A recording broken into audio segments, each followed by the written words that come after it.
Theodore set his fork down and looked intently at Victor, who had just finished his meal. I didn't want to ruin your appetite earlier, but it's time you knew the truth about your fiancée Linda, Theodore said, his voice heavy with concern. Victor frowned, leaning back in his chair. If you're about to tell me she's behind the rumors I've known for a long time. Theodore hesitated before continuing. I was going to tell you that, but there's more. When George went to arrest Titus, he found Linda with him. She was cheating on you. He retrieved Linda's ID from his pocket and tossed it onto the table in front of Victor. Victor's eyes narrowed as he picked up the ID. That bitch. I already knew she was trouble, but cheating? Unbelievable. We need to inform grandmother. I already did, Theodore replied. She'll annul the engagement now, won't she? Victor asked, his voice cold but his expression carefully neutral. Theodore sighed. No, Victor. Mother won't allow it. Even if Linda were the worst of women, this engagement is too important. We need you to use this information to control her, stop the rumors, force her to behave. Maybe if you handle it well, we can push her status down to a concubine. But it won't be easy. Victor slammed his hand on the table, his frustration barely contained. You expect me to keep her after all the years she's spent defaming me? And now this. He turned to the window, pretending to be lost in thought, masking his true intentions. The room fell silent for a moment. Finally, Victor sighed deeply and turned back to his father. She'll deny everything. She doesn't need to admit it, Theodore said calmly. She just needs to know that we know. We already have Titus in custody. And your grandmother insists the marriage happens soon, 6 months at most. Victor frowned, feigning consideration. Fine. I'll need time to think. Theodore nodded, sensing his son's reluctance. Linda will be attending the elite academy with you. Perhaps you'll find a way to make this arrangement work to your advantage. Remember, Victor, this marriage is crucial to the family. Victor's jaw tightened, but he said nothing, his mind racing. He needed to awaken and upgrade his bloodline before the marriage was finalized. If he were forced to consummate the union before that, his chances at achieving a higher-level bloodline could be lost. Theodore studied his son for a moment before changing the subject. Now, about Titus. How dare he touch your woman? At the station, I kept things civil, but what's his rank in the family, and why would he target me? Will grandmother truly punish him? Titus is your grandmother's cousin's grandson, Theodore explained. He likely discovered the ceremony's results early and tried to eliminate you, fearing he'd lose Linda when your rank surpassed his. Don't worry, while he'll keep his life, it won't be a happy one. The ceremony results will be announced in 3 days. When Linda hears you've been granted an elite heir position, she'll regret her actions. Use that to your advantage. Victor smirked faintly. I'll speak to her at the academy. Good. But don't try anything foolish to annul the engagement, Theodore warned. And never defy your grandmother. This marriage contract is critical for the family's survival. Victor raised an eyebrow. How so? Theodore leaned back, his tone shifting to a more serious one. Do you know about the Overseers' Council? Victor nodded. It's the ruling body that governs players' behavior. Our family holds a seat. Correct. The council has 10 seats, 5 for the major families, 3 for the great sects, 1 for the minor sects, and 1 for the Free Players Union. It has maintained balance for centuries. But 20 years ago, there was a power shift. The strongest families, the von Krone and the von Richter, collapsed. Chaos followed, and the remaining families fought to fill the vacuum. Victor listened intently as Theodore continued. The von Krone went into hiding, claiming it was to await a prophesied reckoning. The von Richter tried to seize power by force, triggering a brutal war. The council intervened, wiping them out. Since then, the balance has been precarious. Our family is now ranked second, but the von Zwei, our mortal enemy, has grown stronger under a new patriarch. This marriage is part of our strategy to secure an alliance and maintain our position. Victor's expression hardened. Can't we transfer the contract to one of my brothers?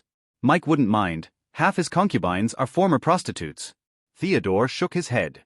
No. Proposing a groom change now would weaken our position. Linda's family might even align with the White faction. The White faction? Victor asked, curious. Our family has 3 factions, Theodore explained. The Grey, our faction, prefers maintaining the status quo. The White faction, which Titus belongs to, is expansionist and ruthless. They're already creating criminal organizations worldwide. The Black faction believes in hiding and preparing for the supposed reckoning, a legend I don't put much stock in. Victor nodded thoughtfully. I'll deal with Linda. But I want Hilda as my house manager. It's improper for her to remain your servant. Theodore considered briefly before handing over Victor's family token. She's yours now. Tell George to drive you home. I have other matters to attend to. Victor watched his father leave, suppressing a smirk. His father's flustered demeanor amused him. Now, it was time to return home and assess his next moves. The car moved slowly through the bustling city streets, the hum of traffic filling the air. Victor sat silently, his gaze fixed on the scenery outside the window. His mind, however, was far from tranquil. This felt like a trap. No, a trap within a trap. The more he thought about it, the more he realized the layers of schemes in play. There were at least 3 different powers entangled in this web, all pulling strings. Linda's problem was at the center of it all. He needed to deal with her, but his options were limited. He could already predict how she would react once the results of his ceremony were announced. She would come running, feigning sweetness and devotion. In his previous life, he'd met her for the first time at the elite academy weeks later. She had played the part of a cold, untouchable princess, refusing even to hold his hand, claiming she would only marry a man who was strong and successful. Victor had been young and naive then, harboring foolish hopes that he could win her heart through hard work and achievement. He couldn't have been more wrong. Linda, who presented herself as virtuous and noble, had convinced him to delay their wedding by 2 years, pleading with him to approach the patriarch together. She succeeded, and Victor, blinded by misplaced affection, had supported her every step of the way. But when the time came, she betrayed him. It was all a setup. On their wedding day, she colluded with his enemies, helping them frame him. Victor was cast out of the family, the marriage contract voided. And in the aftermath, Linda was conveniently re-engaged to his cousin Bill, the favored candidate for patriarch. Bill had pursued Linda at the academy, courting her in secret. Victor now understood the real reason. Bill feared Victor might use the Von Rosen alliance to secure his position in the family. The betrayal had been a calculated move, orchestrated by Linda and Bill to eliminate Victor as a threat. Yet the Von Rosen family wasn't acting alone. They were pawns of the Von Zwei family, the Von Weiss family's ancient nemesis. The engagement with Linda was a ploy to plant a mole within the family, either to rise through the ranks or create discord. Victor realized now that Linda's mother, Amelia, had orchestrated the entire arrangement under the guise of seeking an alliance. Victor's thoughts darkened as he recalled the aftermath. On Bill and Linda's wedding night, chaos had erupted. Victor hadn't attended, but Arya, who was present, later recounted what happened. A congratulatory video stream had been hijacked, displaying explicit footage of Linda with another man. The man's face was censored, but the scenes left no doubt about her infidelity. Bill, usually the epitome of composure, had flown into a rage. Summoning his sword, he struck Linda down in a single blow before being killed himself by her mother's retaliation. The resulting blood feud between the two families had only ended years later when the Von Rosen estate mysteriously vanished, replaced by an SSS-ranked dungeon. Victor had spent years speculating about the culprit behind the videos. The family blamed the Von Zwei, but the truth was far more complex. Today's events had clarified things. The man in the footage was Titus, and the true orchestrators were the Von Geldstadt family, a third powerful force within the council. Titus had been their pawn, using artifacts to manipulate Linda into compliance. When their plans began to unravel, they moved quickly to sever ties between the Von Weiss and Von Rosen families. Victor clenched his fists. He couldn't warn his grandmother, not yet. Without evidence, she wouldn't believe him, and this union was too critical to the family's interests. He had several options, none of them ideal. 1. Marry Linda and try to contain her. But this was akin to inviting a venomous snake into his bed. He could demote her to a concubine, but the thought of keeping her in his life made his skin crawl. 2. Gather evidence and expose the Von Rosen family schemes. This had been his original plan, but Linda's recklessness had accelerated the timeline, leaving him little room to maneuver. 3. Eliminate the entire Von Rosen family. A tempting option, but a dangerous one. Without sufficient strength and planning, the fallout would be catastrophic, and suspicion would fall squarely on him. 4. Counterscheme by orchestrating a trap for agents of all opposing families. This required a rare catalyst he didn't yet possess, making it the riskiest option. For now, he resolved to start by investigating Linda's residence at the governor's mansion. Not tonight, though. Tonight, he needed rest. He missed Lily. Alex, his so-called pillow, was far too stiff. Victor glanced at Alex, sitting respectfully beside him like a proper butler. Her demeanor had shifted since her private conversation with George. She seemed more serious, more dutiful. "Do you need anything, young master?" Alex asked, sensing his gaze. Victor smirked. "I was just wondering if you'd be willing to marry my fiancée in my place. You'd make an excellent groom." Alex's eyes widened in shock. Young Master Victor, please don't joke about such things. George from the driver's seat interjected, a gentleman never speaks ill of his wife, young master. Victor chuckled. Relax, George. I was just teasing. Alex looked too tense. The mansion gates loomed ahead, and the guard, distracted by his phone, scrambled to open them as George pulled up. Alex stepped out and opened Victor's door with practiced precision. Not bad, Victor said as he exited the car. Thanks, Uncle George, for training this kid. George smiled. Always a pleasure, young master. He drove off, leaving Victor to contemplate his next moves.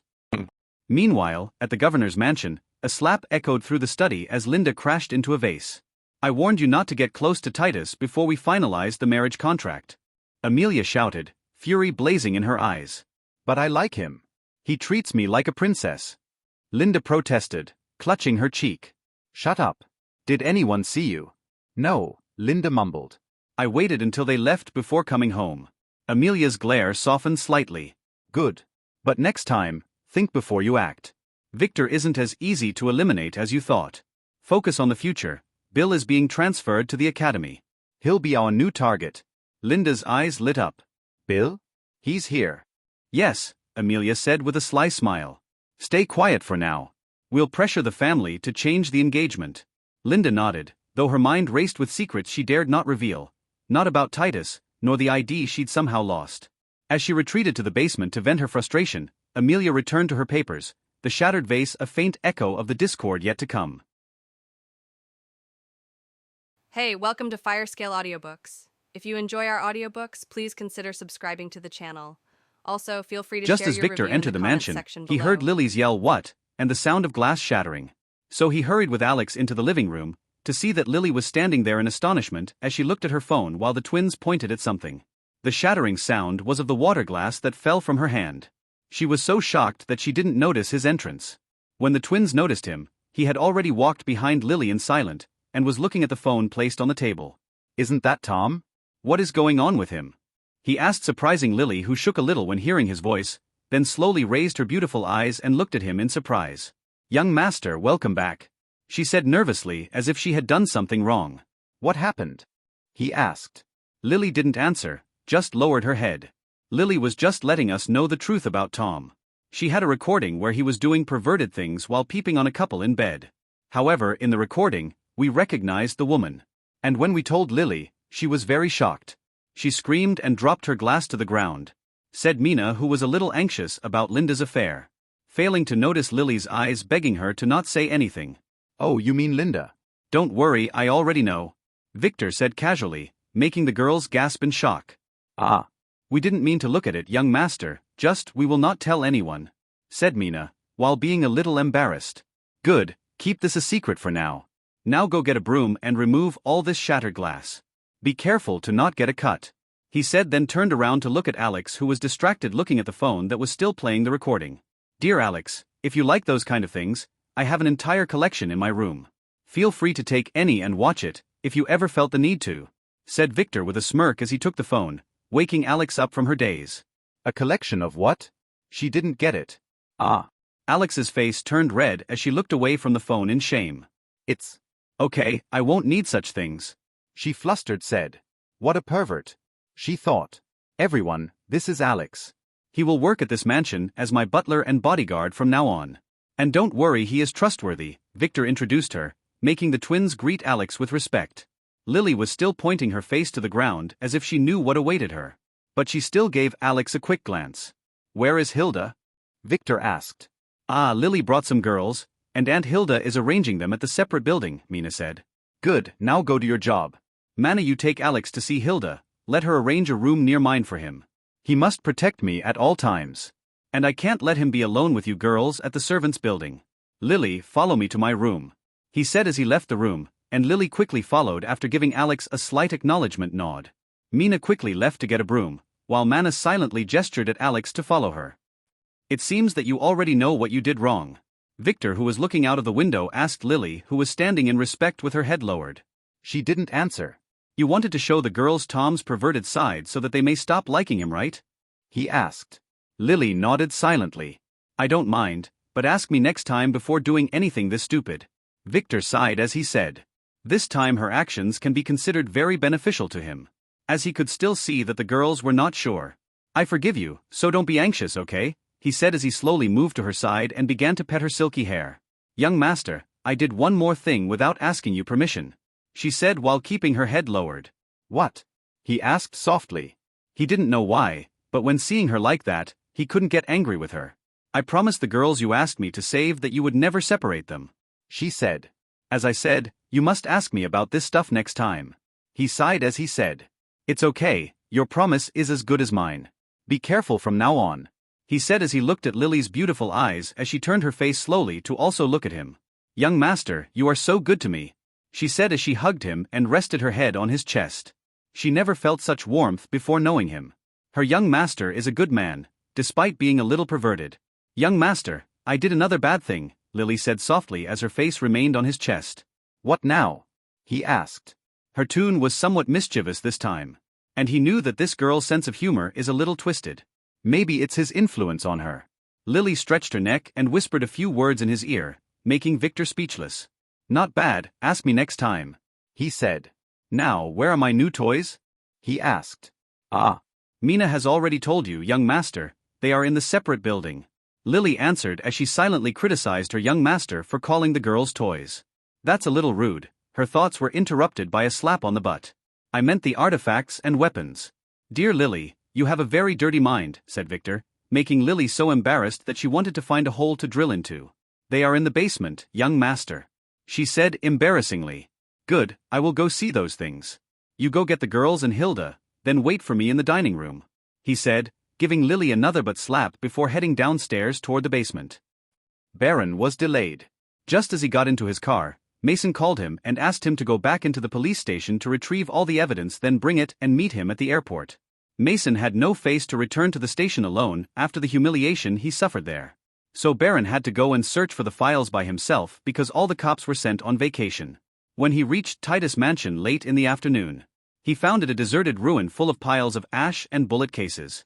He quickly used his phone to get some of his own men here. They would need another 3 hours to get here. He slowly made his way into the basement while cursing at George. Did he need to kill everyone?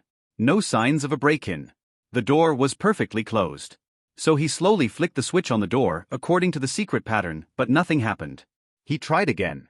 He was moving very fast earlier, because he was anxious, so he may have made a mistake. Still, it didn't open. The switch was broken. Baron's face turned ugly as he closely inspected the door, to find it tightly shut. Did anyone betray them? He took a deep breath and used his fist to strike the door. It gave in after 5 punches. The steel-reinforced door slowly fell to the floor, revealing the empty corridor behind it. Baron, who had a bad feeling, ran straight to the artifacts room to find that the vault was tightly closed. No signs of breaking or forced entry. He sighed in relief. No one knew the combination, and it needed a key that only he and Titus had. He approached it slowly, then unlocked it. Taking a deep breath, he opened it in one swing to be welcomed by a grenade explosion. A little goodbye gift from Lily and the girls. Victor looked at the cash bags that were stacked on the marble floor with a smile. Although he had a lot of money, all of his transactions are usually monitored by the family. These were different as he can use them outside for doing some hidden things when needed. The bags beside them were already emptied. There were about a dozen rifles and guns, 2 boxes of grenades, and 2 rocket launchers. In addition to a few ammo boxes. Not bad, he thought. Heavy assault weapons are usually hard to get from the family without a good reason, but with these, he would be able to secretly arm a private team. He was not here for those. He quickly looked around until he found several other bags that were carefully placed alone. He approached them and opened them slowly to reveal many treasures. Victor licked his lips as he started to take things out and sort them one by one. There were about 20 rare crafting materials, and 15 rare herbs. A silver herb grabbed his attention. This one he needed as a part of the recipe for the blood awakening liquid, so this was a pleasant surprise for him. Next were the artifacts. 3 attributes increasing rings, 1 wizard's robe, and 2 levitating necklaces. Nothing special, but he couldn't expect better as the precious items would usually be collected privately or saved to be sold at bigger auctions. Not a hidden one. The last pile of treasures contained the weapon artifacts. There were a total of 7 melee weapons. 2 swords, 3 daggers, a crossbow, a hammer and a spear. All of them were B-ranked except the spear and a dagger which were A-ranked artifact. The dagger had a paralyzing effect. so he would be keeping it for himself. Victor smiled as he grabbed the spear and weighed it in his hand. He has the spear art skill book from the goblin's dungeon. But he already has the dagger throwing skill, so it would be better to give it to someone else. The skill book, which was still stored as a system rewards, can only be used once. Looking at the time, Victor realized that he was here for 3 hours, so he quickly grabbed the spear, 2 daggers, 1 sword and a necklace. Then flicked his hand, making them disappear into thin air with a grin. This thing is really convenient, he thought. When Victor reached the top floor, Hilda was waiting for him near the stairs.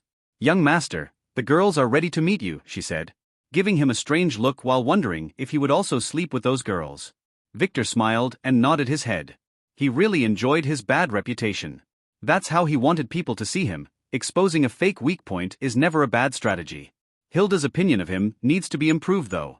But that would easily happen over time, once she gets to know him well. "Hilda, I talked to my father, from now on you are mine," he said as he took his token, then pointed it to Hilda. The family crest on her neck flashed, indicating the success of the transfer. So Victor quickly used his token to make the crest invisible. "Hilda has met her master," she said as she bowed down respectfully. She has long expected this to happen. And it is better this way, as she can stay with the twins. "No need for formalities and call me young master like usual," he said as he headed to the dining room. The girls were standing there with anxious looks on their faces. And when they saw Victor with his gray-purple hair, they quickly gathered to hug each other while shaking in fear. Lily and the twins were surprised by their reaction, as they had already assured them that this young master was really good. But Victor understood their dilemma. His look reminded them of Titus. That bastard must have been their nightmare. Lena must have forgotten to tell them that he and Titus are from the same family. The girls were now regretting not escaping earlier. They should have taken the other choice. "Don't be afraid, although I belong to the same family as Titus, I am not him, and I have never liked him.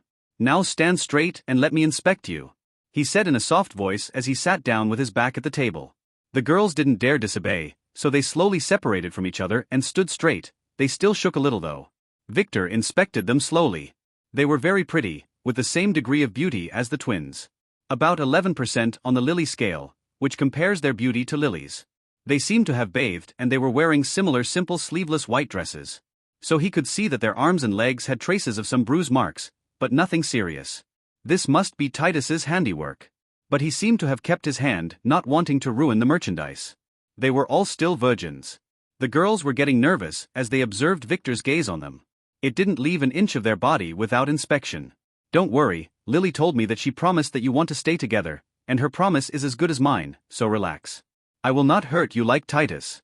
Now report your names and ages," he said with a soft smile, making the girls relax a little bit. He looked really charming.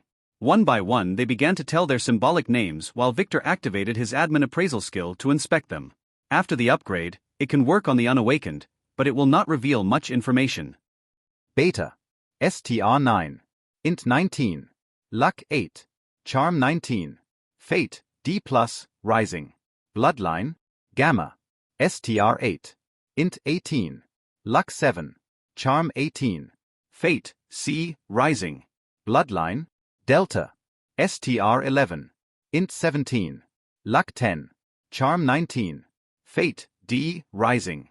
Bloodline, Epsilon. STR 8. Int 16. Luck 9. Charm 21. Fate, D, Rising. Bloodline, Zeta. STR 7. Int 18. Luck 9. Charm 17. Fate, D, Rising. Bloodline, Eta. STR 7. Int 23. Luck 10. Charm 20. Fate, C, Rising. Bloodline, Theta. STR 7. Int 18. Luck 61. Charm 20. Fate, C, Rising. Bloodline. Beta was the oldest, being 1 year older than Victor, while Theta the youngest was 2 years younger. And all of them have some unique bloodline. That's why they were kept as premium goods. All of them had weak bodies, but that status is pretty good for girls that were locked up. They have a high intelligence status though. This means that they can be educated pretty quickly, and this is a good thing. Victor slowly stood up and approached Theta, the youngest, and inspected her carefully, making her shake in fear. Victor slowly put his hand and gently patted her hair during her. This girl was very interesting. Her luck was off the charts. Even Tom, a scion, only had 30 luck, and as far as he knew, The luck attribute after 50 is very hard to rise. She must have some super rare bloodline. Sadly, he does not have a measuring device. Those things are pretty expensive even for him, as they are only sold in mega auctions in exchange for coins. The system shop does not have those things. The only things that can be purchased at all times are the healing pills, dispelling talismans, and items that players might need at a dungeon. The other things like skill books, materials, and artifacts are randomly allocated in limited quality and get refilled or changed every 24 hours. Do not be afraid. I wanted to ask you about your real names. Not those symbols. He said as he turned to face Beta. She seemed to be their leader. Why? Why? Young master, we have long forgotten our old names. We chose to keep those names. Our parents sold and abandoned us, so we don't need the names they gave us. She said. Oh, then what are your father's and mother's names? What do they look like? Where are you from? He asked. I don't remember. Beta said, with a little shock. She never thought of that before. Why can't she remember? The girls were the same, their faces turned white in shock.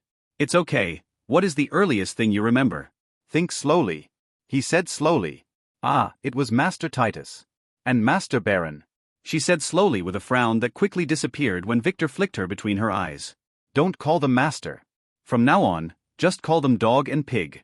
I am your only young master here. He said arrogantly, making the girls smile a little as they nodded their heads. They would love to call those bastards by those names. Your memories were erased by Titus. And that's the reason you don't remember. He said, making the girl gasp in shock, then slowly realize that he was telling the truth.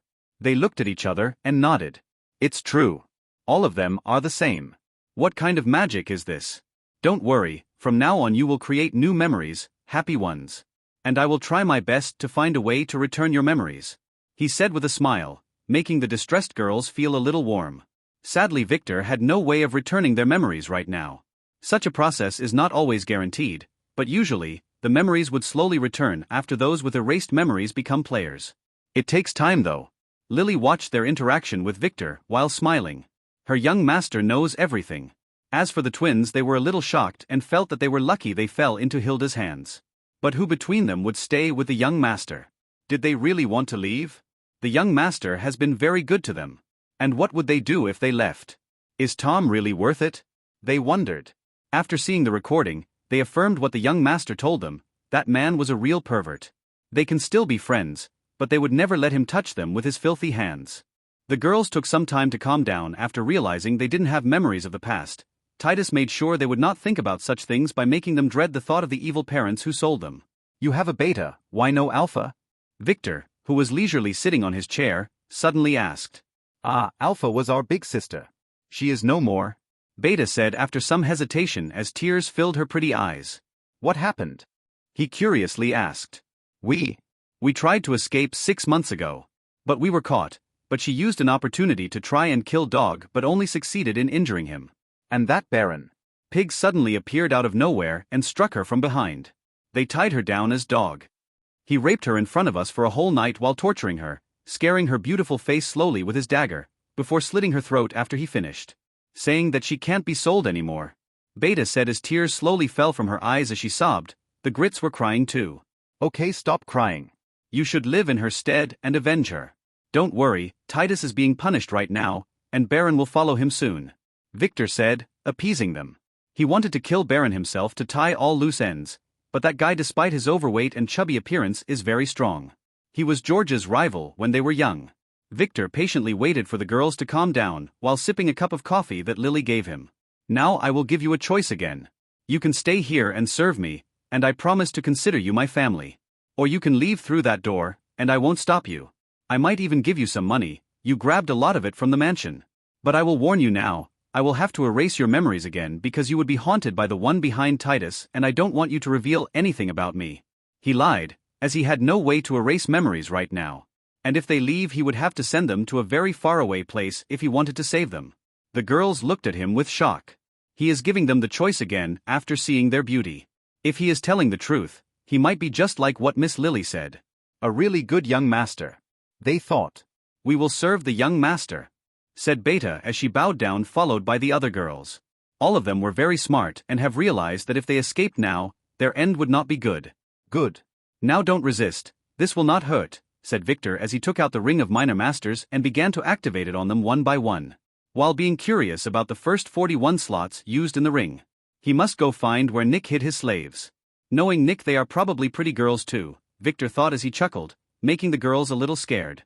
Titus didn't have much treasure, and he didn't tattoo them as they were meant to be sold. So the process was pretty straightforward.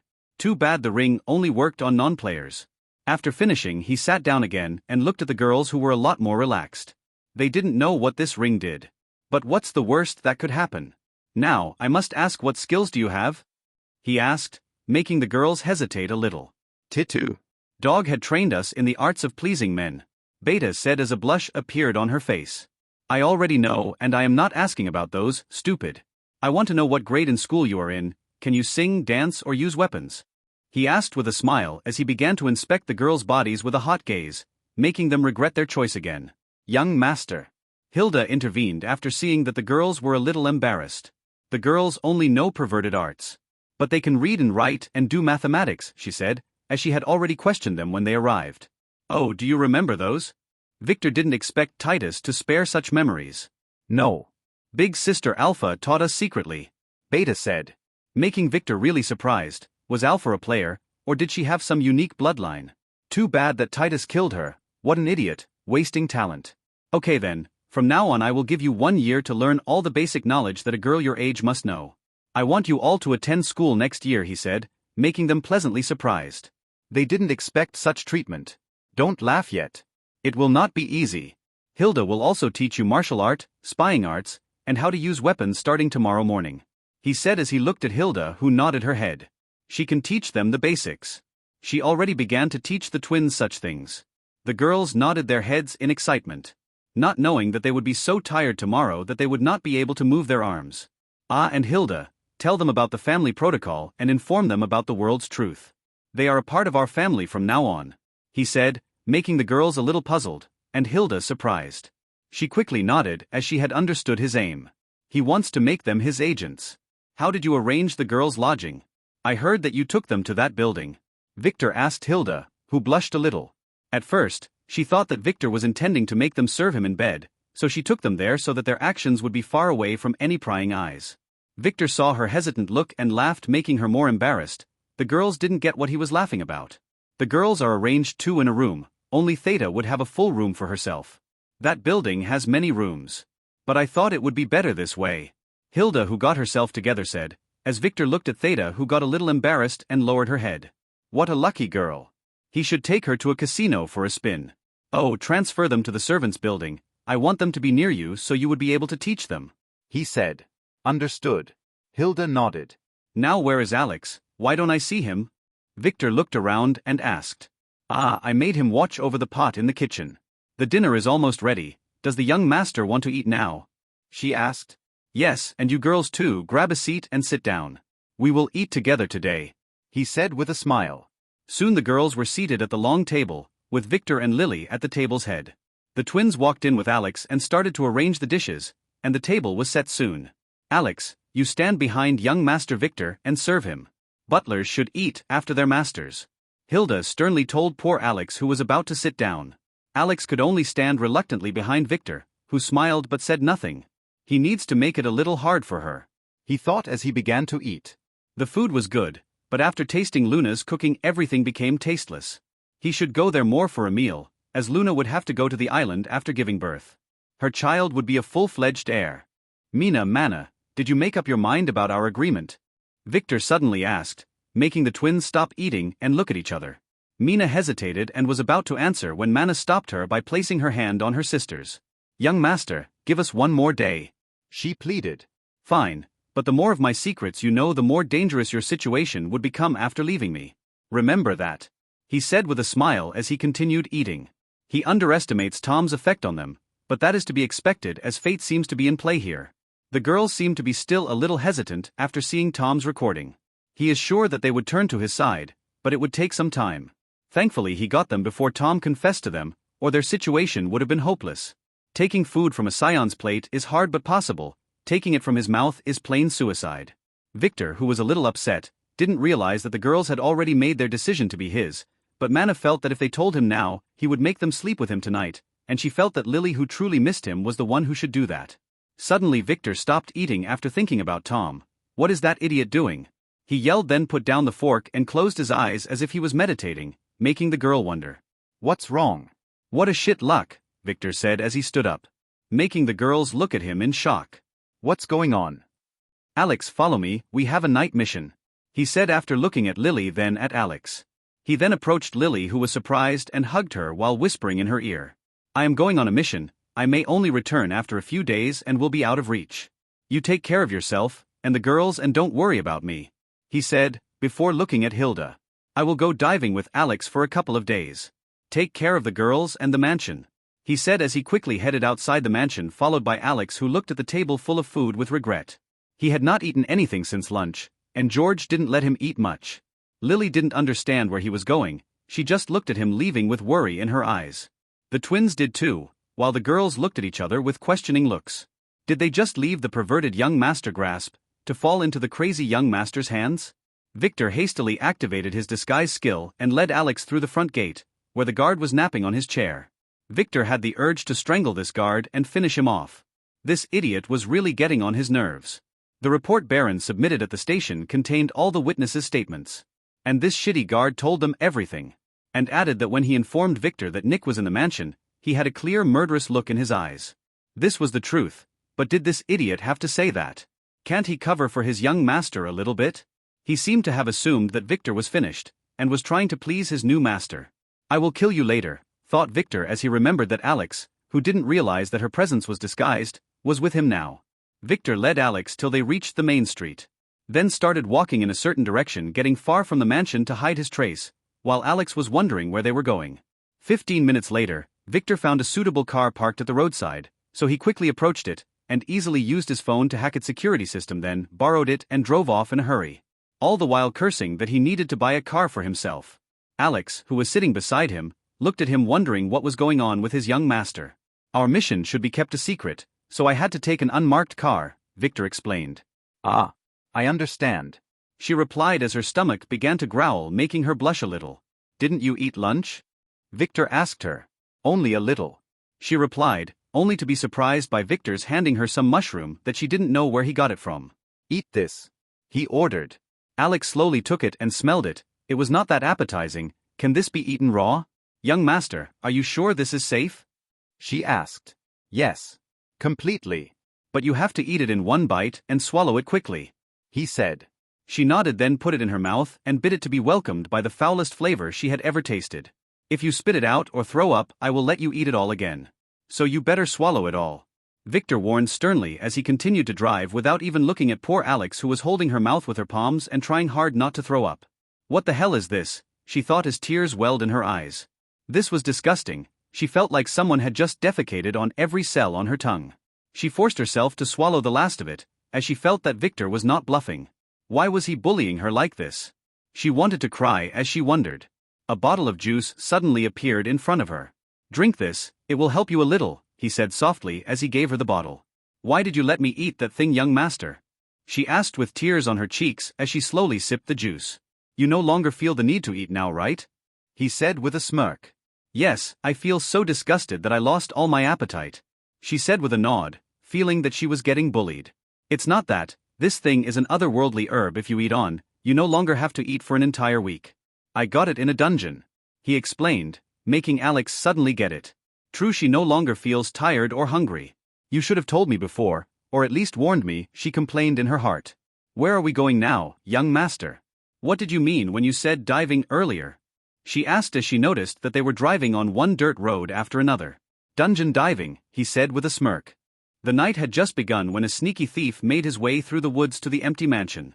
He was cautious and made sure that there were no guards in the premises before entering through the secret entrance to be welcomed by a desolate ruin.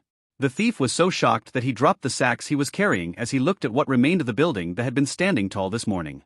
It had turned into a pile of rubble. What happened? He wondered, as he began to inspect the surroundings carefully.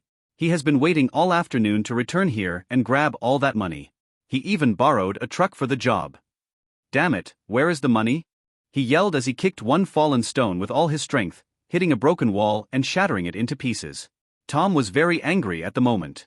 This was supposed to be his breakthrough. With the money he was supposed to get here, he planned to build a palace to house his parents and all his new wives. So it was you who was here this morning, a man said from behind him, then coughed a little. So what? Said Tom arrogantly as he turned around, to see a very fat man approaching him from afar. He was covered in dirt and blood, looking at him with eyes full of hatred. His left hand seemed to be broken, and his left leg had a little limp. The entirety of his left side was heavily burnt. In fact, smoke was still rising from his scorched skin. He looked like he had just come out from under the rubble. Tom frowned a little as he felt some threat. He wondered if he should fight or flee. The answer to that question was obvious. He never flees. He quickly found a stone on the floor and kicked it toward the man, who to Tom's astonishment, just grabbed it with his hand and threw it away. As if Tom was a toddler throwing a ball at an adult. Urgent system notice. Lethal danger. Are you an idiot? Run for your life or die. Seeing the notice, Tom frowned as he looked at it, then at the man who was approaching him, just as something clicked in his mind. I am screwed, he thought as he realized that this man was way beyond his level. He quickly turned around and escaped through the small secret entrance as the man quickly chased him at a superhuman speed. Tom was able to go through the gate, just as the man reached it and tried to grab Tom, but was not able to reach him or follow as the small secret gate was too small for him. The fat man glared at Tom, then quickly turned around and started running towards the front gate. Tom cursed as he began to run into the dense woods, hoping that the man was too fat to pass through the trees. He parked his pickup truck far away on the other side and walked here on foot to avoid suspicion. He now regrets it. He should not have been too greedy. Returning here was a mistake. Tom ran between the trees using his full speed as this night had a full moon, and as a player with enhanced senses, he could see the path clearly. Suddenly he heard the sound of trees falling behind him, so he turned around a little to see that the fat man was still after him. He was breaking the trees, smashing into them as if they were little twigs. What the hell is his class? A tank. Tom thought, as he desperately tried to increase his speed only to discover that the ground under his right foot had just disappeared. He was on the edge of a deep dark gorge that he failed to notice because it was hidden behind the bushes. He quickly grabbed a tree branch to his side as he tried hard to pull himself back, but it didn't help. He was running so fast that he had too much inertia. The branch gave in and broke in his hand, making Tom lose what was left of his balance and fall into the deep gorge with a loud curse. Baron stood at the gorge's side and frowned. He was standing here for the last hour. This place's bottom was very deep and the path down was very dangerous. He explored it before as it was too close to the mansion. The dried river bed below only had dried bones and dead trees. Titus usually threw dead bodies in here. It was very convenient, and no one would ever come to this place. That thief was probably dead by now, but he can't be sure. And he needs the body to present it to his masters. Master, we found that guy's vehicle. It was stolen this afternoon, so we couldn't identify his identity through it. And we also found the sacks he was carrying. They were just industrial leftovers that can't be traced back, said a man in black that appeared silently by his side. Send a team down there and look for his corpse. Don't return until you find it, said Baron. Did you investigate the cameras? He added. This guy came through the woods, master. And the mansion has no more working cameras. The man said. I am not talking about him, idiot. I am asking about this morning. Is there a recording of what happened? Don't you remember what I told you on the phone? Yelled Baron, as his patience had already been exhausted hours ago. Whoever planned that grenade was too mean. They rigged the entire basement and purposely placed the bombs on the structural beams and columns. When he opened the safe and triggered the grenade, the 10 other bombs that were connected to a shock sensor exploded, destroying the major beams in the building and collapsing the entire building. This was all his fault. Those bombs were the ones he kept here to hide from the family's eyes. And just as he was able to dig himself out, he found a little thief who was sniffing around, and yet despite all his strength, he failed to catch him. Now, he felt ashamed. A top player like him, who was one of the world's best 1,000, failed again and again like this. But he was too anxious about the goods at that time and didn't think that anyone had the audacity to do such a thing. And he was too hurt now. Those guys from the von Geldstadt family will demand answers, and he better have them. Ah yes, said the man as sweat slowly fell from his bald head. Young Master Titus has ordered all the cameras around the mansion to be dismantled and replaced with ones connected to the mansion, that included the traffic cameras, as he didn't want anyone sniffing around here. And as you know, Master, the mansion has just been destroyed, and the recordings were stored in the monitoring room. The man said. Then we just have to dig them out, although I doubt whoever did this left us much evidence. How long did George stay here? Did you figure it out? Baron asked. We calculated the time using the footage of the nearest camera on the highway. We spotted his car heading to the mansion, then calculated the time until it appeared again. And after adding the road distance from there, we figured out that he should have only stayed for 25 minutes, said the man. Making Baron frown. Such a time frame is not enough to empty the vault and rig the entire basement. They would need at least 7 hours if they had 3 trained men. He wondered if Theodore was behind this. Or was it a third party fishing in troubled water? No matter what, he had to figure out who did it. He has to retrieve the goods and hold the auction on time after 1 week. If not, his head would not have a neck to rest on. A few hours later, Victor parked the car on an abandoned dirt road and stepped down, followed by Alex, who still didn't comprehend what was going on. Why did the young master suddenly decide to go to a dungeon at this hour? And where would he find one? Victor didn't tell her anything. Victor slowly took out a bone necklace from somewhere and wore it around his neck, then under Alex's surprised gaze, a golden spear appeared in his hand which he threw at her. Use this, you can't use your fists in this dungeon, he said. Alex looked at the spear in her hand, then at Victor as she noticed the unmarked ring on his finger. You have a storage ring, she shouted in shock. Even her late father didn't have one of those. Yeah, I got it from a recent dungeon. Don't tell anyone, Victor said. This ring was one of the trophies he got from the reward room. The other 2 were the sword he gave Tom and an elixir. Do you know how to use that thing? He asked her, waking her from her shock. No, she answered. The next moment an ethereal book appeared in front of Victor and shot toward her head. It was the Spear Art Skill Book. Victor was contemplating how to use it or sell it, but he can't leave Alex defenseless in this kind of dungeon that required mid to long-range weapons. She knew exactly what this was, so she quickly closed her eyes and comprehended the skill. It took her 5 minutes before she stood up again and began to test her new skill with the spear in her arm. We don't have time for that now, Victor said as he looked at her with a frown. As he lamented that she was now wearing a butler uniform that Hilda got her from somewhere. It was not very good in a dungeon. But family-issued servants' uniforms are very resistant usually, so this will have to do. And he did not have an additional sleeping bag to give her, as he forgot to bring one as he was in a hurry here. But they can't wait. In the morning, Baron is sure to have surrounded this place with a detection formation.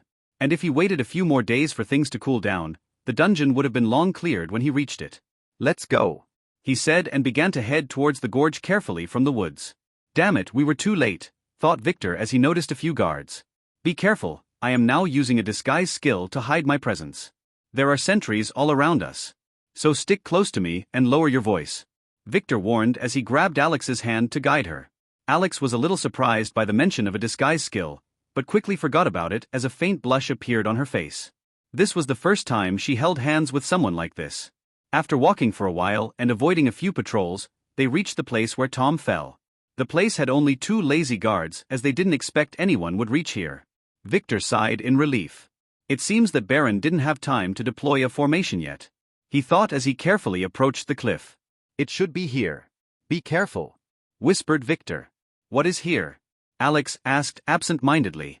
She was busy watching the guards, who were on their patrol nearby, completely ignoring them. She was now convinced that her young master had some kind of a strong stealth skill. The dungeon. Now we will have to jump in, he said as he looked down into the abyss. What jump? In there? Asked Alex with shock.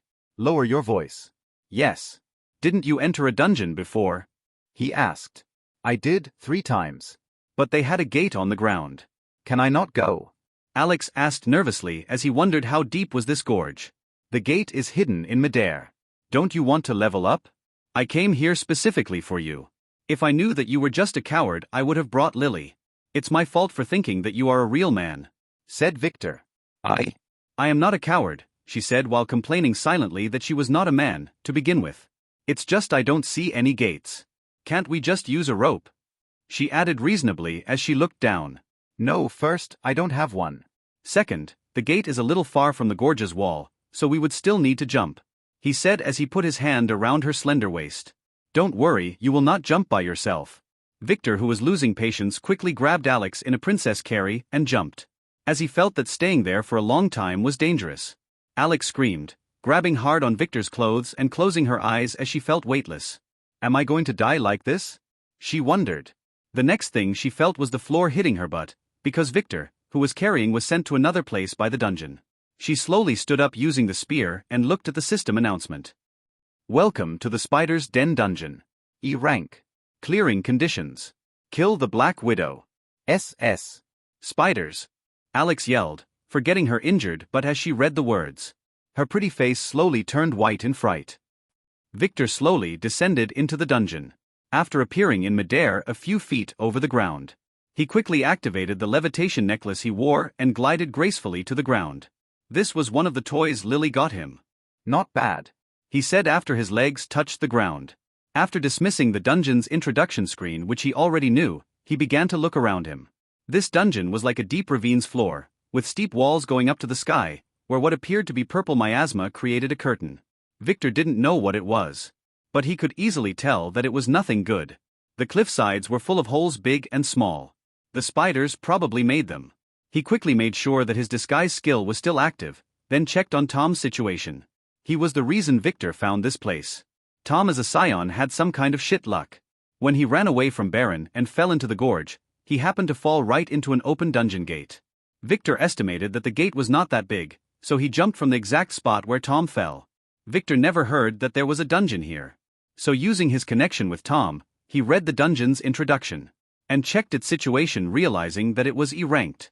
A little hard for his level, but not impossible if he left the boss to Tom. So he brought Alex to level her up and make her a little useful. But that will have to wait until the reward stage when the dungeon is cleared. He didn't want to bring Lily of the twins to avoid making them meet with Tom, as that would make him raise a lot of questions.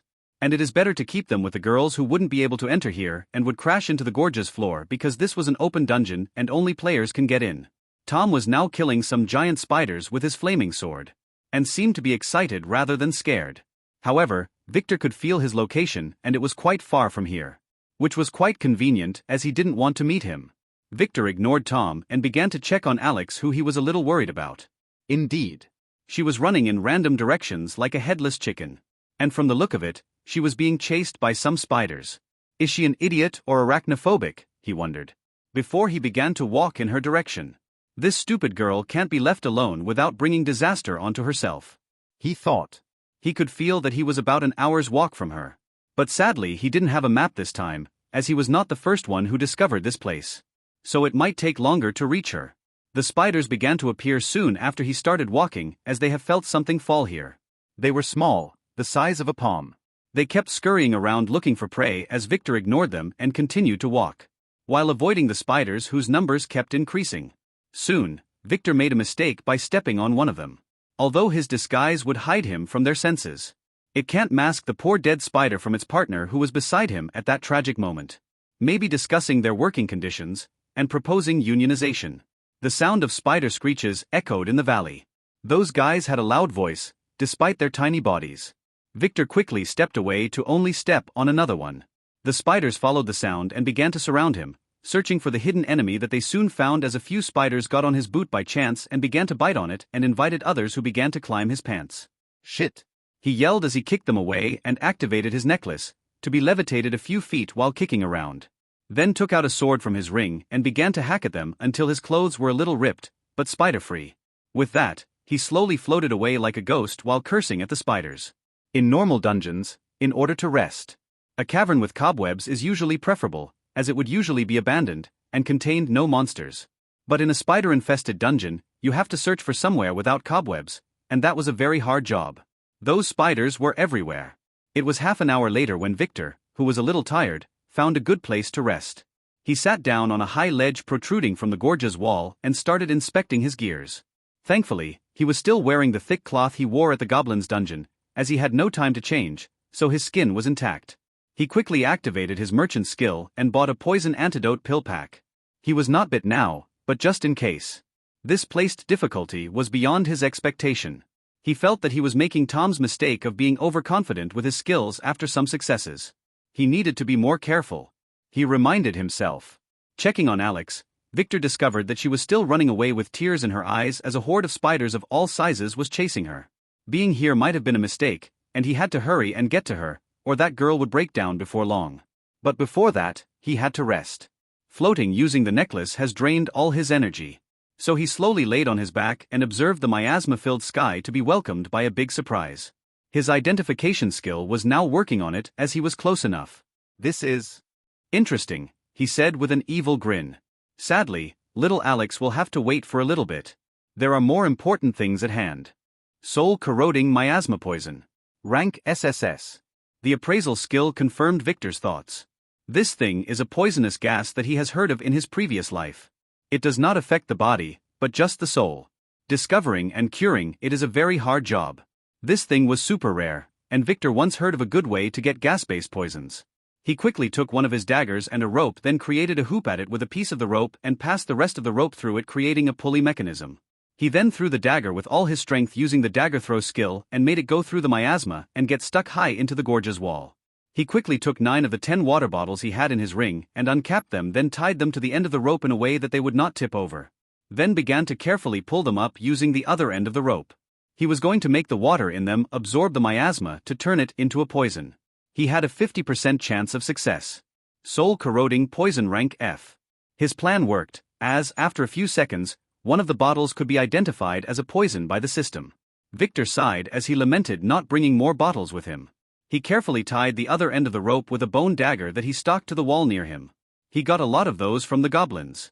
This would take some time and he needed to check on Alex, so he used his disguise skill to hide his setup as he began to descend, heading to where Alex was. He didn't want to talk to her using the system, as that would make her realize that he was spying on her. If she realized that she was completely his toy, she might get very depressed or even break, and he didn't want that to happen. It took him another hour to reach her, as the gorge had many branches and some of them were dead ends. She was faring much better than he expected. The spiders around her were decreasing at a visible speed under her spear skills. She decided to fight at last. Although she still had tears in her eyes and was wailing every time she killed one. The poor spider under your spear should be the one making that voice, not you, thought Victor as he kept watching in silence for 5 minutes before deciding to help her in secret.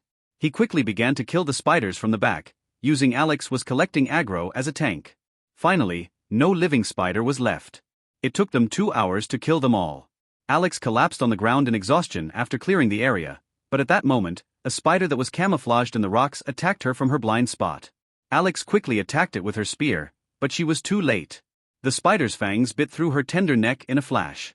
Or that's what she thought. The spider stopped a mere inch from her and collapsed with a dagger embedded in its back. You should be more careful next time. Always survey your environment before resting, said Victor, who appeared out of thin air and walked to her side, then used a bone dagger in his hand to stab the spider in its head before taking the first one out. This thing was only paralyzed, not dead. Alex jumped and hugged Victor without uttering a word. She began to cry as she embedded her face in his chest. She really feared spiders since she was a child, and the boys in the sect locked her in a warehouse full of spiders as a prank. She was shaking in Victor's arms as she sobbed. It took her great courage to fight them, especially the big ones. They were the size of horses, and had those horrible legs and multiple menacing eyes. Victor hugged her as he slowly patted her short silky hair with his hand, making her feel a strange sense of warmth that she never knew. Victor felt as if he was in this situation before. Ah, yes, Margaret did the same thing. Are you going to hang on my clothes for long? Do you know that a pretty girl cried on this very same shirt 2 days ago? I know that I have that effect on girls, but you should pull yourself together, you are a man, said Victor after 5 minutes, making Alex, who was absorbed in his embarrassment, wake up. She quickly stepped back, letting go of his shirt, and turned around to hide her blushing face. Bastard, she said as she began to walk away, wanting to escape. Idiot, where are you going? Do you want to be eaten by spiders? Rest a bit here, while I go to collect the gems, Victor said, making Alex stop and look around to remember that she was still at the dungeon. So she quickly found a corner to sit down and recover her stamina while watching Victor, who was professionally going from one spider remains to another, collecting gems. Those things are useless. Only the big ones have red gems, said Victor as he collected everything here then pocketed them. How did you know about this dungeon? Asked Alex as she saw Victor sit down next to her. That's a secret, said Victor as he cleaned his daggers with a rug. Alex didn't ask any further, as this guy told her nothing. But at least he brought her here to level up. What should we do next? In order to clear the dungeon and get out, we need to kill the Black Widow. Someone entered before us, and I will leave it to him. It is probably poisonous, and I don't have the equipment required to take her down. Both of us are close to mid-range fighters, while such enemies require far-range and AoE attacks, said Victor, making Alex nod in understanding.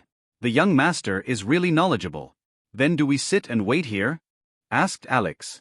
She didn't want to fight those things anymore. No, but we have to be careful and only advance slowly. This is a rare chance to train.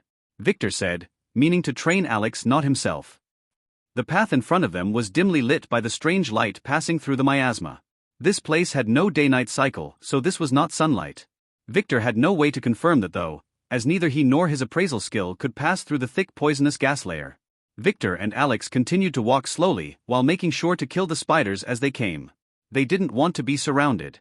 Alex was complaining at first, but slowly after killing the 1000th, her fear of spiders turned to pure hatred. She would not hold herself and dismantle any spider she lays her eyes onto.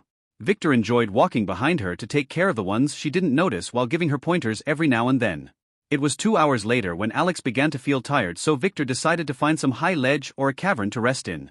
But he didn't need to, as what they suddenly found themselves in front of the building. It looked like a depleted temple, with spider carvings all over its wall. Stay vigilant, Victor instructed as he approached it and began to inspect it. Finding buildings in dungeons is not a strange thing, as those dungeons are just parts of other worlds that separated from their main world and made their way into this one to be encapsulated by its power. Like the goblin dungeon that was some goblin village in its native world. This temple was built of some kind of black stone, but the signs of destruction could be seen on it. Rare are buildings that survive cataclysmic events such as changing worlds. Victor was considering whether it would be safe to explore this ruin when he heard the sound of faint footsteps, and turned with Alex to face the expected enemy. What they saw was a strange barefooted girl coming out of the temple's half-destroyed gate. She had long blonde hair tied in a ponytail and a slightly scarred face. One of her eyes was covered by a piece of cloth. She was wearing rags and holding some kind of makeshift spear, probably made from a broken huge spider's leg, that had a shard of a broken blade embedded in it as its head. Is she the Black Widow? Alex asked stupidly. Idiot, the Black Widow is a spider.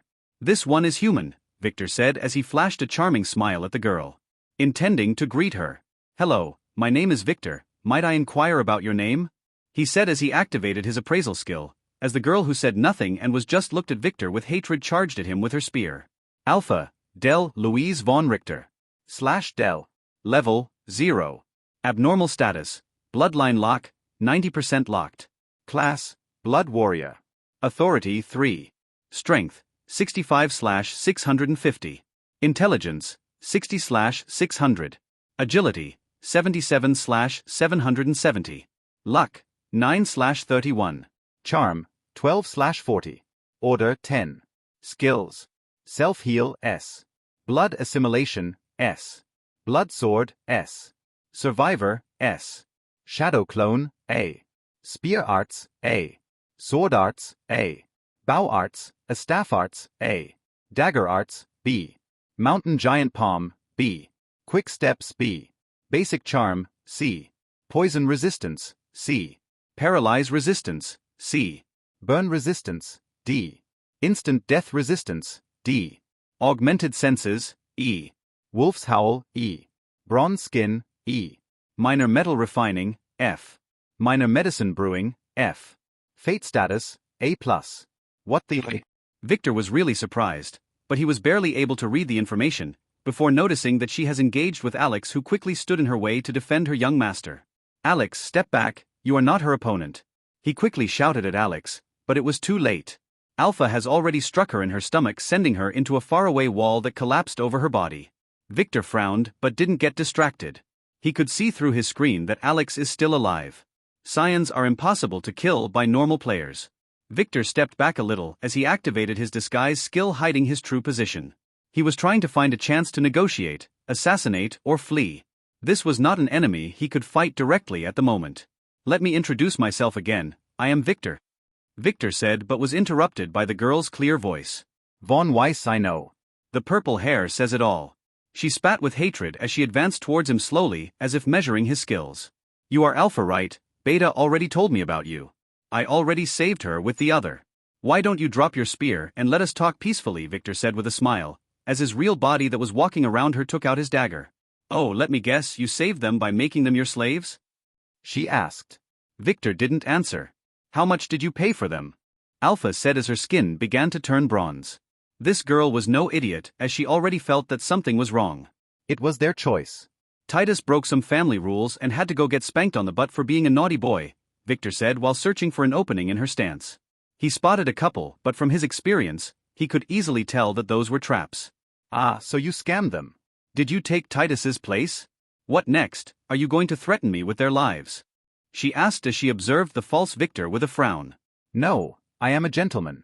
I promised the girls that I will let them go to school, and we will have a lot of fun together as a family, Victor said. You will not get a chance, she replied as she sprung into action, stabbing her spear at Victor's image, but she didn't expect her spear to pass through it, so she quickly looked back and defended, but it was too late, as Victor's paralyzing dagger stabbed her body. But nothing happened.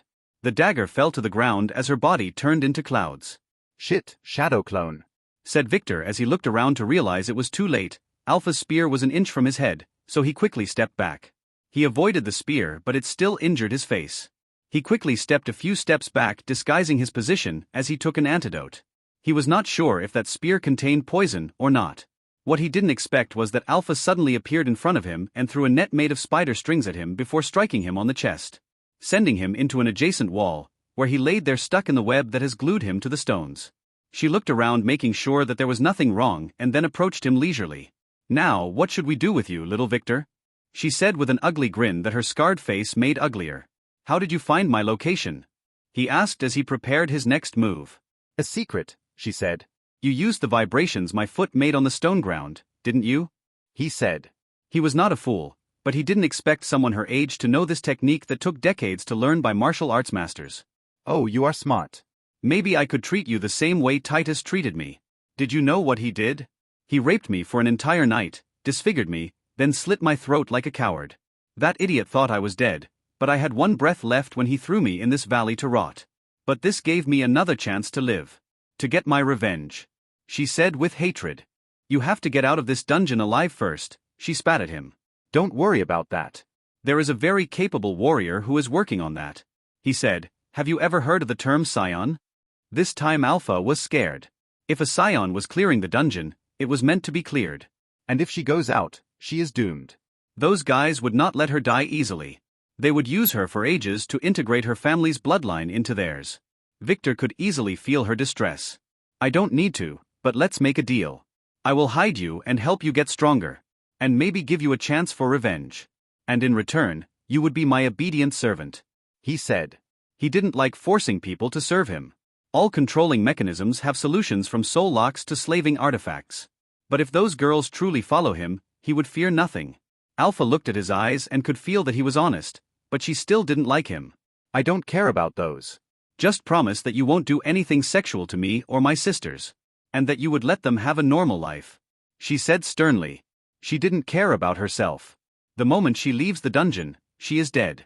But she wanted to guarantee a better life for her sisters. I will give them the choice about everything, and respect their choices, he said. She thought for a moment, then nodded. She knew that he didn't need to promise her. But this shows that he had no malicious intent toward her. Victor slowly left his chair and sat on the ground beside her, looking her in the resolved eyes. Now tell me, how did you know about the Elder Dragon bloodline? She hesitated for a moment, then asked. Promise me another thing first. That you would never make anyone from the von Richter family your enemy, she said. Not unless they became my enemies first, he added, making Alpha nod. The reason I know all these things is because of a memory transfer that I went through when I was a child, she said as she watched Victor's reaction. Ah, so you were meant to continue the family's bloodline after its demise. That explains all the skills you had on level 0, he said. You have an appraisal skill, shouted Alpha in surprise as she pointed at him. No wonder he knew her real name. Yes, said Victor. He felt that he should expose some of his secrets to her to increase her trust. I was born 1 month before the family's destruction. Only a few of us were chosen. We were given all the family's knowledge through a memory crystal, and they used all the skill books stored in the family's treasury on us. Only me and the few other children were sent out accompanied by guardians to raise us and teach us, while the others stayed in the base and were burnt by the patriarch with everything else when the family fell. He didn't want anyone to fall into our enemies' hands. That's what the man who raised me said. She began to tell her story. It was all your family's fault.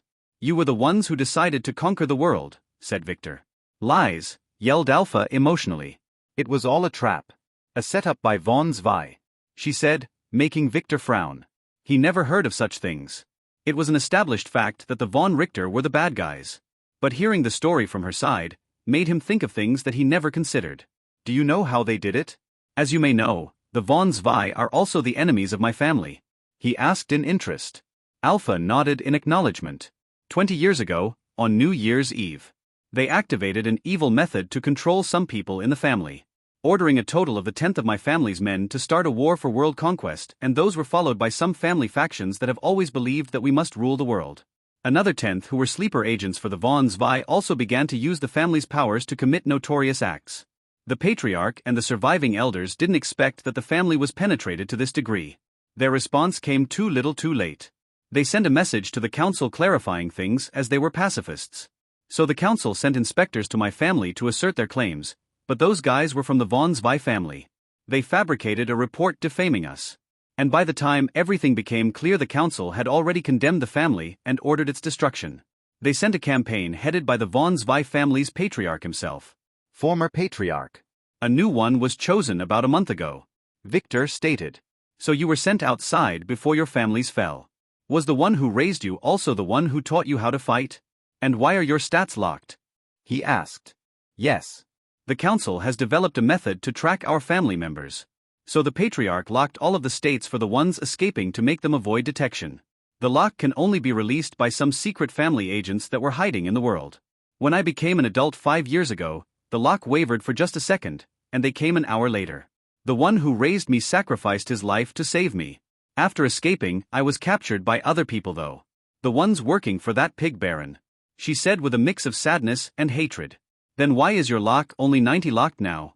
It was damaged when I entered the dungeon, as it tried to assert if I am a player or not. So now I am stuck. I can't leave here without being discovered. I can't even fully unlock it and fight for my life. And if what you said about a scion trying to clear the dungeon is true, then I am screwed. So I want you to keep your promises and to kill me if they ever came for me. She said with a little smile, as if she resolved herself to her destiny. Don't worry, I can use my power as your master to lock it again or fully bypass it. But when I open it, you must be by my side, as I would use my disguise skill to hide your bloodline, he said, making her eyes shine with a strange light, as if her will to fight has been ignited again.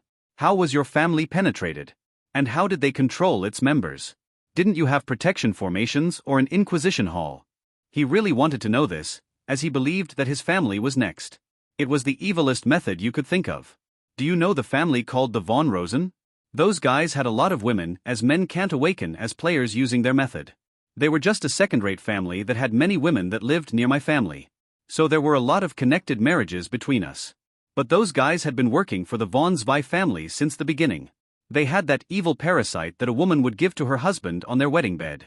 It would sleep in his body for ages, waiting for the right moment to wake up and control his mind. The target would only live for 10 days after the activation, she said, making Victor feel a shiver going down his spine. If the von Rosen had such a powerful tool, why don't they just rule the world instead of working for the von Zwei? He asked in fear. If he married Linda in his past life, he would have probably been infected by that parasite. The von Rosen are weak by themselves as they only have one class of players, summoners. The one who plants the parasite must be a virgin. And she must nurture the parasite in her husband's body for a year before it is ready to be used. So they must plan for ages before implementing such a plan. Like what they did to my family. When they found out about this too late, so the What? She was surprised as Victor began to laugh again. This time more crazily as he crawled on the ground and held his belly as he laughed, unable to stop. What's wrong with you? She asked while wondering if this guy was just some lunatic. I have a fiancée from the von Rosen family. And she just cheated on me, he said as he laughed, making Alpha smile a little. That is really funny. That bitch would probably be cut and fed to the dogs if her family knew what she did. Akaichi, thanks a lot for the donations. Hope you enjoyed the chapter. It was a little too late in the morning when Linda awoke to the gentle knocking on her room's door. What? She yelled in annoyance. She slept late last night after texting Bill till dawn. She was not in the mood to get out of bed. Mississippi. The madam is requesting your presence in her office, a maid said from behind the door, making Linda get up immediately. Never make mother wait. She was taught that the hard way. She quickly dressed up and went downstairs to stand in front of her mother's office door. Come on in, said her mother's amused voice before she could knock. Good, my mother seems to be in a good mood, she said as she pushed the door open and went in.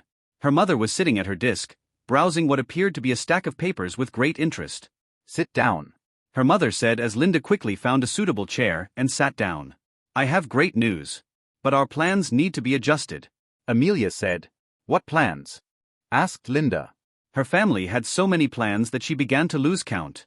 About your fiancé. I was planning to assassinate him, said her mother, to be interrupted by Linda. Yeah, please do that quickly before school. Bill will be here in a month, said Linda cheerfully. Idiot. That's what I am talking about. No need for Bill anymore. Titus, that piece of sh*t has been lying to you. Von Weiss's monthly magazine is out. Victor has managed to be a full player in the ceremony. I don't know what authority in class he achieved, but Anne was so impressed by his performance that she granted him an elite heir status. Amelia said as she presented her daughter with a fancy magazine, which pages were turned to display a list of fancily written names. The first one was Victor von Weiss, who sat alone in his category of elite heirs. It also featured a recent photo of him on the opposite page. He was not like Linda remembered. Here he appeared confident, strong, and a little bit too handsome. Ah. Linda opened her mouth like a fish, not knowing what to say. Look at him. He is very handsome. This must be the effect of a high charm value or an awakened bloodline. If my guess is correct, and intends to grant him an important position in the future. Could it be one of Anne's schemes? Asked Linda as she continued to keep her eyes on Victor's photo. If she knew, she would not have had to approach that Titus. He was good in bed though. Impossible, and is being watched closely by the other factions. And wouldn't dare mess with the rules. If he was granted that rank, that means he deserved it. Too bad he couldn't be recommended for the next patriarch seat, as only one heir from each father is allowed to run. And his big brother is already a candidate. Aha, said Linda. Not really understanding what her mother was speaking about. Now, you should find a chance to get close to Victor, Amelia said. But what about Bill? Linda said. Bill is handsome too. Forget about him. You must not let Victor know that you have been seeing other guys behind him. She said. Ah. But I already promised Bill that I will be his girlfriend when we meet at school. I already sent him some private photos too. Linda said, making Amelia want to slap her. Her daughter was just too slutty. And that is why the matriarch didn't grant her an important rank in the family, despite her good performance in the ritual. Many family secrets require a high ranking to know about. No, there is a fantastic chance here. Amelia suddenly thought. Start ignoring Bill, then at the night before you go to school, send him a message that Victor is insisting on marrying you. And that you, as a traditional girl, can't see him ever again. Amelia said with an evil smile.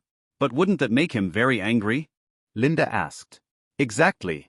Bill is the type who wouldn't care about consequences once he gets angry. He would probably challenge Victor to a life and death duel. No matter what happens next, it is our win. Amelia said. But my marriage would be ruined, Linda said. Not necessarily. If no one won or Victor killed Bill, you would still marry Victor. Bill started the fight and Victor will not be held responsible. And if Bill won and Victor died, I will propose that you should marry Victor's brother Mike, who will have the best chance of being the next patriarch after Bill gets kicked out of the family. Amelia said. Ah, but I don't like that Mike. He has a thing for prostitutes. Said Linda, making up her mind that Bill was a lost cause anyway. We will talk about this later. The future is not certain, and I want to consult the matriarch. It's her decision. That's everything for now. You can leave, said Amelia as she returned to the report in her hand. I understand. Can I take the magazine? Linda asked. Take it, I have another copy. Oh, I don't need to remind you. Make sure to keep your virginity. You can do whatever you want besides that, Amelia said as she watched her daughter leave the room in a hurry. Linda quickly took the magazine and went downstairs to the basement. 3 men slowly walked towards the massive secluded mansion. A middle-aged man and 2 youths. They looked weird, as they were dressed in robes as if they came from a kung fu movie set. Are you sure he is here? Asked the middle-aged man. Yes, elder. The car drove him from the station to a restaurant, then here directly. I kept watch from the other peak all night, and no one left. Who lives here? He asked. Just some rich young man with 4 maids, said the other young man. Good. Arrange the formation, and make sure not to screw up, said the elder to one man as he arrogantly walked toward the gate. Can I help you? Asked the guard who had just returned from the restroom, and was busy trying to close his stuck zipper when he saw the newcomers. I am looking for Alex, a pretty young man who came here yesterday. We are his cousins, the elder said arrogantly. Ah, I did see such a man. He was really pretty. But I can't let you in, this is private property, said the guard as he used his pinky to clean his ear. While wondering what's wrong with those guys' clothing. Did they come from the past, or is this some kind of a prank? Whose mansion is this? Asked the elder as he watched his disciple who was laying a formation flag behind the guard. I shouldn't be telling you this, but this is Victor White's, the new CEO of Horizons Media Group. I can phone the mansion and ask if you can report your name. But I would be blamed if the master got angry, so I would need some persuasion, whispered the guard after looking around while making a pay me gesture with his hand. Oh.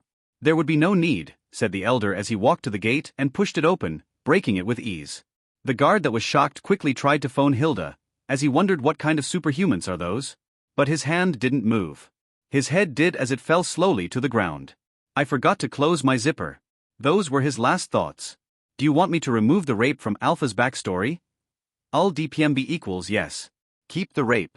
Make her more tragic. Votes, 0%. No, remove it. It will not really affect the story. She will kill herself to avoid Titus raping her. Votes, 0%. I don't care. Votes, 0%. I just don't like Alpha. Votes, 0%. Total voters, 0. Input type equals hidden value equals 7008. Input type equals hidden value equals 1. Lily and Hilda were in the basement of the gym building, where the shooting range was located.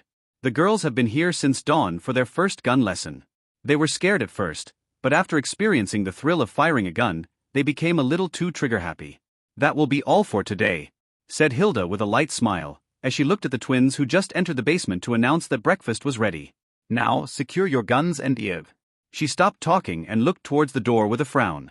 Lily did the same. There are intruders. Someone has just isolated this mansion using a formation. You girls stay here and keep your guns for now, said Hilda, as she began to head out. Are they here for us? Asked Theta in terror. Not necessary. Mina, Mana. Grab a rifle, then follow me. Miss Lily, you too? Hilda said as she took her phone and dialed a number then hung up. All the phones are being jammed. We have to rely on ourselves, she said. Lily quickly grabbed a dagger, a small gun, and a rocket launcher and headed out. Beta, you take care of the girls. Beta quickly nodded and began to assure the girls, who got a little nervous. While Mina and Mana quickly grabbed their weapons and followed Hilda. They quickly reached the upper floor and peered through the window to see nothing. Too bad they didn't install a surveillance system yet. Let me try, said Lily as she activated her survey skill. It works for long ranges, but it has bad accuracy and loses the ability to see clearly. There are 3 enemies. They are on the main road slowly heading towards the main building. We can meet with them if we go now, said Lily, and Hilda, you go with the twins. I will hide in the shadows inside the mansion, Lily added as she began to head to the main building. You two stay with Miss Lily inside, I will meet them alone at the front door, said Hilda as she took a dagger from somewhere under her skirt and hid it carefully with the gun in her sleeve. It took them 5 minutes to reach the main building and enter through the back door, then head to the entrance. Through the windows, they could see 3 men in robes heading to the doors. Try to keep your distance. Those are martial arts practitioners. The 2 youths are a little strong, but their talents are garbage. The old man is dangerous. Leave him to me, said Hilda, who used her talent measuring skill. She elegantly dusted her clothes then headed out. When Hilda stepped outside the door, the 3 visitors were a few feet away from the door. How can I help you? Do you know that you are attacking a Von Weiss property? Hilda said as she bowed slightly, in a superficial greeting. Von Weiss. The elder frowned, then looked angrily at his disciple who stepped forward proudly and yelled. I don't care what Von Weiss or Von Mice you call yourselves. This is Elder Brown from the Thunder SE Seethe. The disciple abruptly stopped when his master snaked his head as he looked at him with anger. Those disciples of his had been so lazy in class that they failed to remember the names of the top powers.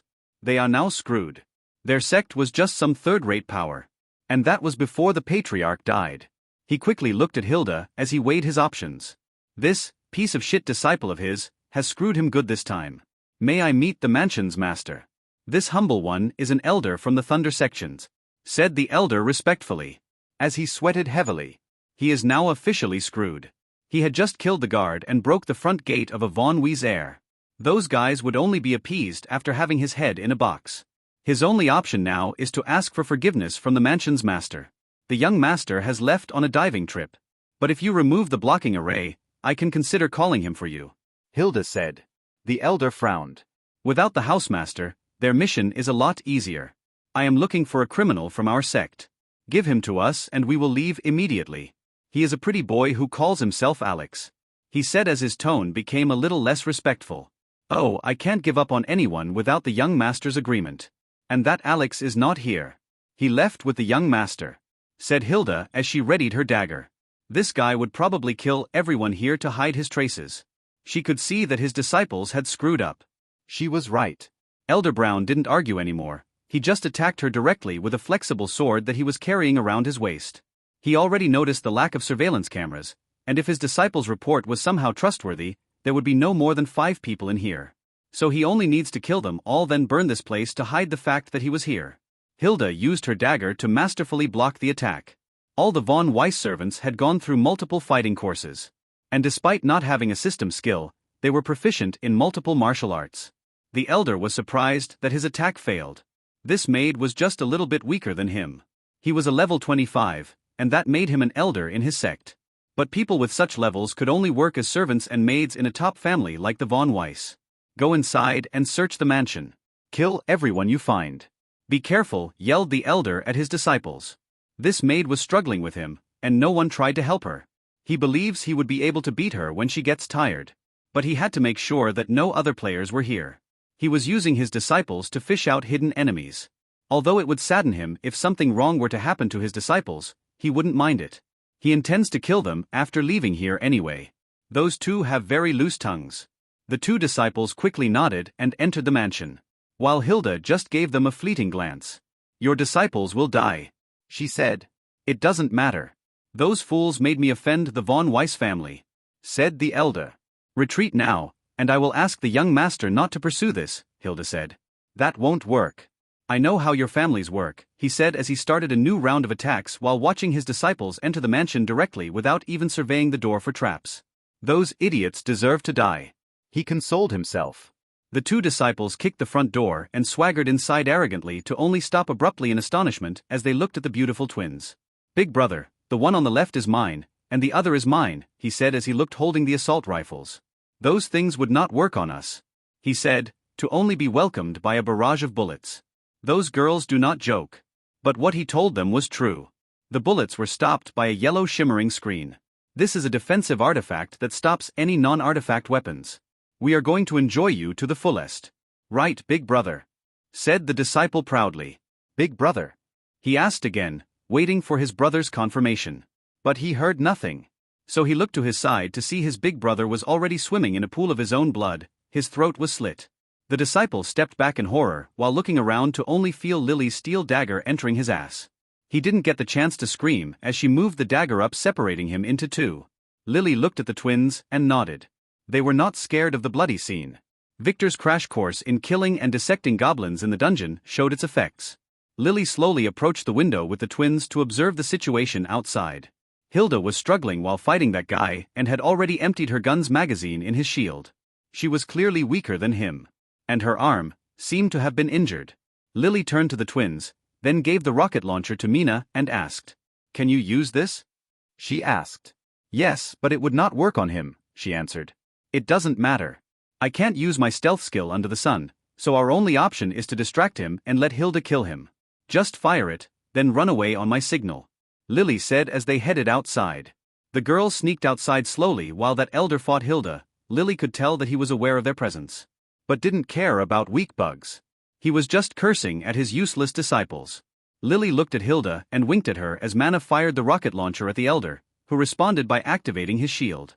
So after the rocket exploded and shook the entire building, the smoke cleared to reveal the smirking unharmed elder, whose eyes soon lost focus as he looked at the other thing the smoke revealed. It was Lily, who was dancing slowly in the yard after removing her veil. The effect of her removing her veil doubled her skill, the mesmerizing dance effect many times, rendering the elder who has long committed himself to a hermit's life spellbound. Just for a couple of seconds, but that was enough. Hilda, who has already prepared her dagger, stabbed him from the back, killing him in seconds. The elder didn't flinch at all. He didn't even feel the dagger going through his heart. His body slowly fell to the ground, but his eyes never left Lily. She slowly put back her veil on as she looked at his lifeless corpse in contempt. She wanted her young master to be the first one to see her dance. When Alex woke up, She was astonished to discover that she was sleeping with someone in a sleeping bag. The last thing she remembers was being struck unconscious by some crazy girl. What happened? She panicked a little as she felt a hand around her waist. But the bag was cramped and she couldn't move. She slowly turned her head to see that it was her purple-haired young master beside her, so she breathed a sigh of relief. She didn't mind if it was him. Wait a minute. What the hell am I thinking? She scolded herself. Wait, there was someone else in the sleeping bag, she thought. She slowly raised her head a little, to see that it was the one-eyed blonde girl who hit her earlier. She was wide awake, throwing death stares at the sound-asleep young master. Alex slowly lowered her head, then closed her eyes, deciding to pretend to be asleep, thinking that this was not of her business. She didn't know how to face the young master if he woke up right now. So she just had to bear with it for a little while and wait for him to wake up. The feeling of his hand around her waist was not bad though. Alpha was really upset. Last night, Victor got thirsty after laughing for half an hour. So he asked if there was a water source nearby. She guided him to the little fountain on the wall of the temple. He quickly washed his face and drank then. After filling a water bottle, he took out his chair and leisurely sat on it while ordering her to take off her filthy rags and take a shower, saying that she stinks. That was rude. But she still did as she was told. She didn't dare disobey as she knew a lot about the horrors of blood seals. And it wasn't like she minded. Titus and Baron have already done much more than that to her and her younger sisters. That was a mistake. She should not have obeyed him. His fiery eyes that were watching her shower made her very embarrassed. She didn't know why, but she couldn't just ignore him. After finishing quickly, she was pleasantly surprised to find that Victor was nowhere to be found. She was so embarrassed that she didn't even notice him leaving. Was he not satisfied with her looks? Her clothes rags were missing. In their place, there were some folded men's clothing. She knew those were Victor's. After some hesitation, she quickly took them and wore them with a faint blush showing on her cheeks. When she returned to the main hall, she was surprised to find that Victor had already laid a double-sized sleeping bag on the ground and was sliding inside it. That butler-dressed pretty boy was already inside. Ah, so that's it. He swings that way, she thought. Come on in. There is a place for you, he said, debunking her theory. I need to keep watch, we can't all sleep. She found an excuse to refuse him. You already said that spiders can't come here. Don't worry, I will use my disguise skill, and nothing will happen, now get in. This is an order. I can see that you didn't have a good sleep in a while, Victor said. She scowled at him, then reluctantly entered the bag. It was a little tight with 3 people, and that pervert Victor quickly slid his hand around her waist.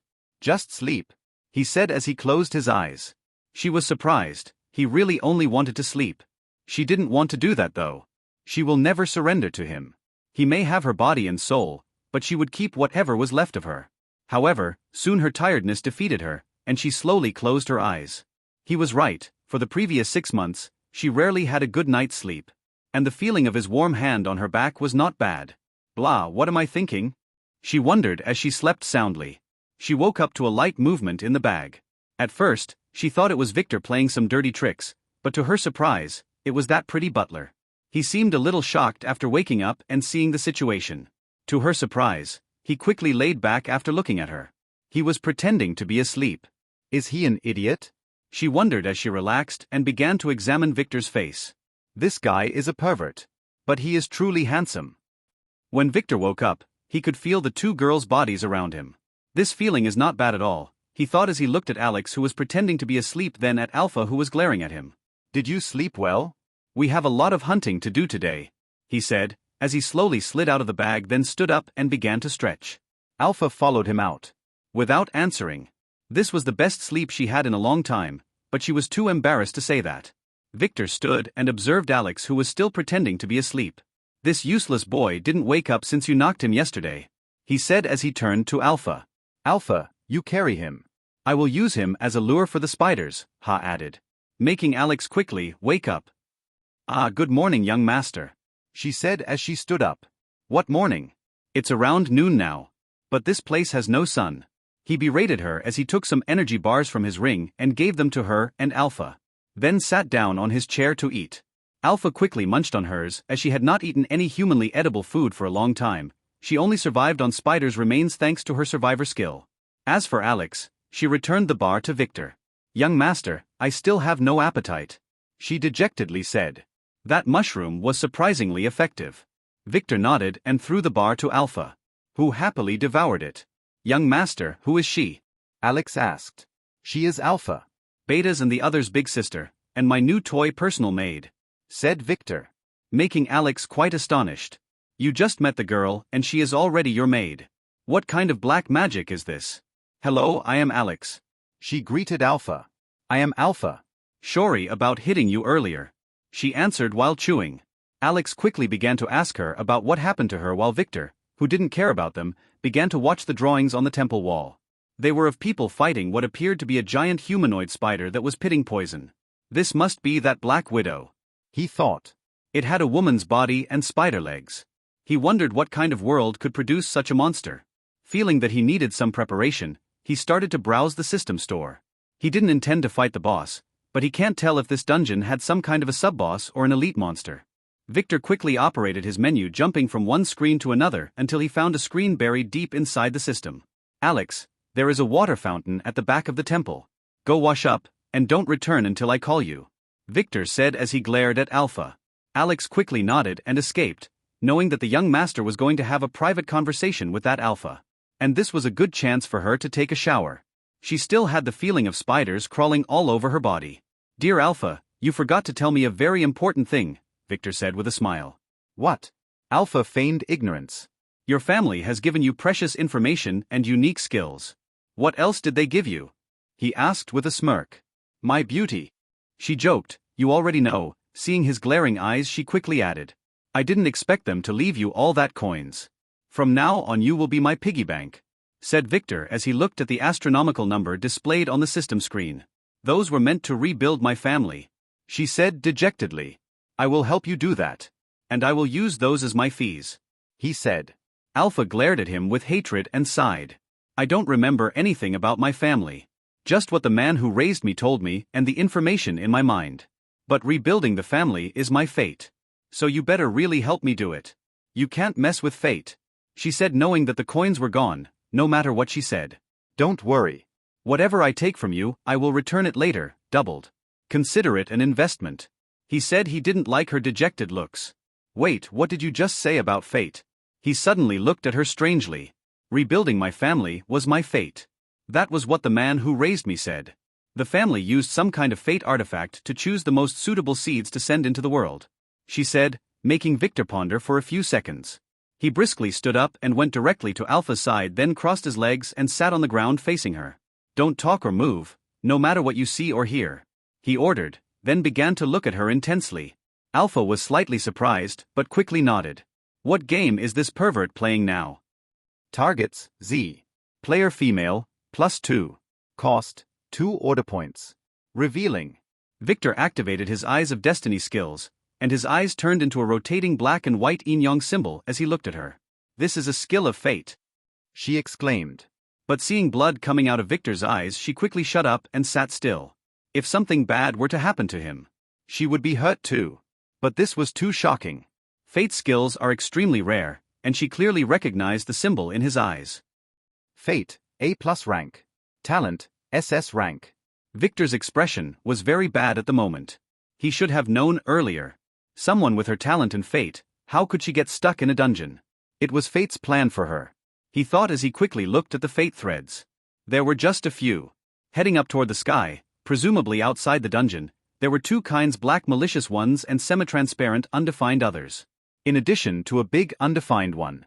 This was not a person, but a life goal. It should be the rebuilding of her family. There were two other important threads though. The first was a little ethereal and had a red tint. This must be her blood slave fate connecting her to him.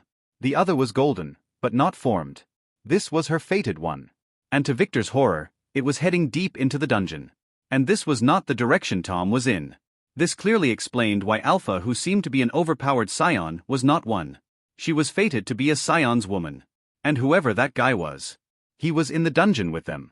*T, yelled Victor as he deactivated his skill and laid down exhausted on the ground. What did you see? Alpha asked nervously. We are screwed, Victor, who looked at the ceiling, said with a smile that didn't reach his eyes. Victor's situation was really bad. He was not sure if the fated one was a scion or just a normal person. But his gut was telling him it was the former. What shit luck. Throughout his previous life, he only ever met two scions in person. One of them was the one who killed his family. And now, this guy would be the third one he meets after Tom and Alex. It was as if the world itself was throwing them at him. He didn't have many tools to use against this guy. He couldn't enslave him as his blood slave slots were already full. And if he tried to kill him or hurt him badly, he would suffer a lethal backlash as his fate shield was still in cooldown. Victor turned his head and looked at the surprised Alpha. His earlier words shocked her. Don't worry. I meant, I am screwed for now. You will be screwed too, but later, he said.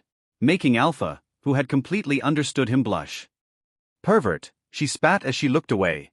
She couldn't understand why she reacted like that. She hadn't even flinched when Titus kept calling her dirty names. Victor noticed her reaction to his teasing, and that made him wonder. Maybe, after he made her his blood slave, their fates became interconnected. Maybe, just maybe there's a chance. But this girl was no fool. Victor tested her the previous day when he ordered her to shower in front of him. She obeyed him without complaints. And that was unnatural, considering her first reaction when she met him, and the fact that she seemed to hate all men, especially after what Titus did to her. How can a cold, proud girl like her become docile just like that? Victor knew perfectly what was going on in her little mind. She was planning to obey him temporarily, to use him for revenge and maybe to rebuild her family, then get rid of him after that. All slavery skills have a fatal weakness. If the enslaved grows much higher than the master, the seal can be broken. And Alpha, as a von Richter heir, only needed to level up to raise her authority. She believed that one day she would have enough authority to break his blood seal. Poor Alpha didn't know that all her plans were destined to fail the moment she licked his blood. But now he needed to know more about his future enemy. Did you meet anyone besides me and Alex here? He suddenly asked her. No, I didn't venture deep. The spiders seem to become more poisonous the deeper you go. And there are some very sticky webs. There were some corpses in those webs though. They were wearing modern clothes, so I suspect that they were the first ones who found this place. She answered while wondering about what he discovered. Victor nodded, as he pondered about the current situation. It means whoever this savior is, he only entered the dungeon recently. This girl was a damsel in distress. Locked in here alone in the dungeon and was fated to be rescued by a hero, who would help her rebuild her family that sooner or later would become his. It seems that Tom's fate brought him here by chance to save him from Baron. His fate will properly not affect Alpha's fate. Destiny would have not brought him here if it did. Victor was like a hacker who used Tom as a Trojan horse to enter Alpha's and her fated one's destiny. If he didn't fix the current situation, the world would turn this guy into his enemy sooner or later. What kind of guys do you like? He asked her again after pondering for some time, making her blush. I don't want to answer that, she said as she turned her head to the side. Victor didn't force her to answer. He was just curious what kind of person her fated one would be. What did you see? I know you were looking at my fate. Alpha asked him suddenly, making him look at her in surprise. Do you know about fate? He asked. Not a lot. My family tried to grasp it but failed. I need to warn you though. Those looking at fate don't usually live long, she said. Victor nodded, he already knew that. People usually died from fate's backlashes. But he had his fate weaver class and his massive authority. So, if he played his cards carefully, he would be able to cheat the system. Do you really want to know what I saw? He asked her. Yes, she answered firmly. While knowing fate is usually not a good thing, she was in a very bad situation at the moment. I can't tell you. I would suffer a backlash. But I can say that there is something dangerous waiting for us here, he said. Before Alpha could question him further, they heard Alex's high-pitched scream coming from the back. So, he looked at Alpha and quickly headed to Alex's position with her, while taking out his dagger. Alex, who seemed to have put on her clothes in a hurry, was standing with her hair still dripping wet in front of the fountain. A door with a flight of stairs going down into the ground had appeared in the wall behind it. What did you do? Asked Victor as he inspected the new door. This girl couldn't be left alone even for a minute without creating some kind of trouble. I saw a drawing of a spider in the fountain. So I screamed and instinctively hit it with my spear. Then the wall opened up, she answered with some embarrassment. And you still call yourself a man? Alpha spat at her as she inspected the doorway too. Alex didn't say anything, she just shot Alpha a glare. And was about to ask Victor what to do when he suddenly threw a towel at her head. Dry your hair, I will go in with Alpha while you guard the gate.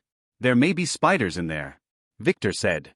He quickly washed his face and eyes, then gestured to Alpha to follow him as he entered the secret door. Alex was a little surprised, but quickly felt warm inside. Her young master really cared about her. But she didn't know that Victor was just afraid she would cause more trouble. and he needed to discuss some things with Alpha in private. Victor slowly descended the stairs while Alpha was illuminating the path using a flashlight he gave her. At the bottom, there was a hall with a huge mural on the wall and a dusty stone table with 2 artifacts on it. The ground was covered with many interlocking lines, as if they were some kind of alien formation. "Be careful," said Victor as he slowly used his appraisal skill on everything around him. "It's safe," he said after his scan found no traps, and he walked slowly into the room. "Are those the dungeon's rewards?" Alpha asked in surprise while looking at the stuff on the table. "No, do you know what dungeons are?" he asked her. "According to my family's research, they are protective measurements taken by the world to contain invaders," she said. "No, not only invaders." Victor contradicted her. This information he knew was only discovered after the reckoning. Hostile dungeons make up only 1% of all the discovered ones. Most of them are just powerful creatures or domains that somehow entered this world. Think of it like a big planet attracting asteroids and space dust. Most of it will burn on entry. But the strong ones succeed, and the world creates a dungeon around them, he added. This dungeon must have been created to contain a sealed world shard that entered our world. This mural tells the tale of a demon Arachne who was sealed here. This temple was constructed as a base for this world shard, he said as he looked at the 2 treasures. "Those 2 are the locked world catalyst?" Alpha asked while pointing at the 2 artifacts, quickly figuring it out. "Yes," said Victor as he looked at them with a frown. "Arachne Slayer's Spear/S rank. Critical damage against insects. Horus's Jewel/SS rank. Effect: Mask Presence. Depends on the authority of the owner. Current owner equals none. Option set equals dead. Options available 4 out of 10. Disable, moral, mythical being, dead, register. Those things were probably fated to be discovered by the Scion. And that jewel was amazing. This was the key that she would have used to leave the dungeon if he didn't come here. The spear is meant to be used to kill the Black Widow, while the tiara is a disguise artifact. It's the reason why no spider is entering here. The array on this tower is amplifying its effects to the entire temple," Victor said as he took out his phone and began to take photos of the array. "Ah. Wouldn't the Black Widow be very powerful?" Alpha asked as she slowly watched the mural, where many warriors faced the Arachne, then entrapped her in a hole in the ground, then build this temple to seal everything around her forever. "Probably not. There are no living beings here for her to eat. And this dungeon is only E-ranked. So it must be weakened considerably," he said as he took some samples from the ground and the walls. "Go up, this place will no longer be safe after I take those things. So I need you to help Alex in case some spiders suddenly attack," he said, making Alpha nod, then leave here after giving this hall one last look. Victor quickly took out a bottle from his ring and applied its contents to the tip of the spear. This bottle was the one he inherited from the late Nick. He doesn't know if this would be useful, but this was the best he could do for now. After that, he quickly grabbed the spear and the jewel before following Alpha. When he reached the top, he was surprised to see that Alpha was blocking the door, while Alex was standing there, facing a newcomer with a frown. He was a boy, about 12 to 13 years old. He was wearing a robe and carrying a staff while glaring at Alex with vigilance. Alpha was frozen in place as she looked at him. This boy was very cute, especially with his brown hair and hazel eyes. Victor, who was behind her, quickly noticed the situation and frowned as he used his appraisal skill from his hiding place behind Alpha in the shadow of the stairs. Sebastian Silver. Level 51.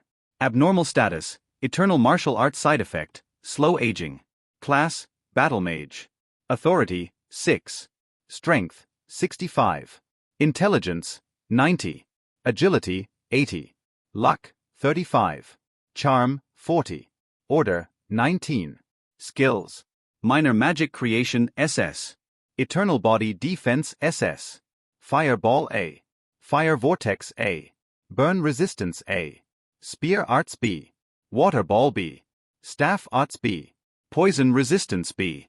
Dagger Arts B. Mountain Giant Palm B. Poison Resistance B. Paralyze Resistance B. Charm C. Master Steps D. Illuminate D. Fate Status, S+, Scion. Victor quickly docked his head and stepped back a little to hide himself. This guy is definitely not a kid and was the most dangerous enemy he has ever met after his return. And looking at Alpha's reaction, he could tell that this bastard was her type. His plan was not finalized yet, but he had to improvise, it seemed. He doesn't need to be that guy's enemy. He quickly activated his disguise skill, changing his appearance before hiding the jewel in his storage ring. As for the spear, He held it proudly, then walked out of the secret door after pushing the astonished Alpha a little, then ran to Alex's side while screaming, "Young Master Alex, look what I found!" He screamed excitement as he ran to the side of the astonished Alex. "Sorry, Alex. But the best way to beat a scion is to face him with another," thought Victor. Who is that cute kid?" Victor suddenly asked in astonishment while pointing at Sebastian, who looked back at him with hidden lust in his eyes. Victor was no longer a man. He was now disguised as a female, using the looks of a very famous movie star from his previous life. Her looks would score 50% on the Lily scale. "Sorry, Alpha, I will be stealing your man," he thought as he flashed his sweetest smiles. Sebastian was simply amazed. He had never seen such a beauty before. "Who is this cute kid? How old are you?" she asked with her ethereal voice. "My name is Sebastian, I am 13 years old." "Nice to meet you," Sebastian said, trying his best to keep his kid persona. He has long discovered that women lower their defenses quicker that way. "I wonder what would be her reaction if she knew that I was 30 years old," he wondered. I will call you Sebi. My name is Vivi. This is my young master Alex, the young master of the Thunder sect. And that one is Alpha, his first maid," she said before turning to her master. "Please, young master, you can't hurt him, he's only a child," Vivi pleaded as she stood between them with her back to him. Alex shot her a strange look, then slowly nodded as he lowered his spear. "Fine, I will not kill him," Alex said, making Sebastian curse silently. "You? Kill me?" "My eternal body technique would allow me to heal faster than your puny techniques can hurt me," he thought. I was just surprised by his sudden appearance. "Next time don't jump and scare adults like that, kid," Alex said arrogantly. Sebastian said nothing, just glared at Alex as he put away his staff. "The Thunder sect, huh? It's just a third-rate power that I can destroy at any moment." He thought the only reason he heard about it was that he was bored one day and read the list of lower sections. But as far as he knew, it was in a faraway land. What are they doing here? Before he could ask them about that, Vivi asked first. "How did you get here? Are you a player? Did someone throw you here on purpose?" Vivi asked him as she observed him with her beautiful hazel eyes. Is this girl really this naive? Or is it just innocence? He wondered. Yes, I am a player. I was on a trip to the Shadow Valley when I discovered a strange cave, and when I entered it I was transported here," he said. It's amazing to be a player at your age. You must be amazing. Right, young master? You were the same age as him when you became a player. She turned to Alex and said, then looked back at him as she tilted her head cutely. "But what do you mean by Shadow Valley? We never heard of that. We entered from a small ravine near the Thunder sect," Vivi said with amazement. You must have found another entrance. It's not unheard of for a dungeon to have multiple entrances, but it's rare. I came from a small obscure sect near New Verda City, next to the Shadow Valley. It's a famous tourist attraction," he lied. He was not from a small sect, but from a hidden sect that was miles away from New Verda City. New Verda. Wait. We are on a different continent, exclaimed Vivi, making Alex and Alpha look at her, then at Sebastian with amazement. "Yes, that is amazing," nodded Sebastian. "What is that thing in your hand?" he asked as he looked at the ominous-looking spear in Vivi's delicate hands. I nearly forgot. Young master, I found this thing inside. It was probably meant to kill that Black Widow. There are murals inside with drawings of some warrior using this to stab a large spider," she said as she handed Alex the spear. Good job," said Alex with some hesitation. There was some fear in his eyes. Sebastian could tell that he was not comfortable holding that spear and was avoiding touching the spider drawings on it. Was he arachnophobic? What a wimp. "May I look at it?" asked Sebastian after Alex inspected it. Alex didn't know what to answer. "Young Sebi, this weapon is very sharp, and you may prick yourself," said Vivi with some concern. "Don't worry. I am proficient in spears," he reassured her. Alex didn't say anything as he handed the spear to Sebastian, who began to inspect it with interest before returning it to Alex. "You keep it." "I don't like this spear's ominous color," Alex arrogantly said, refusing to take the spear. Sebastian nodded and kept it. He could tell that this thing was at least an S rank. That Alex was simply an idiot. "I will go inside and take a look. Do you mind?" Sebastian said as he approached the stairs without waiting for an answer. "Yeah," said Alex with hesitation from the back. At the secret door, that girl Alpha, who was still standing there, quickly gave way while glaring at him. Sebastian felt that she was a little pretty, too bad that her eye is damaged. He could tell from the way she tied a cloth over it. He quickly entered the secret chamber, and after inspecting it he confirmed what Vivi said. This was truly a weapon to conquer that arachne. The mural on the wall showed a burly man using it to hunt the arachne, then following it into a big cave where he trapped it by closing the opening with a big boulder. This must be the boss's room. When he went up, he could tell that Alex had got himself back together and was acting like an arrogant young master. He was scolding Vivi for being a klutz, while Alpha seemed to be cursing at someone for being a pervert while preparing a backpack with a big sleeping bag. They seemed to be preparing to explore the dungeon. Let's travel together, Sebi. It's dangerous to be alone here. Vivi approached him and said after her young master dismissed her. Be careful with the spear, it is very sharp. This was your lucky day. The young master really hates spiders. And the engraving on it made him angry. If you didn't take it, he would have ordered me to throw it away. She whispered. Ah, so that's why he gave it to him. This confirmed his guesses. That Alex is afraid of spiders. Did he hurt you? Sebastian asked her in a faint voice, as he could see that her delicate hand was a little swollen. Don't worry, I am used to it. I am his second mate after all, she said as she ran away, avoiding the subject. But he could see the tear marks on her cheeks. That monster. How could he beat such a delicate girl? If you want to travel with us, you better not slow us down, said Alex as he took a golden spear and began to make his way forward. Sebastian said nothing. He followed them silently after filling his water bottles. He kept watching Alex and his maids. His guts were telling him that there must be something wrong here. During the next 4 hours, they kept advancing toward the boss's room. They could tell that this was the right direction, because of the increase in the spider size and the web traps that appeared more frequently. Every now and then, they would be attacked by some spiders. Sebastian watched as Alex fought the spiders using his spear from the back, while his two maids who used daggers to kill the spiders acted as tanks for him. They were not bad for their levels, especially Alpha, but Sebastian didn't like her nor the death glare she was giving Vivi. Let's take a break. This young master is hungry, said Alex as he slowly stopped, then sat down on the folding chair Vivi set for him. This guy is a weakling. He was probably level 1 or 2, while Vivi was level 5 and that Alpha was about level 25. He could tell from their fighting style and speed. They can easily survive here with the normal spiders, but they would probably die if they fought the boss arachne. Sebi, eat this. You don't seem to have anything to eat, said Vivi, suddenly breaking his thoughts. She presented him with an energy bar. No thank you. I have my own rations, he said as he took out a bag of specially prepared energy capsules. He would never take something from someone he had just met, especially in a dungeon, he thought, forgetting about his new spear. Ah, that's good, Vivi said as she unwrapped the bar and ate it happily. Wait a second, was that her share? What a good girl, he thought as he looked at the other two who were also eating. But he never expected what happened next. When he returned to the group after answering nature's call, he saw Alex slapping Vivi's beautiful face. He was scolding her for giving his precious food to strangers, and kept yelling at her even after she told him it was her share. Even that Alpha seemed to be saying things about how disgusted she felt about her behavior. What an evil master and maid duo. Despite clenching his fist hard, and feeling his fingernails digging into his palms, Sebastian didn't intervene. Vivi was Alex's maid, and she probably had a slave seal. He knew better than trying to save her blindly. And if he said anything, that Alex would probably take it on her again. That didn't stop him from hating Alex more though. But if he killed him here, Vivi and that Alpha would probably take the blame and be executed by their sect.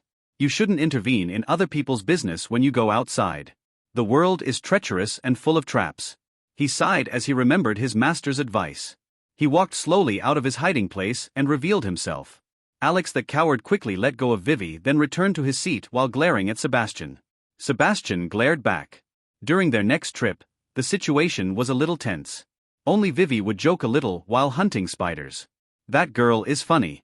The situation got more dangerous as their road forward was full of spider webs. But thanks to his fireballs, all those were incinerated so they could walk easily. The spear in his hand was simply amazing. The spiders seemed to fear it. So he could hunt them quickly and efficiently by using Alex and Alpha as shields. He felt a little guilty about Vivi though. She was given the task of collecting gems and she would also help him collect his and would secretly give them to him while Alex was not watching. It didn't take them long to reach a circular clearing. In its center, it had a man-sized hole in the ground leading to some big cave. The boss's room. The boss should be down here, he said, as he looked at Alex who stood in the back a little hesitant. What a wuss, Sebastian said as he inspected the hole carefully. The hole had many mystical inscriptions around it. This was the one in the mural earlier. Something was strange though. There was a big stone that should be covering the hole. But it was on the side, someone must have slid it away. Vivi, you go in there and check the situation, Alex said arrogantly as he grabbed Vivi's hand and threw her in.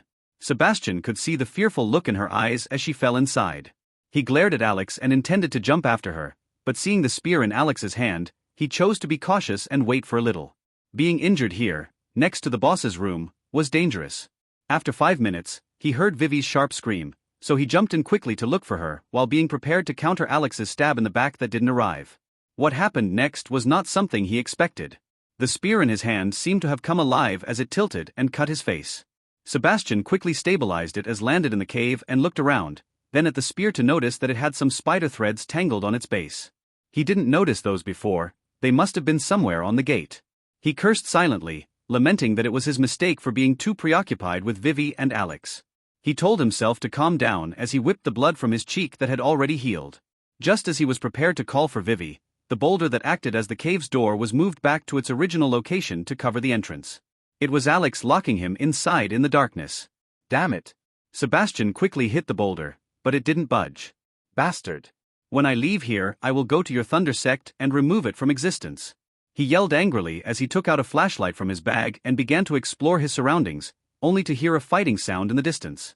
The arachne was not something Tom was expecting. The clearing conditions said to kill the Black Widow, so he expected it to be a giant spider. But what he encountered was this half-woman half-spider creature. It would be okay if the human part was pretty, but this one was too grotesque for his taste. Tom was not afraid of its ugly face, 6 eyes nor its sharp teeth that protruded unnaturally from its gaping mouth.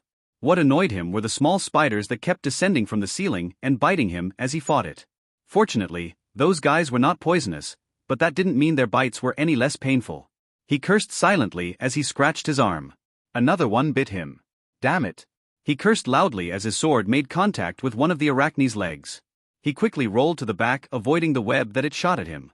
Then he rose from his crouch and using his flaming sword, he struck its leg a second time before retreating and inspecting the results, to discover that it only left a shallow mark. This thing's armor is too tough, and his attacks are getting weaker after 4 hours of continuous fighting. He was getting extremely tired. But thankfully, that thing was too, and the system had been supplementing him with healing pills repeatedly. After the long fight and his repeated assaults on its legs, the arachne's movement was not as fast as it was when he first started the fight. Although this cave was very large, it didn't lack obstacles. The huge stalactites that were covering the floor and the ceiling provided good grounds for maneuvers. So he has been using all those to his advantage. He felt that he should finish this quickly. The system has warned him that there were other players in here. But it was too whimsical to tell him their identity. He feared that the fat guy may have followed him here. For that reason, he hurried to the boss's room to clear the dungeon and get out as fast as possible. But this damn tenacious beast does not want to die. System notice. A player is approaching you from the back. Hide. Tom quickly found a boulder and stood behind it with difficulty, looking at Arachne that stopped attacking him as it had felt the new enemy approaching. It screeched loudly, then retreated a few steps, as if it feared what was coming from the shadows. It was a boy about 12 to 13 years old. He held an ominous spear in his hand. Tom wanted to warn him to be careful, but he quickly remembered where he was. This was a dungeon, and this guy is also a player. System notice. This kid is an adult. Don't be fooled. He is 2 times older and 3 times stronger than you. The system has noticed that the spear in his hand may be able to kill the spider. 2 choices. Attack the boy and take the Arachne Slayer spear. On success, you get the spear. Be warned though that you need to fight the Arachne after defeating that guy. On failure, you will not die, but you will wish you were. Keep hiding and watch. Plus use your phone to record the battle, then act after they get tired. On success, you will get rich after selling the recording. On failure of being discovered, you will not die, but you will wish you were. It's your choice. Tom looked at the notice strangely. No matter what he chose to do, his failure would result in severe consequences.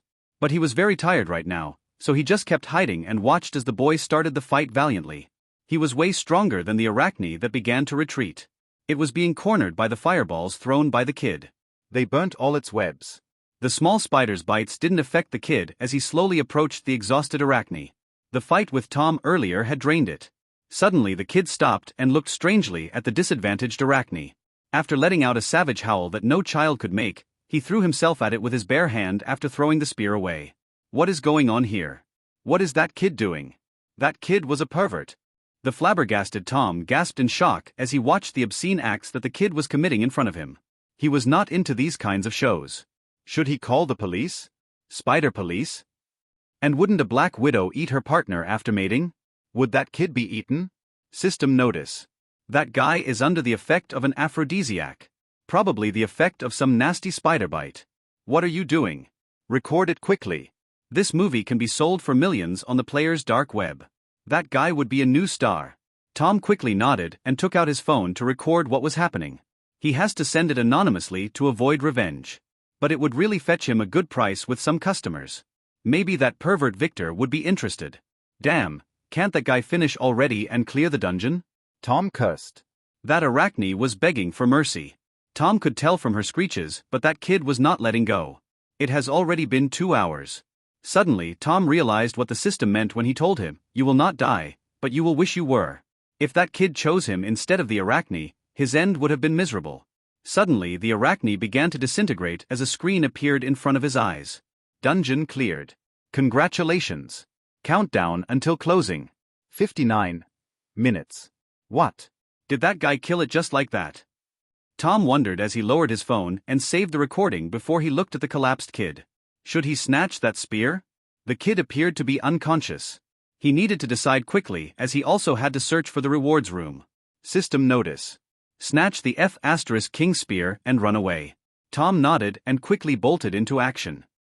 Lily was busy helping the girls clean the front hall that was splattered with blood. She might have gone a little bit overboard by splitting that guy in half. As his internal organs were now scattered all over the marble floor. You could have just stabbed him in the chest. Why go for his ass? Mana blamed her as she scrubbed the floor. She felt little nausea at first but quickly got over it. Victor dissected a goblin for them in the dungeon to explain its weak points. I think it's just the young master's influence. Mina, who was carrying a bucket of water, replied in Lily's stead. Lily blushed lightly and wanted to refute them when the doorbell rang. So she quickly ran to open the door, escaping the conversation. "Can I help you?" she asked when she saw a delivery guy at the door. "I am sorry, but you didn't have a guard on the gate, so I took the liberty to come here myself," he said as he took out a package. "This was sent to this address. Please sign here," he added, giving her the receipt. Lily nodded. She quickly scanned the package with her skill, then signed the receipt and closed the door after thanking the man. The package's wrapper was transparent so she could see that it was a magazine. The family's monthly report. The front cover featured a shot of her young master, sitting on a gilded chair. And under him, a big headline reads, "The Rising Star. A new elite." He looked dashing, but this photo was a little old, and Lily felt that it was missing something, but she couldn't quite put her finger on it. She really missed him though. Where was he now? Was he all right? Alpha was glaring at Alex, who was washing her face at the fountain. They have returned to the temple after Victor locked that poor kid inside that cave, then closed the entrance after he escaped alone. She had an urge to help Sebastian, but Victor locked her power, rendering her helpless. And she couldn't go against Victor's wishes after all. That guy only told them that they need to play along. "Just you wait, when my authority grows higher than yours, I will get my revenge," she swore. The routes were pretty much spider-free after the massacre they committed with Sebastian earlier, so the trip only took them 30 minutes. Victor left them alone after that, saying that he was going to fetch something. She did hear some loud noises a little while ago. Was it him creating trouble? After about 2 hours, Alpha, who got bored cursing at Victor, decided to confront Alex. "You are a female, aren't you?" Alpha said to Alex, who froze in her place, then turned to look at Alpha slowly. No, I am not," he said, stuttering. She didn't fool her, she could tell for a while now. The ring on her finger was the gender-swapping ring. This thing was unique and was stolen from a collector 50 years ago according to her inherited knowledge. "Whatever, it's not like I care." "Why do you follow Victor?" she asked, not exposing Alex's secret, but wondering whether Victor knew about it. Alex hesitated a little, but after remembering what Victor said about Alpha being his new assistant, he began to tell Alpha the full story. About the sex betrayal and her escape. Then how she met Victor and the deal between them. "Ah, so you are really the young master of the Thunder Sect?" Alpha said in surprise. "Yes, acting like one once again was very refreshing," Alex said with some embarrassment. "But why lie to that kid? Victor, that bastard was too vicious." She shouted, maybe to Alex, maybe to herself, or maybe to the entire world. "It's very rude to call your young master a bastard and a vicious one at that. I will punish you later, Victor said as he appeared out of thin air at the temple's entrance. Since when was he standing there eavesdropping on their conversation? Alpha wondered with a little blush. Victor walked slowly, then stood in the center of the hell where he took out his chair and unfolded it before sitting leisurely on it. Are you worried about Sebastian? I should have told you earlier, that guy is probably about 30 years old. He is practicing some art called eternal body art. Do you know what that is? Victor looked at her and asked. What? Alpha didn't want to believe him about Sebastian's age, but if what he told her about the eternal body art is true, then it may be plausible. Victor had no reason to lie about that. And that art existed in her memory. It also explains Sebastian's high level. It's an ancient art that was practiced by a long-forgotten sect, the Immortal Abode. But that sect has long been destroyed. She explained while wondering that maybe what Victor did was justifiable, that Sebastian dared to say he was 12, what a scumbag. But Victor was still too vicious. She thought, not realizing that what her young master really did to Sebastian was way beyond anything she could have imagined. Victor looked at her with horror in his eyes. The Immortal Abode was not destroyed at all. It emerged with the other hidden powers after the Reckoning and fought for world domination. At first, it was considered one of the top 5 new powers.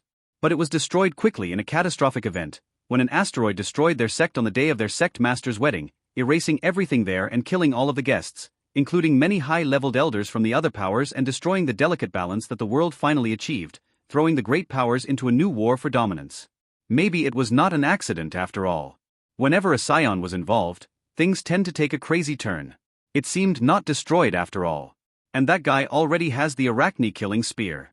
He is fighting it in that cave to this moment, Victor said, making Alpha nod a little. He was the danger I told you about when I looked at your fate. That's everything I can tell you for now, Victor added as he took out a water bottle that was in his bag. There was something inside of it. A spider. What is that? Asked Alpha, as Alex stepped away slowly. The Black Widow, this dungeon's boss, said Victor with a sigh. Those idiots were still fighting the Arachne in the cave, not realizing that it was not the boss. The notification clearly stated kill the Black Widow. That thing only has 6 eyes. A Black Widow has 8. What? Isn't the dungeon's boss an Arachne? What about the murals? Alpha asked. I told you, those are not created by the dungeon, but by whatever other worldly power built this place. The world could kill Arachne easily. Do you know what conditions the world needs to create a dungeon around a target? Victor asked. Alpha shook her head. The target. A monster most of the time should have an S-rank fate or higher. The world would not be able to kill it, so it just contains it, Victor said. As far as I know, creatures with S fate are nearly impossible to kill. But bosses get killed all the time. Alpha said she was not that knowledgeable about fate. They are hard to kill in their original world. That's why the dungeon gets created. To sever them from their original destiny, Victor said as he looked at the little cute Black Widow in the bottle. Enemy, the Black Widow. STR 1. AGI, 90. INT 3. LCK, 15. CHM, 13. Skill. Poisonous Bite SSS+. Poisonous Mist S+. Poisonous Corpse SSS+. Fate, S, severed. Victor's eyes hurt after seeing all those SS. This thing was really dangerous. It was silently lurking beside the cave's entrance, waiting for a chance to escape. When Victor entered as Vivi, he quickly used the disguise to hide himself, fearing getting discovered by the Arachne, whom he also considered the boss at that time. But was surprised when his fate instinct warned him about danger. That was when he found this thing. So he slowly approached it and locked it in the only suitable container he had. This pet bottle. Victor slowly took out another bottle from his ring. It contained a pink liquid. Soul-corroding poison.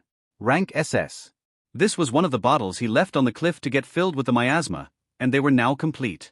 He just went back to fetch them and blew up some spiders' nests on the way with the grenades he had. What is this? Alpha asked curiously. A poison, I will kill the Black Widow with it, he said, transferring the poison carefully from one bottle to the other. This position will not affect the Black Widow's body, but just its soul. And when it dies, its corpse would become poisonous. And he could gain a new combined poison. The widow felt the strange liquid falling from the top and tried to step aside, but there was no way to go, and soon the poison touched it, and slowly it stopped moving. Now he only needs to leave it here and see what kind of poison gets created. Dungeon cleared. Congratulations. Countdown until closing. 59 minutes. Alpha looked at the notice, then turned to the dead spider and nodded. This guy may be a pervert, but he is really knowledgeable. If they didn't know about this, they may have had to spend years here, hunting every little spider. If you want to hide my bloodline, you better do it now. If I got discovered, they would catch me pretty quickly. Alpha said, looking at the countdown. Don't worry, I already locked down your bloodline. So you will feel a little weak. I can only unlock it when I am next to you, to use the disguise skill on you. And I can also give you the Hora's jewel we found here. But I have better plans for this, he said, making Alpha a little upset. Alex, get ready, the upgrade will hurt a bit, as you will have to experience a great increase. Victor said to Alex, who was sitting far away. That Black Widow was disgusting. And after leaving here, we would probably be in the gorge's bottom. You just hide and wait for me. Baron would probably be still searching the area. If they found you, just kill them. Victor added as a murderous look appeared on Alpha's face after hearing Baron's name. Don't worry, I will help you kill him. Too bad about the rewards room though. It must be in that cave, Victor said as he monitored Tom, who found it and discovered a huge retractable shield inside. Victor will leave it to him. He doesn't need it right now. Victor suddenly seemed to have remembered something and quickly pricked his finger and began to draw a magical circle on the ground. What are you doing? Alpha asked. She does not recognize these symbols. When this dungeon closes, do you know where it will materialize? He asked as he continued to draw. It should be where we found it down the gorge. Wait, no. This one has multiple entrances on different continents, so its location must be somewhere else, she said in shock. Exactly. This is a blood target array. I will not be able to use it for the time being. But when I have enough materials to create a greater tracking formation, I will be able to locate this place with my blood and get the real treasures here, he said. What treasures? The rewards, she asked. No, those will go to the guys in the cave below. Look up, he said. The miasma? She asked with uncertainty. The poison in the bottle was created using that miasma. It is a soul poison, he said, making Alpha gasp in shock as she looked at the bottles in Victor's bag. Those things are really valuable, but extremely dangerous. Not just the miasma. Don't you feel that it's very strange that this place is well lit? That light passing through the miasma is not sunlight. There must be a treasure up there, but we are too weak to get it, he said, making Alpha and Alex look up again in wonder, as Victor finished his array, then put his bag that contained the bottles in his storage ring. It's about time, he said as he looked at the timer. Thankfully that Sebastian collapsed due to the aphrodisiacs effect and would not wake up until 3 days later. He would probably not remember a thing of what happened, so Victor intends to publish a certain video to remind him.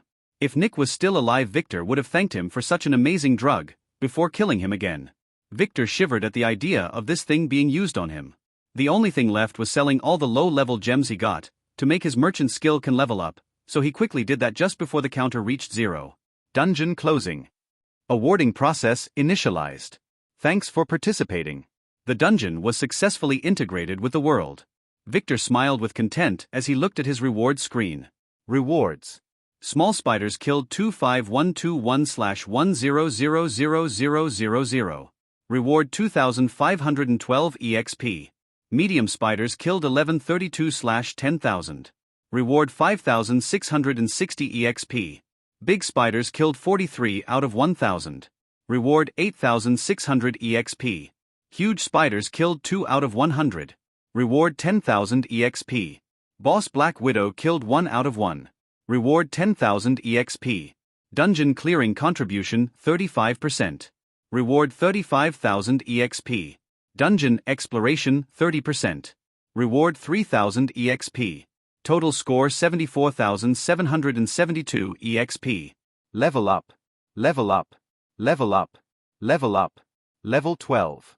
EXP 6772/20,000 till next level. Strength +4. Agility +4. Intelligence +6. Luck +5. Charm +2. Order +3. Your class has leveled up. Your fate has increased. To D+, rising, fate resonance increased. The skill admin appraisal was modified.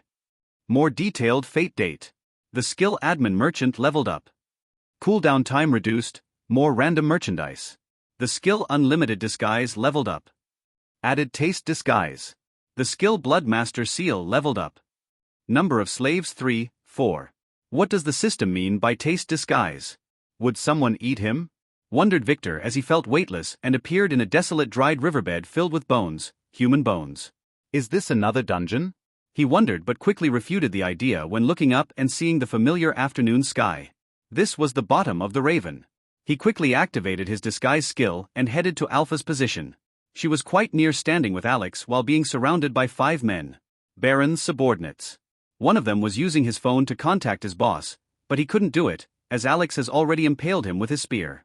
Then killed all the other guys by the time Victor reached them and stood surprised while looking at her states. The fate analysis got more detailed too. Name, Alexis Donner, female. Level, 71. Class, Thunder Warrior. Abnormal status. Blood Slave, SSS. Authority, 7. Strength, 165. Agility, 139. Intelligence, 127. Luck, 37. Charm, 50. Order, 30. Skills. Thunder Fist Arts First Half A. Spear Arts A. Spider Hater C. Increased attack against spiders. Equipment. Gender Swapping Ring, S. Goldhorn Spear A. Thunder Sect Disciple Token. Cancelled. Fate Status. Fate's Power S. Fate's Direction, Strong Negative, Changing. Fate's Design, Unaffected due to the Master's Fate Weaver effect. Total, Negative S, Dark Scion. Oh, that new Fate status explained everything. Victor nodded as he finally understood what a Dark Scion means. She had a strong fate, but it was against her. It seemed to be changing though, but for the better or the worst. He didn't really care. He was just pleased that he had got himself a new powerful butler, and maybe a harem member? Time would tell. Victor quickly went to them, then activated his disguise skill. Let's go home, he said while watching a bright flare that rose in the sky not far from their position. Tom's location was just discovered. But that guy would never be caught that easily. When Victor and his 2 companions reached the mansion, it was already sunset. They were delayed as Victor took a roundabout road to avoid detection. He had to borrow 2 cars. The first thing Victor noticed was the lack of a guard on the gate. He was planning on letting Alpha kill him. But looking at the broken gate, Victor frowned as he hurried inside without speaking. Alpha and Alex looked at each other, then followed. When he reached the front door, he was welcomed by a pretty girl jumping into his arms. "Young master, I missed you," Lily said as she buried her head into his warm chest, listening to his familiar heartbeats. What happened? "Is everyone all right?" he asked with concern as he slowly patted her silky hair. Yes. "Only that stupid guard got decapitated," she said without letting go, not caring about how muddy his clothes were. "Let's go inside to talk then," he said, then looked at Hilda, who was bowing respectfully at the door. Hilda, this is Alpha, my new assistant. Guide her to Beta and the others, then prepare some dinner, he said, pointing at Alpha while ignoring Lily, who was pinching his arm. "This girl is a little jealous. Bad young master, every time you go somewhere, you bring a new girl home," she cursed silently. Hilda nodded after hearing Victor's command, then looked at Alpha. "Miss Alpha, please follow me please," she said while wondering if this was the same Alpha the girls talked about. Alpha quickly followed after Hilda while shooting Victor, then Lily a curious look. That girl's features were somehow familiar. She must have seen her somewhere, but she could not remember when. Victor shook his head, then looked at Lily, who was still hugging him tightly. He slowly brushed her hair to the side, then kissed her forehead, making her relax her hug in shock. "Come on, this young master is tired. Let's go inside. Alex, you go get some rest too, you did great today," he said to Alex, who was a little jealous as he grasped Lily's hand and dragged her inside, where the twins who were peeking from the window quickly saluted with blushed faces. "I am pleased that the 2 of you are fine. Now go prepare some coffee for me, I will be in the study," he said, while dragging Lily to the mansion's study room, which he didn't use before. He remembers seeing a really comfortable armchair there though. And indeed that chair was there waiting for him, surrounded by long bookshelves filled with nothing except erotic magazines. This must have been designed by Nick. What a vulgar taste. But this is good, next time he has guests, he would bring them here to enhance his image. He slowly sat down and guided the embarrassed Lily to sit on his lap, then pulled her over so her body would rest on his. "I can relax at last," he said with a sigh. "Now what happened?" he asked Lily, whose face was resting on his chest. It was an elder from the Thunder sect with 2 of his disciples. They came for Alex, she explained, then proceeded to tell him in detail about the battle that ensued in the morning. "Not bad. It's my fault, I should have hired some guards. But I didn't want any eyes from the family to come near," he said with a sigh after hearing the full story. "Did you inform my father or George? They promised to take care of any intruders," he asked. "No, neither of them was available, The assistant told me that they are in the Misty Mountains cleared dungeon, Lily said. Ah, so that's it. Well, no need to inform them anymore. I already arranged someone to fix the Thunder sect, he said. Eradicating a sect is not something that he can do casually, even if it was a tiny sect. But Sebastian was different, as he can do it more silently. Even if he didn't completely destroy them, they would be weakened enough by the time he goes to collect their treasures. As far as he knows, every sect has a secret legacy treasury, and Alex was the main heir, so he must know how to unlock it. After a little knock on the mahogany door, Mana slowly entered while holding a tray with a steaming cup of coffee on top of it. Ah, thanks, Mana, said Victor with a smile as he carefully took the cup while taking care not to spill any on Lily. Mana nodded with a blush, then escaped the room. Miss Lily is getting bolder. We should do the same too, she thought. Victor smiled and began to sip in his coffee peacefully. Enjoying such a moment of rest was a rare occasion. This young master thought that after finishing the ceremony, I would be able to enjoy some peaceful time. He thought, but until now I have been hopping from one place to another, not a moment of rest. I should build my own power quickly to free my schedule. He swore silently, as he slowly brushed Lily's hair. The peace didn't last long as it was interrupted by a phone call. Victor gestured to Lily, who quickly took the phone from his pocket, then activated the speaker. It was Arya. Brother, I am calling you to ask if you want to attend a socializing party organized by the city's top investors. It will happen tomorrow at the White Hotel. Arya got straight to the point. Not interested, said Victor without opening his eyes. Are you sure? Your fiancé would be there, she asked, making Lily jerk a little. Still not interested. Is there anything else? He asked. Did you take a look at the family's monthly report? They put your photo on the cover. She teased. What? Not yet. Now go do your job, he said as he hung up the phone. Did the report arrive? He asked Lily. Yes, this morning. I didn't have a chance to inform you. I will go get it, she said, wanting to stand up, but Victor's arm that was around her stopped her. It's okay, he said as he rang a bell beside his chair. After a few seconds, Mina entered the room. Do you need anything, young master? She asked, while secretly looking at Lily's sitting posture. Mana already told her, but she didn't think it would be this intimate. Get me the family's report that arrived this morning, he said, so she quickly saluted and went to fetch it. It didn't take her long to get it, then escaped the room. Victor took the report and looked at its cover with a frown. He didn't remember when this photo was taken, probably a few days before his return. He quickly found the ceremony's results and looked at his highlighted name. There was a full article about him on the next page.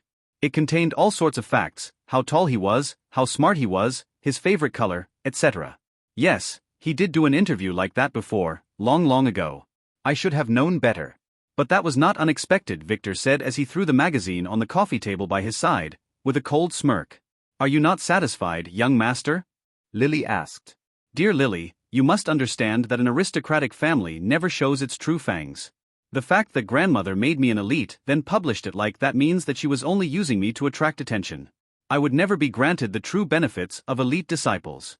Access to the family's secrets, he said, with a smirk. He already knew most of those. Ah, so she wants you to be a target for the other families while hiding the true elites, she said. Exactly. It's not like I didn't consider such a possibility. He said, what should I do now? He asked. Prove yourself. Lily answered timidly. She knew that this question was not meant for her. That's a possibility, but I don't like it, he said as he hugged Lily tighter with his arm. If he really decided to prove himself, he will be expected to sacrifice himself and devotedly serve the family. But this young master didn't take all the trouble and risks of time travel to sacrifice himself or serve others. He will do things his way. I will do what they expect me to do. I will be the most degenerate elite they ever had, he said with an evil smile as he took the phone and called Arya. What? She answered with a yell. She was really upset he hung up on her earlier. I changed my mind, I will go to the party. Send a driver to get me tomorrow, he said. I already told them you would not go, she said, sounding annoyed. Then tell them that I would. And this young master would bring an escort, he said as hung up on her again, then dialed another number, making Lily, who saw it, pinch his thigh hard. Pervert, she thought with jealousy. Ah, hi Margaret. Are you free tomorrow night? No, I need you to accompany me to the White Hotel. No, not that, there will be a party and I need you to accompany me. Yes, that party, are you interested? Yes, meet me at the mansion tomorrow then, he said, then hung up. Why not take me? Asked Lily in a faint voice. That won't work. You are too pretty and elegant for my plan. I don't want any of those other young masters to look at you in a formal dress, and I would need my partner to seduce others too. I can't tolerate others touching you or even thinking about you. My plan requires a slut to make me look like a pervert, he said, appeasing the pouting Lily. That's rude, young master. Mississippi. Margaret has her own difficulties, she said with a little blush. The twins have already told her some things about Margaret. They have known her since they were kids. I know, but she is a slut. I will need you to find a suitable dress for her. Just ask the twins for her measurements. I want her to look as hot as possible, said Victor as he took the now cold coffee cup and sipped at it. His grandmother is going to use him as a smokescreen, so he will act as one, an obvious and lascivious smokescreen. In an old apartment, Margaret was sitting on her bed in a daze when her cousin Lulu entered the room. Ah, Margaret, what are you doing resting at this hour? Didn't Mom order you to prepare dinner? Lulu said. Ah, sorry, I got distracted, Margaret said as she sat up. I heard you on the phone. Are you going on a date? It's been a while. I heard that Uncle made you go on all kinds of dates back in the day, Lulu said with a smirk, making Margaret bite her lip. She really wanted to forget her past. But this bitch would never allow her to do that. She really wanted to break the jaw of this cousin of hers, but she lives in her aunt's house after all. And although they treated her like a maid, they were not that bad. Lulu, don't be harsh on Margaret, a male voice came from the door. It was Abe, Lulu's big brother. Is it true, Margaret? Are you going on a date tomorrow? He asked Margaret with concern, making her want to puke. This guy was worse than her uncle. He tried to set her up multiple times, but she refused him. He had a dream to be a pimp. And he considered Margaret to be his first prostitute. Yes, I have a new rich boyfriend. She lied at best. Victor would consider her a maid or a plaything. But that guy was too powerful, and he gave her a choice, and he said that if she became his he would never let go of her. And that is exactly what she needed. A place to call home. Abe frowned a little, as Lulu knotted her brows with envy. That would not work. As your cousin, I have to go with you. What if that guy is some kind of a perverted young master? He said righteously, probably planning on selling her. Margaret thought for a moment, then nodded. Fine by me, but my boyfriend has a really short temper. You have to be careful, she said. This was her last test for Victor. If he fixed Abe for her, she would surrender to him. Alpha was guided to a modern building not far from the main mansion. This is the servants' residence, and the girls are staying here with me. The young master has ordered me to supervise their education, Hilda said as they entered the buildings, then climbed the stairs to the second story, where they headed to a well-lit study room. After entering, Alpha silently watched the girls who were busy doing some kind of math problem. She couldn't help but smile. When they were at Titus's mansion, she would secretly teach them each night. But they lacked many supplies. She wished that someday they would be able to live a normal life. And although this life in the hand of that perverted young master was not perfect, she could see that he treats them well. They were clean and well-dressed, and she could see that they had content smiles on their faces. That guy may not be as bad as she thought he would be. Beta soon looked up after hearing Alpha's footsteps. Her eyes slowly widened as she saw her smiling big sister. Alpha! She yelled in shock, making all the girls look up and see the newcomer. She just froze, not knowing if she was a real person or a ghost. What?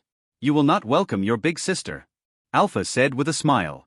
The first one to react was Theta, who threw herself at Alpha and began to sob. The girl followed one by one, all hugging Alpha at the same time. Hilda shook her head with a smile as she retreated silently. She had to go prepare dinner, and the girls deserve some private time with their big sister. We thought you were dead, Beta said as she wiped her tears. Yeah, I thought that too. But I was able to survive, she said, without revealing too much information. How did you get here? Gamma asked. I met Victor by chance, and he told me about you, she said. Ah, you met the young master. Would you live here with us? Asked Theta with some expectations. Yes, I am apparently his new assistant, said Alpha with a shallow smile. The girls cheered happily as they wiped their tears. They were really glad to be united with their big sister, who was their only support during the dark days they lived in Titus's basement. What about you? How did you get into Victor's hands? Alpha asked. Ah, it was Mississippi. Lily who saved us, Beta said as she slowly explained how Lily took them out, then how they emptied the mansion, then rigged it under her command. Making Alpha nod in approval, then curse at how Victor can manipulate little girls when they told her about the choice he gave them. But he was right. If those girls were left to their own means, they would end up dead or worse. Is Lily that veiled girl? Alpha asked.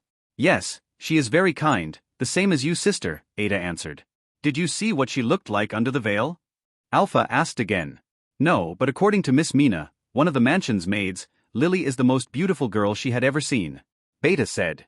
I should take a look at that girl's face. Alpha thought as she sat down with the girls and began to inquire about their living conditions here and about what Hilda taught them. It was an hour later when Mina entered the room. Ah, you must be Alpha. I am Mina. The young master has instructed me to tell you that we will be having dinner in the main dining room. So you should come to join us with everyone, Mina said before smiling kindly to the girl, then retreating. Let's go then, said Alpha to the girls, who quickly nodded, then arranged their books neatly before leaving for dinner. When Victor entered the dining room while holding Lily's hand, the girls were all seated and waiting for him. He had already taken a shower and changed into an elegant casual. He quickly sat on the main chair with Lily sitting to his side, and Alex standing respectfully behind him. You grab a seat too, Alex. This is not a formal dinner, Victor said with a smile. Alex nodded, then quickly got a seat. Mina and Mana quickly began to arrange the dishes, then went to their seats with Hilda as the meal began. Victor intended for this to be like a big family dinner. Young master, Margaret called me. She wants to go shopping in the morning. Can we accompany her? Mina asked. She no longer got nervous talking to Victor. Not after what happened in the dungeon. Oh, I will go with you too. I plan to let Lily choose a suitable dress for her, as she would accompany me to an official party tomorrow. Just tell her to come here in the morning, then we will go together, he said, then took his phone and messaged Arya to send a driver and a car that would fit 6 passengers in the morning. Mina nodded, then messaged Margaret quickly, telling her to come to the mansion first, and that Victor would accompany them. Alex, I want you to go too. I will have to run some errands while the girls are shopping, so I would need you to accompany me, Victor added. Alex, whose mouth was filled to the brim, quickly nodded. Victor shook his head while thinking that he had to teach that girl some manners. Living as a boy for a long time has taught her bad habits. Young master, I was planning to get a new guard for the mansion. Do you have any preferences? Hilda asked as she slowly put down her fork elegantly. Delay this for 2 days. I have some ideas. But find someone to fix the gate. And purchase some surveillance equipment. We will install them ourselves, Victor replied while thinking about the master ring he got from Nick. It had the marks of 41 slaves in it when he got it. He needs to get those, but tracking them with the ring would require a car. He intends to purchase one tomorrow. Ah, and although you girls can't leave this place yet, take tomorrow as a vacation and enjoy your day with Alpha, he said, making Beta and the others cheer happily. While Alpha looked at him weirdly. She didn't know what he was planning, but the girls needed to relax a little. Suddenly, there was a slight knock on the mansion's door. Victor frowned, then asked Hilda to see who it was. Hilda quickly saluted, then went to the door. She returned 5 minutes later, with a serious look on her face. Young master. It is someone from the family. He requested a meeting with you, so I took the liberty to guide him to the study, she said. Victor slowly stood up. Lily wanted to go with him, but he gestured to her to sit down. Everyone continue your meal, I already know what this is about. There would be no trouble, Victor said as he elegantly left the dining room. Then headed to the study, where an old man with a straight back, white hair, and a thin white mustache was waiting.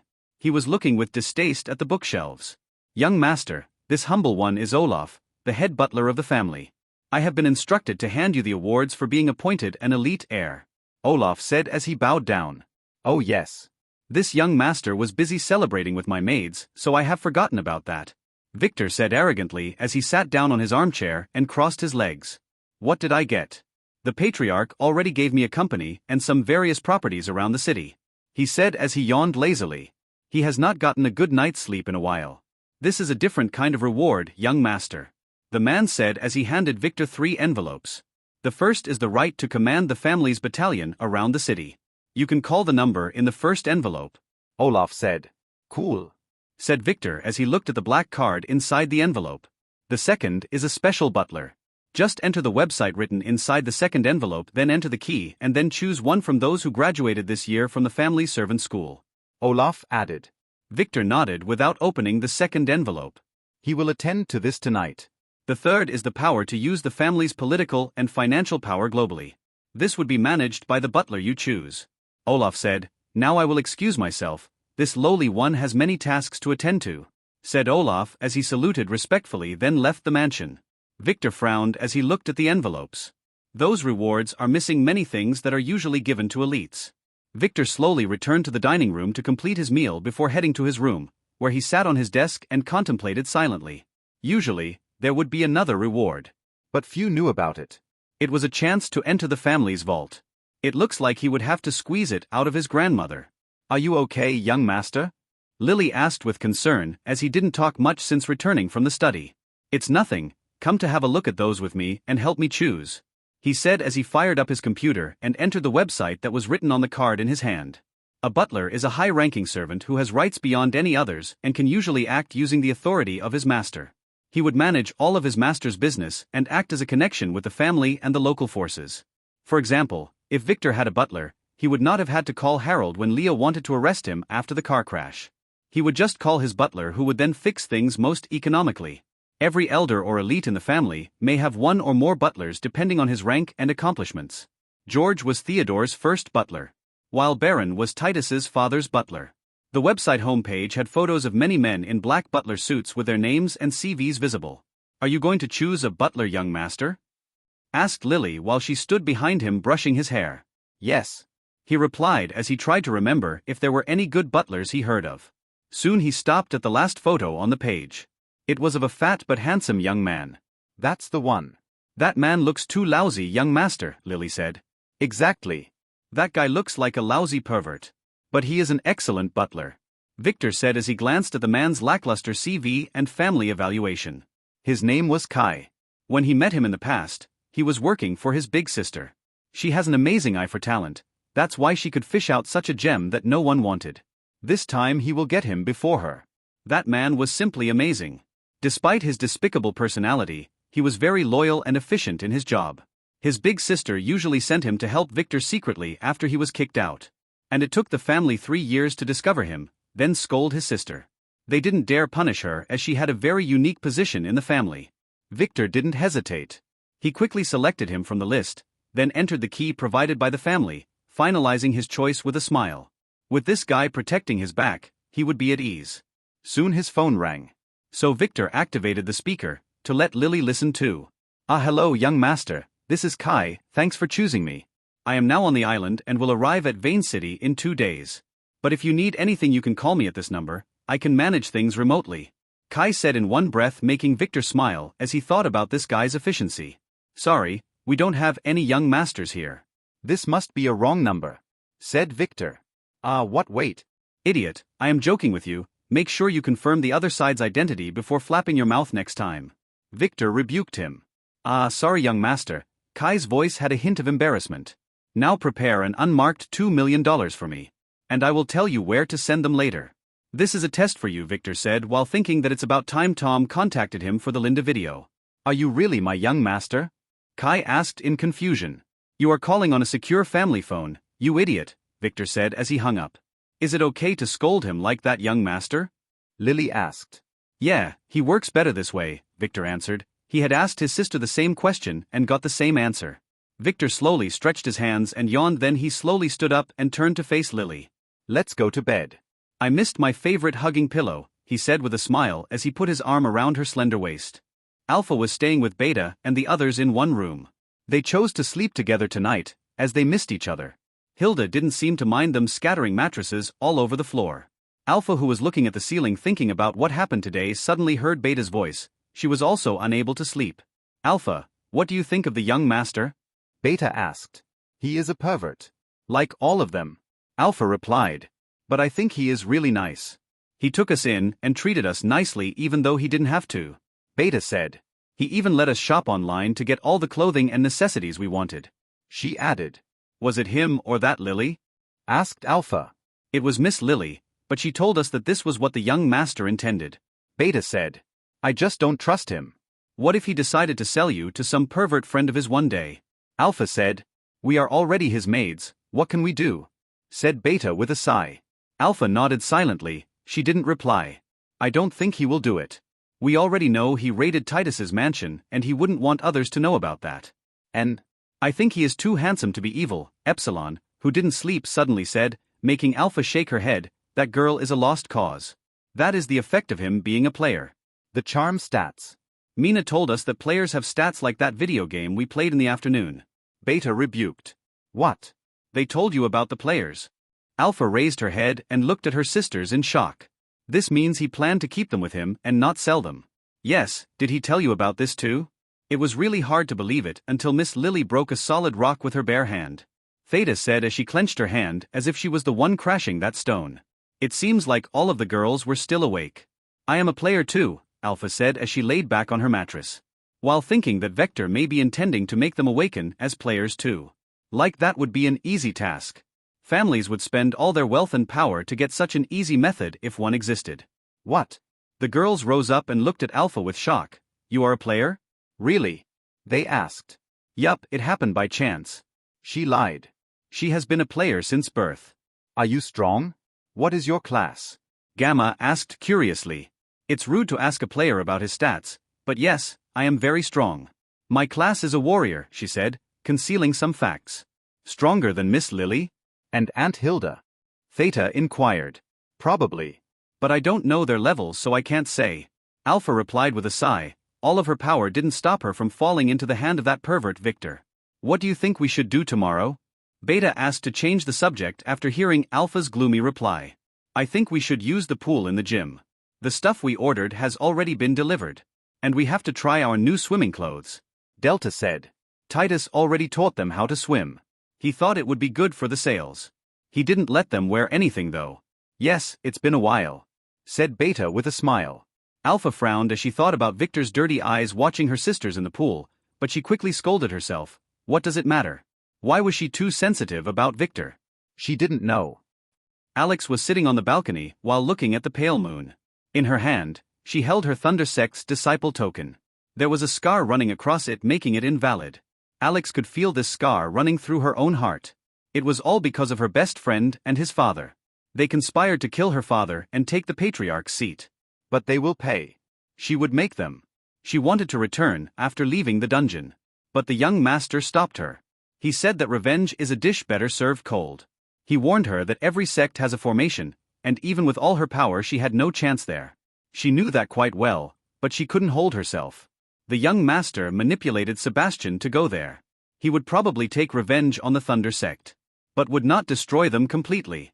But whatever he did, that formation would be destroyed. So they only needed to wait for news about the sect to go there.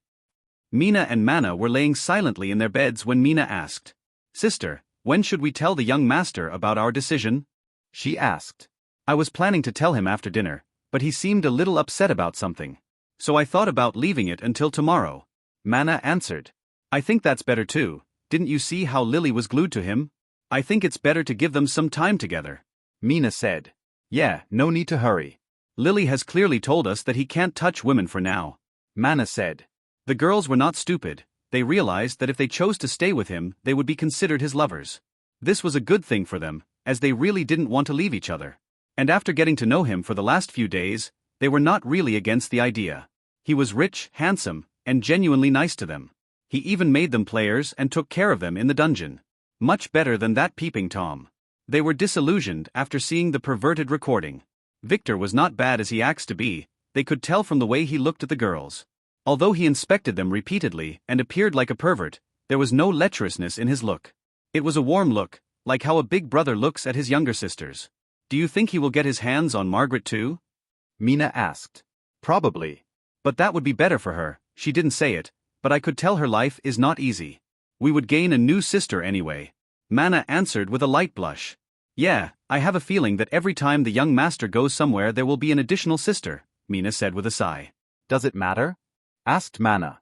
No, as long as we can stay together. Her sister answered with a smile. Hilda slowly made a last trip to the mansion before heading to the servants' building. She silently passed through the corridors checking on the girls. Alpha was sleeping with her sisters. She could hear their laughter clearly from the corridor. This was not bad at all. The young master is really great. She has served others before and knows how much darkness exists in the family.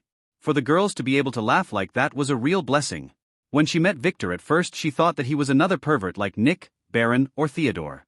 He seemed to be a little too arrogant. But after talking with him she realized that this was all a facade. This young master was a genius. The rumors surrounding him were clearly false, and he was using those to his advantage. He may appear to be a pervert on the outside, and made her really worried when she sent the girls to his chamber the first night he got here. But she had to do it because he was still young and didn't have much experience with women, as she knew about the family's rules. The twins were like daughters to her, and if they were able to gain his trust and approval, that would guarantee a stable life for them in the future. But what the girls told her the next morning excited her expectations. He didn't touch them, just let them sleep with him. But that's not the interesting thing. What mattered was the girls' tone when they talked about him. They were no longer scared and had a really good impression of him. She could hear their little bed talk when she passed by their room. Those girls had made their decision. But that was to be expected. She could still remember how he saved them from Nick that night. He even gave her a healing pill. She knows how expensive those were. And after that, he made the twins players. He claimed it was a coincidence. But she didn't believe it, although unreasonable. Her gut feeling told her that he knew what he was doing. And she always trusted her gut feeling. Victor was a great young master, she was sure of it. Maybe being sent here was not a bad thing after all. Victor was smiling silently as he looked at the sleeping beauty cuddled in his embrace. When he met her for the first time before the ceremony, he was planning to take advantage of her as a part of his plan, maybe exchange her for great benefits from her family. But later, after seeing her true beauty, and interacting with her for a while, he began to like her. And he could tell that she truly loved him. But he was hesitant. It all changed in the dungeon. At first he felt a little jealous after seeing that she began to be swayed by Tom. When she protected him with her body. At that moment, he felt something in his heart break. A barrier that he erected after his wife was killed in his previous life. He realized that he truly loved Lily, and he would not tolerate anything happening to her. Now, looking at the content smile on her sleeping face, he was wondering what to do. If he really wanted to keep her, he would have to face a lot of trouble. But for her, he was ready to face anything. But the problem was her family. Those guys are still busy for now. But eventually, they would trace her to him. If he really wanted to keep her at that time, she would have to be his main wife. He was not against the idea, as he would treat all his girls equally regardless of their status. But the problem was convincing his family. He felt that he should go to the island and negotiate a deal with his grandmother. Maybe he would be able to fix the trouble with Linda too. But that would have to wait for a few days. He was waiting for something that could happen any day now. He was not sure, since this thing happened years later in his other life. But his actions have sped things up. His first step should be to awaken his and Lily's bloodlines. He had already collected some of the materials, but there was a specific component that was really hard to get. That thing is vital for his plan, as he would need to awaken the girls' bloodlines too before making them players, as that would grant immense benefits. Now, he only wanted one thing. And that was to spend the night with Lily in his embrace. As for the other things, he will leave them until the morning. Alpha was staying with Beta and the others in one room. They chose to sleep together tonight, as they missed each other. Hilda didn't seem to mind them scattering mattresses all over the floor. Alpha, who was looking at the ceiling thinking about what happened today, suddenly heard Beta's voice. She was also unable to sleep. Alpha, what do you think of the young master? Beta asked. He is a pervert. Like all of them. Alpha replied. But I think he is really nice. He took us in and treated us nicely even though he didn't have to. Beta said. He even let us shop online to get all the clothing and necessities we wanted. She added. Was it him or that Lily? Asked Alpha. It was Miss Lily, but she told us that this was what the young master intended. Beta said. I just don't trust him. What if he decided to sell you to some pervert friend of his one day? Alpha said. We are already his maids, what can we do? Said Beta with a sigh. Alpha nodded silently, she didn't reply. I don't think he will do it. We already know he raided Titus's mansion and he wouldn't want others to know about that. And I think he is too handsome to be evil, Epsilon, who didn't sleep, suddenly said, making Alpha shake her head. That girl is a lost cause. That is the effect of him being a player. The charm stats. Mina told us that players have stats like that video game we played in the afternoon. Beta rebuked. What? They told you about the players. Alpha raised her head and looked at her sisters in shock. This means he planned to keep them with him and not sell them. Yes, did he tell you about this too? It was really hard to believe it until Miss Lily broke a solid rock with her bare hand. Theta said as she clenched her hand as if she was the one crashing that stone. It seems like all of the girls were still awake. I am a player too, Alpha said as she laid back on her mattress. While thinking that Vector may be intending to make them awaken as players too. Like that would be an easy task. Families would spend all their wealth and power to get such an easy method if one existed. What? The girls rose up and looked at Alpha with shock. You are a player? Really? They asked. Yup, it happened by chance. She lied. She has been a player since birth. Are you strong? What is your class? Gamma asked curiously. It's rude to ask a player about his stats, but yes, I am very strong. My class is a warrior, she said, concealing some facts. Stronger than Miss Lily? And Aunt Hilda? Theta inquired. Probably. But I don't know their levels, so I can't say. Alpha replied with a sigh. All of her power didn't stop her from falling into the hand of that pervert Victor. What do you think we should do tomorrow? Beta asked to change the subject after hearing Alpha's gloomy reply. I think we should use the pool in the gym. The stuff we ordered has already been delivered. And we have to try our new swimming clothes. Delta said. Titus already taught them how to swim. He thought it would be good for the sales. He didn't let them wear anything though. Yes, it's been a while, said Beta with a smile. Alpha frowned as she thought about Victor's dirty eyes watching her sisters in the pool, but she quickly scolded herself. What does it matter? Why was she too sensitive about Victor? She didn't know. Alex was sitting on the balcony while looking at the pale moon. In her hand, she held her Thunder Sect's disciple token. There was a scar running across it, making it invalid. Alex could feel this scar running through her own heart. It was all because of her best friend and his father.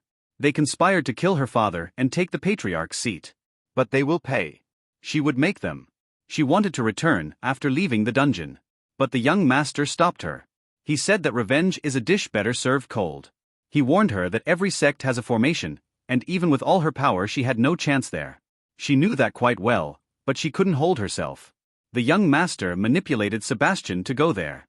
He would probably take revenge on the Thunder Sect, but would not destroy them completely. But whatever he did, that formation would be destroyed. So they only needed to wait for news about the sect to go there. Mina and Mana were laying silently in their beds when Mina asked, Sister, when should we tell the young master about our decision? She asked. I was planning to tell him after dinner, but he seemed a little upset about something. So I thought about leaving it until tomorrow. Mana answered. I think that's better too. Didn't you see how Lily was glued to him? I think it's better to give them some time together. Mina said. Yeah, no need to hurry. Lily has clearly told us that he can't touch women for now. Mana said. The girls were not stupid. They realized that if they chose to stay with him, they would be considered his lovers. This was a good thing for them, as they really didn't want to leave each other. And after getting to know him for the last few days, they were not really against the idea. He was rich, handsome, and genuinely nice to them. He even made them players and took care of them in the dungeon. Much better than that peeping Tom. They were disillusioned after seeing the perverted recording. Victor was not bad as he acts to be, they could tell from the way he looked at the girls. Although he inspected them repeatedly and appeared like a pervert, there was no lecherousness in his look. It was a warm look, like how a big brother looks at his younger sisters. Do you think he will get his hands on Margaret too? Mina asked. Probably. But that would be better for her. She didn't say it, but I could tell her life is not easy. We would gain a new sister anyway. Mana answered with a light blush. Yeah, I have a feeling that every time the young master goes somewhere there will be an additional sister, Mina said with a sigh. Does it matter? Asked Mana. No, as long as we can stay together. Her sister answered with a smile. Hilda slowly made a last trip to the mansion before heading to the servants' building. She silently passed through the corridors checking on the girls. Alpha was sleeping with her sisters, she could hear their laughter clearly from the corridor. This was not bad at all. The young master is really great. She has served others before and knows how much darkness exists in the family. For the girls to be able to laugh like that was a real blessing. Margaret stretched her body after stepping down from the taxi. She was wearing a white shirt and short jeans. Where is your boyfriend? Shouldn't he be waiting for us? Her first cousin Abe asked as he looked around. They were now next to the mansion's lower gate. Margaret ignored him. This place is very remote. Are you sure he is rich? Her second cousin Lulu added. She insisted to come with her after she heard that her boyfriend would take her shopping. The mansion is not visible from here, this is its gate. Let's go. Margaret said as she began to head up while wondering where did that sloppy guard and the iron gate go. She has been here only a few times when she walked the twins home with Tom. Oh, is this his family's house? He should be very wealthy. Abe said as he nodded in approval as he could see how extraordinary the gate was. They slowly climbed the hill while looking around. The road and trees on its sides were well maintained. It took them 15 minutes to reach the top of the road where they were welcomed by the massive Renaissance-styled mansion on the top of the hill. Wah! Are you sure your boyfriend isn't just the janitor here? Asked the astonished Lulu as she looked around. If her cousin's boyfriend was really that rich she needed to snatch him. Why does this place look like it went through a battle? Abe asked with a frown as he noticed the damaged floor and posts around the front door. I don't know. Maybe they are renovating, Margaret said as arrived at the door and timidly pressed the fancy bell button. The doorbell rang with some kind of a classical music tune. Soon, a pretty redhead maid opened the door. Margaret, you came early. The young master is still having his breakfast, Mina said before looking at Abe and Lulu. And who are those? She cocked her head cutely as she asked. Those are my cousins Lulu and, Margaret began to speak but was interrupted by Abe. I am Abe, Margaret's cousin. Nice to meet you, Abe said as he flashed Mina a bright smile and stretched his hand. Hello, I am Mina, Margaret's friend, and I work here as a maid, said Mina politely, nodding while ignoring his handshake. She can see the dirty look he was giving her, and she didn't like it at all. Abe didn't mind, but after hearing that she was Margaret's friend he began to weave some schemes. The young master has instructed me to take you to him immediately when you come, but I have to check about your cousins, Mina said as she used her phone to text Victor about the unexpected visitors. Wondering if she should take them there or just leave them in the reception room. The young master quickly replied. Let them come here. Follow me, the young master is waiting, Mina said as she got out of the mansion and gestured to them to follow. Isn't your young master inside? Asked Lulu. She really wanted to go inside and take some selfies. She could see how luxurious this place was when Mina opened the door. No, this morning he wanted to enjoy the scenery, so he had his breakfast served to the gym, Mina said as she quickened her steps. The gym? What scenery is there at the gym? Wondered Abe as he followed slowly. Margaret was really nervous. Would Victor hate her after meeting her snobbish cousins? But she wanted to know his reaction. But what she didn't take into account was her cousin's shock when they reached their destination. Abe was so amazed by what he saw that he opened his mouth wide and totally ignored the drool that fell from it. A purple-haired handsome young man was sitting at a round table filled with delicacies and eating alone, while a veiled girl and a pretty boy stood next to him respectfully serving him. He was wearing brown denim pants and a black t-shirt showing his perfect arms. That was what Margaret noticed. Abe didn't look at those at all. What grabbed his eyes from their sockets were the 8 girls in revealing swimsuits who were playing in the pool. Each one of them was prettier than the other in some way. Oh, Margaret. You came a little early, Victor said as he finished chewing his buttered bread. Sorry. My cousins insisted on following me. This is Lulu and Abe, she said apologetically, introducing her cousins. Abe was still in a trance looking at the girls. Hello, I am Lulu, Margaret's cousin. Are you really her boyfriend? Lulu said as she approached him coquettishly. Victor looked sternly at Margaret, who lowered her head in shame. Maybe she shouldn't have claimed that Victor was her boyfriend after all. Not hers, but yes, Margaret is one of my girlfriends, Victor said arrogantly as Lily gently stuffed 2 eggs in his mouth, then returned to his back giving him a shoulder massage. A purple-haired handsome young man was sitting at a round table filled with delicacies and eating alone, while a veiled girl and a pretty boy stood next to him respectfully serving him. He was wearing brown denim pants and a black t-shirt showing his perfect arms. That was what Margaret noticed. Abe didn't look at those at all. What grabbed his eyes from their sockets were the 8 girls in revealing swimsuits who were playing in the pool. Each one of them was prettier than the other in some way. Oh, Margaret. You came a little early, Victor said as he finished chewing his buttered bread. Sorry. My cousins insisted on following me. This is Lulu and Abe, she said apologetically, introducing her cousins. Abe was still in a trance looking at the girls.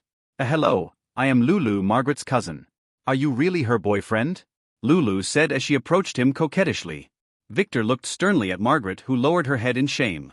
Maybe she shouldn't have claimed that Victor was her boyfriend after all.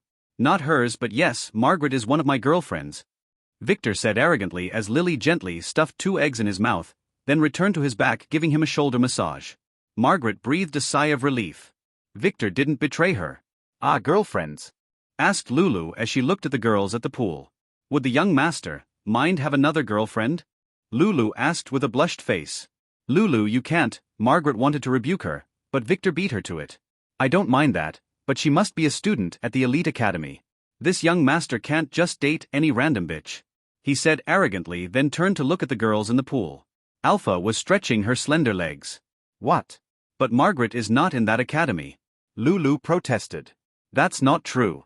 I actually applied yesterday and got approved, Margaret said, making Lulu turn to the back and look at Margaret in shock. What? She yelled, waking Abe from his trance. Is that true, Margaret? Did you get accepted? You must know that the academy costs a fortune. Even if you got accepted, you would still have to pay a lot of money. We can't pay you for that, he said with a frown. If Margaret moved to the academy's dormitory, he would not get a chance to use her. I know, but I already sold my precious thing to the young master, and he agreed to sponsor me, Margaret said ambiguously. Making Lily, who was massaging Victor's shoulders, pinch them a little too strong. What? Lulu said as she looked at Victor with greedy eyes. Young master, you must know that Margaret is not a virgin, she said. I am different. She wanted to offer herself but was stopped by Abe. This was not the right time. Such a deal must be done in private. That's disrespectful, Lulu. Young master, I hear that you plan to go shopping with my cousin. Would you mind if we tagged along? He asked, trying to act like a gentleman. Why not? But the car I requested would only fit 6 people. So you would have to take your own car, Victor said. Doesn't the young master have other cars? Lulu asked. No, I only moved here recently and didn't have the time to buy one, Victor said as he took out a linen napkin to wipe his hands and mouth, then threw it casually on the table before standing up and stretching. Young master, the car has arrived. Mana came from the back and reported, making Abe look at her, then at Mina in shock. Why didn't you tell me you have twin friends? He whispered to Margaret. You never asked, Margaret replied, making him really upset. His plan is not working. He was planning on selling Margaret or milking some money from her rich boyfriend, but that bitch has probably already sold herself for a chance to enter the elite academy.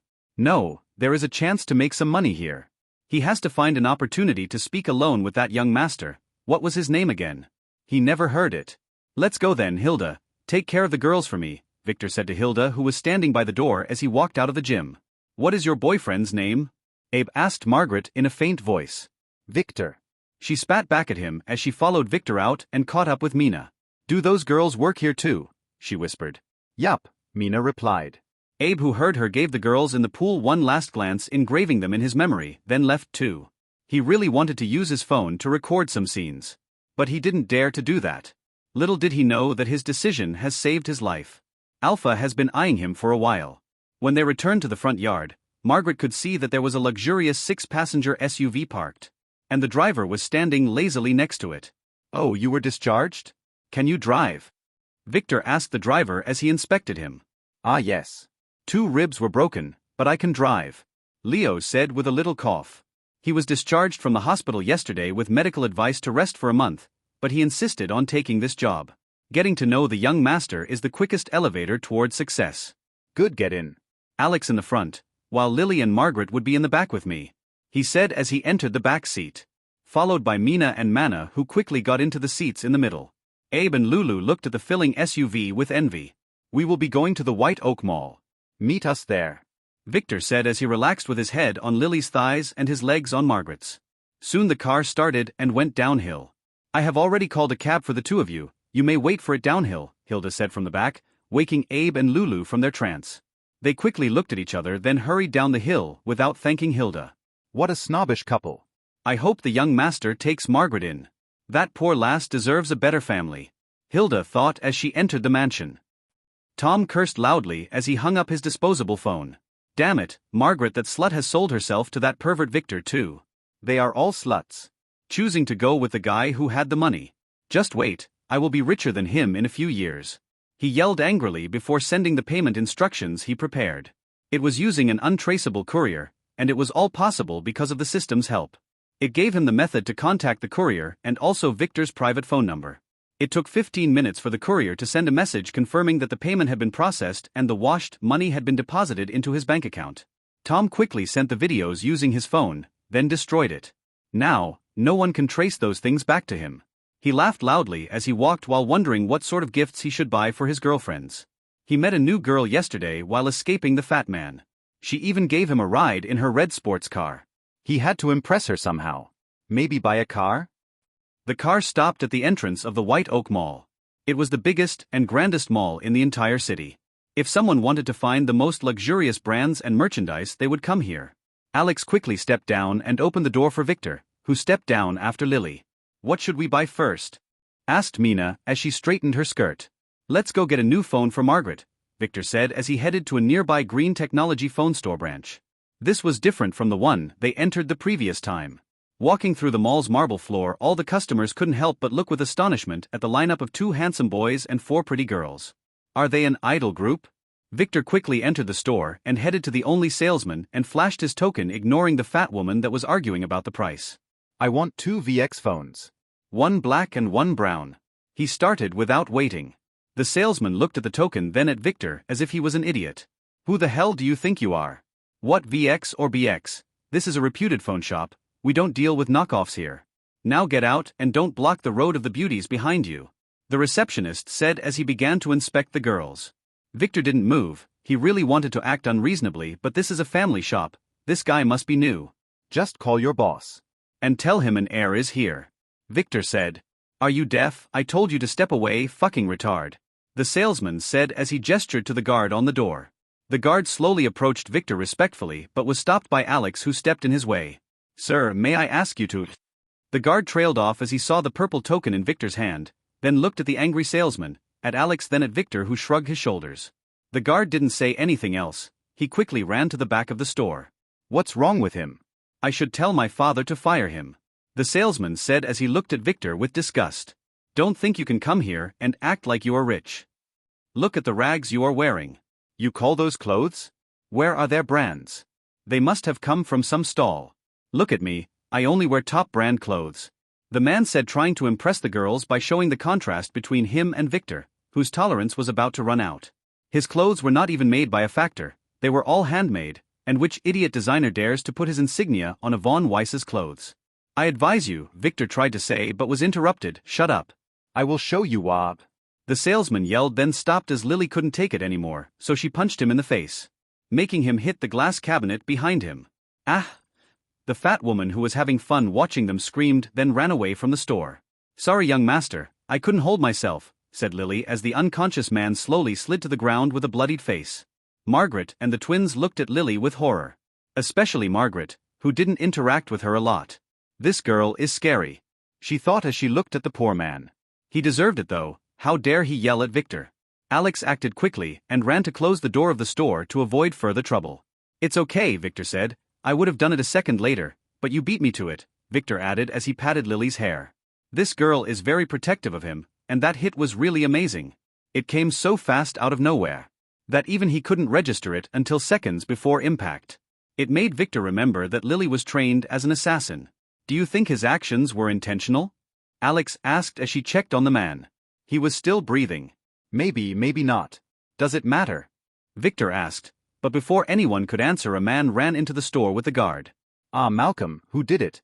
The man screamed as he knelt next to the salesman's collapsed body, to only be silenced by a kick in his chin by Victor. I did it. You piece of shit, how dare you, a mere salesman, make fun of this young master? Victor shouted as the man was thrown to the other side of the store, and didn't get up. The guard didn't dare intervene, he just ran to check if his boss was still alive. He was just a little guard in the family. The twins held each other's hands. This was the first time they saw Victor act like that. Victor looked coldly at that man, then gestured to his shocked entourage to leave. Wasn't the young master's reaction a little inappropriate? The girls wondered. The young master must not be offended. Don't worry, he is still alive, you clean this mess. Victor cursed at the guard, who was kneeling beside his boss as he left. Sorry, Margaret, I will get you a special phone later, he said, walking out of the store. Margaret swallowed and took a deep breath as she followed Victor out. Being a player seemed to have changed her. She no longer repulsed from seeing violence. It was as if basic survival instincts had awakened in her. Was it really a good choice following Victor? It's too late now, she has already entered the lion's jaws. She sighed. The twins didn't mind what Victor did. They had been taught the family law by Hilda, and those men were lucky because Victor spared their lives. Little did the girls know that the man would never leave the hospital bed for the rest of his life. Would there be any trouble? Lily asked as she took out a handkerchief to whip out a few bloodstains on Victor's pants. That kick has broken the shopkeeper's jaws.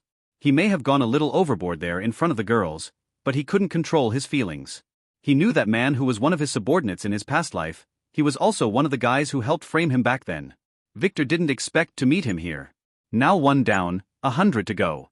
No, that guy worked for Baron, who will be dead soon, Victor whispered as he hugged her waist and began to swagger in the mall, while thinking that this incident was not bad. It would help him confirm his reputation. Should we go get some dresses now? Mana asked timidly. What dresses? Asked a girl in a curious voice. It was Lulu, who was panting heavily with Abe. They grabbed a cab here, then had to run around searching for Victor. Oh, you are here. Well, I have a party tonight, and Margaret will be my escort. So she needs a suitable dress, Victor said. Ah, what shameless individual throws a party tonight? Doesn't he know that all of the celebrities and important people are attending the summer gathering at the White Hotel? Lulu asked, to be answered by a weird gaze from all of the girls. Wait. Are you attending the gathering? Lulu said in shock. Yes, Margaret said with a little blush. Young master, Margaret is a slut, she will disgrace you there. Take me instead. Lulu said as she threw her body on Victor, who professionally stepped to the side, making her hug a huge marble column. That won't work, our names have already been registered. He fabricated a response as he dusted his pants. Margaret, who was a little grateful to Victor, gave Lulu a cold stare but said nothing. If she was a slut, then Lulu was the queen of all sluts. That girl had 2 rich boyfriends at the same time, in addition to 5 poor souls who acted as spare tires for her circle around and milk for benefits every now and then. Now, you girls go shopping while I go attend to some business, let's meet here at lunchtime. I will be taking Leo, so Alex, you would be staying with the girls to guard them. Victor said, making Alex nod. She really wanted to shop with the girls, as she had never experienced something like that before. Can I accompany you, young master? Abe asked like a gentleman. Although he really wanted to accompany the girls, he had no face to do that, and this was an amazing chance for him to do some business with Victor. Maybe he would be able to scam some money from him. He heard that the brothel he goes to will get a new batch of girls tomorrow night. Victor looked at him with disgust then nodded. He wouldn't mind the bad reputation hanging with this guy would bring him. Let's go, he said as he swaggered out of the mall towards Leo, who was acting as if the SUV was his in front of a young mother and her child. Are you going to let me wait here forever? Victor yelled as he looked strangely at the woman, then at her child. He appeared to be 7 or 8 years old. Did you finish, young master? Leo stumbled as he ran to Victor's side to open the door for him, while giving the woman an apologetic look. She spat in his direction then left. As if she didn't need any explanations. Victor sat in the middle seat then looked around the car and focused on the front mirror as Abe climbed into the adjacent one. Where to? Young master, Leo asked while adjusting the safety belt. I need to buy some drugs. Go to the south corner of the 5th Street. Victor said loudly, making Leo frown a little, but he said nothing. The young master always gets what he wants. But he shouldn't buy those things from untrusted sources. And he had never heard of a seller on the 5th Street. Young master, I know some people who can get you all kinds of drugs. You just tell me, there is no need for you to do the trip personally. Abe said before Leo could speak. Some things can only be done by your own hands, Victor said, not trying to fix their misunderstanding. Although their destination was not very far, the car moved slowly because the roads were congested due to the summer gatherings preparation, as a lot of important people were expected to attend and some roads were closed. Abe wanted to have some private words with Victor, but that damn driver had his ears turned backward so he didn't dare to speak. Eventually, they reached their destination after a few minutes of awkward silence. Wait for me here, Victor told Leo as he stepped down. Abe quickly followed. This was his chance. After walking for 2 minutes, he cleared his throat as he saw that Victor stopped to inspect his surroundings. Young master, we raised May Gray in our house, we fed her and bought her clothes. And my mother would be very sad if she left us, and she might call the police and accuse you of scamming her. I was wondering if you could pay us some kind of compensation. Abe said in a low voice as he walked beside Victor. Most elites would choose to pay, as they would be afraid of scandals. Oh, you want to sell her to me? Victor asked with a smirk. I will never use those words, Abe said, but he really meant them. I will give you 1 million. But after that, you would have no relationship with her. And if I saw you near her or near my mansion in the future, I would order my guards to kill you then feed you to the dogs. Victor said as he looked around, making Abe feel excited. He didn't take Victor's threats seriously. But he needs to bargain a little, maybe add another 100 grand. But before they could continue their conversation, a hooded man approached Victor and asked in a hoarse voice, Are you looking for something special? The man said as he looked around. Victor nodded and patted his pocket. Follow me.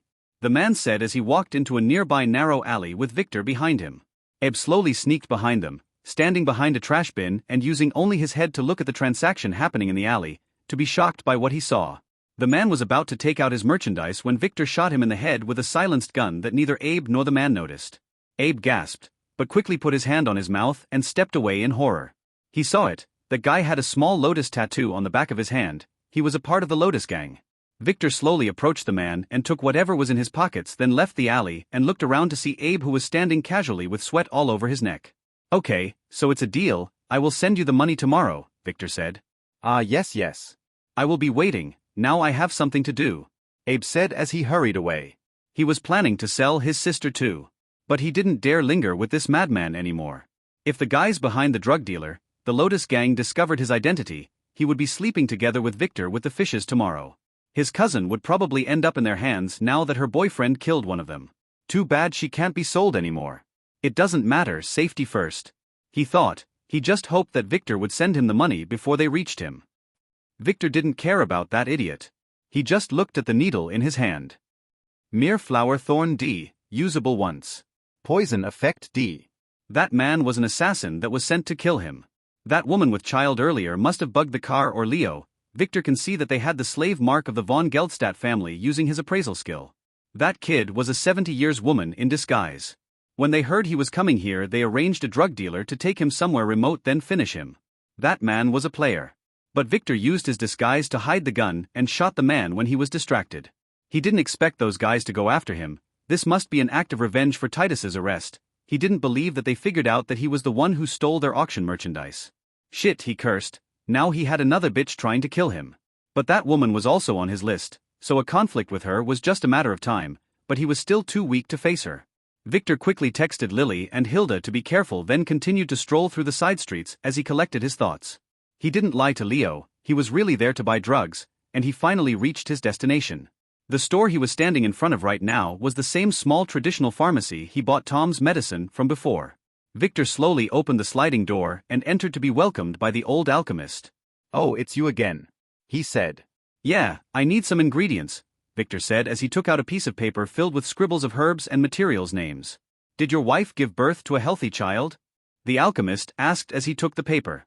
Victor quickly understood what the old man meant. He was asking about the performance of the childbirth drug he sold him a few days ago. Not my wife, but yes. It was a naughty boy.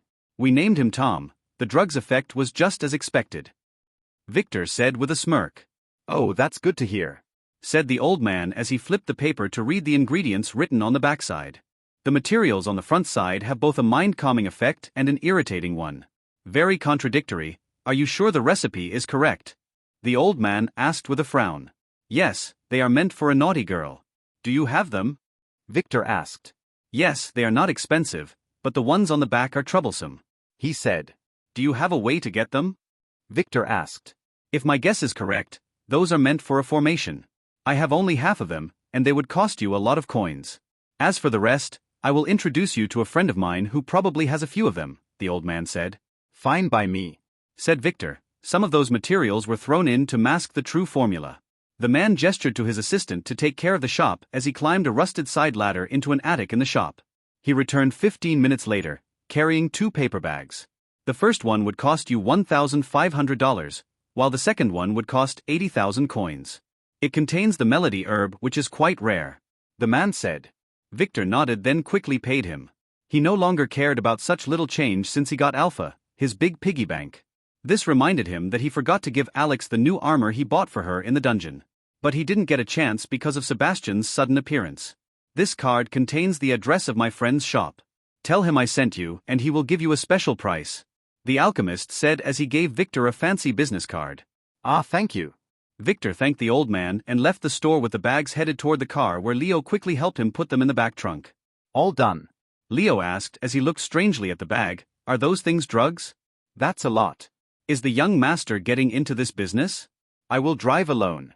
You go back to the company, then return tonight to take me to the party. And take a shower, you stink, Victor said, as he entered the car, then drove off, leaving the stunned Leo standing in the middle of the road. Leo had a tracker symbol on him that would always send sound and coordinates around the target to its creator. Luckily, those kinds of spells are short-lived, only a few hours. Those guys would not dare to kill Victor in the open, but he didn't want anyone to monitor his moves.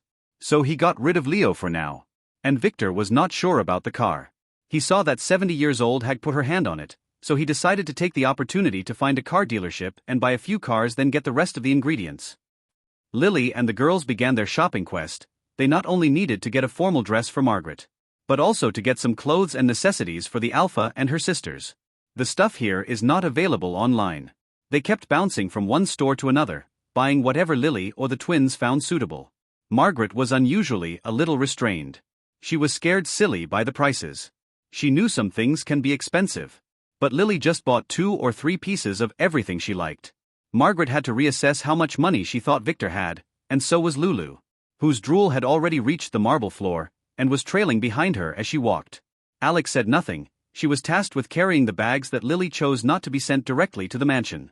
But every now and then she would point out some interesting thing, and Lily would buy it immediately. "Don't worry, it's normal to like cute stuff. I wouldn't tell the young master," Lily told her with a smirk. Alex wanted to correct Lily's misconception, but decided not to do that after she got a few pieces of clothes she really wanted but didn't dare to buy by herself. Soon they reached a very luxurious store that sold evening gowns. This was the most stylish one in the entire city. Lily and the girls slowly entered and began to browse the dresses under the saleswoman's scrutinizing gaze. She didn't believe those little girls could afford the stuff here. She didn't like the fact that Lily was hiding her face. And she also noticed Lulu, who was fidgeting like a thief behind them. But she said nothing, but kept monitoring them. Soon, Lily laid her eyes on one black halter dress that had a split skirt and an opening in the back. She looked at it then at Margaret, who was interested in it. "I think this would work," Lily said. "Isn't it a little too revealing?" Asked Margaret. It was not like she was shy, but after deciding to be Victor's woman she thought that she must dress a little more modestly. "The young master wants you to be the most eye-catching girl at the party," Lily said as she gestured to the saleswoman, but before she could say anything, another girl shouted before her. "I want this dress," the girl said arrogantly. She was a short, pretty girl, with flowing blonde hair and green emerald eyes. "We were here first," said Lily coldly as she faced the girl. "Oh yeah, can you even afford this thing?" she asked, making Lulu, who was timidly standing in the back searching for an opportunity to shoplift something, looked at the dress's price tag, then yelped. "What the hell? This one costs more than her family's house." "I can pay for it," said Lily, as she gave the silent saleswoman her card. The girl frowned but said nothing. She didn't believe Lily could pay for it. The saleswoman quickly charged the card and was surprised to see that the payment was a success. "Congratulations, miss," the saleswoman said respectfully, as the girl huffed then stomped out of the store. She didn't have time to quarrel here. She had to find a suitable gown for the party tonight. There were rumors that a very important young master would attend. Lily quickly bought a few other things she liked, then they left the store as the saleswoman bowed deeply to them. She shouldn't judge a book by its cover. Lulu, who was trailing behind, suddenly stopped as her phone rang. She quickly answered while silently cursing because she didn't find a chance to grab anything. Abe. "Do you need anything?" "What? Speak louder," she said. "Really?" she gasped. "Are you sure?" she whispered as she eyed Margaret and the others who were window shopping. "Okay, I understand," Lulu said, then hung up. "Sorry, I have something urgent to do. So I will leave you now," Lulu said as she approached the other girls. Then turned around to run away. "Wait," said Margaret, as she took a bag from Alex and threw it to Lulu. "I noticed that you like this. Consider it a gift from me," Margaret said. Lulu hesitated a little, then grabbed the bag and ran away without a word. Just now Abe called here. He said that Victor has killed a drug dealer to steal his drugs. So she had to get as far as possible from Victor's girls. If that gang connected her to them, she may also be sold to some brothel. "You are nicer than you seem to be," Lily said to Margaret. "I bought that with my own money. So don't tell the young master," Margaret said. "I know, but that girl would probably be ungrateful," Lily said. "Yeah, but they did take care of me for a long time," Margaret replied as she hastened her steps to enter an accessories store. She was not comfortable talking about this subject. Lily smiled and began to inspect some random trinkets too. But when she tried to pay for a cute bracelet she found, the shopkeeper told her that the card in her hand was overdrawn. "Oops," said Lily as she realized that she may have bought a little too much stuff. "Hope the young master won't be angry." Quite a few words can be used to describe Tom's feelings, but tragic and miserable would do for now. Why isn't the card working? His plan was to gamble with that rich woman, then agree to spare her the 10 slaps if she paid for his new car. He never thought that he would lose this bet. "Try it again," he told the clerk, who was losing his patience. "Sir, this is the 5th time already. Your card just returns invalid. Are you sure this card is yours?" he asked politely, as the middle-aged woman watched with a smirk from the back. What a fool, she thought as she looked at the signed paper in her hand. This foolish kid made her write and sign their gambling agreement. Now he is hers for the night. Maybe she should take him to be her little pet at the party tonight. Her friend would be very jealous. "Wait a minute," Tom said as he called the bank. "Sorry sir, there was a suspicion of money laundering on your account, so we froze it for investigation. It should return to normal tomorrow," the bank support said before he hung up. Damn it, Tom cursed as he looked back to see that the old woman had taken a leash and a collar out of her bulging handbag. "What?" Why does she carry this stuff around? Will you put it on yourself, or would you like me to do it? She asked Tom with a faint blush. Victor sighed as he relaxed on the couch while looking at Iris. Saving this girl has drained him. At first, he thought that using the S-level armor he bought for Alex would work, but the death flag didn't disappear. So his second plan was to take her to a safe room. This place here, as every family building contains such a room.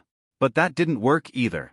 He checked her many times but there was no poison or abnormal status or curse on her body, so he believed that whatever was threatening her was something external and it must be using a soul attack, so he used his disguise skill to create a double for her while giving her the Horror's Jewel after setting it to dead mode. It worked, and that demon ate the couch while licking its lips because he disguised the taste of it. Who would have thought that such a useless feature in his skill would come in handy? Seeing that demon made him think of a possibility he never considered before. Tell me about yourself, he asked Iris, as he gave her a water bottle from the mini fridge to the side. She was still a little shocked. I was an orphan. My real parents have left me at an orphanage's door, where I was adopted with another girl who became my new younger sister by my stepfather and stepmother when I was 8 years old. She said, refusing to sip from the water bottle. My stepmother passed away early, so my stepfather took care of us alone. That was until he fell very ill 2 years ago. So I left the high academy to work and support him and my little sister who hadn't finished her education yet, but that was not enough when he needed an emergency operation. So I had to make a bet with a friend of mine. And you know the rest. She said as she looked at him, expecting him to explain what that thing was. He didn't. He knew that her story was something like that, and he realized that the incident he was waiting for had probably happened. His phone suddenly rang confirming his guess. So he quickly answered. Boss, young master. I am Susan. Vice President Carla's secretary, the woman said. I know who you are. What happened? He asked although he didn't need to. Mrs. Carla has. She has committed suicide. She said. Where is Aria? He asked. He already knew the answer. She was arrested by men wearing black. I don't know what to do. She said. I will give you the authority to run the company until I sort things out. Be warned though, if you mess up you will end up like Carla. He said, making her gasp in shock. Lock Carla's room, don't let anyone in. I will send someone later, let them investigate the office. He added. But the police have already sealed the place, Susan said. Good, then you wouldn't be disturbed by anyone. Do what I tell you. Victor said, then hung up. He quickly sent a quick message to Lily with some instructions after that. I don't know if this would be good or bad for you. And I don't think that you would believe me, but there is something you need to know. Victor said to the frightened Iris. I have firm reasons to believe that you are my sister. He said as he looked her deep in the eye. If this is a joke it is not funny. She replied. While her face turned whiter than before. It's not. Your real mother has just been killed, and that thing that attacked you must have attacked her first then sniffed you here.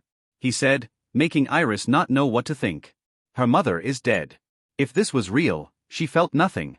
In fact, she loathed her real parents for leaving her in an orphanage. That thing. Is this some kind of a scam? I don't have anything for you to steal. She said while wondering if this is real. She was very confused. I will explain things later, now we have to meet our father, he said as he dialed his father's number while she watched him closely. Not knowing if this is real or a hoax. But can she escape now? She thought as she looked at the steel door. Soon the phone connected, and Victor heard his father's tired voice. Victor, I can't help Aria. Carla was lying to me. Aria was not my real daughter. Now that bitch has committed suicide. Theodore said in a frustrated voice when he answered. I already know that, Victor said. What? When? Theodore asked. Since the moment I saw her, I needed to make sure though, so I said nothing, Victor said, making Theodore shocked. Does it have something to do with your class? Theodore asked. Yes, can you do me a favor and save Aria for me? Victor asked. If it's up to me, I would. But you must know that after Nick's death the family launched an operation to investigate Jacob. And they found out that 21 years ago he roamed the country searching for a baby with purple hair. He was trying to scam us with Carla. They thought that the color of the hair was the only criteria for entering the main family. But Aria, who was not my daughter, didn't have the family's bloodline. And Carla wasn't able to become the main wife.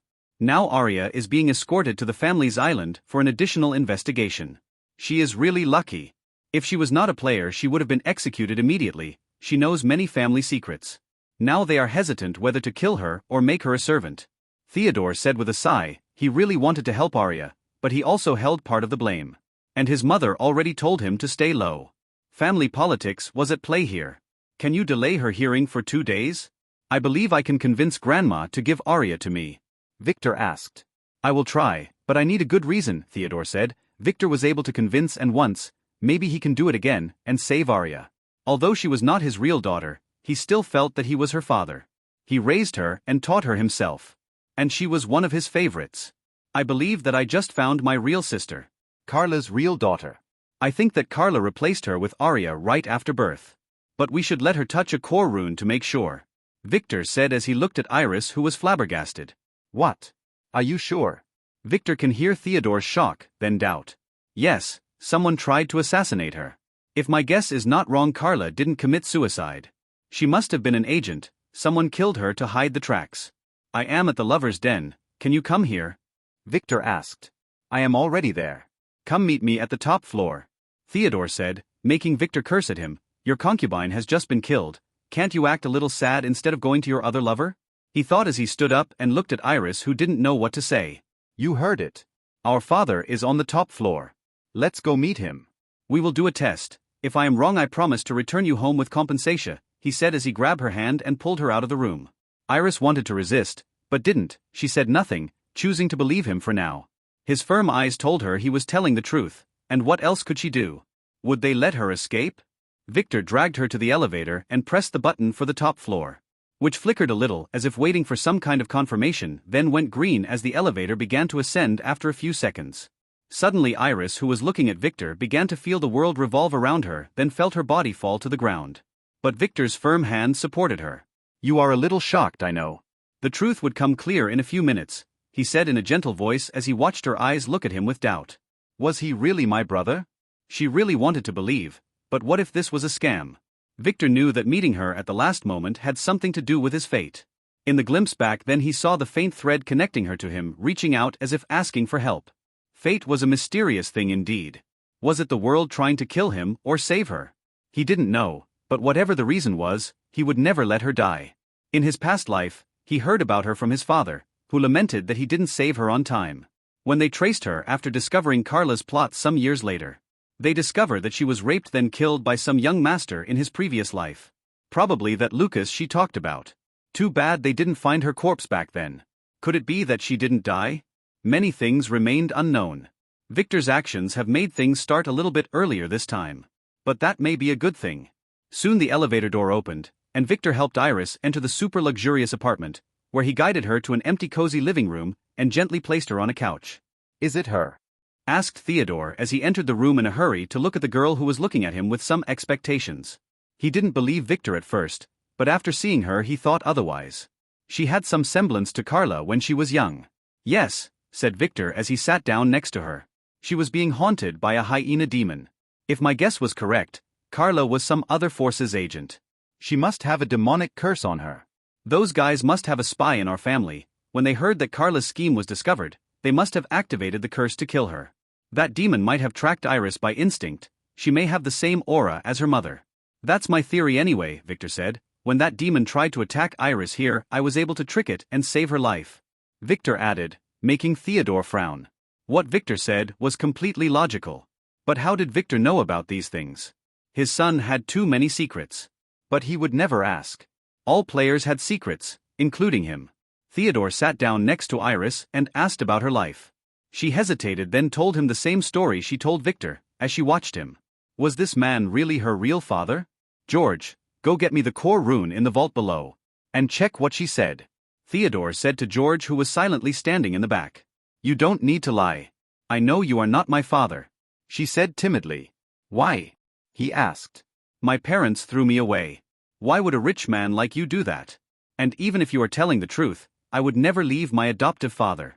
She said stubbornly. Ah, the one who threw you away was your dead mother and uncle, Theodore said as George entered the room with a velvet box. Theodore slowly opened the box to reveal a silvery brown square-cut stone. The nether stone. Yes, said Victor as he sat down next to her. She was being haunted by a hyena demon. If my guess was correct, Carla was some other force's agent. She must have a demonic curse on her. Those guys must have a spy in our family. When they heard that Carla's scheme was discovered, they must have activated the curse to kill her. That demon might have tracked Iris by instinct. She may have the same aura as her mother. That's my theory anyway, Victor said. When that demon tried to attack Iris here, I was able to trick it and save her life. Victor added, making Theodore frown. What Victor said was completely logical. But how did Victor know about these things? His son had too many secrets. But he would never ask. All players had secrets, including him. Theodore sat down next to Iris and asked about her life. She hesitated, then told him the same story she told Victor, as she watched him. Was this man really her real father? George, go get me the core rune in the vault below. And check what she said. Theodore said to George, who was silently standing in the back. You don't need to lie. I know you are not my father. She said timidly. Why? He asked. My parents threw me away. Why would a rich man like you do that? And even if you are telling the truth, I would never leave my adoptive father. She said stubbornly. Ah, the one who threw you away was your dead mother and uncle, Theodore said as George entered the room with a velvet box.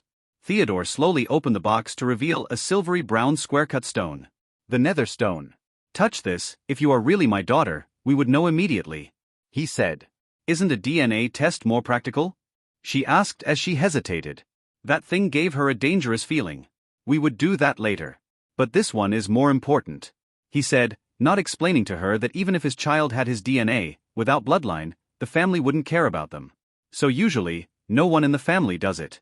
Iris slowly touched the stone to draw her hand back in shock as if she were electrocuted. Then she grabbed her head as a piercing pain passed through her. She could only scream as she rolled on the ground holding her head. Theodore was shocked as he watched while a smile crept on his frowning face. While George hurried to move a glass coffee table to the side, fearing that Iris would get hurt if she struck it.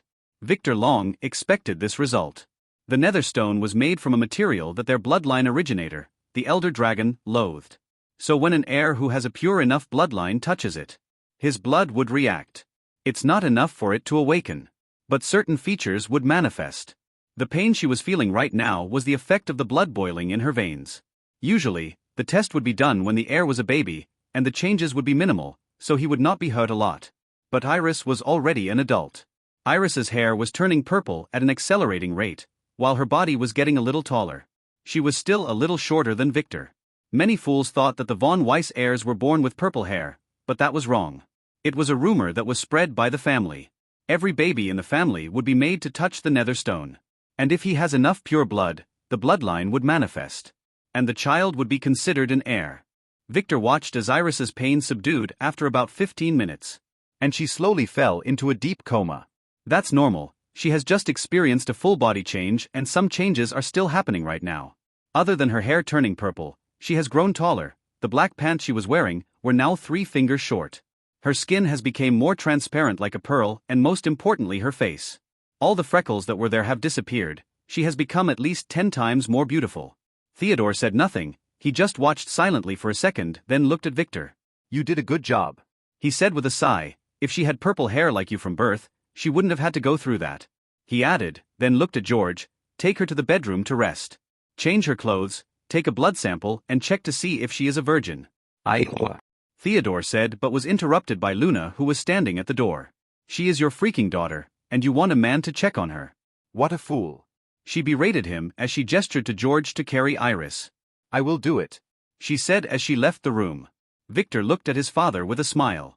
If another one of his wives dared to talk to him like that, she would be missing a few teeth. Luna was not surprised after seeing what happened to Iris. You told her many things, didn't you? You intend to give her a main wife status no matter if the child is an heir or not, Victor said to his father. Theodore coughed a little, he was somehow embarrassed as his son saw through his plans.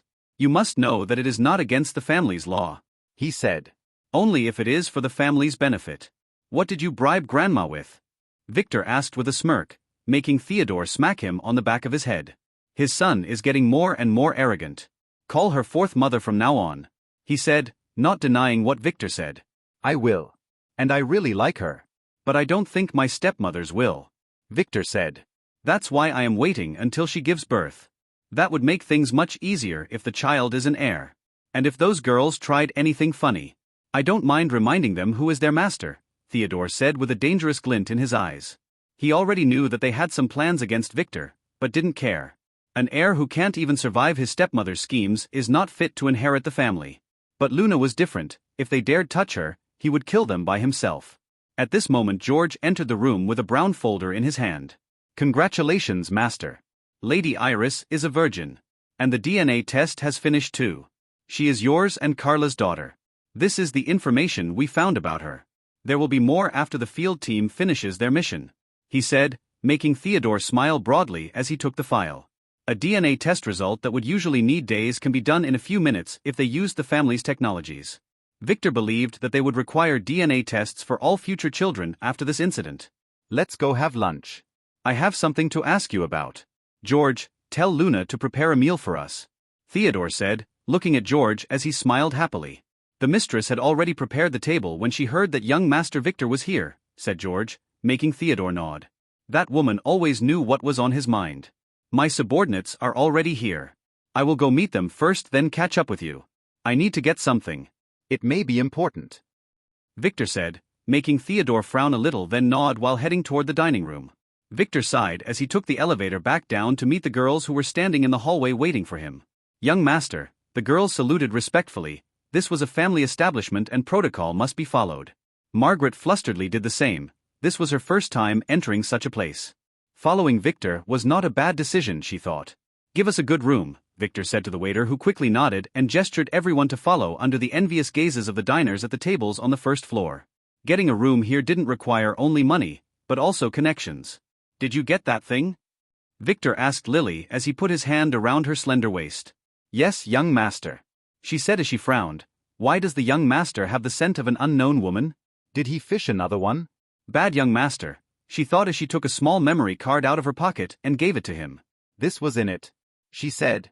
Good, let's go eat something. This is the fanciest place in town, he said as he dragged everyone following the waiter to a fancy room on the second floor. You stay here, I have something to do with my father. Lily, you will accompany me, he said, making the girls who sat down feel a little jealous, but they said nothing. Is everything okay? Asked Alex. Yeah, there may be a change of plans, but I am not sure yet, he said, Mina Mana.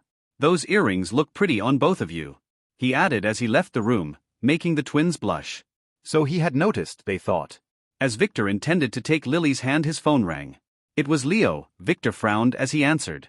Young master, I am sorry, he said. About what? Victor asked. The stuff you put in the trunk is nowhere to be found. I swear I didn't touch them, Leo said nervously. Ah, those things. It's okay, they were not that important. But be careful next time. Now I need you to come to the lover's den and wait downstairs, Victor said as he hung up. The herbs were not in the trunk. He used it as a cover to put them in his ring. After that, he guided Lily to the top floor, where Theodore was having a meal with Luna. Oh, Lily, you sit down too, Theodore said as he looked fondly at Lily, who intended to stand behind Victor, making Luna look at her with an inspecting look. Lily looked at her young master for instructions. Sit down and remove the veil, we are all family here. This is Luna, my fourth mother, Victor said, making Luna blush a little. This is Lily. She is my assistant for now, but I plan to make her my main wife, Victor said casually, making Lily, who sat down, freeze in shock and drop the veil that she had just taken off to the ground. What? The young master wants me to be his main wife, she thought in shock as a heavy blush appeared on her pretty face. Theodore wanted to comment that it's not easy but stopped after seeing Lily's beauty. What the F***ck? Did that girl get prettier after clearing that dungeon? He was mesmerized for a few seconds until he felt two slender fingers pinch his thigh hard, waking him from his trance. It was Luna who was shooting him a threatening gaze. You can flirt all you want outside, but not in front of me. And this was your son's freaking lover, was what she meant. HM. Ah, Lily, you have become more beautiful since the last time I saw you, he said after a cough. Lily nodded in acknowledgement while keeping her blushed face down. Now, come on, the food is getting cold, start eating, Luna said as she also watched Lily closely. This girl was amazing. No wonder she is wearing a veil, she thought. Luckily, she was her stepson's wife. If not, Theodore, that pervert, would probably not leave her alone. Victor smiled and began to eat. Declaring his intentions to marry Lily was the first step in his plan. He is sure that his father would tell his grandmother. I found that algae you told me about, it is amazing. The experts in my pharmaceuticals research lab said that they need to test it for a few more months before the final product is ready, said Theodore after chewing a juicy piece of mutton, but I read Baron's report. It mentioned that you have harvested a lot of that disgusting mushroom. What is its use? Theodore asked, changing the subject and making sure not to say the word dungeon or player. Luna was not a player, and although she was aware that his family has supernatural powers, certain things can't be said. Ah, did father eat it? Victor asked with a smirk. No, I let one of my men do it. He threw up for an entire hour. And lost all his appetite for the rest of the day. The poor thing would throw up if you tried to make him eat anything. Theodore said as he squinted his eyes. It's what you just described, said Victor with a smirk. It has two effects. The first one is to suppress the desire for food, and the other is to supplement whoever ate it with enough nutrients to support him. That man shouldn't have barfed it. Now he can only be hungry but can't eat for about a day, said Victor, making Theodore shocked. This thing is more precious than the algae. If they can make energy bars from it, can't they support an entire army? Wouldn't it be amazing for dungeon exploration? If you intend to present it to the family, make sure to give me some credit, Victor said as he saw the sparkle in his father's eye. Yes, of course, Theodore said as he ate another bite. I will need father's permission to take the plane to the island. Victor suddenly asked as he put down his fork. You will have to wait until tomorrow morning. I also plan to take Iris there. Her bloodline must be tested on the appraisal slate for this to be official, and she is already old, so we would need to make her attend the ceremony as soon as possible. Theodore said with a sigh, it is rare for the Elders' Council to approve a ceremony not on its usual date, as activating the orb requires a lot of resources. Don't worry, I can't tell you why I know, but she will definitely survive the ceremony. Maybe grandmother would approve if you tell her about the mushroom, Victor said, assuring his worried father. She had 75% purity, and that's enough for her to be a player.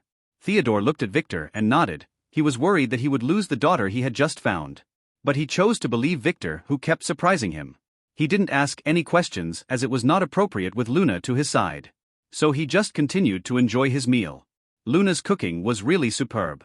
Victor slowly took out the memory card Lily gave him and put it on the table. This is a memory card of a hidden camera in Carla's office. Lily noticed it when I sent her to inspect the scene. He lied, making Lily look at him, but she said nothing. It was Victor who told her the exact location of this thing. I believe it was put there by some competitor company or by Jacob to keep tabs on his sister. It may have captured something, Victor said as he handed it to George, who quickly took it and went away to return a few minutes later with a shocked look on his face, but he said nothing as Luna was there. But Victor could tell that what he saw was not something pleasant. Soon the meal finished, and Victor stood up with Lily, who didn't dare to look up. I will have to excuse myself. I have a party to attend tonight, Victor said. Thank you for the great meal, fourth mother, he said to Luna as he smiled, then took Lily's slender hand and headed to the elevator. Make sure to meet me at the airport tomorrow, or I would leave without you, Theodore said as Victor entered the elevator. Put on your veil, Victor reminded the absent-minded Lily, who quickly put it on while wondering if she should speak what was on her mind. Young master, I am not worthy to be your main wife, she suddenly said, keeping her face down. Victor didn't say anything, he just pushed her to the side of the elevator, removed the veil she had just put on, and kissed her sweet lips hard. It lasted a few seconds. He stepped back and readjusted the veil on the shocked Lily's blushed face.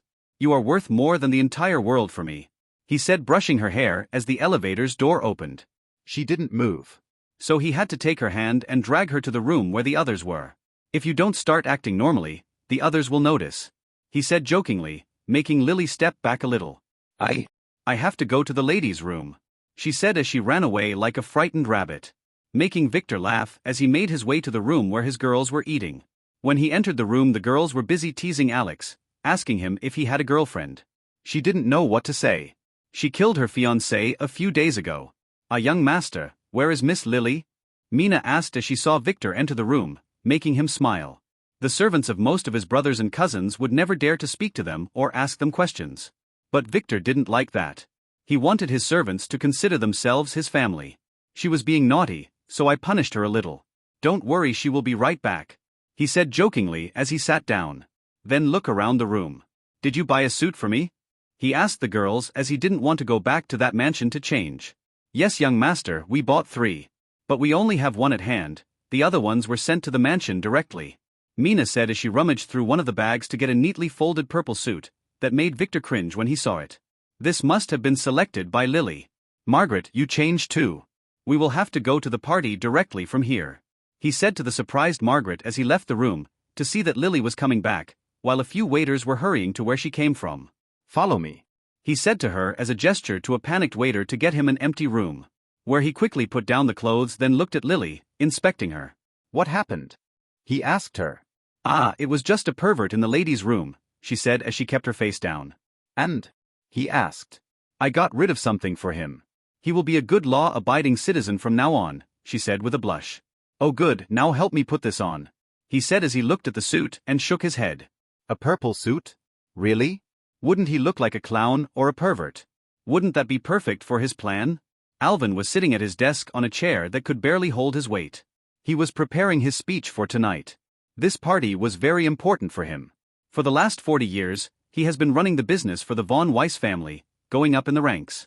But he was not satisfied yet, despite being entrusted by more than 10 of their companies. He wants more, and today was his chance to rise. The information he got was that an heir would attend the party tonight, so he was considering taking his sons with him. If one of them could befriend that heir, it would be amazing. Too bad he didn't have a daughter, or he would have thrown her at him. He heard that he was a little lecherous. But isn't that good? He would have something in common with his sons. At that moment the door of the study knocked and a butler walked in. He was panting. Master, young Master Malcolm had an accident this morning, the butler said. What happened to him? Alvin asked with annoyance. He wanted to bring him to the party. When he was serving his punishment as a store clerk, someone punched him in the face, and he is now missing half of his teeth. He just woke up, the butler said. How dare they hit my son? Did you get the one who punched him? Cut him into 1,000 pieces. Alvin angrily shouted. The guard said he held a purple family token. The butler said as sweat fell from his forehead. What? Alvin stood up in shock and hit his knee on the desk, so he fell back into his chair while grimacing in pain. But the chair didn't hold him and toppled, sending him to the ground. Send Malcolm overseas immediately, Alvin said as he stood up in pain with the help of the butler. Understood, master, the butler said. Damn it. Call Lucas, let him attend, said Alvin with annoyance. We must not waste the opportunity tonight. When Victor returned to the room where the girls were, he was stunned by the redhead beauty in the black gown. Her looks can be described by one word. She looked sexy. And that's exactly what he wanted. As for his looks, he had purple hair that matched his purple sparkling suit. So he expected himself to look like a clown, but he ended up looking like a lascivious young master you encounter in B-movies.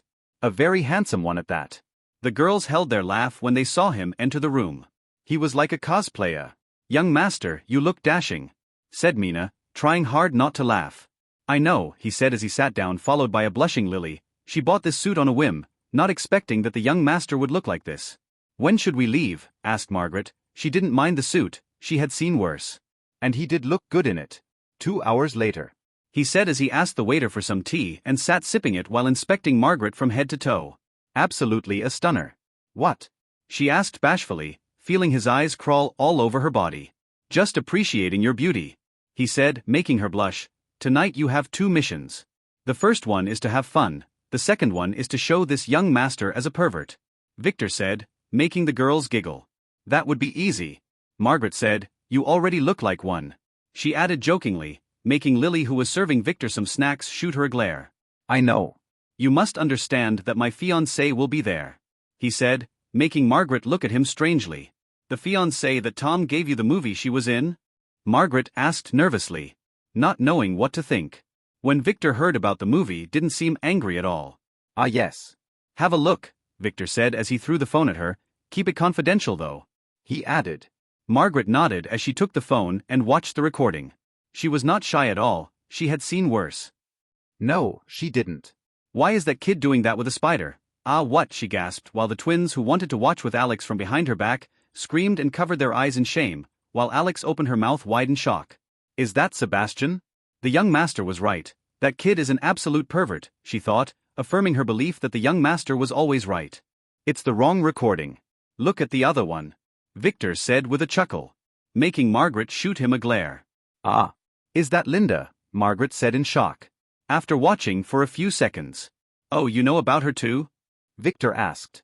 Yes, she is famous online. She had perverted fiancé. Wait. You are her perverted fiancé?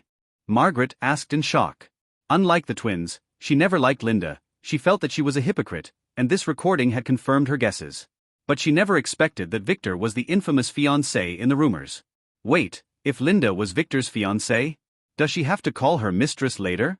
Am I her fiancé? Yes, but not for long. I intend to break the engagement with that slut. But not for now, so you can't tell her that we know about the affair or the movie yet. Your mission is to make her as angry and jealous as possible. I want her to hate me to the bones. Understood, Victor said. Margaret nodded. She didn't really understand Victor's thoughts, but getting sluts angry was her specialty. When Oliver woke up, he was lying in a hospital bed. He could see the cheap LED lighting fixture on top of his head, and smell the distinct odor of disinfectants. Ah! The sudden pain in his crotch made him regain his consciousness. It was unbearable. What happened? He asked himself before he remembered, and looked down to see that his crouch was wrapped in bandages. No, he yelled in despair. A nurse wanted to go and check on him, but her friend grabbed her hand and shook her head with a look of sorrow. His case was hopeless. Oliver didn't see them, he just began to recollect what happened. This morning he was working as a delivery guy as usual when he got a call to deliver a pack of condoms to that top restaurant, the Lover's Den. When he went there, he discovered that his girlfriend was dining with some young master who happens to be the one who ordered the condoms. He knew that guy as he was his classmate. His name was Lucas, the son of the CEO of White Investments, but he didn't care about him nor fear him. He just wanted an explanation, but his girlfriend shouted that she didn't want him anymore and that he was just a poor idiot she used as a spare tire. He was so angry he attacked the man immediately, but was quickly subdued and beaten by the bodyguards, who took off all his clothes then threw him at the lady's room after feeding him some strange pill. When he regained consciousness and intended to leave, he encountered the most beautiful girl in the world, and for some reason, he couldn't control his urges to attack her. It must have been that pill. She said nothing, just attacked him with a dagger that she took from her purse and cut off his manhood. What a vicious girl. "Nu," he wailed in sorrow and despair as tears fell from his eyes. And just happened to fall on the bronze medallion on his neck, which shone in a blue light then shattered. System awakening. Welcome, player. Suddenly a blue shimmering screen appeared in front of his eyes. Iris opened her eyes slowly to see a fuzzy world. What was going on? She grabbed around searching for her glasses but found nothing. Where are my glasses? She thought while rubbing her eyes, to realize that she was still wearing her contacts. Were they damaged? She took them off. What? She could see clearly now, better than she ever did. Did my eyes heal overnight? Where am I? She asked herself looking around the lavish bedroom that was lit by the sun's orange rays. Was it dusk or dawn? She didn't know. She looked around for her phone but found nothing near her. After a few seconds, she remembered. About that purple-haired guy, who called himself her brother. About that stern man who said he was her father. And about that demon. Yes, about that demon. She felt a shiver go through her body thinking about it. Wait. They let her touch that stone, and after that all she felt was pain. Was it a nightmare? No. She slowly put her feet on the floor and stood up with a little difficulty. She was a little out of balance. Wait for a second, why was she barefooted? She was even dressed in blue silk pajamas. What? When did I change into those? Did those men do anything to me? She touched her body as she looked around the room searching for her clothes or any clues. But what she found blew her mind. She was a beautiful purple-haired girl looking at her. No, this was a mirror and the girl was her. She slowly approached it and began to inspect her flawless face and skin. All the freckles that her friends make fun of were gone. And she had long purple hair. How long has she been asleep? She trimmed her hair short last week. She slowly touched her hair and looked at it and wondered why they dye it like that. Is this some kind of a perverted play? That young master and his father had purple hair too. Is this for real or did they drug her and perform plastic surgery on her? She needs to run away, she thought. As she approached the window. You're awake. A gentle reassuring voice said from the back. Iris jerked and turned around to see that a pretty woman had opened the door quietly and entered the room. How long have I been asleep? Where is this? Iris asked. She should be having a panic attack, but strangely she wasn't. She felt a strange strength in her soul. You have been out for 3 hours. You can call me Luna, I am your father's lover. Luna said as she sat down. And you are now at my restaurant, the Lover's Den, she added. Iris frowned but quickly remembered the name of the restaurant. This is where Victor brought her. Her father? Yes. That handsome middle-aged man had claimed to be her father. This one was his lover? Really? Aren't you ashamed? Where are my phone and clothes? And why did you change my clothes and who did it? She asked with some hesitation. Don't worry, I didn't let those idiots touch you. I was the one who changed your clothes, they got a little dirty in the process. Luna asked. Dirty did. Did they do anything to me? Iris asked as she began to touch herself to check. It's not that. No one did anything to you. You just sweated a lot, and your sweat was very filthy. Your clothes are in the bathroom through that door. Luna smiled as she pointed to a door on the side. Iris frowned. It's rude to call someone filthy. She quickly headed to the bathroom to see her clothes were folded to the side. Damn. Filthy was the right word to describe them. They were full of a black oily substance that she didn't dare touch. Did this thing come out of her body? Iris didn't know what to think. So she changed the subject. What about my phone? She asked. It's with your father. He is waiting for you in the living room. Come with me and he will explain everything to you. Luna added before she whispered in Iris's ear. You can't refuse his requests, but you can bargain with him, Luna told her in a low voice as they entered the living room where her supposed father was checking some kind of strange mushroom. Do they do drugs here? She wondered. Oh, you're awake, Theodore said as he looked up. You must be surprised by the changes in your body. He said. What did you do to me? Is it some kind of human experiment? A drug? She asked. Haha, no. It is your bloodline, we just activated it a little. Like the demon that attacked you earlier. There are many supernatural things in the world. I just watched the video of the secure room's camera. Victor did a great job protecting you. That thing was very dangerous. Theodore said, making Iris frown. Despite what she saw, she found it hard to believe. From now on you are my daughter, he said as he threw a stack of paper at her. She curiously looked at them to discover that it was a DNA test that proved that Theodore was her father. It didn't seem fake. Tomorrow morning I will have to take you to the family's base for further testing and to attend the ceremony.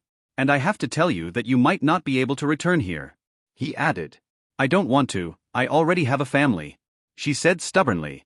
She would never accept not seeing her adoptive father and sister again. That's not your choice. He said coldly. Making Iris flinch and remember that she was already in their hands. Suddenly she remembered what Luna told her earlier, bargaining with him. I can obey you, but you have to help me transfer my father to a better hospital and pay for his medications. And I want my sister to go to a better school. I want them to live a good life. Iris said, whatever happens next, she must make sure her family gets a good life. You want to bargain? Good. Then I will be honest with you. You will have to attend a ceremony on the island. There is a 10% chance that you will die. You have no choice in that matter. He said, making her sit down in shock. Die? She didn't want to die. I don't have to do that, but, said Theodore. I already read the files about your adoptive family. We have advanced technologies that can heal your adoptive father completely. And we will make sure that your sister will attend the best school and academy in the world. That's their reward for taking care of you. He added. Can I see them ever again? She asked, will she really die? If you survived, there would be a big chance that you would be assigned to Vane City. So yes, Theodore said. Iris sat in silence, not knowing what to say. Can I have my phone back? She asked. No, that garbage is not fit for you. How can you hold that thing? Its screen was so shattered that we couldn't even read your contacts, said Theodore as he threw her a black shiny phone. We already transferred all your data to this one, he said. Iris was a little annoyed but said nothing. She didn't care about the phone. She just called her sister, who must have been worried she was late. Hi, Mia. No, I will have to go on a business trip for a couple of days. Yes. Take care of your father and yourself. Yes, tell father I love him. Bye. She said briefly as she hung up. You seem rich, I want you to give them enough money to live comfortably for the rest of their life. She said, realizing that she can't run away. If you die I will do that, but if you lived you would do that yourself, Theodore said with a sigh, although she didn't practice the family's secret art. He could tell from Iris's reaction to the Netherstone that she had a high bloodline purity, so he didn't really fear that she would die. None of his children who attempted the ceremony did. Even Victor, who was thought to be a hopeless case. Iris nodded, as she looked at her feet, thinking that she didn't care about death if her father was able to heal and the family would be able to live a good life. Margaret watched the city's night lights light up one by one from the luxurious limousine window. She was sitting in the back seat with Victor, who was napping on her lap. He insisted on letting Leo drive him instead of taking his new car, saying he was too sleepy to drive.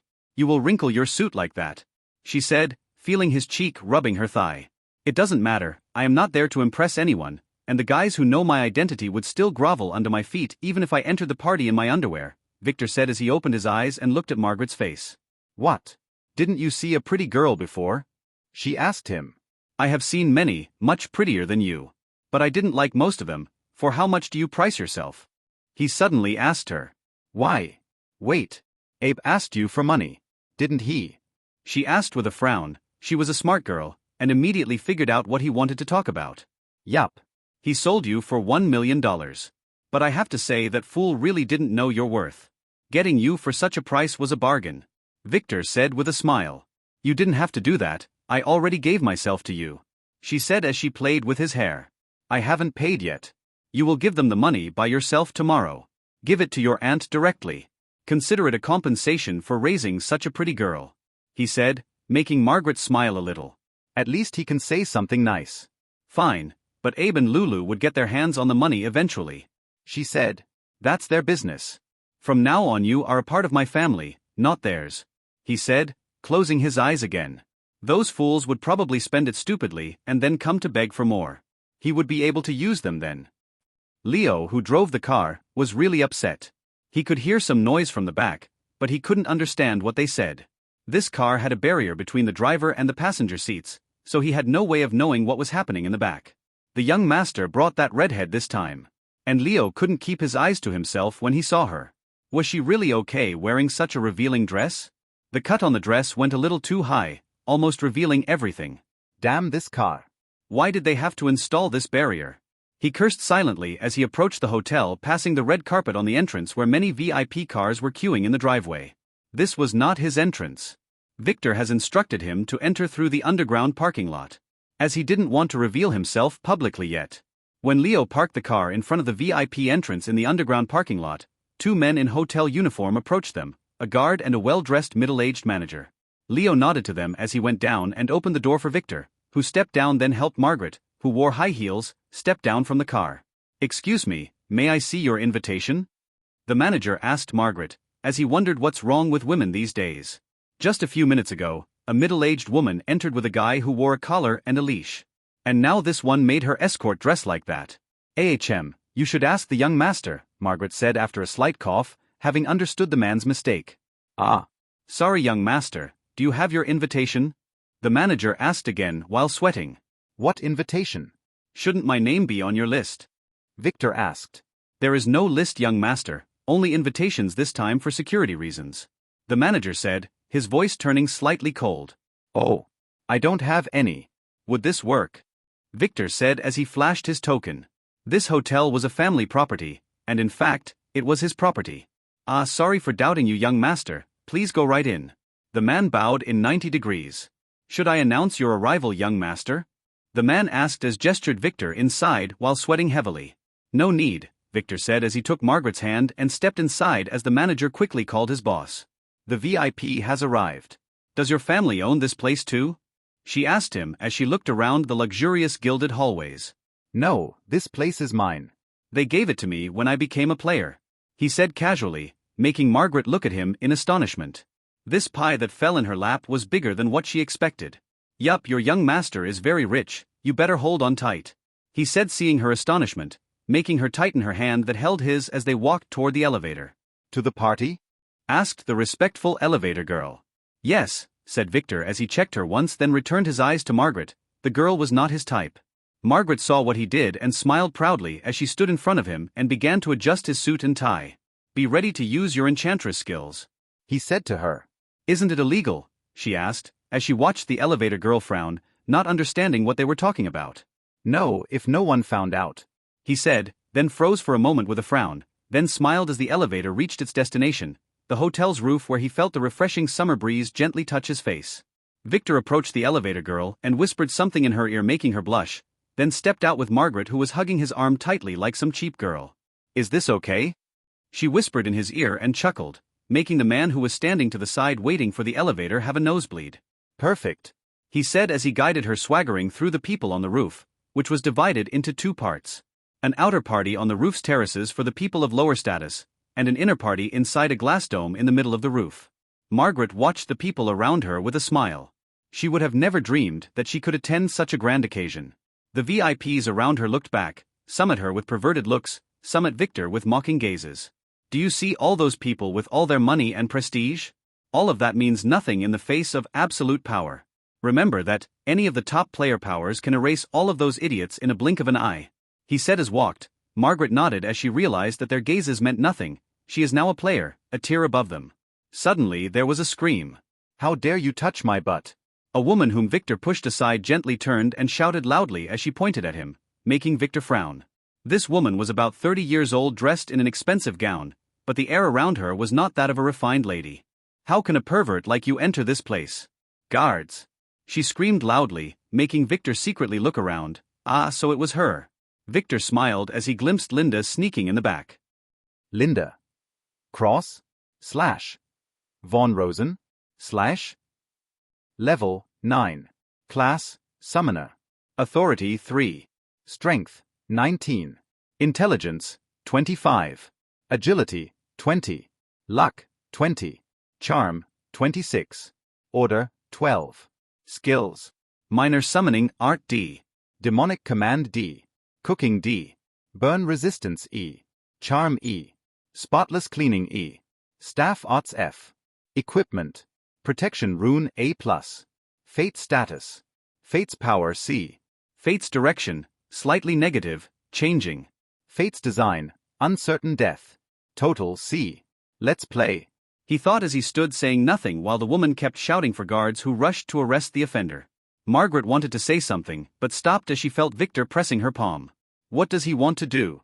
Many attendees made way for the guards, but as they approached Victor they were stopped by a commanding voice. Stop.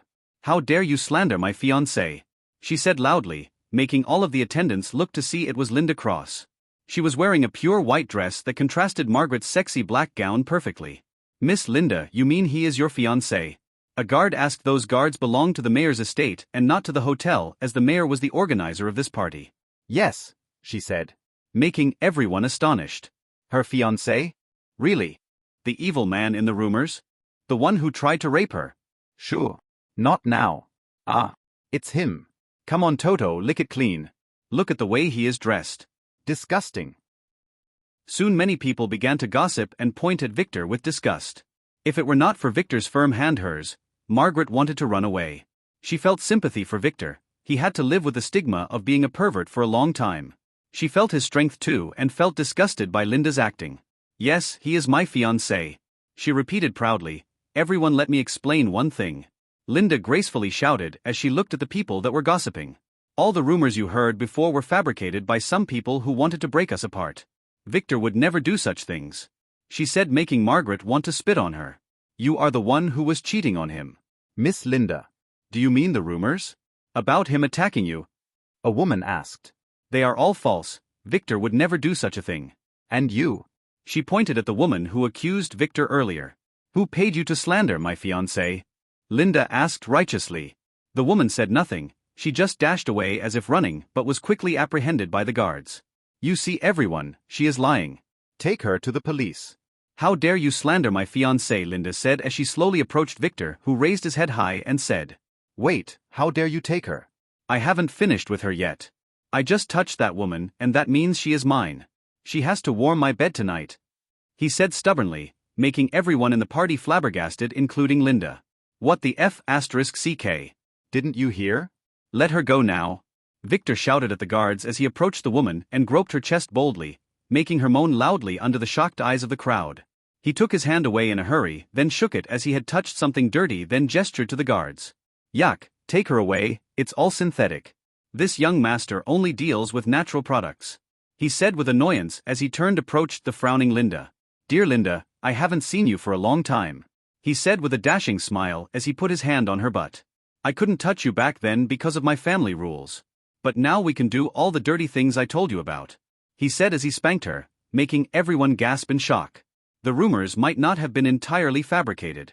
This guy was definitely a pervert. Young master, don't forget about me. Margaret, who quickly understood his plan, jumped into his other hand, hugging it tightly. Wasn't last night's action enough for you? Well, if Linda doesn't mind, I wouldn't mind letting you accompany us. He said, making Linda want to kick his balls. Is this guy acting, or are his actions real? She didn't know. Baby, but I am more beautiful than her. She would never get a turn, Margaret said as she moved her slender finger on his chest, making all the women in the crowd frown and all the men drool. That won't work, she is my fiancée. And under certain lighting conditions, she might appear prettier than you. Victor said, making Linda angry. What are certain lighting conditions? Is he humiliating her on purpose? How about this, let's ask the men here, who is the most beautiful? And whoever wins will get to go first, Victor said, making Linda very furious. If this goes on, her reputation would be tarnished. She quickly grabbed Victor and whispered in his ear. Stop this. Please. Let's go to some private place and talk. I would do whatever you want, she said in a pleading voice. He might have fallen for it if he didn't know her. No need, you can do whatever I want here, he said as he placed something in between her breasts.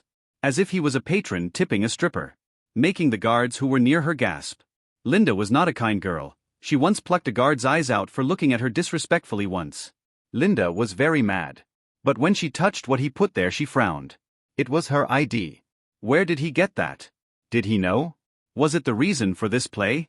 But before she could ask him, you. He pointed to a man in the crowd. He was a very important politician. Who is more beautiful? My fiancée Linda or my lover here? He asked loudly.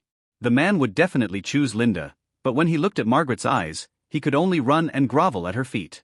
The miss here is the most beautiful woman in the world, he said, making his wife run towards him and kick his balls, then drag him from his collar. How about you? You? And you? Victor pointed to quite a few men in the crowd, and all of them either knelt or groveled on the ground in front of Margaret, singing love songs describing her beauty as they drooled. The women in the crowds were shocked and furious. They knew their men were perverts. But not in public. You see, dear Linda, you will have to go second, he said, making Linda, who was still shocked about the ID, pay attention to the situation. Things had gotten way out of hand, and she could only retreat. We will talk later. Now I have to excuse myself, she said as she turned around intending to leave. But suddenly a naked man with a paper bag on his head jumped from somewhere and pulled her gown, exposing her naked body to everyone. She was pretty, but that's all, nothing special. Ah! She screamed while covering her body with her hands, watching that pervert jump from over the roof with her gown as a parachute. A quick-witted guard quickly covered Linda's body with his uniform jacket and dragged her away as the crowds gossiped. I told you, everyone, she is not as beautiful as my Margaret here, he said as he dragged Margaret, who exposed her slender leg on purpose. He led her to the glass dome, making Linda, who was carried by the guard, spit blood after hearing him. Tom slowly glided on a wire on the roof using that gown as a handle until he reached a lower terrace, then jumped from one balcony to another until he reached the ground and dashed into the nearby woods. No guard could match his speed. Tonight he was very miserable. At first, that middle-aged woman made him enter the party with a collar, where she introduced him to her perverted friends. Really? The evil man in the rumors? The one who tried to rape her? Sure. Not now. Ah. It's him. Come on, Toto, lick it clean. Look at the way he is dressed. Disgusting. Soon many people began to gossip and point at Victor with disgust.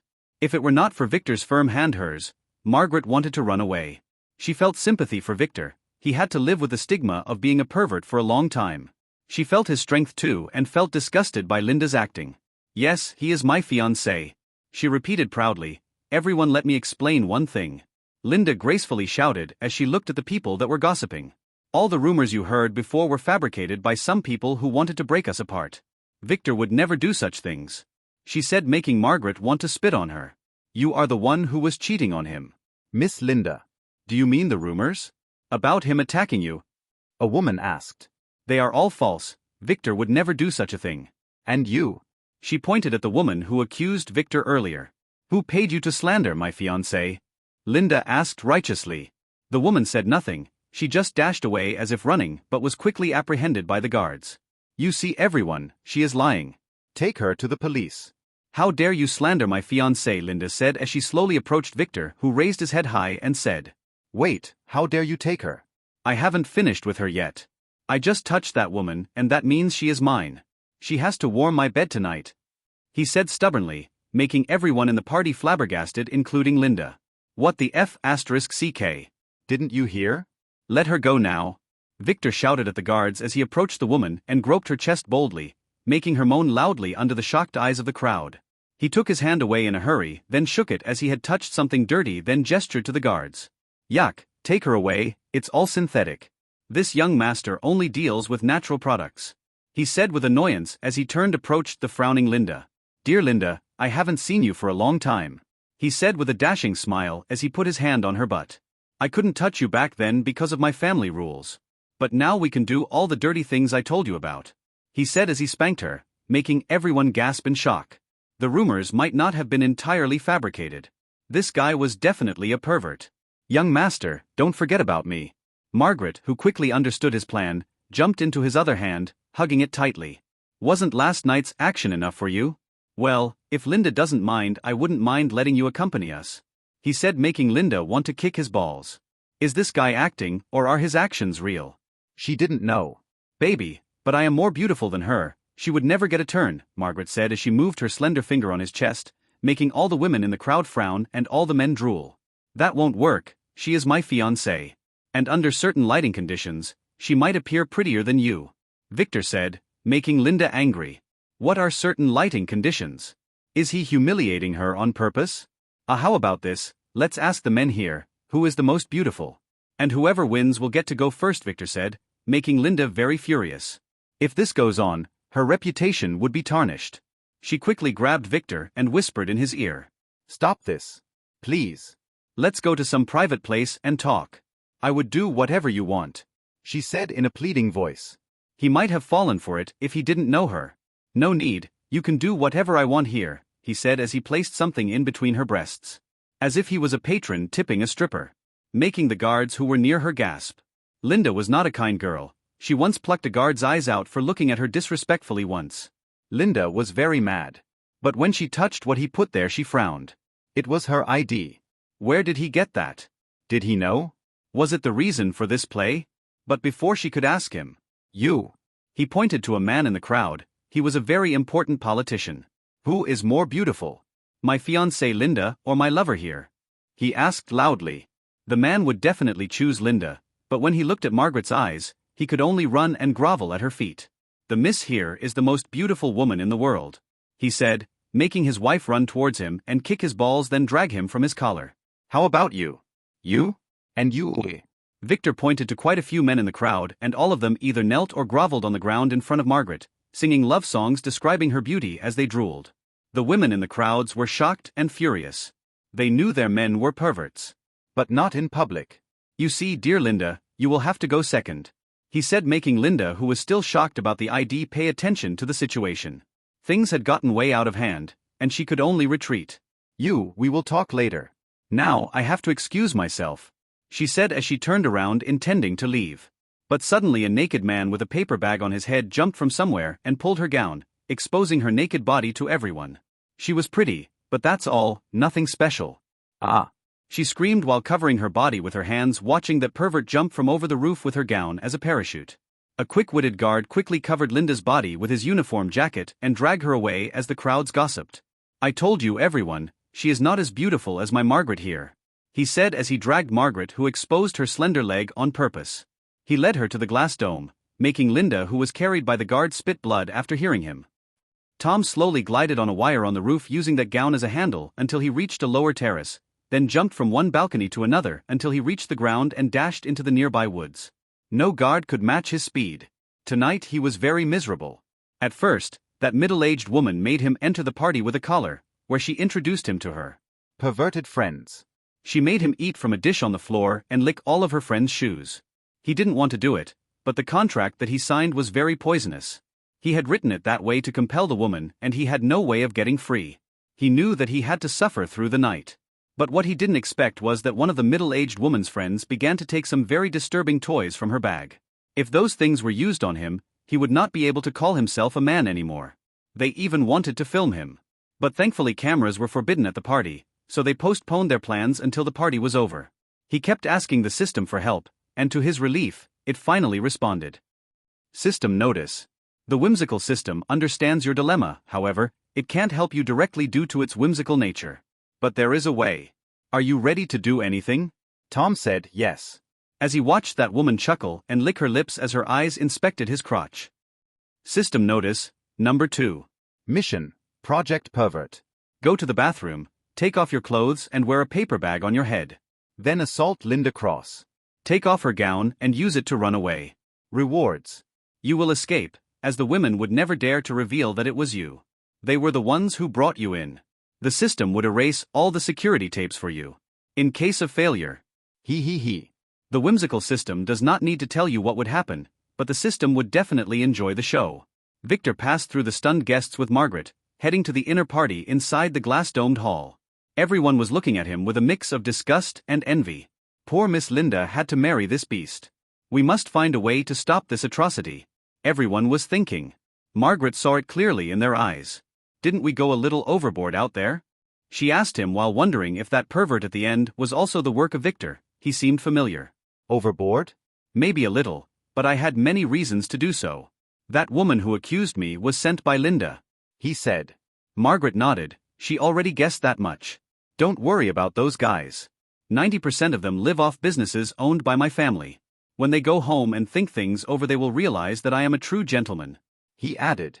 After discovering the truth about von Rosen's method, he realized that they wanted to plant that parasite on him using Linda, but that fool messed around, and she probably didn't tell anyone. If he went to her home right now and revealed the truth to her mother, there would be a problem. They would probably make him marry Linda anyway to hide their plan from his family because his grandmother would insist on going on with the marriage. They might even make Linda incite his cousin's jealousy and create an infighting in the family. So his current plan was to make Linda hate him. Later, he would start blackmailing her to do some very dirty things, making her loathe him. Then after her family forces her to marry him, that idiot will reveal the truth by herself, not realizing the gravity of her mistake, so they would call off the marriage by themselves after that and maybe change the bride. Victor was sure that no sane woman would want him after what he did today. He wanted to prove to his grandmother and to the world that he is a pervert. He doesn't want to be thrown into another political marriage when his engagement with Linda gets dissolved. His plan was risky, and if that was his entire plan, he would have been stupid. His real purpose is very simple, just delaying the marriage enough for him to erase the von Rosen family. He has already formulated a method, and the only thing he needs is time and a few rare materials. Maybe he would even let Linda help him a little. She wanted to gracefully introduce herself as a virtuous wife, who defends her husband's reputation before entering the inner hall with him. She also wanted to show him that she had nothing to do with the rumors. If this was himself in the past, he might have fallen for it. But he shattered her plans by acting like that. And that move with Tom was on a whim. He didn't expect him to be here. He was sure that Linda would return to her mother and beg her to change the fiancé, or absolve the engagement altogether. And her mother would refuse. In addition to that, she will not sleep peacefully tonight. She would be very worried about the ID and would contact him herself in a few days. Maybe he would be able to milk some information out of her, but he doubted that idiot knew anything important. You can stop using your skill now, he said to Margaret as they stepped up the stairs of the domed hall. What do you mean, young master? I have never used such a thing, she said with an innocent smile that made the young attendant who opened the door for them blush. Victor chuckled as stepped inside the hall, where many hanging chandeliers lit the party as if it were daylight. The guests inside were of a different class. Most of the people here were already aware of Victor's status or were abruptly informed by their countenances. Young master, you are here at last. Susan came running and bowed deeply at Victor. The last time he slapped her made her aware that this man was not to be trifled with. And she really liked being the head of a company. Maybe if she licked enough, he would give her more benefits. You are here too, huh? Victor nodded as she guided him through the guests into a deck where 3 chairs were placed. One of them was already filled by a young woman. The other 2 chairs were meant for him and poor Linda, who had no face to show herself anymore. Victor quickly went to the seat in the middle and looked at the young woman. Hey beauty, how much for the hour? He asked in a faint voice that half of the hall could hear. The woman was not shocked and looked at him with little annoyance, as if he was a fly that happened to land on her cuff. She was considering whether to swat him or not. Her name was Charlotte von Geldstadt, one of the 5 heirs contesting for the seat of the von Geldstadt family head.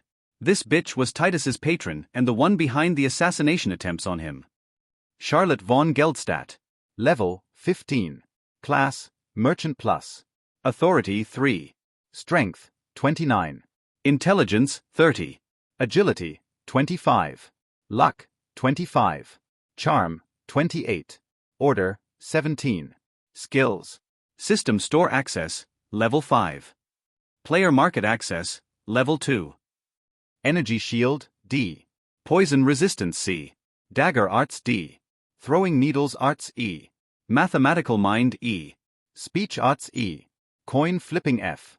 Equipment. Higher protection rune A+. Lower storage ring A. Poisonous hairpin B. Fate status. Fate's power B. Fate's direction, slightly positive. Fate's design, greatness or demise. Total, B+.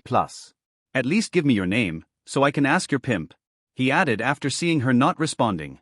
Hearing him, she almost spit blood. This guy's tongue was very poisonous. Mr. Victor, no need for such plays, she said elegantly.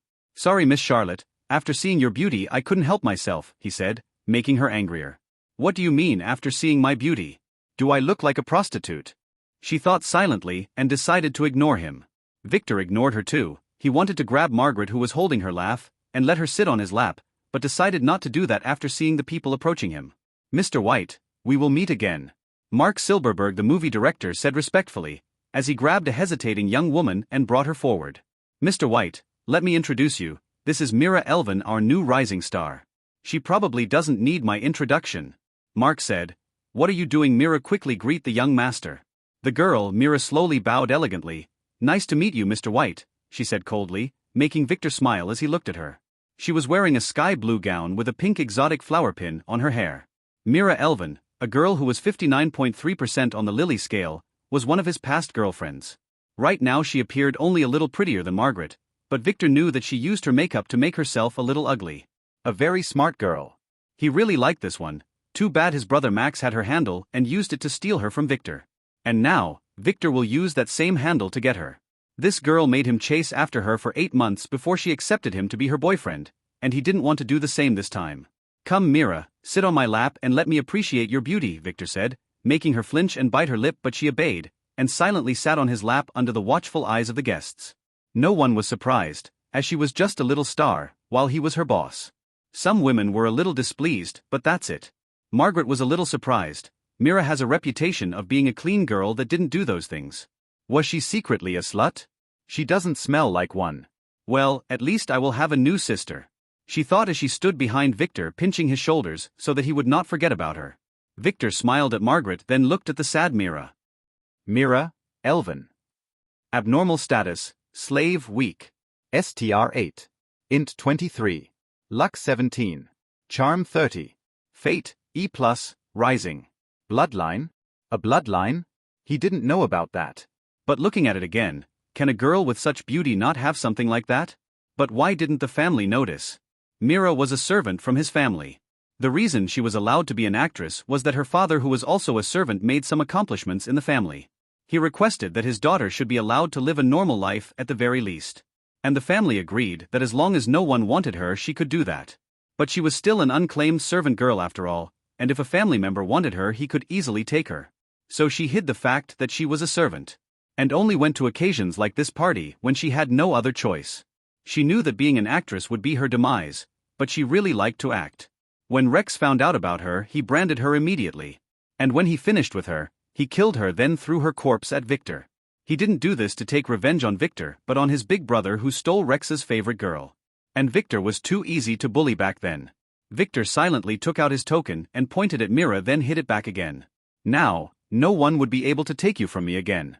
The only people who noticed him were Margaret, who pinched him a little harder, and Charlotte, who puked in her mouth. She thought that this guy was feigning being a pervert, but after she saw the way he looked at Mira, she concluded that this one was the real deal. Mira, who felt the change, wanted to cry. The freedom that her father traded his hard work for was over. Now, she can only resign herself to her grim fate. Mr. Silverberg, that movie you told me about last time. I will accept to finance it on the condition that Mira and John Sigma do the leading roles, Victor said to the little embarrassed Mark Silverberg, making Mira flinch in surprise. She really wanted that role. Really, young master? That would be great. I will contact John right away, Mike said as he retreated. Susan, write it down, Victor said to Susan, who stumbled as she took out a notebook from her purse. As useless as ever, how could I be so blind in my past life, he thought as he brushed Myra's familiar black hair. Thank you for giving me this chance, young master, she said softly. She really wanted to be in that movie. But she was still a beginner, and no producer would give her the lead role. I just don't want to waste your talent. You are mine anyway, he said, making her nod. She understood that this was her destiny. But at the very least he would let her act. I have to tell my agent, she said softly. Then go, just be sure to meet me here before we leave, he said. She nodded respectfully, then left his lap and went to find her agent. My lap is too cold, Miss Charlotte, can warm it for me? He asked Charlotte, who was watching Mira with interest. making her look at him, then spit and decide to go socialize away from this scumbag. I can do it for you, young master, Margaret said from behind him. You are too hot for that, I am afraid to be burnt, he said, making Margaret chuckle. Her young master may appear to be a pervert, but she has just confirmed her guess. This guy is playing everyone. Better than Tom, who only knew how to run behind women. Wah! Tom! She yelped before she put her hand on her lips. She just realized that the pervert from before was Tom. They have gone to the swimming pool together before, and she is very familiar with his entire body. She has checked him thoroughly. Tom was a pervert, but not an idiot, so why would he attack Linda? Unless. How do you control him? She whispered in Victor's ear. I will tell you someday. But not now. Don't tell anyone. Victor, who understood her, said as he pinched her hand on his shoulder. This girl is too smart for her own good. Soon many guests began to approach Victor and greet him one by one. Most of those belonged to his family or the other families in the city. And they would not miss the chance to get to know him. If he decided to grant them some random project, they would be able to get a lot of benefits. Young master, I am Lucas. The son of Alvin, the CEO of White Investments. A young man finally came and bowed to Victor. He was trying really hard not to look at Margaret. Victor quickly realized that he was the piece of shit that trapped Iris. So he looked at him with a smile. Oh, Lucas. My sister told me about you, Victor said with a smile. Ah, really? Lucas was surprised, not knowing what to say. He didn't know who that sister was, but he was handsome, and many young girls were fascinated by him. Yes, too bad she was a little busy. She would definitely be excited when I tell her I met you. Maybe you would get to have a private meeting with her when she returns, Victor said, deciding to leave this idiot for Iris to train her hand. That would be my honor, young master, he said with a smile, not mentioning anything about his big brother Malcolm, who was sent to another city. He had no chance to inherit the family business before, now this was his chance. And if he could marry this young master's sister, he would be able to become a giant businessman like his father. But what if the sister was ugly? Does it matter? No. Victor, who could easily read Lucas's mind, nodded, then continued to greet and talk to the guests as Margaret fed him some snacks from a dish that she brought. Soon the party came to an end. Charlotte never returned to her seat. She went outside for some air and maybe threw herself from the building for all Victor cared. Mira returned and approached Victor as he stood up to leave. Young master, do you need me to accompany you tonight? She asked, keeping her face down. Victor knew that she didn't want to go with him. In his last life, it took him a lot of effort to get her on his bed. No need, I will be leaving the city tomorrow morning, so I don't have time. I just wanted to give you my number, he said as he took her phone and sent some things. The first is my number, while the second is my butler's. If you need anything, call him, Victor said, making Mira raise her head and look at him with surprise. Wasn't he a pervert? Don't look at me like that. Your turn would come, but I didn't finish eating Margaret yet. And I want you to move into my mansion, but that would have to wait until later. As far as I know, you will be busy filming out of town, he said with a smile, making her nod. Did he investigate her schedule? Do you have a ride? He asked her. Yes, my agent will drive me, she said. Take care of yourself, he said, then spanked her on her butt. She yelped in surprise. Let's go, he said as he turned to face Margaret, holding her hand and leaving the hall. Mira stood there stunned, looking at him and rubbing her butt. He was definitely a pervert. Linda silently entered her house just as her father was leaving. He glared at her and left without saying anything. She sighed and headed towards her mother's study room and knocked on the door after she adjusted her newly bought clothes. Get in, Amelia von Rosen said, making Linda open the door slowly to enter the study, then stand silently waiting for her mother to speak. I already heard. That Victor was probably taking revenge on you, Amelia said. Mother, do you mean he knew that we were the ones behind the rumors? Linda asked with a frown. That's uncertain, he might be a real pervert. In the morning, he was seen taking his maids to go shopping. Amelia said, no matter what, this marriage has to go on, she added. Mother, but he hates me. He humiliated me at the party. I am sure that guy in the end was sent by him, as all the hotel's cameras happened to be broken when we asked for the footage. Linda said. Oh, that's better. It means he has the brains. Maybe he will be able to get a good position in his family in the future, Amelia said. But can't we change the groom? Linda wanted to argue. I will not repeat myself. You have to marry him. And make sure not to sleep with him before the wedding night. As I told you before, your virginity is important for our plans. Amelia said, you can leave, she added as she flipped a document on her desk and began to inspect it, missing the frightened look in her daughter's eyes. Yes, mother, Linda said as she escaped the room. Shit, I am screwed. What does she mean? I told you. That bitch tells me nothing. Linda cursed. If Victor really knew what she did and told her mother, she would be punished heavily. If they check on her, they might even kill her. Wait. She quickly went to her room and dialed one of her friend's numbers. Hi Cuckoo, it's me. Last year you told me that you had an operation to restore your virginity. Do you still have the doctor's number? Q was not a man, she was a stripper. The man said to the bartender, who nodded, then quickly handed the man in black a folder after looking carefully to his sides, making sure no one was watching him. Victor White? I will take it, the man said after taking a look at the folder. Then he stood up and headed outside of the bar. It was 11 o'clock p.m. when the fancy car stopped next to the mansion's door. Leo hurried and opened the door for Victor, who lazily stepped down then helped Margaret down. Be here tomorrow morning to drive me to the airport, Victor said. Understood. When would the young master return? Leo asked as he sneaked a quick glimpse at Margaret. Damn, she is hot, he thought. Undecided. I will call you to drive me when I return, Victor said as he entered the mansion with Margaret, who began to look around. She didn't get a chance in the morning. Would this place be her home from now on? You will sleep here tonight. Tomorrow morning you will go back to your aunt's house to pack your things and give them the money, Victor said. Understood. Would the young master need special entertainment tonight? She asked. She was looking forward to this.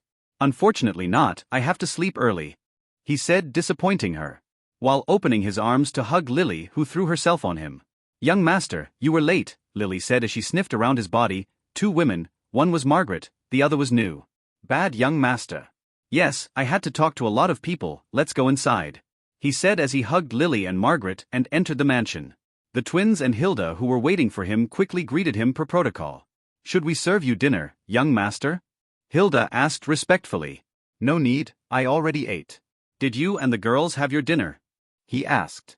No, they were waiting for you, Hilda said. Then prepare a grand dinner for all of us. Oh, and prepare a room for Margaret, Victor said as he spanked Margaret's butt, then headed to the living room, while Margaret shot him a glare, nodded to Hilda, then followed her. Victor quickly found a seat on a comfy sofa in the living room, then gestured for Lily to sit next to him. Tomorrow I will have to return to the family's base, and you will come with me, he said as he laid his head on her lap. Ah, is there something wrong? She asked him. Many things. I have to go save Arya, he said, then began to tell her the story of what happened today after he left them. Ah, so Arya is not your big sister. Are you sure you have a way of saving her? Lily asked with concern after hearing his story. She wouldn't really hate Arya. That girl was a little stubborn, but she was good to the young master. Yes, and it's thanks to Margaret, he said, then turned to the door. You can stop hiding now, he added, making Margaret, who stood near the doorstep, get into the room and sit on his other side. So you are going to leave me here alone? She asked him.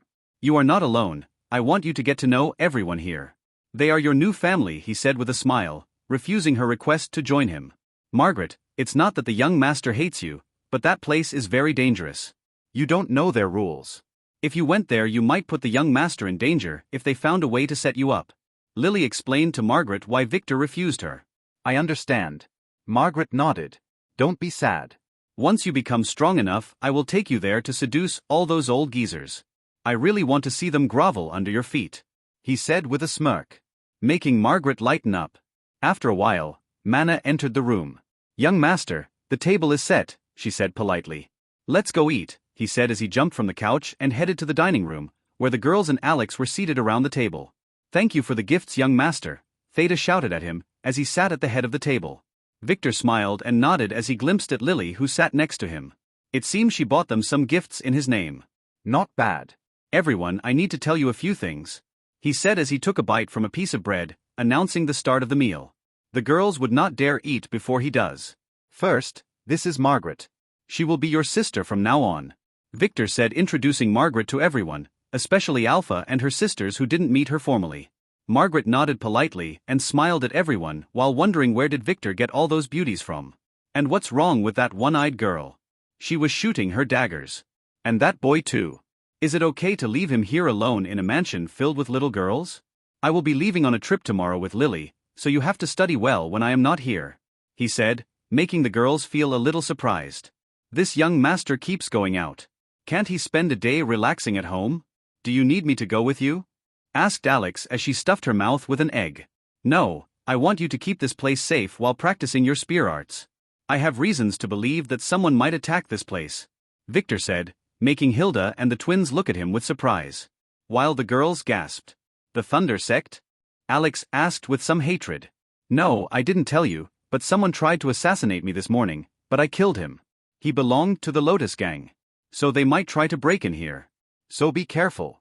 And Hilda, install a good security system, he said, making Lily and his side tense a little. He already sent her a message to be careful this afternoon, but she didn't think the situation was this serious. I already ordered the cameras and the wiring. They will be ready in a couple of days. Butler Kai has already contacted me about those, said Hilda, making Victor nod. Good, that's all for now, he said as he stood up. You continue your meal. Alpha, you follow me to the study, he said as he headed out of the room. Alpha nodded, then put down her fork and quickly followed after him while whipping her mouth with her sleeve. When she entered the study, Victor was browsing one of the magazines on the shelves. Garbage, he said as he threw it on the floor. Your first mission is to buy some good books and fill this place. Put those magazines in the basement. They will fetch a nice price after a few years, he said as he looked at Alpha, who nodded while wondering if this was the reason he interrupted her dinner. The other mission must be completed tomorrow night, he said as he took out the Horror's jewel and gave it to her. Use this. Infiltrate Baron's brothel, then assassinate him. I will lift all the restrictions on your power, he said, making Alpha's eyes shine and get sharper. He may be stronger than me, she said as she smiled. Your power is enough to kill him 10 times, but he is very elusive, so you should take Alex with you. Make sure to erase all your traces though. And take care of Alex, that idiot is a magnet for trouble, he said, making her nod. Oh, and Baron has a few things that I need you to get. The first one is an empty book he keeps somewhere in his office and a pen that he always holds in his inner pocket, Victor said. Understood. Any other requests? She asked while thinking about how to sneak into that place. You can use all the treasures in the basements. Just make sure to not leave a corpse, Victor said. You can go and continue your dinner, he added as he sat down. Do you mind if I find some new sisters to join us? She asked him. That won't work. All the girls there has a slave tattoo, he said. Baron has a private seal. But I may know a way to rebrand it, as it's probably a low-ranked one, she said. Oh, I still can't trust them. Take some cash from the basement and build an outside base. This would be your private team. Don't tell the girls anything. We must keep our identity a secret, Victor said. Alpha nodded, then left the room. A few seconds later, the twins entered. Did you make your decision? He asked them with a smile. They didn't answer, they just went to him and sat on the arms of the armchair, then kissed Victor's face from both sides before they stepped down and ran away with a blush. Victor was stunned for a second, then chuckled. Those two are interesting, he thought. Now, he should get things ready for tomorrow. Too bad he couldn't find the time to get Nick's dead soldiers. Knowing that pervert, all of those 41 would be pretty girls. Now he must focus on saving Arya. Despite her cold behavior, she held a very special place in his heart. In his previous life, she was one of the few who supported him before and after the family kicked him out. He still remembers how she stood up for him when his brother John came to Vane City and tried to humiliate him. Too bad that the truth about her was discovered when the family decided to screen all the DNA of all heirs after a spy was found. She was killed immediately after interrogating her. All 17 false children were. This was a very disgraceful event for the family.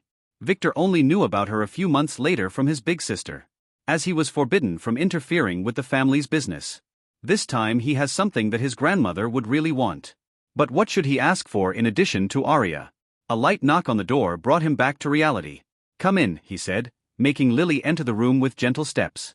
Young master, it is already late. Should we head to bed? She asked. Did you eat? He asked. Yup. She nodded. Then let's go, smiled Victor as he held Lily's hand and went to his room.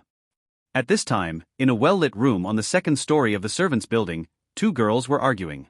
That was so embarrassing, Mana said as she covered her blushed face. This was your idea, Mina said as she spanked her sister's back. I just wanted to tease him, Mana said. So can we warm his bed tonight? Mina asked. No way, I am too embarrassed to look him in the face. Mana replied. It's all your fault, Mina said as she touched her lips with a smile. I will go anyway, she added as she left the room. Her sister took a deep breath, then quickly followed only to run into Margaret, who wanted to have a night chat with them. Where are you going? She asked as she looked at their blushed faces. To the young master's room. Mina quickly whispered in her ear. Ah, that bastard just refused me, Margaret said. Don't get him wrong. He still can't lose his virginity, Mana said, then proceeded to tell her about their talk with Lily, and how he only let them warm his bed and didn't do anything beyond that to them. Ah, so that's it. What a bummer. Margaret said. Come on then, I will also be his pillow tonight, she added as she dragged the blushing twins to Victor's room. When Victor woke up in the morning, he was surrounded by girls. Other than Lily, who was snuggling in his arms, Margaret was hugging him like a monkey from the back, and the twins were sulking on both sides of the bed. Last night, he pretended to be asleep and ignored them when they sneaked in. He seemed to have dozed off when they were fighting about which one of them would hug him from the back, as Lily was occupying the front. It appears that Margaret won. He slowly sat down, then pinched Margaret's arm. She was still clinging to him. Ah, she said as she clung a little harder, as Lily slowly woke up and sat up yawning while stretching her delicate arms before looking around in shock. When did they get in? Last night she slept very peacefully in her young master's embrace. How can she be so careless? She wondered, not knowing that Victor hid the girl's presence so that Lily's sleep would not be disturbed. Good morning, he said to Lily, and the twins, who didn't look very happy. They didn't get to hug the young master. Good morning, young master, the girls replied, as Mina jabbed Margaret's back with her barefoot. Hateful slut, how dare you monopolize the young master's back? Good morning, young mastier, Margaret replied as she yawned and let go of Victor, then crawled back into the blanket while closing her eyes. She returned to sleep. Go wash up, prepare something for me to wear, then go prepare some breakfast. Victor smiled and said to the twins as he shook his head. Let her sleep. Shall we wake the others? Mina, who was blushing a little, asked as she looked at the clock. It is still 5 o'clock a.m. No need. I will go take a bath, then down to the basement. Call me when you're done, he said as he jumped out of bed, grabbed a towel, then entered the bath. Followed by the barefooted Lily, who shot the sleeping Margaret a nasty glare. When Leo reached the mansion, it was 7 o'clock a.m., and Victor was hugging the girls goodbye one by one in the doorway. Damn it, how many girls does he have? Leo cursed as his eyes began to take the girls' measurements. Wow, that short one has a nice figure. Victor didn't care about the drooling driver, he just made sure to hug everyone, including Alex, who was a little flustered. I am a guy. Young master, she said with a slight blush. I told you before, I don't discriminate, he said before he turned to Margaret. Go with Alex and take my car to your aunt's house. Be careful, he told her, making her nod with some embarrassment. She was really sleepy in the morning. Oh, Alpha. I left some instructions for you in the basement. You might need to buy a few other things, but it would make your mission a lot easier, he said, making Alpha frown a little then nod. Finally, nodded at Hilda, then took Lily's hand and climbed into the car. Go, he told Leo, who nodded professionally and started the engine after giving the girls a final inspecting look. Goodbye, young master, Theta screamed at the moving car as she waved her hand, followed by the other girls. You really like him, don't you? Alpha asked her little sister with a glare. Yup, I think the young master is very generous and handsome. He is a true gentleman, Theta said, making the twins nod while Alpha shook her head. Brainwashed fools. The girl was cursing while driving her damaged red sports car. Yesterday was the worst day of her life. First, she didn't get the dress she wanted at the store because some girls beat her to it. So she lost the bet with her friends and had to drive them to the party. So she got there late.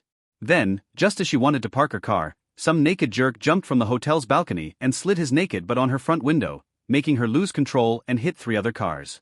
The bad luck didn't end there. No. Just as she wanted to mitigate the situation, some crazy police officer insisted that she must go with her to the station while they inspected the cars, as one of them seemed to belong to some very important politician. After spending the night at the station, she just came out and got her car back. Damn, what bad luck. She cursed. She really wanted to attend that party. While driving, she noticed that in the SUV in front of her there was a familiar face. Yes, it was that veiled girl from the mall. Should she bump their car? She was tempted but decided not to do that. At such speeds, such action is very dangerous. Suddenly a black shabby car broke from her left and hurried towards the SUV. She could see that the man inside was holding a gun pointed at the girl. She wanted to honk to warn them, but she didn't have to, as a purple-haired boy slowly appeared in the back seat. What was he doing with his head down? The boy seemed to have noticed the black car. He lowered the window and threw something out. And it just happened to fall into the black car's half-opened window. Kaboom!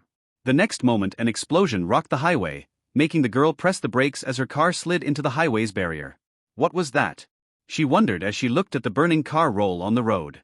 The SUV never slowed down. When the car reached the airport, Victor didn't wait for the scared Leo to open the door for him. He opened it himself and jumped out, followed by a vigilant Lily. "Take care, Leo," Victor waved to the bowing Leo, as he entered the airport and headed to the VIP section where he flashed his token and was immediately guided to the private runway. When Victor entered the plane, his father was sitting inside on a leather chair, while Iris was seated on the opposing seat, with her back to the airplane's door. "Sorry, I am a late, father." Victor saluted respectfully, making Iris look back and smile at the sight of Victor. "It's okay, you are on time." "Sit next to me, and let Lily sit beside Iris," Theodore said as his eyes began to inspect Lily, making Iris a little curious. "No need," said Victor as he sat beside Iris, "then let Lily sit beside him on the same seat." "Young master, this is against protocol," an air attendant warned him. "This, young master, is the protocol," he retorted, making his father chuckle, and the attendant back away. Her job was just to warn him. "Did you sleep well last night?" Victor turned to Iris and asked her. "Ah. Yes. "Thank you for saving me yesterday," she said, feeling a little shy. Last night, after her father went to sleep with Luna, she didn't know what to do and wanted to go out for some fresh air, and maybe try to escape this nightmare.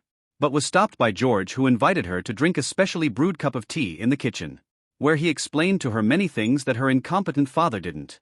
One of those things was how dangerous that thing that attacked her was. According to George, Victor managed to do an amazing thing. As those ethereal demons are usually very persistent and like ghosts, they are nearly impossible to kill. "It's okay. "I am your little brother anyway," Victor replied with a dazzling smile, making her blush a little more. "That reminds me," said Theodore as he coughed, then gestured to the air attendant to leave the cabinet before taking a tablet that was near him and giving it to Victor. "This was in the recording you got yesterday," he said, while Victor took the tablet and watched the recordings with Lily and the curious Iris. It was early morning in the recording, and a woman, Carla, was busy putting on her bright lipstick when the air shimmered and black lines began to appear in her office. Carla panicked. "Why?" she screamed. "I did as you told me to," she said again as she backed away while the same demon that attacked Iris materialized out of thin air. Carla slowly backed away until she reached the office's balcony as the demon approached her, and they went outside the frame. A scream was heard after that. Carla fell down. "We don't know if it was the demon who pushed her or she just slipped while escaping," Theodore said. "Was that my mother?" "The one who gave me away?" Iris asked with some fear. "Yes." Theodore nodded. Iris didn't feel sad, maybe because she didn't know Carla. She even felt a little ashamed for thinking that Carla was some vain woman.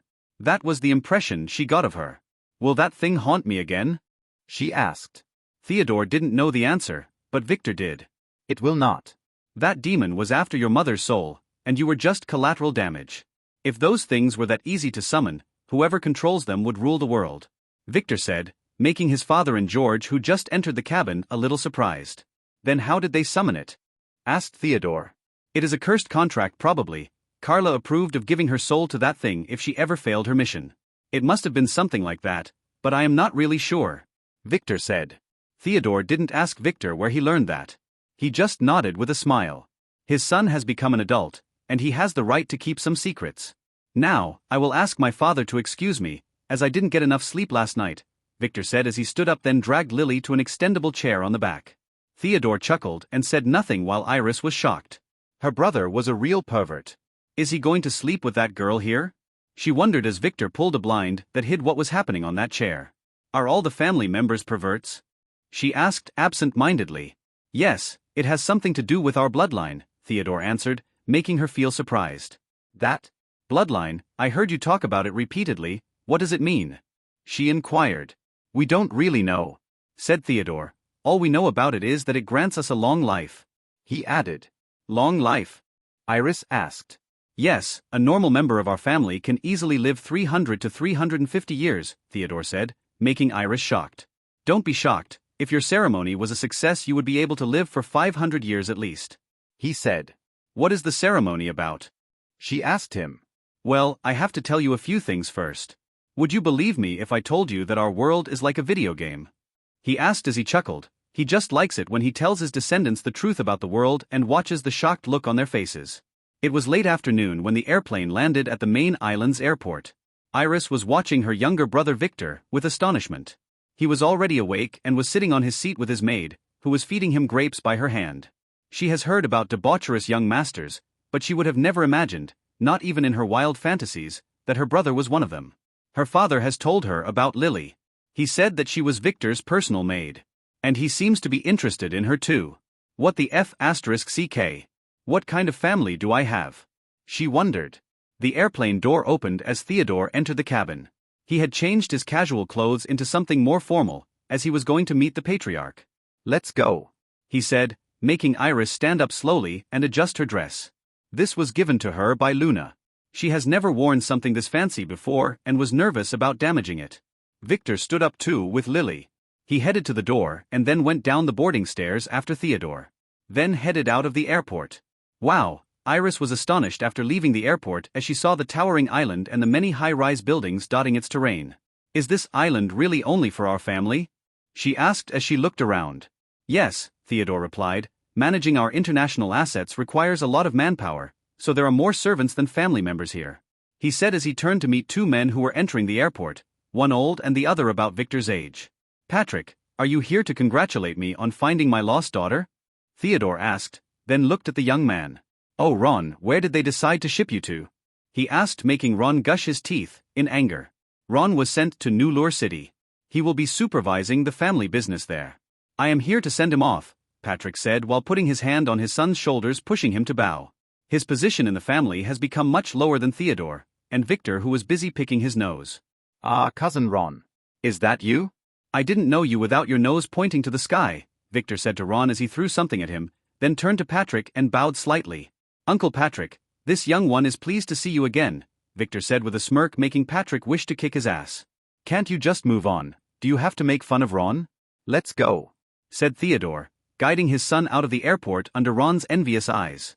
You have to work well, maybe one day you could have a higher position in the family, Patrick told his son as he dragged him into the airport.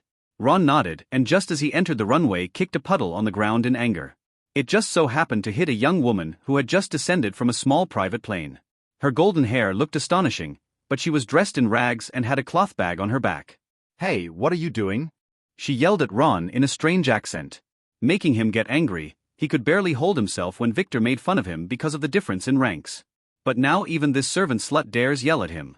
He used all his half-player power to kick another paddle toward the girl, but it never landed on her, as a white-haired old man in butler uniform grabbed it and hurled it back at Ron at the speed of a bullet. Thankfully Patrick quickly grabbed it with his hand and saved his son. How dare you attack my son? Do you, Uncle Falcon?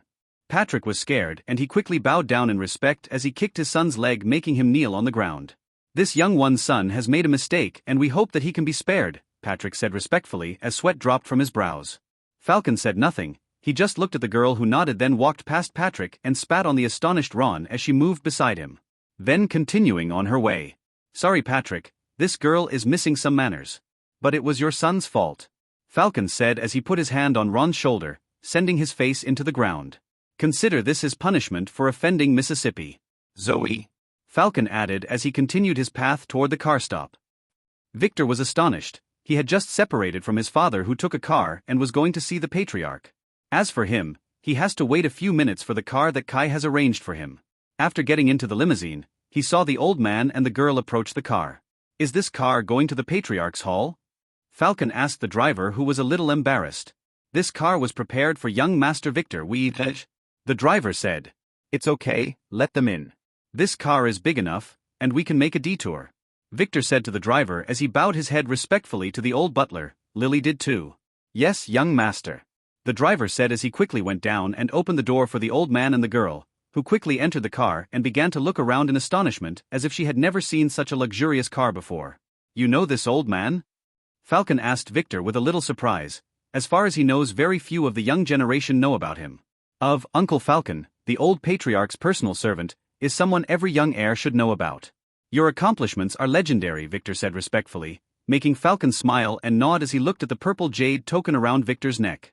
This young man was good. Really fit to be an elite disciple. Victor knew those two. He never met the old man before, he only read about him. He was the old patriarch's butler, who was sent secretly to protect his youngest daughter and sister when she ran away from home with a young man a long time ago. That woman died in childbirth about 50 years ago. And the girl here was his great cousin, the granddaughter of that woman. She was raised in the mountains, and now that she has become an adult, Falcon revealed himself to her and then brought her here to try her luck with the ceremony. He read all about her in the burned archives of the family. In his past life, he only met her once, and that was very late. He was working at the Royal Library at that time. She was there to inquire about a few things, and he helped her out. She had the looks of a woman in her 30s, while he was an old shivering man back then. She never knew his identity and chose to remain silent to protect her, and himself. She had many enemies and was known as manhood-destroying Zoe at that time. No one knew why she was called that, but she was a really mean, ruthless, and strong woman. She probably got betrayed by someone that made her character a little twisted. Unlike the naive blushing mountain girl in front of him. Name, Falcon Whiteoak. Level, 105. Class, Archer. Abnormal status, Slave, nullified. Authority, 10. Strength, 285. Agility, 278. Intelligence, 211. Luck, 52. Charm, 53. Order, 39. Skills. Bow Arts S. Ice Mirror S. Cooking S. Brewing A. Projectile A. Survivor A. Knife Arts A. Quick Steps A. Sword Art B. Hide Breath B. Cleaning C. Play Dead D. Hairdressing D. Hunting D. Surveying E. Poetry F. Chess F. Equipment. Storage Ring F. Fate Status. Fate's Power B. Fate's Direction, neutral. Fate's Design, unspecified. Total B. Zoe Bolt. STR 30. Int 11. Luck 15. Charm 22. Fate. Fate's Power, SS. Fate's Direction, positive. Fate's Design, made for greatness. Total, SS+. Bloodline, Elder Dragon 40% purity. 45% purity. 5% purity. A scion? He never knew that. She hid very well. And what's wrong with her bloodline? 3 bloodlines? Really? No matter what, this one should be made an ally. I am Victor von Weiss. May I inquire about this beautiful lady's name? Victor asked politely, making Falcon's eye twitch. Victor? That pervert, he might have been lying in the mountains, but he had heard about him, and he has to make things clear, or this pervert would put his hands on little Zoe. Ahm, this is Zoe Bolt, she is your cousin, Falcon said, clearing things out, while Zoe blushed. She has never been called beautiful before. Ah, nice to meet you, cousin Zoe. The ceremony was a few days ago. I didn't see you there. Victor asked as he smiled brightly, making Zoe lower her head in shyness. Yes, we had some trouble on the road. But the patriarch approved a late ceremony for her. It will happen tomorrow morning. Falcon said with a sigh as he glared at the little embarrassed Zoe, who was the cause of the delay as she insisted on taking revenge on some gangs in the mountain village she lived in, making them miss the appointment. Ah, so that's it. Victor thought. He was wondering why did his grandmother approve of giving Iris a chance at the awakening despite missing the date. Activating that orb costs a lot of gems. The ceremony was conducted for Zoe and not Iris. It was to give Falcon face probably. This guy is very strong and held an honorary elder position in the family. So you will be attempting the ceremony with my big sister. I hope that both of you succeed. Victor said with a dashing smile that made Zoe blush more. He began to ask her about her life in the mountains without forgetting to compliment her every now and then, making her laugh as he joked around. What a smooth talker, thought Falcon, who regretted taking the car with this guy. She is your fucking cousin. Although the family wouldn't mind such a relationship, he would. Zoe was like his granddaughter. You already have a pretty girl who is getting a little jealous at your side. Wait. He suddenly stopped and looked at the veiled Lily, who was sitting silently beside Victor. Why does this girl look familiar? I should have never seen her before as I never set foot on the island for the past 30 years. Strange. He didn't get a chance to observe Lily anymore as the car slowly stopped at the Patriarch's Hall. Nice to meet you, Victor. I hope we meet again, Zoe said with a bashful tone before dashing out of the car, followed by Falcon, who shot Victor a glare before leaving. Let's go inside, Falcon said as adjusted his cloth. Zoe, whose eyes were following Victor's car, which hurried up the mountain, nodded and then turned to look at the hall. Ah yes, she said while wondering why does that cousin look so good. He is much more handsome than her childhood friend who left the village 1 year ago. It took the car some time to reach the mansion where Grandma and lived. When Victor stepped out of the car, he was greeted by a fat face that sat on a fat body. Young master, we meet at last. The fat man said it was Kai. What are you doing here? Victor asked him, immediately making him skip the introduction he was planning. I went ahead to inform the mistress of your arrival, Kai said proudly. And you were kicked out, Victor said, looking at the dirt on Kai's pants. Kai quickly nodded with embarrassment. That slut ordered her servants to throw him out. Oh, he can't say that out loud. If he did that, his fat head would be free to roll by itself on the ground. The matriarch didn't want to see you. Kai said, she told me to tell you to just do your assignment, and marry Linda. He added. Oh, then step aside and keep Lily company. I will reason with her. Victor said as he headed to the manor, under Lily's worried gaze. The mistress does not want to see you.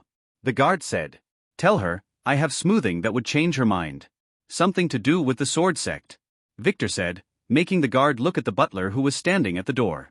The butler quickly went inside, then returned and invited Victor in. It was the same drawing room in which he met his grandmother the last time he was here. She was waiting for him while reading a book. It was a BL novel. He did find a full stack of those when he unearthed this mansion back then. So what deal do you have for me this time? She raised her head and asked him as he entered the room. Something you can't refuse, he said as he used his appraisal skill. This time he could read her stats. Name, and Von Weiss. Level, 99. Class, Dark Witch. Authority, 09. Strength, 211. Agility, 271. Intelligence, 250. Luck, 42. Charm, 49. Order, 39. Skills. Dark Arts S. Dark Area Control S. Encouraging Speech A. Negotiating A. Scheming A. Augmented Hearing A. Knife Arts A. Quick Steps A. Hide Breath A. Kissing A. Fireball B. Water Ball B. Gourmet B. Inspecting Gaze C. Demonic Voice D. Minor Sword Arts D. Chess D. Piano E. Poetry E. Drawing F. Equipment. Defensive Talisman SS. Hidden Magic Wand A. Curse Shielding Earrings A. Poison Detection Ring B. Storage Ring B. Fate Status. Fate's Power, C+. Fate's Direction, Rising. Fate's Design, Unspecified. Total C. Wow, as expected of a family head. Too bad such status would become useless after the reckoning. Oh, something I can't refuse. You sound like some lousy salesman. What might that thing be? She asked as she looked at him with interest. I need a promise first, he said. About Arya? She asked. Yes, and a few other things. Think of it as a deal. He said. That depends, what do you have? She asked curiously. A treasure that can make a semi-player upgrade to a player under certain conditions, Victor said. Really? She asked with a frown in a surprised yet unbelieving voice. Do tell me. It's called the Pendant of Armas. It can increase the authority of whoever wears it by 1, he said. What's the catch? She asked. Such treasures usually have huge penalties. It can only be worn by players below level 5. He said as he helped himself to a seat. Wylan looked at him with curious eyes, waiting for him to further explain. I heard that young Master Wang Ling from the Sword Sect was his patriarch's only son and that his father lost the ability to have other children due to practicing a certain technique. He said, Wang Ling has only awakened as a semi-player, so he lost the qualification to inherit his father's seat. He might want this treasure. I heard that their sect is on the brink of an inner war for succession in the absence of a suitable candidate. Victor said, making his grandmother throw the book in her hand to the table and then look at him. I already know that. Stop your mind games and tell me how this treasure can be useful. She said with indifference, but he could see the fire of interest flickering in her eyes. The Mardic curse, he said, making and frowned the smile, then began to laugh, while clapping her hand. In the depth of the Dawn Valley, there exists a cleared dungeon. It was cleared and searched many times to the point where nothing of value remains there. But one in it there exists a demonic pond. If someone entered it with equipment, the thing would be permanently fused with the wearer's body. And that victim would be bald and lose the ability to have children. In addition to that, he would never be able to take off his equipment or wear another one. Only desperate people would go through that. And usually to equip high-level treasure. As the curse totally ignores the equipping requirements. Wang Ling was a pervert who had already fathered tens of children, so his father would probably push him into the dark pond himself. As the elders of the sect were on the verge of deposing him as the patriarch. Well played. She said, this would be a good move. Okay, good. What do you want in exchange? I will not accept a request to nullify your marriage though, as this has something to do with family interests. Don't think that your little play at the party yesterday would make me change my mind. She said, with a smile. I am not an idiot, he said, I already know that you are using me as a decoy to divert the other power's attention from the real elite heirs. Can I ask why you are so insistent on this marriage contract? Those von Rosens probably want to use me to infiltrate the family. Victor added, hinting at the danger. Oh, not bad. You are not stupid after all. She praised with a mocking smile. Okay, I will tell you why. 16 years ago, Amelia traded her daughter with 3 drops of purified blood from our family. I need to know what have they done with it, and if they got anything useful. If you can get me this information, I can spare you the marriage and grant you all the rights of an elite disciple. If not, I want you to marry her, then try to find the information I want, through her or her mother. She is her mother's only daughter after all. And their family is ruled by women. And said, making Victor frown. He needs a change of plans. That means that you would never really give me any real position in the family, so as not to let them infiltrate us. He said. Exactly. Not for the time being anyway. She replied. He frowned but was secretly really glad. Just as he wanted. Being given a family position would put him under the family's strict surveillance. And he didn't want that. Okay, first I need Arya. He said. You can take her. She has already been branded by the family/S tattoo. So she would be your servant. Anything else? She asked. Victor hesitated. He wanted to ask for some coins for the pendant before, but not anymore, as he had just got a piggy bank at home and no longer needed the money. I heard from my sister that elite disciples have the chance to visit the vault. And I was not granted that right. So I would require the right to select one item from there. He said, making and frown. She didn't expect him to know about those. Fine. It's your right anyway. You have more. She asked. Yes. I want the girls that were trained with my servant Lily in the Assassin's Hall, he said. Oh, those girls. Dick intends to sacrifice them as a tribute at his son's funeral tomorrow morning. You just got here in time.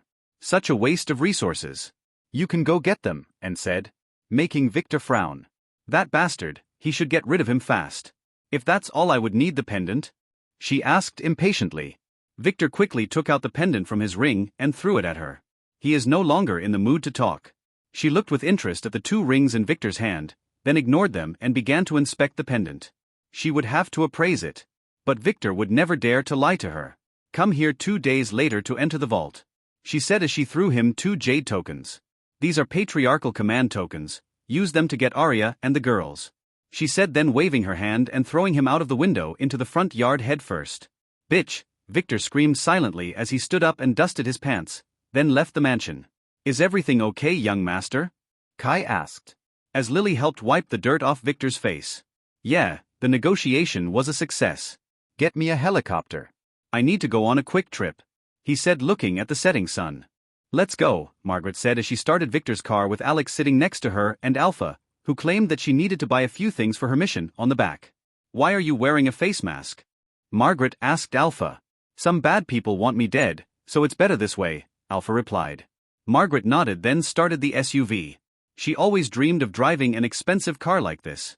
Now her dream has come true. This is her husband's car. She will just think of it as such.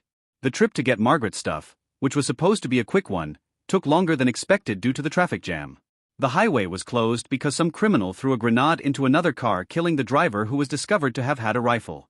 So the crime scene had to be closed and searched for other explosive materials. That's what they said on the radio anyway. There was an interview with a girl who happened to witness the scene. They arrive at Margaret's aunt's apartment at about 10 o'clock a.m. It was in a modern multi-family 5-story residential building. Wait for me here, I will be right back, Margaret said as she headed toward the building and then climbed the stairs to the 3rd story, where she was shocked by the sight of her clothes and things scattered on the ground in front of the door. It looks like they were thrown out, then some people rummaged through them. She just stood there in shock, then clenched her fist, got herself together, and after taking a deep breath, she knocked loudly on the door while trying hard to keep her cool. She was never given the apartment's keys, as her aunt accused her many times of being a thief and stealing money from her purse. The true culprit was probably Abe, who keeps going to dirty places. Oh, look who's here. What took you so long? A middle-aged woman opened the door and shouted loudly. It was Margaret's snobbish aunt. Lulu told me that you no longer need us and that you found yourself some old money bag, so I threw away those useless things in front of the door as they would no longer be needed. And from the look of it, some pig smelled the smell of a sow and picked a few things. She said with a smirk as she looked with disgust at the things on the ground, then turned to inspect Margaret from head to toe. Now, My dear Abe told me that your patron will send us some compensation for taking care of you all these years. Where is it? Don't even think of pocketing the money, or I will call the police and get you arrested for prostitution. She threatened while her eyes hovered on the bag in Margaret's hands. From now on I have nothing to do with you, Margaret said as she opened the bag full of money and dumped the whole thing on the floor and the stairs, then stepped over it and left under the astonished eyes of her aunt, who yelled to her daughter to come to help her, then began to pick up the money from the ground, while cursing at Margaret and screaming at the neighbors who jumped out of their apartments after smelling the money. Margaret just went downstairs without picking up any of her things. They meant nothing to her anyway. As for the money, as Victor said, consider it her final act of piety. Her aunt never liked her, and the only reason she took her in was the government subsidies that were claimed for taking care of her. Those would stop in 2 more months anyway, as Margaret would be considered an adult. Despite the tears in Margaret's eyes, she felt free for the first time in her life, but she couldn't help but sob a little as she exited the building. Don't care about them, you should focus on your new life, a calm voice said from behind her. Margaret turned around to see that it was Alpha. She smiled and wiped her tears. It's okay, just something went into my eyes, she threw a cliché line and then headed to the car. Yeah, I hope that would never happen to me, as I only have one eye left, said Alpha as she patted Margaret on the back. Let's go, you will be my shopping assistant, as I will have to keep wearing this mask. And you would need some supplies, after the mess your aunt made, Alpha said as she jumped back into the back seat followed by Margaret. You drive, I am not in the mood anymore, Margaret told Alex from the back. Alex nodded, then turned on the engine and headed to the shopping district under Alpha's instructions. What do you want to get? She asked her. The young master left me a set of instructions for this evening. But I need some materials. And a vaporizing machine. Alpha said. Take me with you tonight, Margaret said suddenly. It would be very dangerous. You might get hurt or even die. There are better ways to let out some steam. Alpha replied while looking at Margaret's eyes. It's not that, I want to prove to Victor that I am more than a pretty girl, Margaret said. Well, let's take her. We would need the extra hands, Alex replied from the front. You shut up and drive. The young master was right, you are a magnet for trouble. She yelled at Alex and then turned to Margaret. Okay, you can go, but you have to be very careful, Alpha said, making Alex a little upset. Why yell at me if your decision is the same as mine? She wondered silently. Margaret nodded. She would definitely be careful. What is the mission? She asked. Kill a very evil man. The one who is haunting me and my sisters. Many people would die tonight. Want to back down? Alpha asked. No. I will do it, Margaret said after some hesitation. She has killed goblins anyway. Would a man be different? Then let's get prepared. What better way to start a new life than a night of theft and murder? Alpha said with a smirk as she began to explain tonight's mission to Margaret and Alex in detail. The car soon reached the shopping district, and Margaret went under Alpha's instructions and purchased some materials from a traditional pharmacy. Then they headed to another store where they bought a good quality vaporizer. This thing is good for turning poisons into gas. After that, they accompanied Margaret to some stores and bought some daily necessities to replace those destroyed by her aunt. It was about 2:00 p.m. when they returned to the mansion and hurried to the basement, making Hilda and the twins who were busy teaching the girls how to do house chores a little curious. Is this a recipe for poison? Asked Margaret as she looked at the densely packed paper and the many vials, including one containing a few drops of a purple substance that looked ominous. Be careful. That thing is extremely poisonous. 1 drop is enough to render you an idiot, Alpha said, making Alex and Margaret step back. What are you going to do with it? Alex asked, with a worried look. Simple, adding a drop of this thing to a soul-affecting mixture would make it 100 times more effective. The young master left me a recipe for sleeping gas that would affect even players. We are going to let everyone at the brothel sleep, then kill them one by one, she said with a vicious look in her eyes. Would it affect us? Margaret asked. No, we would be taking an antidote, and this thing's effect would be only temporary, about 10 hours. This recipe is genius. It manages to change the effect of the soul poison by combining it with common herbs, Alpha explained as she looked at Victor's beautiful handwriting in admiration. Would that Baron be affected? He seemed very strong, Alex asked, earning him a slap at the back of her head. Don't jinx it, Alpha said. Your mission is to stand outside and be a guard if someone escapes or tries to break in. With your level, you can contend with Baron. And we can't let you enter the brothel, we need the girls inside, and who knows what dirty thing you would do to them, Alpha said with an evil smile, making Alex a little flustered. I would do nothing, Alex said in a low voice, making Margaret chuckle. This guy is really interesting. What about me? What should I do? She asked Alpha. You can come with me to deal with the girls there. We need to take them in. But you have to be careful, Alpha said as she began the brewing process according to Victor's instruction. The process was complicated, but it was pretty straightforward for Alpha, who had an encyclopedia in her brain. They finished their preparations at 8 p.m. Then looked at each other dressed in black and smiled under the black cloth masking their mouths. They looked like anime characters. I think the young master would be interested in a play using this costume, Margaret said, making Alpha spit in disgust, and Alex a little embarrassed. Save it for later. We have to live past the night first, Alpha said as she led the girls outside the mansion, through the back gate. Their first mission: borrow a bus. Alex and the girls made sure to hide their faces as they entered a certain bus station. Victor instructed them to find a storage locker there. It was where he hid the things he took from Nick's storage. It had some money and fake IDs that could be useful later. So Alpha packed them in her backpack.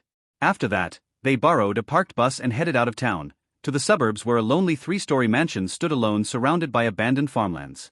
It was already 11 p.m., and a few expensive but low-key cars were parked near it. Alex parked the bus in a hidden corner behind a grove a little far away, then set it up as if it had broken down. Is it the place? Margaret asked with a frown. Yes, this is a brothel that only the most privileged and perverted people know about, she said as she used her military-grade binoculars to survey the area. There are no traffic cameras. Only private ones. They hid them well. They don't want anyone to know what is happening here, she said. In addition to that, I can spot some guards, but I would need to be close to be sure. Then what should we do now? Margaret asked nervously. Wait for me, I will go check on the situation. Alpha slowly sneaked while using Horace's jewel to hide her aura, as she was sure there would be a detection formation placed here, especially after what happened in Titus's manor. It took her another hour to circle the perimeters and then return.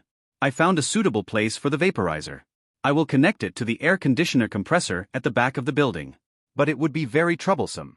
There are about 3 guard patrols around the building, she explained. Alex, I want you to act as a decoy and make trouble at the door, she said. What should I do? We shouldn't make them suspicious, Alex said. I have an idea, Margaret said, quickly explaining her plan. After that, she changed her clothes with Alex, then took her hand and headed to the brothel, while Alpha chuckled and grabbed her gear and then started to sneak behind the building. Do you have an invitation? The burly guard at the door asked Alex, as he approached the mansion with Margaret, who was sobbing. No, I am not here for that. I want to sell this girl, she said with an evil tone. No, you can't. You promised to be my only one. How could you? Margaret struggled hard trying to get out of Alex's grip and shouted in distress as she activated her enchantress skills. Alex slapped Margaret's face, then tore her dress, exposing a lot of skin, making the guard who was about to shoo them away decide to watch a little. Shut up, bitch. I spent so much money on you, it's your turn to pay me back, he said as he greeted her with another slap while she grabbed hard on his pants and began to cry, making sure that her body got more exposed. The guards on patrol quickly responded professionally and headed to the front door to lose all their professionalism there. They just stood there watching the show while drooling. It lasted about 15 minutes, in which Alex had to be more creative. He even had to spank Margaret a little. In the end, one of the older guards decided to step in but was surprised to notice that his head was no longer attached to his body. The guards fell one by one, as Margaret stopped her act and stood slowly while rubbing her butt. She just watched Alpha behead the last guard and then lick the blood on her blade. She was a little scared and totally forgot to take revenge on Alex for spanking her. Consider them goblins, she told herself, as she resisted the urge to puke. It's okay. It will pass, Alex told her as he took her sneaking suit from his backpack and gave it back to her. Focus on the mission, he said. Everyone inside should be already asleep, and everyone on the perimeter was killed. Alpha said, Alex, you quickly hide the guards, then change into one of their uniforms and guard the door. Margaret, if you are okay with it, go and start killing the guards inside, while I will go hunting, Alpha said as she entered the building. I can do it, Margaret nodded, then quickly followed. This place didn't look like a brothel, but like some aristocratic manor, with oil paintings on the walls and wool carpets on the ground. They quickly encountered the first guard. He was dozing on the ground behind the front door while holding his baton.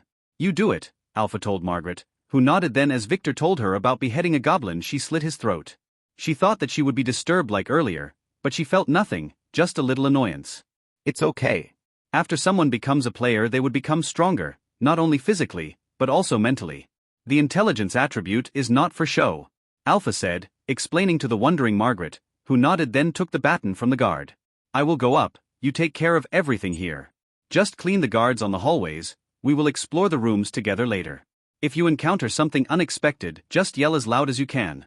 Alpha said as she headed upstairs to Baron's office. She has been here before, this is where they brought her first after they kidnapped her, but after they confirmed her bloodline, she was sent to Titus. Baron's office was not lit, but Alpha could smell his disgusting breath from the cracked door. She got herself ready then opened the door slowly, to be attacked by a strike from a mace that she was expecting.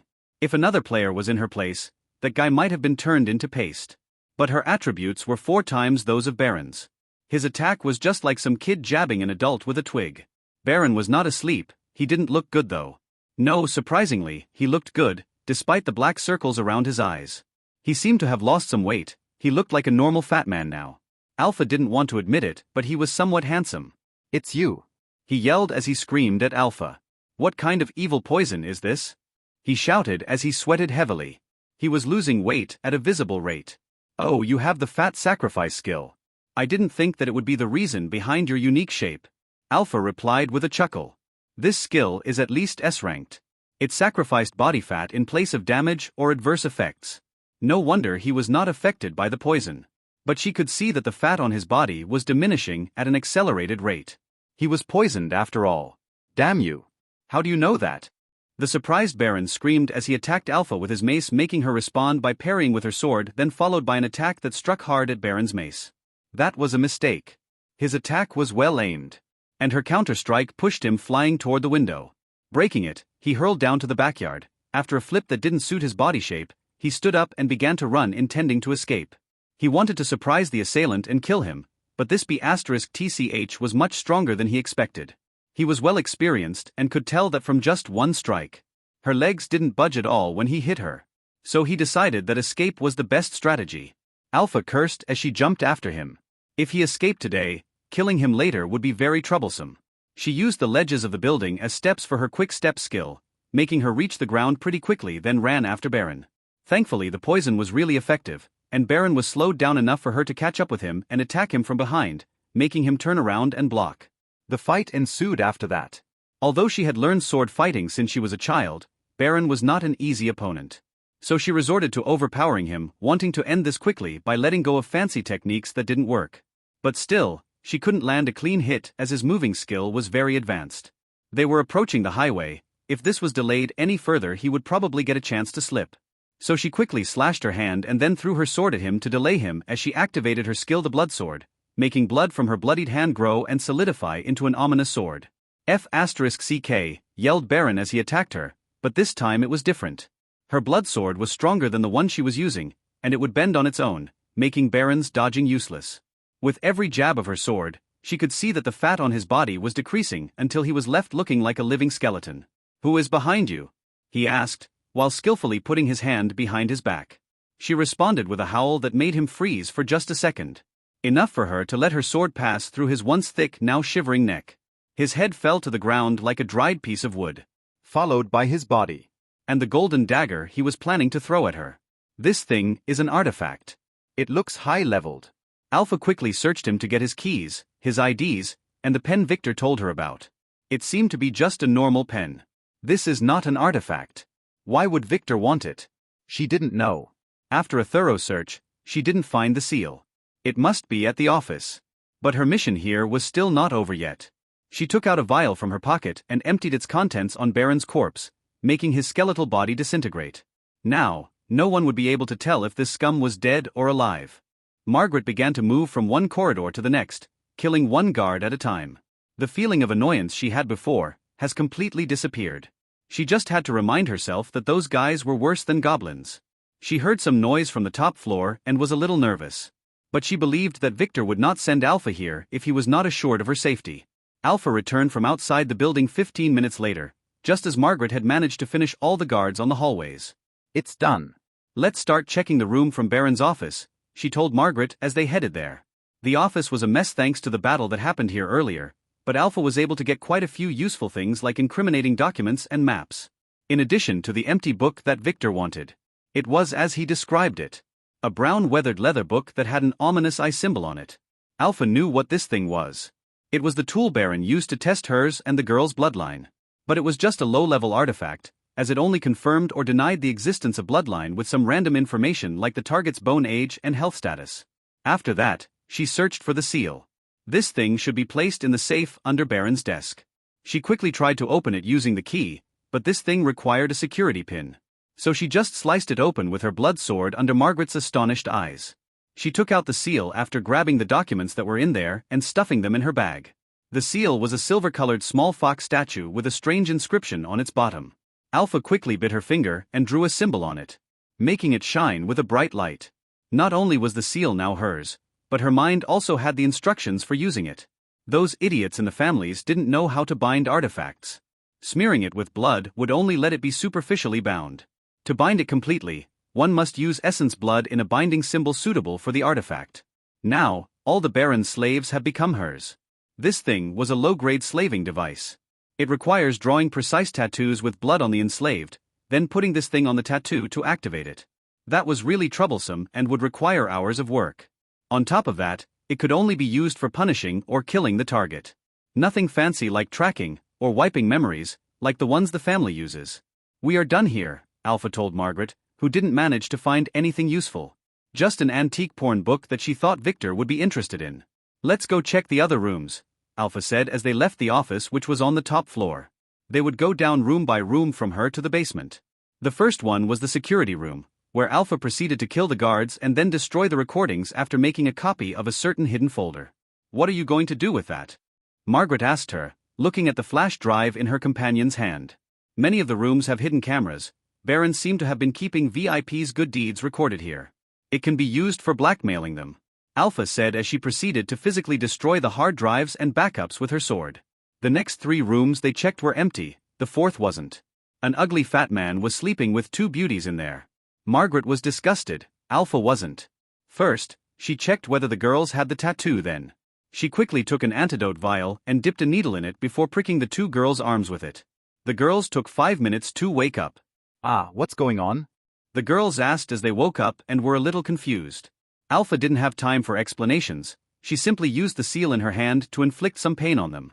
"I am now your master," she said as she watched them wither in pain. This was a little cruel, but it was the fastest method. The girls quickly kneeled on the ground with fear. "Go get dressed, then wait for me on the 1st floor. I will be taking you out of here," Alpha said as she took a dagger and approached the sleeping man. She intended to castrate him but didn't want her blood sword to touch him. Just as her dagger was over the man's crotch, she hesitated a little, then chose to back down and do nothing. If he was left here to bleed, he would be dead by the morning when they find him. If this guy was a VIP from some important family, that would spell a lot of trouble for Victor. "You can kick him there. That won't kill him." But he will not be able to do anything with broken tools. Margaret, who got Alpha's idea from her facial expression, said as she made a kicking motion with her slender leg. Alpha looked at Margaret with astonishment, then nodded. This girl has potential, she thought as she used 50% of her strength to kick that guy's crotch. Oops, it was still too much. His entire pelvic bones were broken. "You really hate men, don't you?" Margaret asked her as they proceeded from room to room doing the same thing. "Yes," Alpha replied without explanation, heading to the 2nd floor and opening the first door there. What they saw made both of them halt in surprise. "This beast," Alpha said, as she saw a man with a young teenage girl who had clear tear marks on her cheeks and bruises all over her body. "You do it," she said to Margaret, who was also disturbed when she saw the pervert's face. "Abe," she gasped. "He must have taken the money you gave his mother and used it to come here. I am surprised that he knew the right people.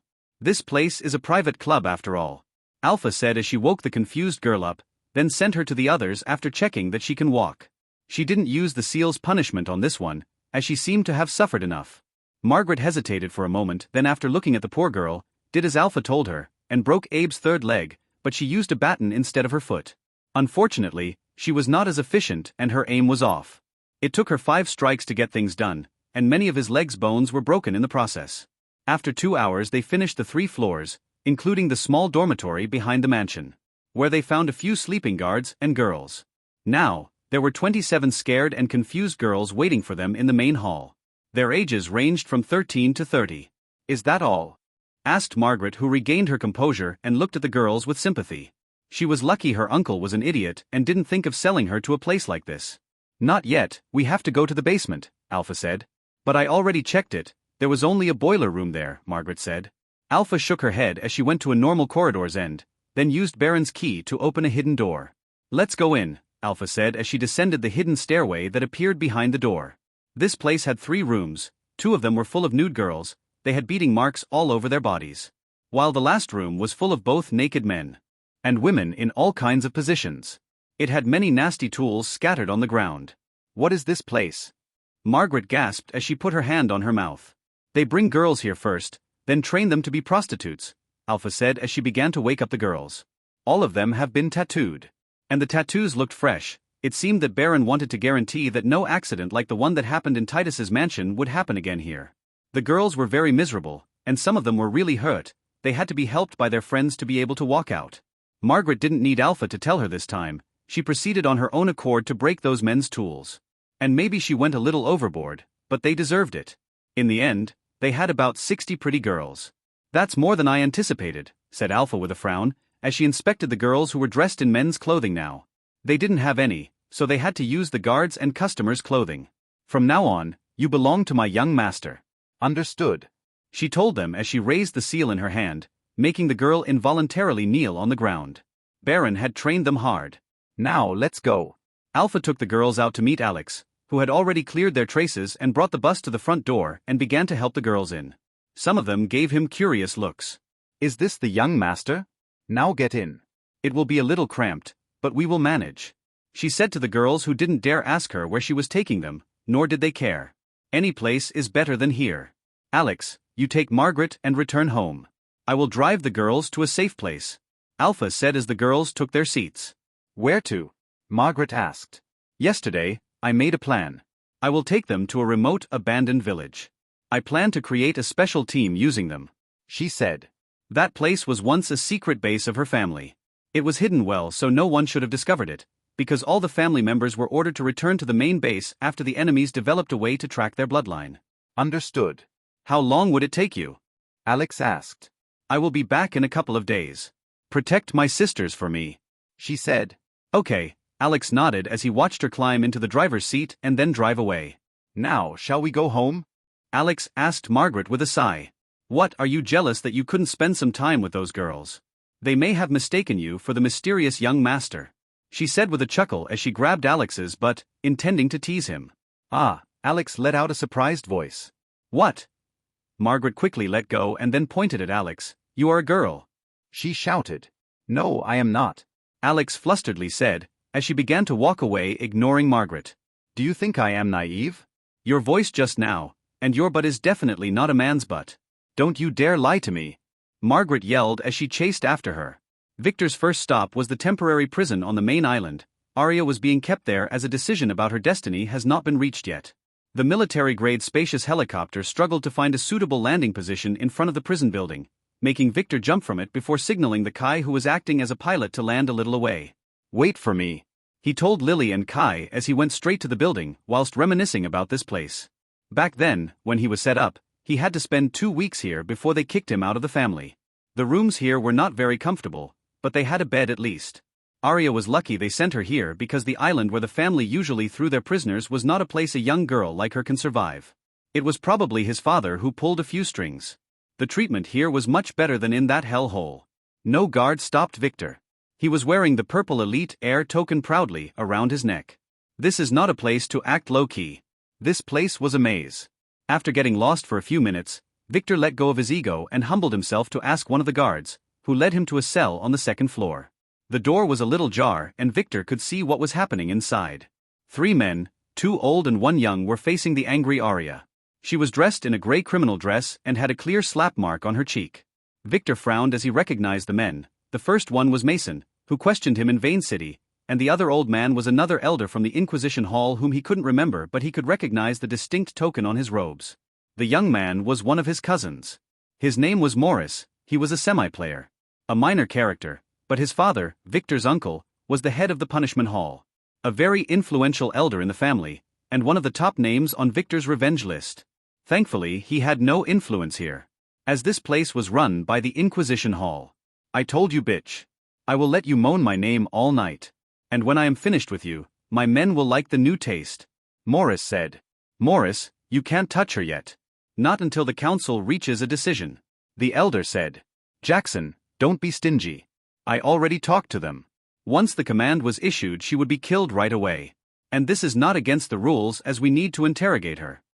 Mason said, giving an excuse, let young Master Morris here have some fun. He added. Theodore will not like this, Jackson said with a sigh, making Morris frown. He is not your boss, my father is. He will never know anyway unless you tell him.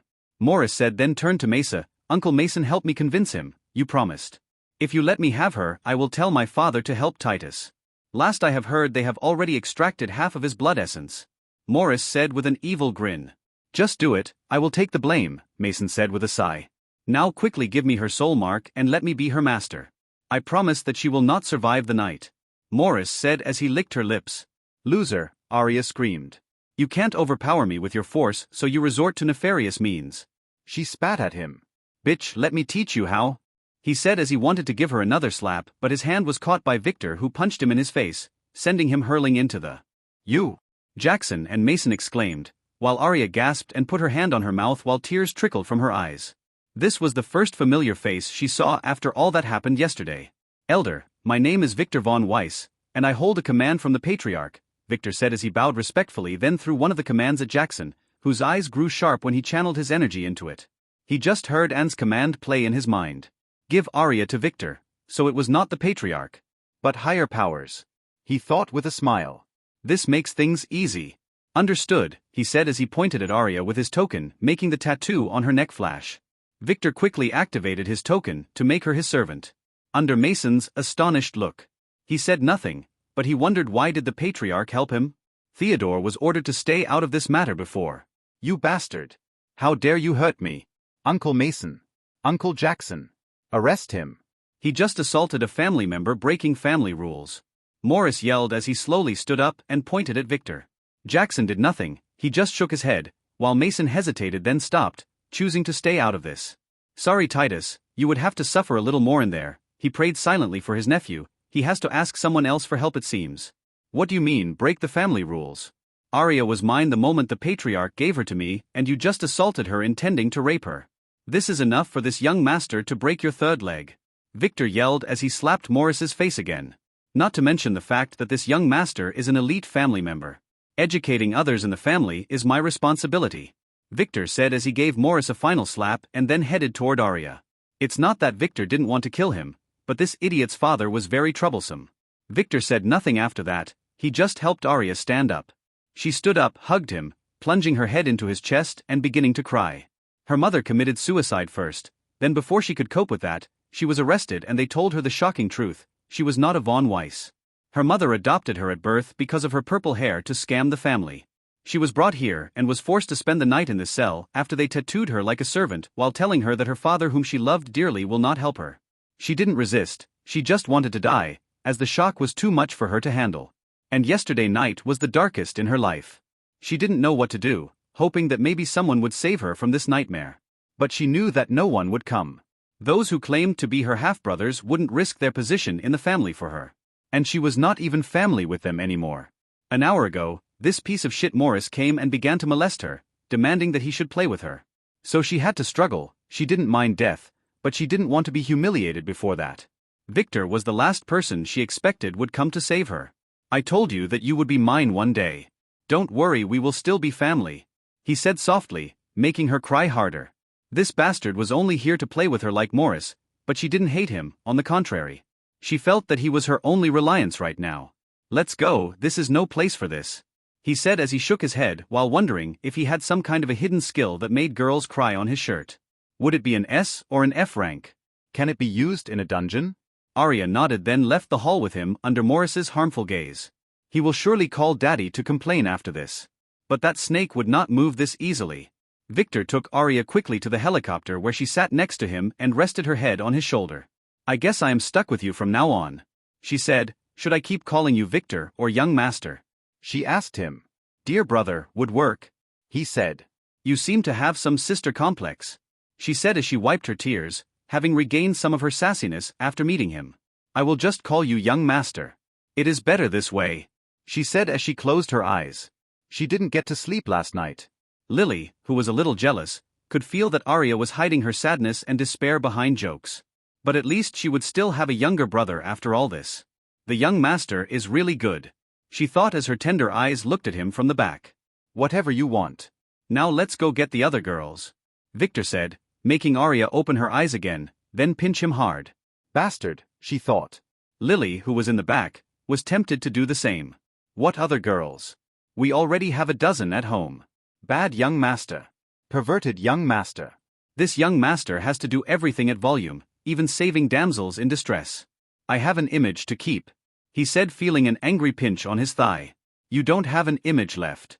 It was thrown into the garbage bin ages ago, Arya retorted as she closed her eyes again with a somewhat complex smile. She was too tired to argue with this shameless pervert. Where do we go now, young master? Where are the damsels in distress? Kai asked as he licked his lips. To the Assassin's Island. Grandma has agreed to give me a few new girls from there, Victor said as he looked at Lily and then winked at her with a smile. Lily, who totally understood him, gasped, then her scowl turned into a smile behind the veil. Her young master is really the best. She really wanted to jump and hug him right now. But this place was not appropriate. Kai had other thoughts. At first, he was cursing at Victor for being a womanizer. But then he stopped caring when he turned to the back just now and glimpsed at Lily. He just happened to make out some details from behind the semi-transparent veil. As she was sitting right behind him. Damn, how can a girl be this beautiful? Too beautiful, he thought. And that was the only thing he could think of for the next 30 minutes. Thankfully he was professionally trained, so no one noticed when he wiped the blood that dripped from his nose as he piloted the copter. It was already 10 p.m. when the helicopter landed at a well-lit plaza on a southern island where the Assassin's Hall was located. The entire place was lit by torches, as if it were some kind of a ritual ground. Lily didn't wait for her young master and jumped down first when she noticed the 8 wooden pillars that each had a pretty girl tied to it. They surrounded an altar where Guy's corpse wearing a groom's outfit was carefully placed over a pyre. Dick was clearly planning to burn them alive with his son's corpse. Probably at dawn with some audience, it seemed, as many funeral tables were being arranged around the altar by some servants. Lily smelled the gasoline that sprayed on the ground. So did Victor, who gestured to the horrified Arya and Kai to stay on the helicopter as he jumped after Lily and put his hand around her waist, calming her down. It's okay, we got here on time, he said, making her nod with relief. Arya, who heard him from behind, resisted the urge to spit on him. On time for what? Playing a hero? Did he time this on purpose? She wondered silently. Can I help you? A man dressed in black approached carefully and asked respectfully. This young master is here for the girls. I have the Patriarch's order. Call your boss, Victor said in a loud, arrogant voice while flashing his elite heir token, making the man bow respectfully and then hurry to find Dick after taking a look. Unbind them, Victor told Lily, who proceeded to do that. No guard dared to stop her after hearing what he said. If he was lying, then Dick would deal with him. If not, they would have to endure a beating for nothing. So just wait, the girls will not go anywhere soon anyway. The girls looked tired and dehydrated. They must have been here in the sun all day. But when they recognized Lily, they couldn't help but smile. The big sister was here to save them. All of them believed that it was her who killed Guy when they heard the happy news. Too bad their happiness didn't last. As Dick decided that his son needed some company in whatever place he would end up. Big sister, you came at last, a girl said as she hugged Lily when the rope binding her were cut. She had some wetness in her eyes but didn't cry. They have learned the hard way not to shed tears in front of each other, as that made Guy punish them more. Let's go help the others, Lily said softly and proceeded to unbind the other girls one by one. While that girl grabbed some water from a nearby table and helped her sisters drink. Despite being there for a day, they didn't need help moving as they were trained as assassins, and had stronger resistance than most people. Let's go meet the young master, Lily said as she dragged her sisters to Victor, who was inspecting Guy's corpse. The girls were stunned by his charming looks, and just as they were about to greet their new young master, a familiar thunderous ugly voice made them freeze in fear. How dare you unbind them? Dick, a tall man with a bald head, tired evil eyes with black circles around them, and a scar ruining his face. He ran from a nearby building and shouted angrily while the assistant who called him followed with a slap mark on his cheek. Victor quickly moved forward, putting the scared girls behind him, making them feel a little warm in their heart. They are now mine, the Patriarch gave them to me, Victor said as he threw the Patriarch's command at Dick, who grabbed fast and activated it to hear Anne's command with a frown. If it was the Patriarch who commanded him, he might have some leeway, but it was Anne. And nobody dares disobey that bitch, not even him. Titus's public punishment 2 days ago sent shivers in his back whenever he remembered it. Damn it. He cursed silently as he looked at Victor with hatred. This young one is Victor von Weiss, an elite heir. I came here on the Patriarch's command to take those girls as they were deemed to be needed by the family. And also I was reminded to offer my condolences for the passing of your son, Victor said as he bowed respectfully. Dick was an elder after all, and appearances must be kept. Dick von Weiss. Level, 59. Class, Assassin. Authority, 5. Strength, 175. Intelligence, 91/121. Agility, 137. Luck, 17/32. Charm, 31. Order 2. Skills. Area Inspect, A. Whip Arts, A. Shadow Cloak, A. Penetrating Dagger, A. Needle Arts, A. Quickstep, A. Hide Presence, B. Sword Arts, B. Rifle Arts, C. Cooking, C. Bow Arts, D. Follow Trace, D. Poison Brewing, E. Survival, E. Playing Dead, F. Titles. Baby Killer A, Irremovable/Stigma. Kill more than 1,000 babies to gain this title. Effect. Whenever you are near one, a baby would start crying loudly. Whenever you try to touch a woman, you will suffer from complete impotence. Every day at 12 a.m. a baby you killed would visit you for a talk. Whenever you go to the toilet, you would suffer childbirth pain. Intelligence -30. Luck -15. Fate status. Fate's power D. Fate's direction, negative, falling. Fate's design, fate is disgusted/uncertain death. Total E. A title. This is the first person he met with this thing, and he only heard of a few people who had them in the past. And no wonder this bastard is irritated all the time. Victor wondered as he quietly appraised Dick, who regained his composure and nodded in acknowledgement as looked angrily at the girls behind Victor, especially Lily. Those girls were supposed to be his son's wives in the underworld. Now they jumped into another man's embrace while Guy's corpse was still warm. Damn, bitches. Just you wait, he cursed silently. He quickly thought of a plan. A man like him was as poisonous as a snake. Young Master Victor. Taking the girls is fine. But my son loved them very well and took care of them well, as he was both their master and trainer. I wish that they can share a toast for his soul with me. It is the least they can do, Dick said as he gestured to a mean-looking assistant to his side who quickly nodded and retreated, probably to get the liquor. No problem, Victor replied as he felt Lily's hand secretly touch his arm. She was not stupid. Dick probably intends to take his revenge somehow. And he will do it covertly. Victor quickly held her hand, reassuring her. Soon the man returned with a decorated wine bottle. Victor almost gasped when he saw it. Livinus Liquor F. Effect: intelligence degrades gradually by 15 points for the next 90 days. This bastard intends to harm the girls. This thing was pretty much useless on players, as its effect would be neutralized by their self-healing ability. And it is not marked as a poison, so no poison status alert would appear after drinking it. But on mortals, this thing would make them become idiots. And it would happen gradually, so he would not be suspected. Seeing this thing affirmed Victor's suspicion that there is some power behind Dick. This poison was not known to the family. Dick wouldn't dare use it if it were. It was probably meant to be used on some promising heir. The assistant prepared glasses openly for everyone, including Dick and Victor, who turned to the girls and then ordered them while disguising his voice so that Dick didn't hear what he said. Drink only one sip, then spit it in disgust and empty your glasses on the ground. It is a poison, he said, just as they were handed their glasses and approached the altar facing Guy's corpse. The girls were professional assassins, so they didn't reveal anything unnatural. They just acted as usual. Dear son. Look, we will toast to your soul now, hoping that you will find greatness in your next life. And marry 1,000 wives. Dick shouted as he raised his glass, followed by the disgusted girls and Victor, who wished that Guy's 1,000 wives would be his instead. Then they drank a mouthful, only to spit it all on Guy's corpse at the next moment. Dick was the one who spat it the furthest. What the hell is this thing? How can it be so disgusting? He wondered as he gave his assistant a death stare, not knowing that Victor had disguised the taste of this almost tasteless liquor with the taste of the mushrooms from the goblin's dungeon. Victor didn't expect that this useless upgrade of his skill would come in handy so frequently. Now it's his turn to act. How dare you make this young master drink this piss? Victor yelled as he threw the glass at Dick, making him step back professionally to avoid it. Making the glass hit his assistant behind him, who fell in pain with the liquor bottle that shattered on the ground. Damn idiot. Dick cursed while wondering for a second if Victor did that on purpose before forgetting about it as he watched Victor take a torch and throw it toward Guy's pyre, starting the cremation ceremony ahead of time. After that, he gestured angrily to the girl to follow him into the copter under Dick's and his underlings' astonished eyes. Dick was shocked, and before he could comprehend what had just happened he heard Victor's shouts. "You will pay for this," Victor yelled as he rose into the air. "This young master will complain to the patriarch. How dare you humiliate me and let me drink dirty things like this?" His voice echoed as the helicopter took him away. "Damn you," Dick yelled as he ordered his men to get his son's corpse before the fire reached it, as he didn't want him to be cremated like this without a suitable sacrifice.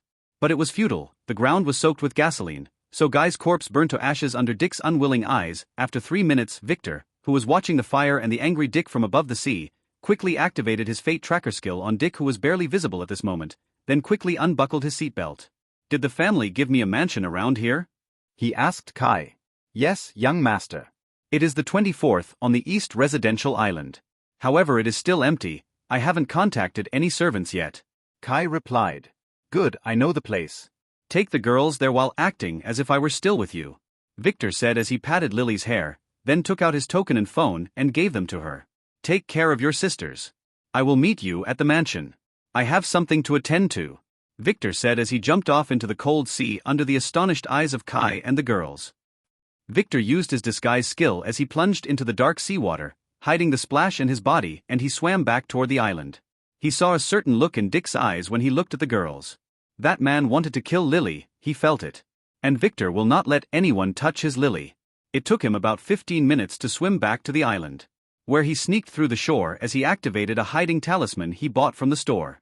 Those things cost a fortune, and would only work for half an hour. But they would shield him from detection formations. He was reluctant to buy one earlier as it costs 100,000 per S-ranked talisman. Those ones completely block his aura.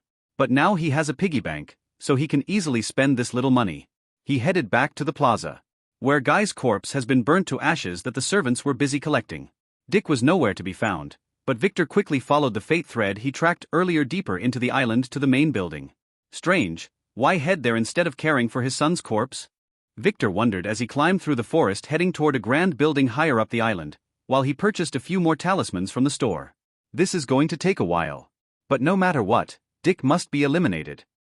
Victor quickly caught up with Dick at the entrance of the building, which was the headquarters of the Assassin's Hall. He walked 3 feet behind him. Dick was walking slowly, heading deeper into the building, while yelling at the unlucky servants who appeared in his way. Everyone could tell that he was in a very bad mood. Victor followed as Dick descended one stair after another until he reached what appeared to be his private training room, where he locked the door tightly after checking all around him. He then proceeded toward a rusty mirror on a nearby wall, then punctured his finger and drew a symbol on its surface. Zealot's Communication Mirror No. 7922. A rank. Can communicate with the other mirrors. But you have to know their key. Victor, who appraised the mirror, was shocked. This thing is a communication device used by a certain hidden power. The Dark Chamber. A secret organization that dealt with information and assassinations. The mirror shimmered for a while, then settled on the picture of a handsome man in a luxurious room. Victor didn't know him. "What do you need, Dick?" the man asked. "Young master, I need permission to assassinate Victor von Weiss," Dick responded, making the man frown. Victor Von Weiss. Let me see," the man said as he played with a terminal in his hand. "A player Vane. Supreme Merchant. Goblin's Dungeon. Linda, what a bitch. He seems to be the new elite of your family. Killing him would draw too much attention, so you can't do it for now." The man refused. "But that bastard not only took all the girls I was planning to sacrifice with Guy. He purposely ruined the funeral by starting the cremation. He ruined our plan. I lost the opportunity to ask Elder Sam for a toast and then poison him," Dick said. "Oh well, Sam is not that important anyway. His daughter-in-law will do it. Unfortunately, she would be discovered after this and we would have to extract her. But it doesn't matter. And for Victor, he seemed to have annoyed the B*TCH Charlotte, so his end would not be pleasant anyway. Let's get to business. Did you finish your harvest this year?" the man asked. "Yes, young master." "They are all in my storage bracelet. Not many died at the ceremony this time, so I didn't get much from their corpses. But I found 3 brothers from a forgotten branch and harvested all of their blood. One of them had a very pure bloodline." Dick answered by raising his hand to reveal a copper bracelet around his arm. Common storage bracelet. Rank E. Can't store living things. Good, said the man. I will send someone to get it tomorrow or the day after. But, young master, What is the blood good for? And has been researching this thing for ages, but she has achieved nothing. Dick asked. That is not something you could ask, but don't worry, when we finish our research you would be greatly rewarded. And maybe you would be able to restore your manhood and father other children, the man said, making Dick's eyes sparkle with hope. Do you have there anything else to report? The man asked. I was wondering if the liquor you sent me was expired, Dick asked, remembering that disgusting taste in his mouth. You would have to ask Vlad about that. Now go do your job. Remember to only target unimportant members. The man said as his image shimmered, then the mirror returned to its rusty looks. Dick sighed as looked at the bracelet in his hand. Victor, you will pay for the humiliation of today, he said as he turned to leave the room, only to feel something prick him in the nape of his neck. What is it? He didn't get a chance to know as his body disintegrated under Victor's astonished eyes. He didn't dare attack Dick directly. This guy was a professional assassin, and although Victor could easily land the first strike, he was not sure how Dick would respond. So he chose to test his new poison. Damn. This thing is too overpowered. Victor cursed as he looked with fear at the needle in his hand. He just dipped it in the vial with the Black Widow's corpse and then pricked Dick with it. The dose was less than a drop. Poison. Rank SSSS. What the hell was this thing he created that even the system failed to name? And what with the SSSS rank? Victor had no idea such a rank existed. What would happen if he tried to enhance this thing even further? He carefully covered the needle, then put it with the vial in his storage ring and began to carefully appraise what remained of Dick's corpse. Thankfully, it was not poisonous. He quickly put it in his storage ring to study it later, then collected the treasures scattered on the ground. Besides the storage bracelet, there were 10 steel throwing needles and a B-ranked dagger. Victor branded it, then activated it and looked inside it, shouting in surprise. It was not very spacious. Inside it, 20 barrels full of blood with a purple hue were stacked. Dick has been collecting blood from the family and sending it to his employer, it seems. He was probably harvesting unimportant members and the fresh corpses from the ceremony. Victor looked around the room but found nothing important besides the mirror, which he grabbed and put in his ring. This thing can be used later.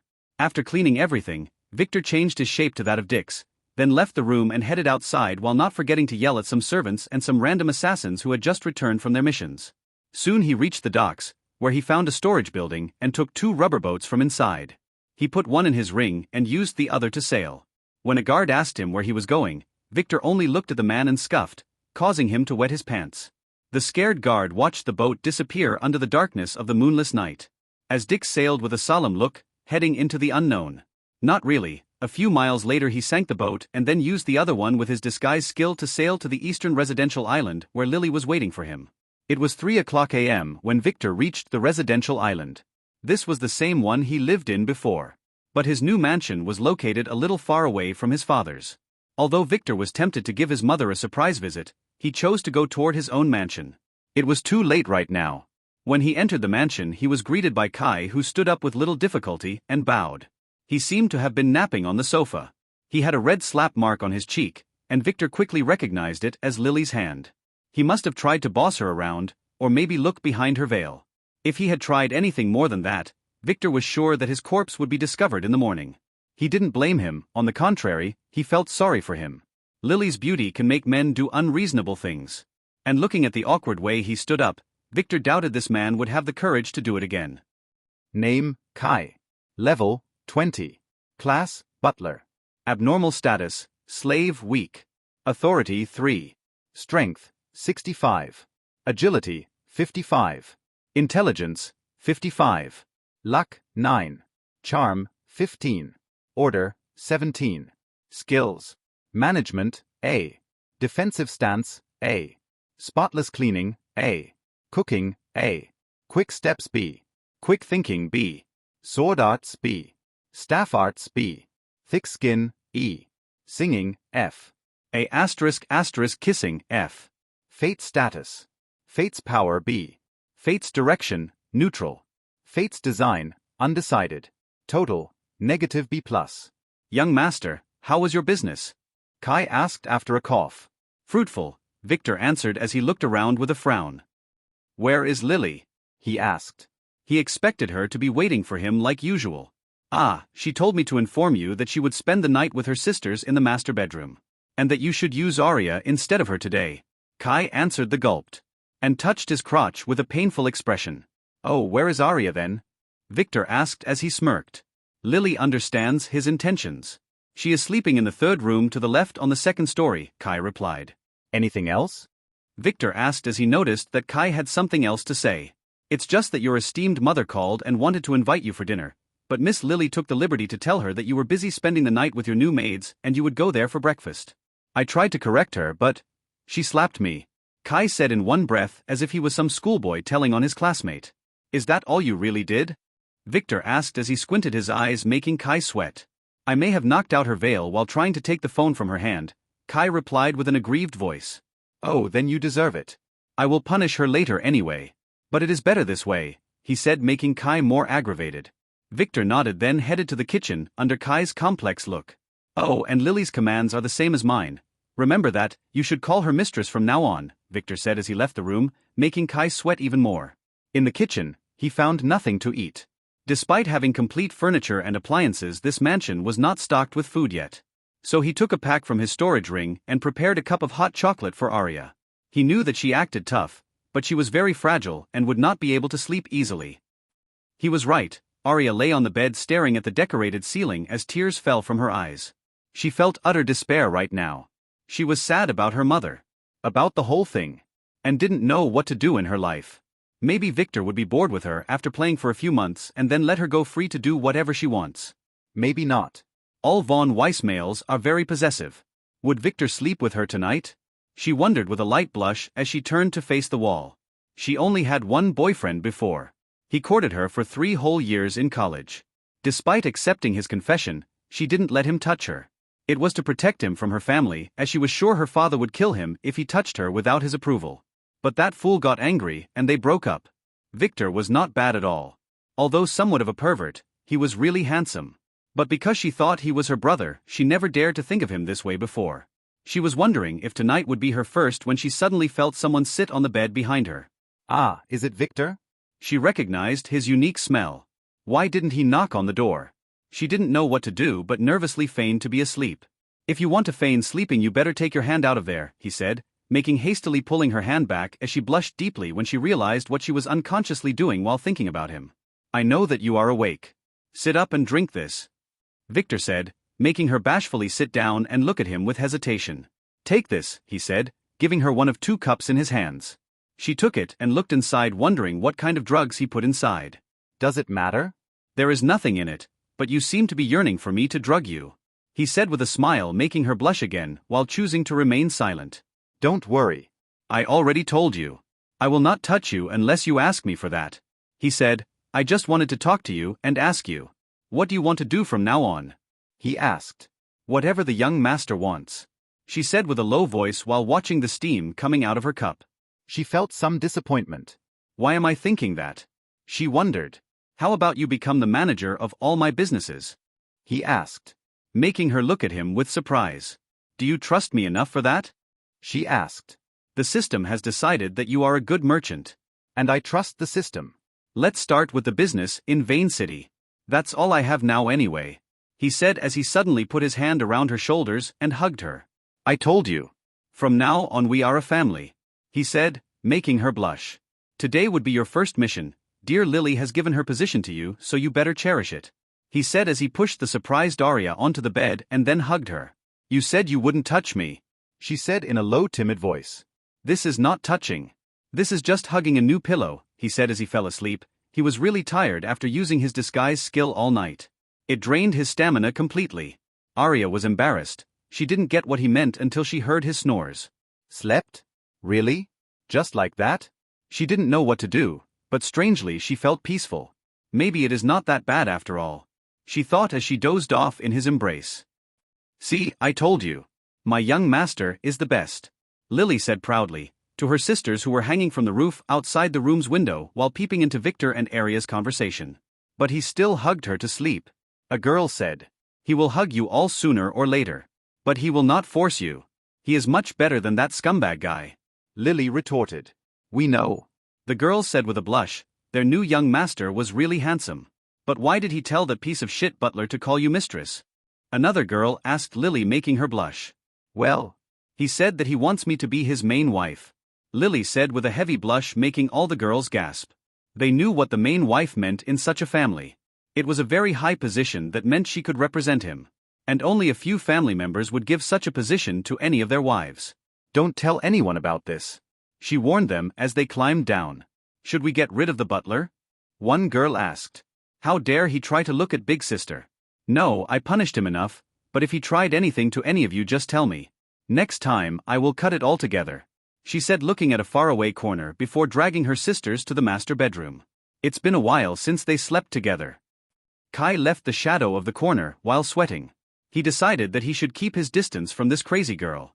but damn, she's beautiful, he thought. As he went to find a doctor. Her kick was not light at all, and if it were not for his formidable defense, he might have become a eunuch. Alex was standing on the balcony of her room whilst cursing. That King Margaret was going to drive her crazy. Not only did she keep bothering her all night, she even broke into her room and drilled into the bed with her, insisting that she is a girl. She was definitely doing this as revenge because she spanked her. Thankfully, Alex was able to discover Margaret before she could start touching all over her body. Damn her. Slut. She cursed as took out her spear, intending to do some warm-ups to let out some steam, when suddenly she noticed a movement in the woods below. Although the night was dark, Alex's enhanced eyes could make out a few men who were approaching the mansion from the forest. Alex didn't panic. He quickly touched the bracelet that Hilda gave him and pressed the button on it. We have intruders. About 30 mortals, maybe more, He said. Roger, the reply came. I will move first. he said as he jumped from the balcony to the forest, ignoring Hilda's protesting voice coming from the communication device. The first man didn't know what hit him, and the second one only saw a spear cutting his neck. The battle lasted 3 hours, and that was because of Alex, who stood with her face down in shame while Hilda berated her. I told you we need to trap them first. Thanks to you, we had to hunt them in the forest all night, Hilda said as she looked at the bodies. They were all muscular males and they had similar tattoos. A black lotus. Gangsters. The young master did say something about the Lotus Gang. What if one of them was a player? Have you ever thought of that? Hilda yelled again after taking a deep breath. I am strong enough, Alex protested as she flexed her muscles. But the girls aren't. What if those guys ran into one of them after they ran away from you? Hilda asked, pointing to the frightened girl who was forced by her to move the bodies to build their resistance. I am sorry, Alex nodded with tears in her eyes, having realized her mistake. What if they had fire weapons or bombs? She asked. One of them had a gun, but I cut his hand, Alex said, making Hilda look at her more fiercely. Be careful next time, Hilda said as she sighed. This mansion was severely understaffed and underguarded. It was not fit to be an elite heir's residence. But again, in the history of the family, when has a mansion of theirs been attacked in the last 30 years? Especially in a major city. It never happened. Who dares to do it? What *T luck? The young master's mansion was attacked twice in 1 week. She is going to find out who was behind this, and she will make sure that they pay the price. She swore as she looked around. Now where is that girl Margaret? Didn't she hear the alert? She asked. Ah. It may be my fault. I totally forgot about her, Alex said while sweating as she ran back to the mansion to untie poor Margaret, who was left tied like a dumpling in the room. When Victor woke up in the morning, Arya was not clinging to him. On the contrary, he was on the ground. Just now she pushed him with her leg while she stretched in her sleep, making him hit the ground and wake up. Victor, who was a little surprised, chuckled warmly as he woke up and then used his phone to take a photo of his sleeping ex-sister. Saving Arya was one of his primary goals after returning, and now he did it, which made him feel very relieved. He gently kissed her forehead and then left the room. She seemed to have been very tired as she was deep asleep. After changing his clothes with a set from his ring, Victor made his way downstairs while inspecting the mansion. This place was not bad, but he might need to find suitable servants for it. And for security reasons, the family would only approve of him using servants trained by them on the islands. As if the family was not already 20% infiltrated. Despite being too early, Lily and her sisters were awake in the living room, chatting and laughing about some things. When they saw Victor, they quickly stood up in respect and saluted, while Lily jumped to his side. Were you satisfied last night, young master? She asked him cheekily. Yes, I decided to use Arya instead of you from now on, he said, making Lily freeze in shock as she looked at her young master. He doesn't want her anymore? But she quickly realized that he was joking with her when she noticed the playful gaze in his eyes. Bad young master. She cursed silently as she hugged her arm and rested her head on his shoulder, making her sisters chuckle a little. She promised to give them a chance with the young master. Where is Kai? Victor asked while looking at the smiling girls. They were pretty, ranging from 16% to 24% degrees on the lily scale. I am here, young master. A wild Kai appeared out of nowhere, startling Victor. He seemed to be hiding from Lily. After Arya wakes up, take her with the girls to the admin building to register them as my assistants and to remove the seal on the girls. Then buy them some clothes. Victor said, looking at the white sacrificial dresses the girls were still wearing. And what about you, young master? Kai asked. I will go have breakfast with my mother and spend the day there with Lily, he said as he hugged Lily, who smiled sweetly under the veil. Understood, Kai said while cursing at Lily silently. Now you act like a sweet lovely girl. The young master should have seen how savage you were yesterday when you kicked me. Let's go, he told Lily as they headed to the door. Do you need me to get you a car, young master? Kai asked. No, we will walk there, Victor said as he took Lily's hand and walked out of the door. Victor hasn't had a chance to look around the island since his return. He was running from one place to another, so having some time with Lily while enjoying the scenes from his childhood was a really precious time for him. This island was very beautiful. It had a main road with manors on all sides branching in all directions. Most of the family's elite and elders have homes on islands like this to keep their wives and children safe and instruct them in the family's art. When Victor got near his father's mansion, he heard someone shouting, "Hey, you stop!" An arrogant voice woke Victor from his trance, making him look back with surprise. Were they talking to him? Who dares to tell an elite heir to stop? Don't they want to keep their heads? It was a hot woman with pink hair, a skimpy dress, and high heels. She walked to his side with difficulty and then pointed arrogantly. Go get this lady a car. Where are the other servants here? I have been walking for 10 whole minutes. And why don't cell phones work here? She demanded arrogantly as she rubbed her ankle. And you come, massage my shoulders, she said to Lily.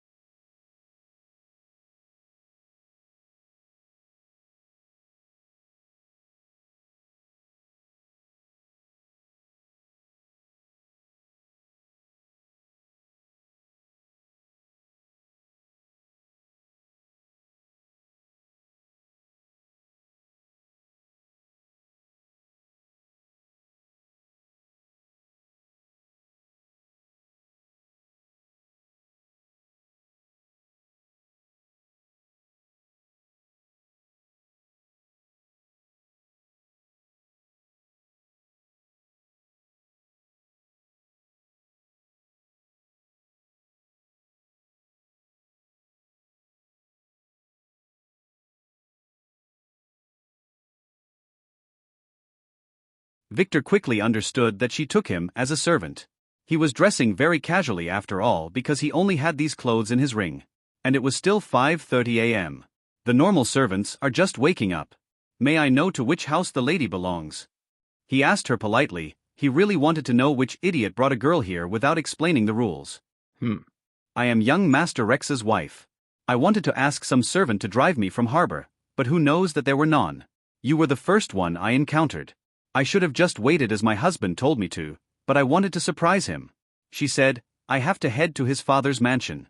It must be somewhere here. She added proudly while looking around, making Victor curse at her. Rex was his half-brother, the second son of his father's first wife, and Luke's brother. It was him or his older brother Max behind the reduction ruin trick. Rex was a semi-player and didn't have a house here, so he should have brought this slut here to introduce her to his father and mother. As the rules state that if any family member wishes to marry, he must get the approval of his parents, the patriarch, or the elders console. Didn't Rex warn you to be low-key? Victor asked her. And what does that have to do with you? Go get me a car now, or I will complain. Rex told me that the punishments around here are very severe.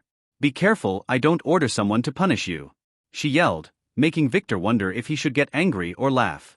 His brother was warning her, not telling her. Lady, have you noticed that I have purple hair? He asked, trying to make her realize her fault, to avoid the embarrassment. Why would I care what color you dye your hair? Now go do your job, or I would not only tell my husband to punish you, but I would tell him that the lazy bitch on your side has insulted me too. Maybe both of you should suffer some whipping. She yelled and threatened as she was getting impatient, wanting to reach her in-laws' house to impress them, not realizing that she has just touched Victor's reverse scale. I can't touch her. You do it. He told Lily, who nodded, going to the surprised woman's side, then smacked her face to the ground, then slapped her a few times before she returned to her young master's side, while that woman screamed, "Just you wait, I will." She stopped and swallowed the words she intended to say after Lily gave her a death stare. "Shall I drag her with us?" she asked while tilting her head. "No need, let's go," Victor said as he held Lily's left hand. He was tempted to drag that woman from her hair, but that would only make Rex instruct Luke to take revenge on his little sister. "Was I a little too cruel? She is your sister-in-law after all," asked Lily in a low voice. "No, this is just the beginning. Remember this, all my half-brothers and stepmothers are my enemies. Never trust them," he replied in a low voice, making Lily nod in confirmation. The mansion was a few turns away, and when Victor approached it, the guards at the door saluted respectfully and opened the door with some fear. They couldn't believe that the weakling young master they made fun of secretly became an elite heir. He can order their death with a flick of his finger. Victor nodded to them with a smile, then entered the mansion's grounds. It was the same walls, the same trees, and the same people, but he was different, and he had Lily by his side. The first one to greet him was his youngest sister Lara, who was busy training with a wooden sword when she noticed him. "Ah, esteemed brother." She bowed flusteredly, putting away her sword. "Don't be formal," Victor said as he approached her and hugged her tightly, making her blush. "Don't." "Brother, I am sweaty," she said, but Victor hugged her tighter. He didn't get a chance to do this before, as it would look unnatural. Lara was one of the few who respected Victor in the family and treated him well. Too bad that she didn't survive her ceremony, and Victor believed that it had something to do with his half-brothers. Sadly, at that time, he was just a semi-player when he attended her funeral with his father and mother. Victor could still remember Luke's strange look at that time. Victor would have never suspected that Luke, his brother, was behind this. He was too naive back then. But even if he did, he could do nothing, as Luke was a player at that point.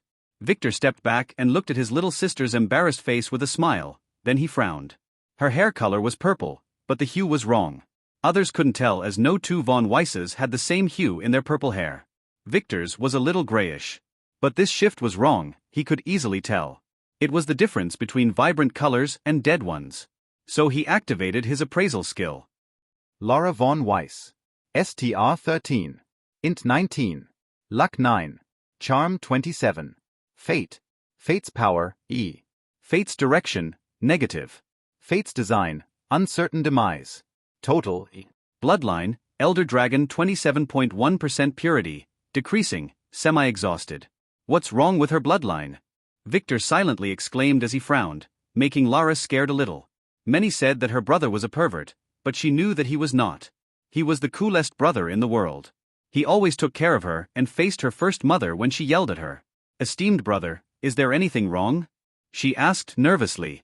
"Yes, we will talk later," he said as he smiled again and then petted her hair.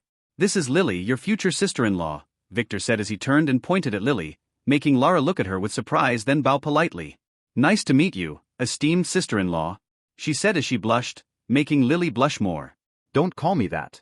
Just call me Lily," Lily said, hugging her new sister-in-law.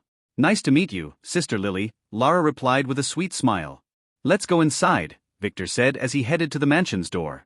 "Is everyone awake?" he asked Lara. "No, Father brought Sister Iris and Cousin Zoe with him yesterday. Then Brother Rex returned too. They were staying late talking about how Cousin Zoe grew up in the mountains and how Uncle Falcon told her about her true roots. I wanted to stay and listen too. But the esteemed first mother made me go to bed," Lara said as she puffed her cheeks. "Ha ha. It's okay. "I will tell you many tales later," Victor said as he entered the mansion, to encounter Adele at the entrance. His father's favorite maid was waiting near the door. She seemed to have noticed him when he was talking with Lara and chose to wait here. Despite not being that old, this woman was very thoughtful. No wonder his father usually leaves her here to manage the mansion and maybe spy on his wives. Name, Adele. Level, 39. Class, Maid++. Abnormal status, Slave weak. Authority 3. Strength, 90. Agility, 90. Intelligence, 80. Luck, 24. Charm, 29. Order, 17. Skills. Cooking S. Staff Arts A. Brewing A. Cleaning A. Projectile B. Cello Arts B. Knife Arts B. Management B. Quick Step C. Hide Breath D. Surveying E. Drawing F. Equipment. Protection Talisman B. Fate Status. Fate's Power B. Fate's Direction, Neutral. Fate's Design, Unspecified. Total B. Young Master Victor, nice to meet you again, and congratulations on your superb results in the ceremony, she said as she bowed. The master is still asleep, so the breakfast would be delayed for another hour or two. Would you like to rest in your room or the living room?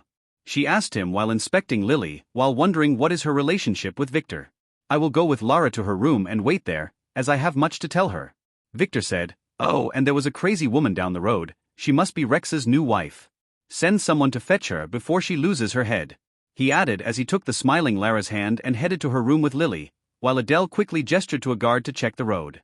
Victor accompanied Lara to her room, which was on the second floor. The room was classically decorated without any flavor. If Victor didn't know, he would never believe that this is a little girl's room. He sighed as he looked at his blushing sister, who was strictly taught since childhood. He would have never noticed anything before, he was too naive. Sit beside me, he asked her. And she complied. Why aren't there any teddy bears here? He asked. I remember I brought you one last year. He said. She hesitated. Come on, tell me. And don't lie, he said after noticing her habit of pinching her palm when she wants to lie. The first mother said that a true Von Weiss didn't need such things. She punished me when she saw any toys in the room, she said while lowering her head. So that's it, he said. Didn't mother question you about this? He asked. She did, but I just told her that this is the way I like it. I didn't want her to have a fight with the first mother. Whenever that happens, our brothers would start bullying me. And mother would be sad, she said with a few teardrops falling on her clenched fists, making Lily, who was standing respectfully by the door, show a murderous look. You should have told mother anyway. He said he is very familiar with his stepmother's and brother's bullying techniques. They didn't appear to be bullying, just a random harsh word every once in a while, and maybe asking the servants to ignore Lara's commands. Nothing major. But to a delicate girl like Lara, it was a huge deal. Victor sighed. After his father sent him to boarding school, his half-brothers and stepmothers must have used the opportunity to bully his sister. This girl has never left the island before and was too pure and naive. It's okay. Don't listen to anyone. You should have all the toys you want, he said as he petted her hair. Now tell me, when did you start having pain when you were training? He asked to make Lara flinch and then lower her head more. It was about a year ago, she answered meekly. Why didn't you tell anyone? He asked. When Brother Rex explained the art to me, he told me that if I felt any pain, that means I am a loser and not a true Von Weiss. Esteemed father has tasked him with supervising my training, she said with hesitation, making Victor get really angry. So, I was afraid. The pain is barely noticeable now, I am getting better, she said as she raised her small fist. Run the family art you use, he said with a frown while trying very hard to hide the murderous look in his eyes. The embarrassed Lara stood up and started making random stances, beautifully flowing from one to another under Victor's inspecting gaze. After 5 minutes she began to sweat a little. You can stop, he said, making her stop and take a deep breath. No wonder no one noticed anything wrong. The technique was modified, Victor thought as he watched the blood flow in her veins through his inspection skill, making him clench his fists hard. Did anyone other than Rex guide your training? He asked. Esteemed father sometimes would supervise me, and he would praise my movements. Aunt Adele would do that too, she said proudly, making Victor smack her head. Who told you to focus on the nape of your neck when practicing the art? He asked. I can't remember. Oh. It was Brother Luke. He said that it would make the training easier, and it did. I was not able to complete the moves at first, but after I listened to him and tried his technique, I got better. Esteemed father praised me after that, she said with a smile. Did anyone touch your neck while you trained? Victor asked her. No, why would they? Yes. Sometimes Brother Rex would wipe away my sweat when I needed to keep a stance for a long period of time, she said while tilting her head, feeling something was wrong. She would have never believed that her brother wanted her dead. Not only did they make her modify the technique, but they also did it in stages and by random comments and movements. Rex must have used some kind of technique to attract pure blood to that area. Victor was really angry. Whoever modified this art was a supreme expert. The art was created to increase the purity of the dragon blood by helping it burn the normal blood, then using the energy to nurture the body. It only increased the percentage by about 1.5% each year, and it got harder the more the blood became purer. The problem with the modified technique is that instead of focusing on the whole body, it focused on the nape of the neck where the purest blood essence was being attracted, making the training easier because burning essence blood would grant the air a huge boost of energy and intelligence, but it exhausted it in the process. And after a year or so it would cause pain in the body, as the decreased dragon blood volume would starve the dragon cells that she was born with. The pain will subside and then vanish when all of those cells die, rendering Lara weaker than a mortal. From now on, forget all about what Luke and Rex told you. It was all wrong. They are idiots. It was harming you. Didn't you notice that you get tired very easily lately? He said, making Lara gasp and then nod. Indeed, she could only do 20-30 sword swings lately, while she used to do about 100 easily. She thought it was just some sickness. What shall I do? She asked with tears in her eyes. She completely believed her brother. First, stop practicing the art, he said while wondering how to fix this.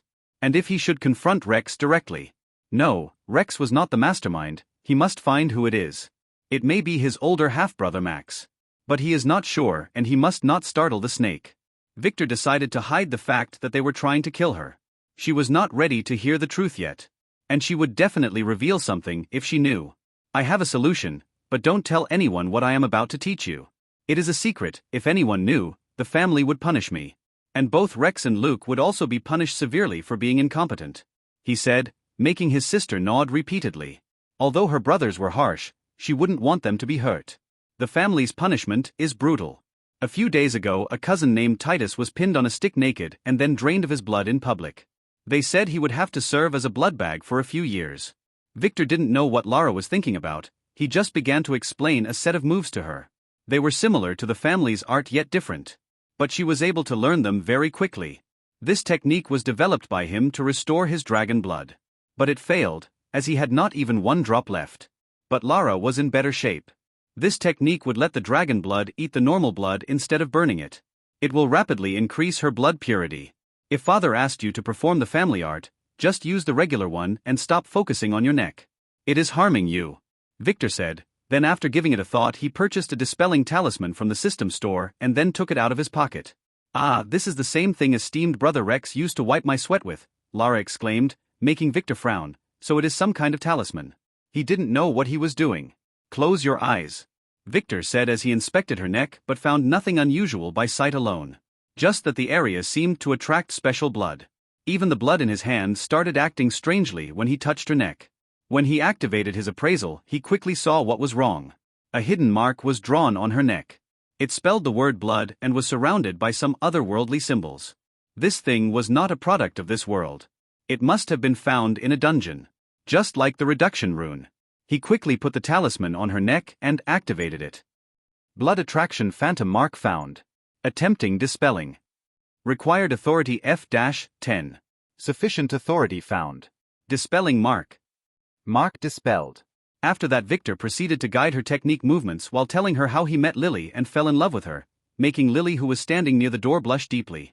Lara was a little skeptical at first, but after finishing a complete set of movements she felt amazing, and a little hungry at the same time, as her tummy rumbled. It really worked. She noticed the difference immediately. The dull pain in her joints has faded a little. And she felt more energetic. Victor wanted to smile, but he couldn't. Although his art would increase the volume of the dragon blood, the essential blood would still be exhausted for at least 10 years. And Lara didn't have that time. Her ceremony would be in 2 years. The system did have a blood replenishing pill, but sadly it only replenished normal blood, not the dragon one. Wait. He can use the blood he got from Dick. But that would have to wait, as brewing a blood pill was a tiresome job, and Lara's body was too exhausted to handle it right now. From now on, if anyone is bullied, you just give me a phone call, he told her as he rubbed her hair, then stood up just as a maid knocked on the door and then entered while looking around. She has been here for a while spying on them, but heard nothing because he was using his disguise skill. She thought that they might have fallen asleep or sneaked out. The breakfast is ready, and the master requests your attendance, she flusteredly said as she bowed down. Go ahead, I have to tell the maid something, Victor told Lara, who nodded obediently and then went downstairs. She would never dare be late after her esteemed father summoned her.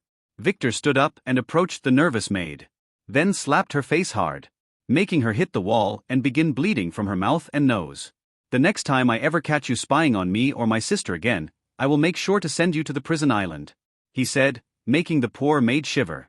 Victor knew that she was just following her mistress's orders, but he had to make the servants fear him, or they would bully his sister. He held Lily's hand after that and went downstairs for the second breakfast with the family since his return. This time he will not be timid, on the contrary, he would be an arrogant young master. He felt strange, as if he was floating on the clouds. But the yelling sound made him wake up and look at the fluorescent lamp over his head. "Confess what gang you belong to. Where is your area of activity? Who is your boss?" A woman was yelling. "Officer Leah, I told you before I was set up. You can view the security tapes. I am the victim here." Some guys argued. "Where am I?" "The hospital?" He wondered as he looked around. He was in a room with another guy who was being pestered by a female officer. "Is this a cosplay?" He wanted to inspect her butt, but a dull pain made him grimace. "Why does his crotch hurt?" Was that little girl too rough with him? He couldn't remember. He did pay a premium for her though. Was he too exhausted after that? Did they need to hospitalize him, or was this place a part of the brothel? No, this was definitely a hospital. He confirmed that when he looked through the open door onto the hallway, where many nurses and doctors were walking in a hurry. Well, this is a VIP treatment, it is worth every penny I paid. Wait. The money. He thought as he looked around, not finding his back. He wanted to sit up, but that made his crotch hurt badly. "Ah," he yelled, making the police officer notice that he was awake. "I will be back for you later, Mr. Oliver. We will need your statement.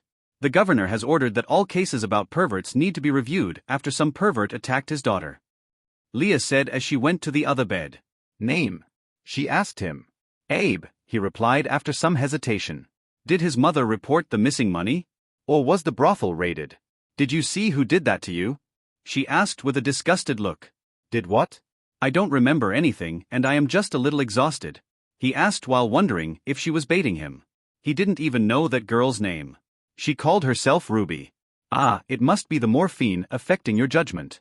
They didn't tell you yet, did they?" She turned around looking for a doctor or a nurse but found none, while Abe frowned. "Well, yesterday someone assaulted the brothel you were visiting, and castrated all the men there, after killing all the guards," she said. "What?" "Officer, you are wrong. I don't visit such places and have nothing to do with this," he said while sweating. That girl was too young. He knew it. But he will not fall for the police trap. "Oh well. You would never go there again in this lifetime anyway. I will return to take your statement when your head is clearer. My condolences," she said as she left the room just as a doctor entered with 2 hot nurses. They gave Abe and the guy on the other bed a sorrowful look.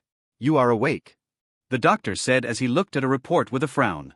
"Decrease the morphine dose a little. It's too high," he told the nurse. "When will I be discharged, doctor?" he asked. He wanted to go back to the brothel to ask about the money bag.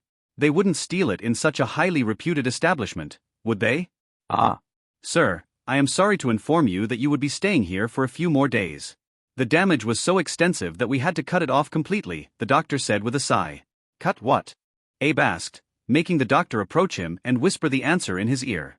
Abe needed a few seconds to comprehend it. "Nuu," a savage howl rocked the hospital's hallways. It was the 9th scream this morning. When Victor entered the dining room, the meal had already started. It seems the maid has delayed informing him and Lara on purpose. His father was leisurely sitting at the head of the table with George standing behind him. On the left side, his stepmothers were seated in order with their younger sons Luke and John, who were staring daggers at Victor. Lara, who was pouting, seemed to have found her place near his mother. Someone has probably scolded her for being late. His mother, Elena, looked at him entering the dining room with a smile. Her face was much more relaxed than the last time he saw her. On the other side of the table, the first seat was occupied by Falcon, who seemed to have chosen to be a guest at Theodore's house after meeting him yesterday at the main hall. The second seat was empty. It was reserved for Victor, as the seats were ordered by the family's ranks. His brother Rex was seated on the next seat with his girlfriend by his side. The mark of Lily's slaps was not visible on her cheeks anymore. They were covered by the trace of 3 new slaps. She must have offended someone else. After that, the nervous Iris was sitting next to Zoe, who was looking around at the table. They never had such diverse kinds of foods where she came from. She wouldn't even consider some of their food. But they looked delicious. "Sorry I am late, I had to educate a naughty maid," Victor said casually as he entered the room, then smiled at his mother and the girls. "It was him, and that bitch. They hit me," Rex's girlfriend yelled suddenly as she pointed at Victor and Lily. Theodore only frowned and looked at Rex, who quickly pulled his girlfriend, then whispered something in her ear, making her shrink her neck and shut up. Rex knew his girlfriend well. She must have tried to boss his half-brother around and got what she deserved. As her husband, no matter what she did, he felt responsible to take revenge for her.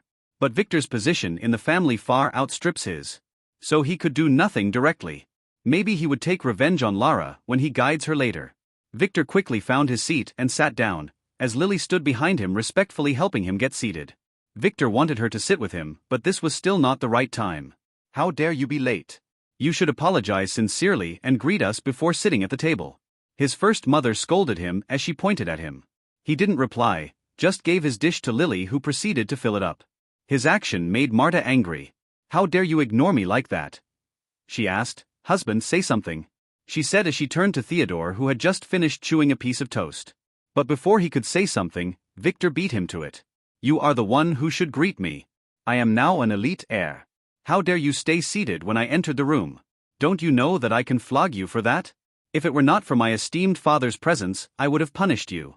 Victor said proudly, before taking a deep breath and adding, not only did you not appreciate my kindness, you also want this young master to apologize? I already said sorry? What do you want me to do more than that? Crawl under your feet? Who do you think you are? Victor said, spraying saliva at his mother's face and dish as he shouted, making his brothers frown. Especially Rex, whose mother was being scolded. Lily quickly used a handkerchief to wipe her young master's mouth as Theodore chuckled. He is right, Marta, it's your fault this time, Theodore said with a sigh. Yesterday he heard from the patriarch that his mother, Anne, had approved of giving Arya to Victor, which made him very relieved, and somewhat pleased. His rebellious son, who hid deeply before, was showing his true color. Not bad at all. On the other hand, his wives need some education every now and then, or they would think that they own the entire world. It would be better if Marta was put in her place before Luna gets here. Marta gritted her teeth and then chose to ignore Victor completely. As for Elena, she was astonished by her son's temper. Is this really my son? When did he grow a pair of balls? And is that quiet girl the maid Lily who talks to me all the time? She wondered. Luke and John frowned, not knowing how to act. They just looked at Victor and then inspected Lily, who was still wearing her veil. She had pretty eyes. Too bad they couldn't see her face clearly. Maybe they should find a chance later to punish her. Theodore noticed the perverted look in his son's eyes but said nothing. Living with pretty maids without touching them was part of the family's training. It helps with both discipline and apparently bloodline awakening. Thankfully Lily wore a veil. A dose of her breathtaking beauty was not something that those two virgin boys of his can handle. They would probably lose their minds and virginity the moment they see her. Iris and Zoe smiled a little at Victor, and inspected Lily silently but said nothing. Zoe really liked how Victor yelled at that nasty woman. She wanted to do the same when the little girl Lara was being scolded, but Falcon's stern eyes warned her not to. He is so manly, she thought. Let's continue our meal, Theodore said after a little cough, then ate another bite of his jam-covered toast before slowly turning to Lara, who was having difficulty hiding her smile after Victor scolded the first mother. How is your proficiency with the family art, Lara? Theodore asked.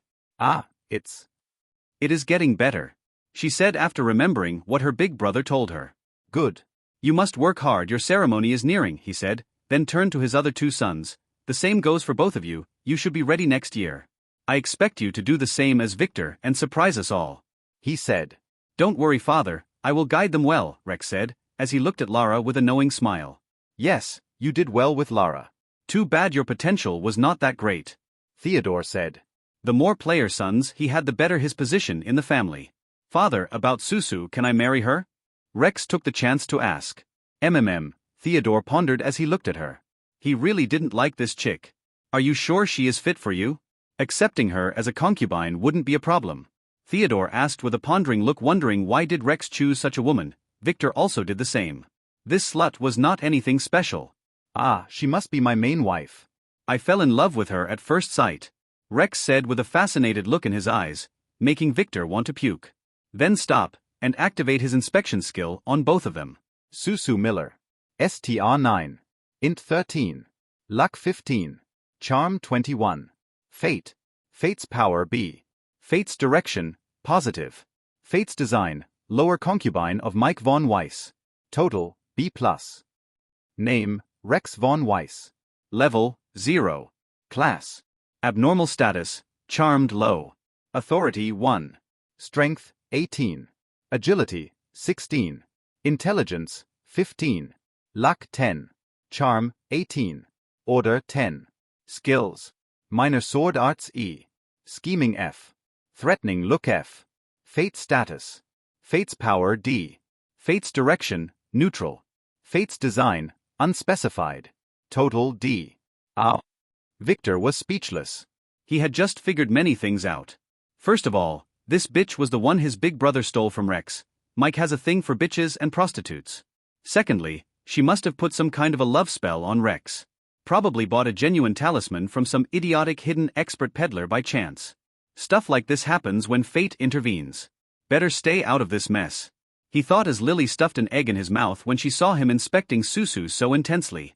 Pervert young master. Theodore looked at Rex and his girlfriend for a while, then sighed. He really didn't like this woman and couldn't understand why Rex wants her as the main wife. You live in Tiara City with Mike, right? I will tell him to look into her. If he finds nothing wrong, I will approve, Theodore said, making Rex smile while holding Susu's hand under the table. He was really happy. She wasn't. She has just realized that her stupid boyfriend was not that powerful and that there are people with higher ranks in his family. Maybe she could seduce one of his brothers? But not that Victor. She was not into rough guys. Now to the main business. Theodore said, Iris, Zoe. Both of you must be ready by noon. We will take the boat to the main island for your ceremony, he explained. Can't we take the helicopter, like yesterday? Zoe asked while Iris got a little nervous. No, it is a part of the tradition to go there by boat. In olden times they used to sail there by wooden boats. He said while reminiscing about his ceremony. But Victor noticed something else in his father's eyes. Love? Regret? Yearning? There is a story here. Ah, and Victor, you will come too. Not many elders are present, and as an elite, you can help us. His father said, not explaining further because not everyone here was a player. They wanted him to help them by channeling his energy into the orb. Activating that thing takes a lot of stamina in addition to a mountain of gems. I understand, will there be other participants? Victor asked. Yes, the ceremony for 1 to 10 participants would cost the same, so there would be 8 others, mostly servants, as any suitable candidate had already attended with you, Theodore said.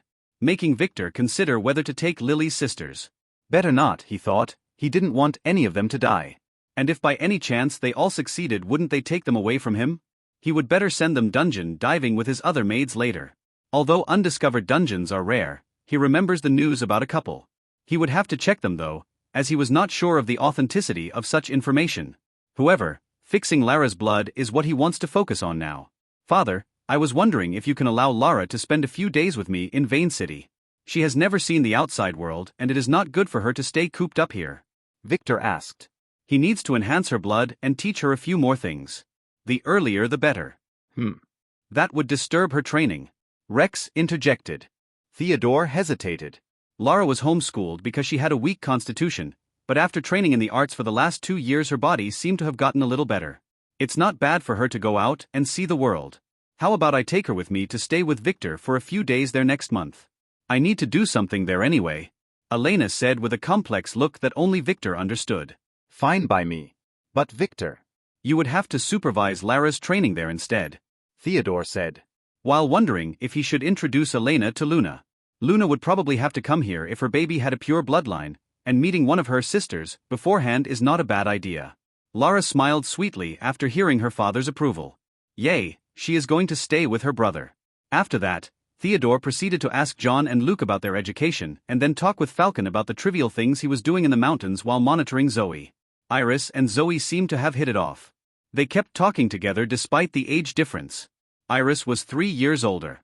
Uncle Falcon, I want to stay with Iris after the ceremony, Zoe suddenly requested.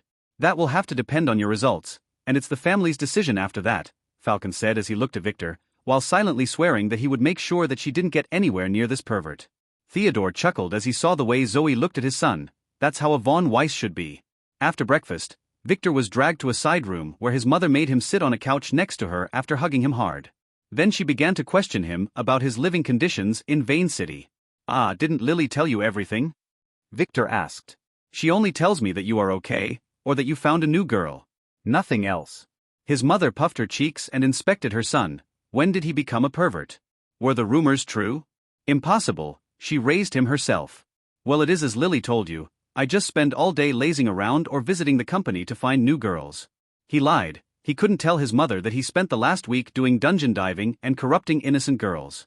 Ah, You are just like your father, just make sure to choose nice girls, not like those your father likes. Elena snorted as she thought of her husband's other wives. don't worry. I chose Lily to be my main wife, he said, making his mother turn to look at Lily, who was silently standing to the side. Come here, Lily, let your mother-in-law see your face, Elena said as she looked at blushing Lily, who removed her veil after Victor nodded to her. Wah. Elena gasped when she looked at her face. Can a girl be this pretty? She quickly began to inspect Lily thoroughly. She really liked this girl. She is very gentle, sensible, and well-educated. She could tell from the way she spoke to her on the phone. Not bad, she said, then looked at Victor. You have to take good care of her, she said, making Lily blush more. If he bullied you, just tell me. I will punish him for you, she added to Lily. Don't worry about her. You better worry about yourself. Father has a new wife candidate. She might be granted the main wife position, he said, making his mother squint her eyes. Really? She asked. Yup. If you come to Vane City, you can meet her. I think she is really nice. She helped me a lot, he said. In his previous life, Luna's relationship with his mother was a little strained. Probably because of the other wives plotting. So Victor wants to make them friends as fast as possible. I will see about that, Elena said with a sigh. Now come on, we have some time before noon. Tell me what you did this past week, she asked, making Victor begin to tell her all about his new company and new maids. Confirming her conclusion. She has given birth to a pervert. Just like his father. A yacht left the island at noon carrying 5 people. Theodore, Falcon, Victor, Iris, and Zoe. Lily was not allowed to attend the ceremony because of her rank, so Victor gave her a small mission and left her in his father's mansion under the pretense of accompanying his mother, who surprisingly played along. Iris and Zoe were absent-minded most of the time, probably nervous about the trip. While Falcon was discussing family politics with Theodore. Can I ask a question? Iris asked suddenly, making Theodore look at her. Go ahead, he said. Isn't there another way of awakening? A way that doesn't involve death? She asked timidly.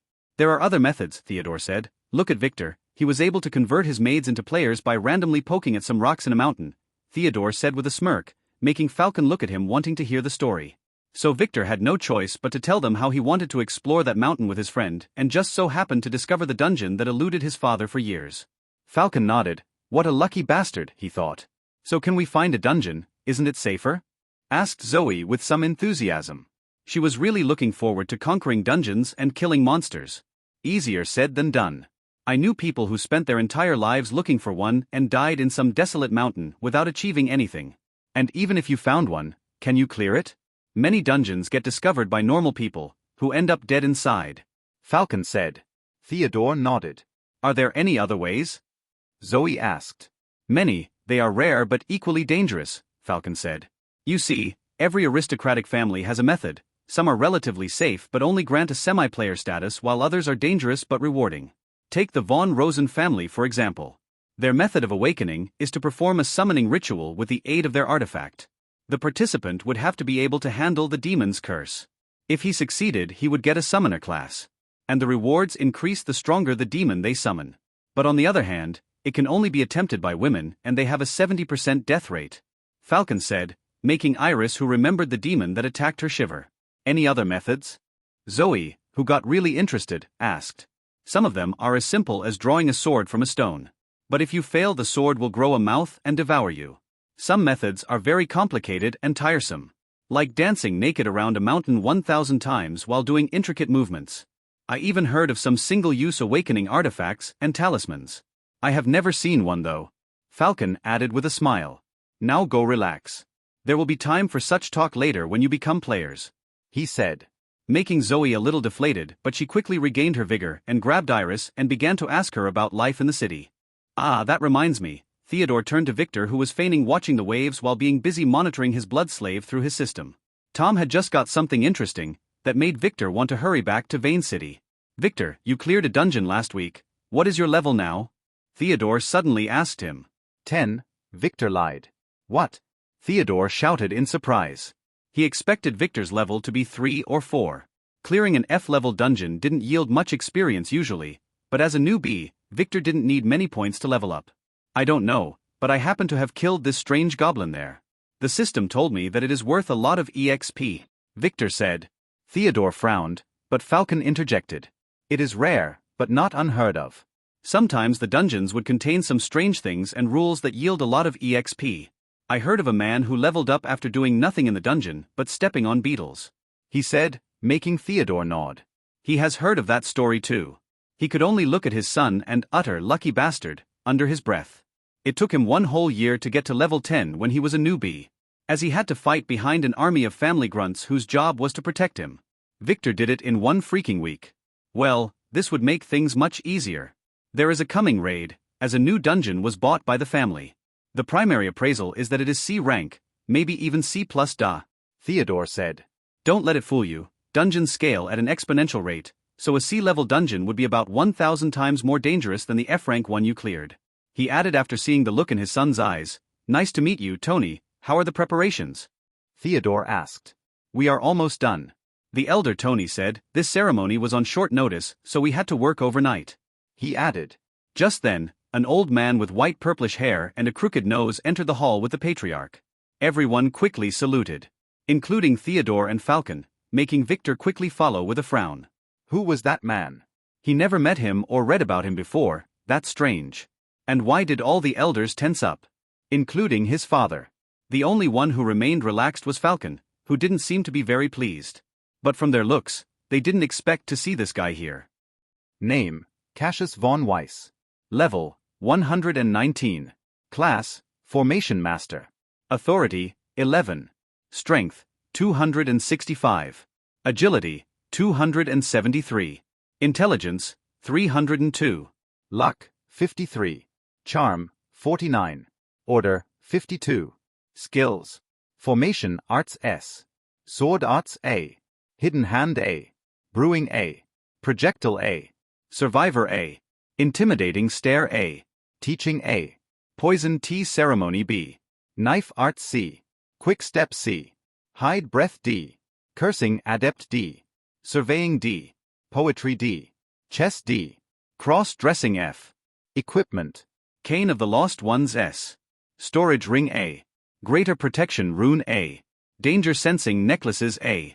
Small Hidden Dagger E. Fate Status. Fate's Power C. Fate's Direction, Neutral. Fate's Design, Unspecified. Total C. Wow, this guy was stronger than both Falcon and Anne.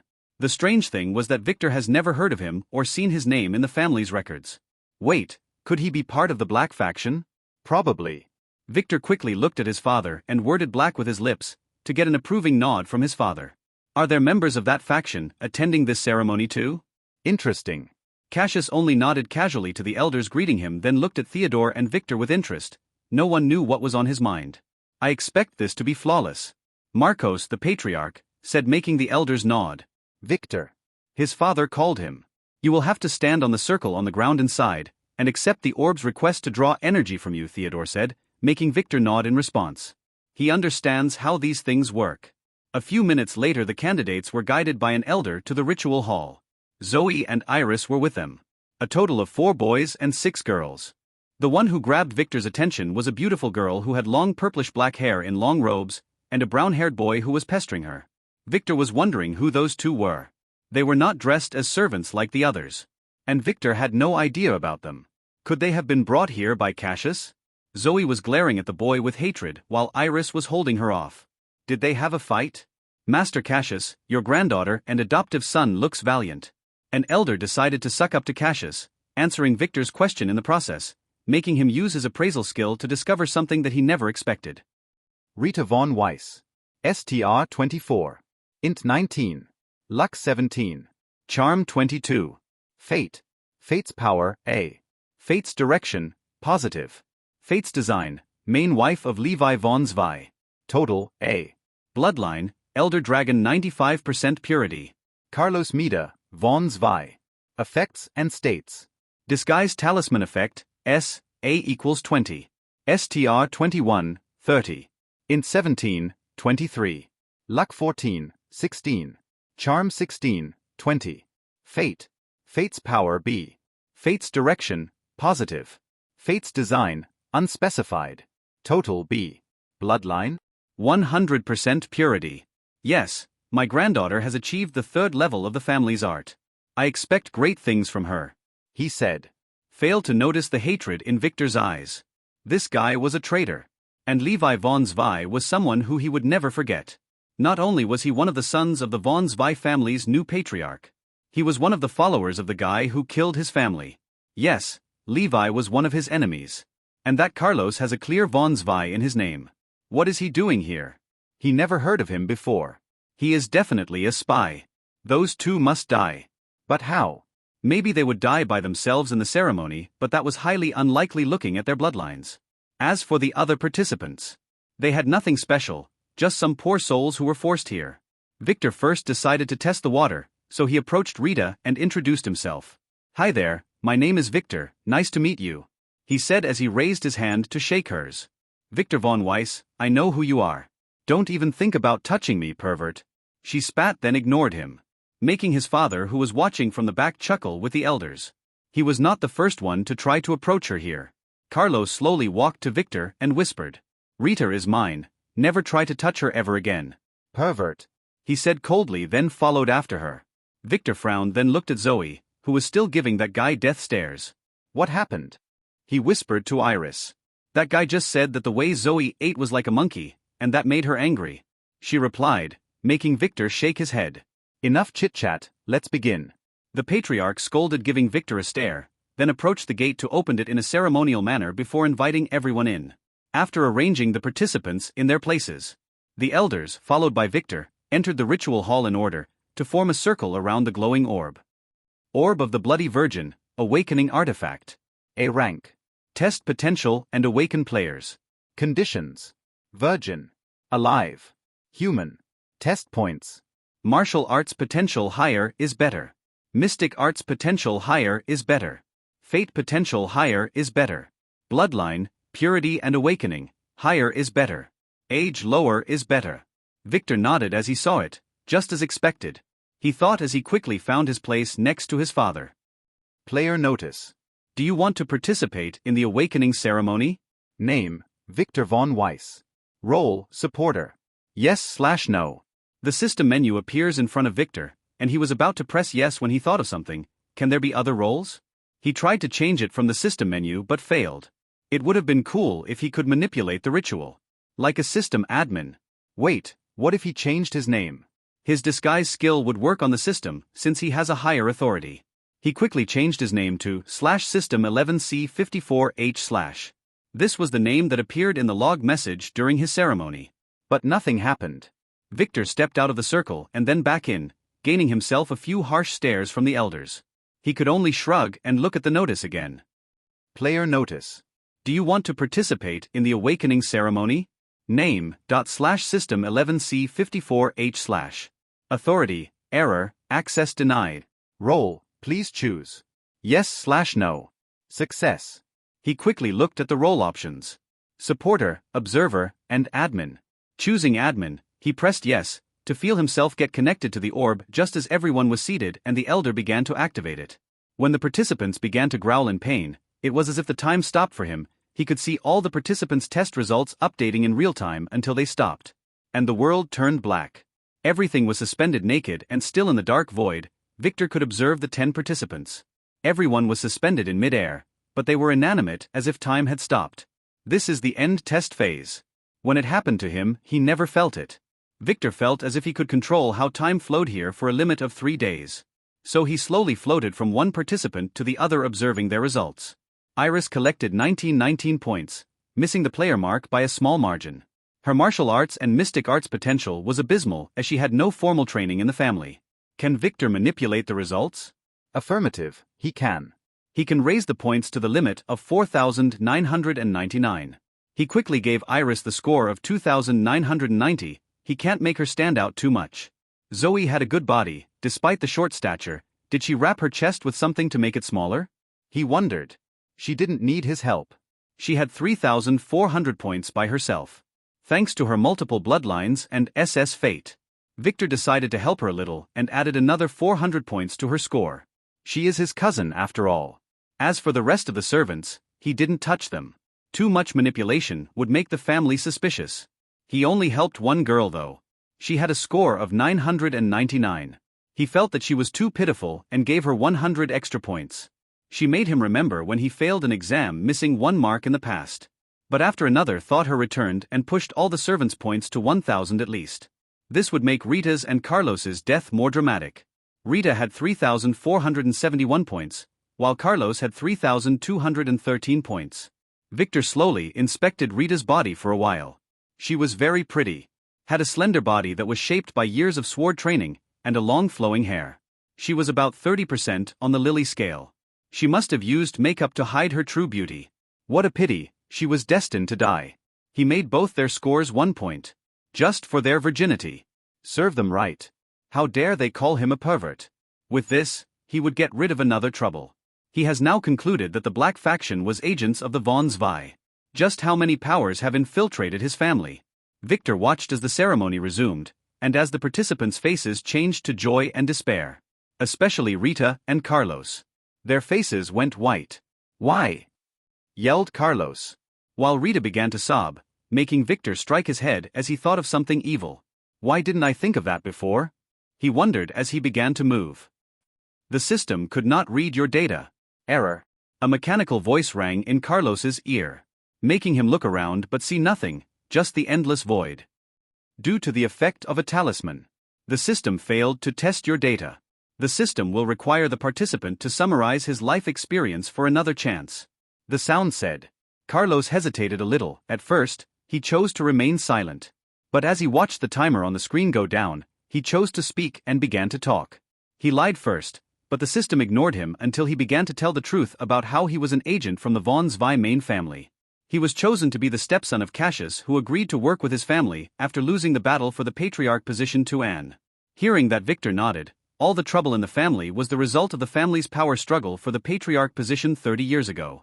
Too many people were unhappy after and grabbed power. Carlos was sent here to be a spy and try to control a part of the von Weiss family. In addition to that, to try to attend the ceremony here. As he was not compatible with his family's awakening artifacts and had a bigger chance here. They clearly knew what the test here required. Carlos watched the points go up one by one as he spoke, making him have hope again. Many secrets were revealed to the system for the next 10 hours as the timer slowed down. Victor learned of many secrets, many he had never known before. Some of them were secrets about the Black Faction. Soon, Carlos felt despair as the points stopped at 998. He had nothing more to tell. The system now knows everything about him, from the fact that he likes Rita, who was engaged to his older brother, to the color of his underwear and Rita's underwear too. Wait. Levi was his older brother? Victor noticed.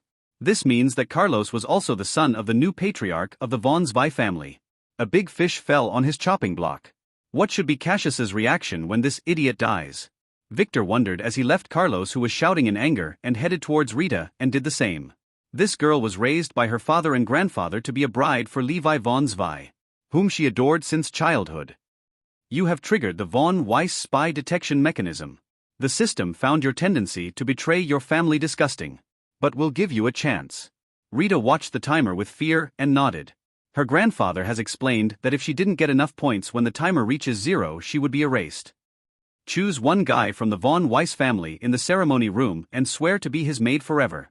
The system will monitor your behavior. If you betray again, you would be eliminated. Victor said in a system voice. He wants to use this one. A double agent is never bad. Rita pondered. Is this really her last chance? Who can she choose? Her grandfather? The candidate can only be young. You have to make him accept you by yourself. If you fail or he refuses you, you will be eliminated. The voice added. After thinking for a while, Victor's dazzling smile appeared in her mind. Does she really want to be that pervert's maid? No, never. She heard tales about his perverted games. I choose Timmy.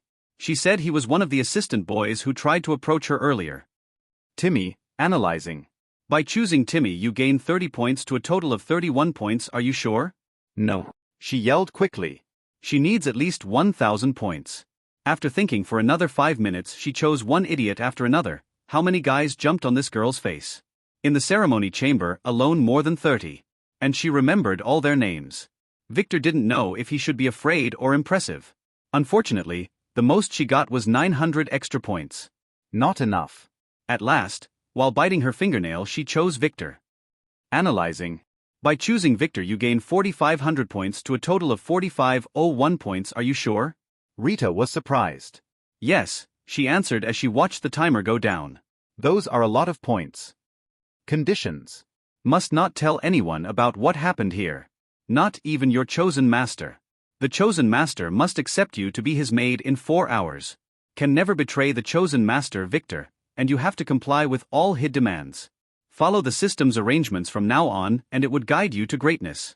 In case of failure to comply with any of the above conditions, you would be terminated. Do you accept? She bit her lip, then said yes and began to adjust her class and skills when the screen proceeded. Victor smiled and looked around at the others. Time passed differently for everyone. So they have already finished choosing. Zoe chose, as expected, an overpowered protagonist rate class. Hero. This class has its perks, but it made Victor adjust his intended relationship with her. He must make sure to be the ally that appears when she needs him rather than the one who follows her, as that would make him get swept away by her destiny. Iris was a thief. What? Was she doing some shoplifting lately? The class and skills usually reflect real-life skills. It seems that this sister of his has a dark side to her. She was not as innocent as she seems after all. He should investigate her more thoroughly when he returns to Vane City. The servants now had enough points to survive. They were semi-players, thought, so they had no class. But their lives will turn for the better from now on, as they would be granted a better position in the family. As for Rita, the system gave her only 2 choices for the class: sword maid or bed-warming maid. She chose the former after some thought. And with that, the ceremony ended. And Victor's consciousness returned to his body in the ritual hall, to feel a wave of exhaustion assault him. His stamina was drained, but the gains were worth it. Name, Victor von Weiss. Level 12. Class, Fate Weaver 2. Authority, Infinity. Strength, 60. Agility, 67. Intelligence, 80. Luck, 37. Charm, 32. Order, 32.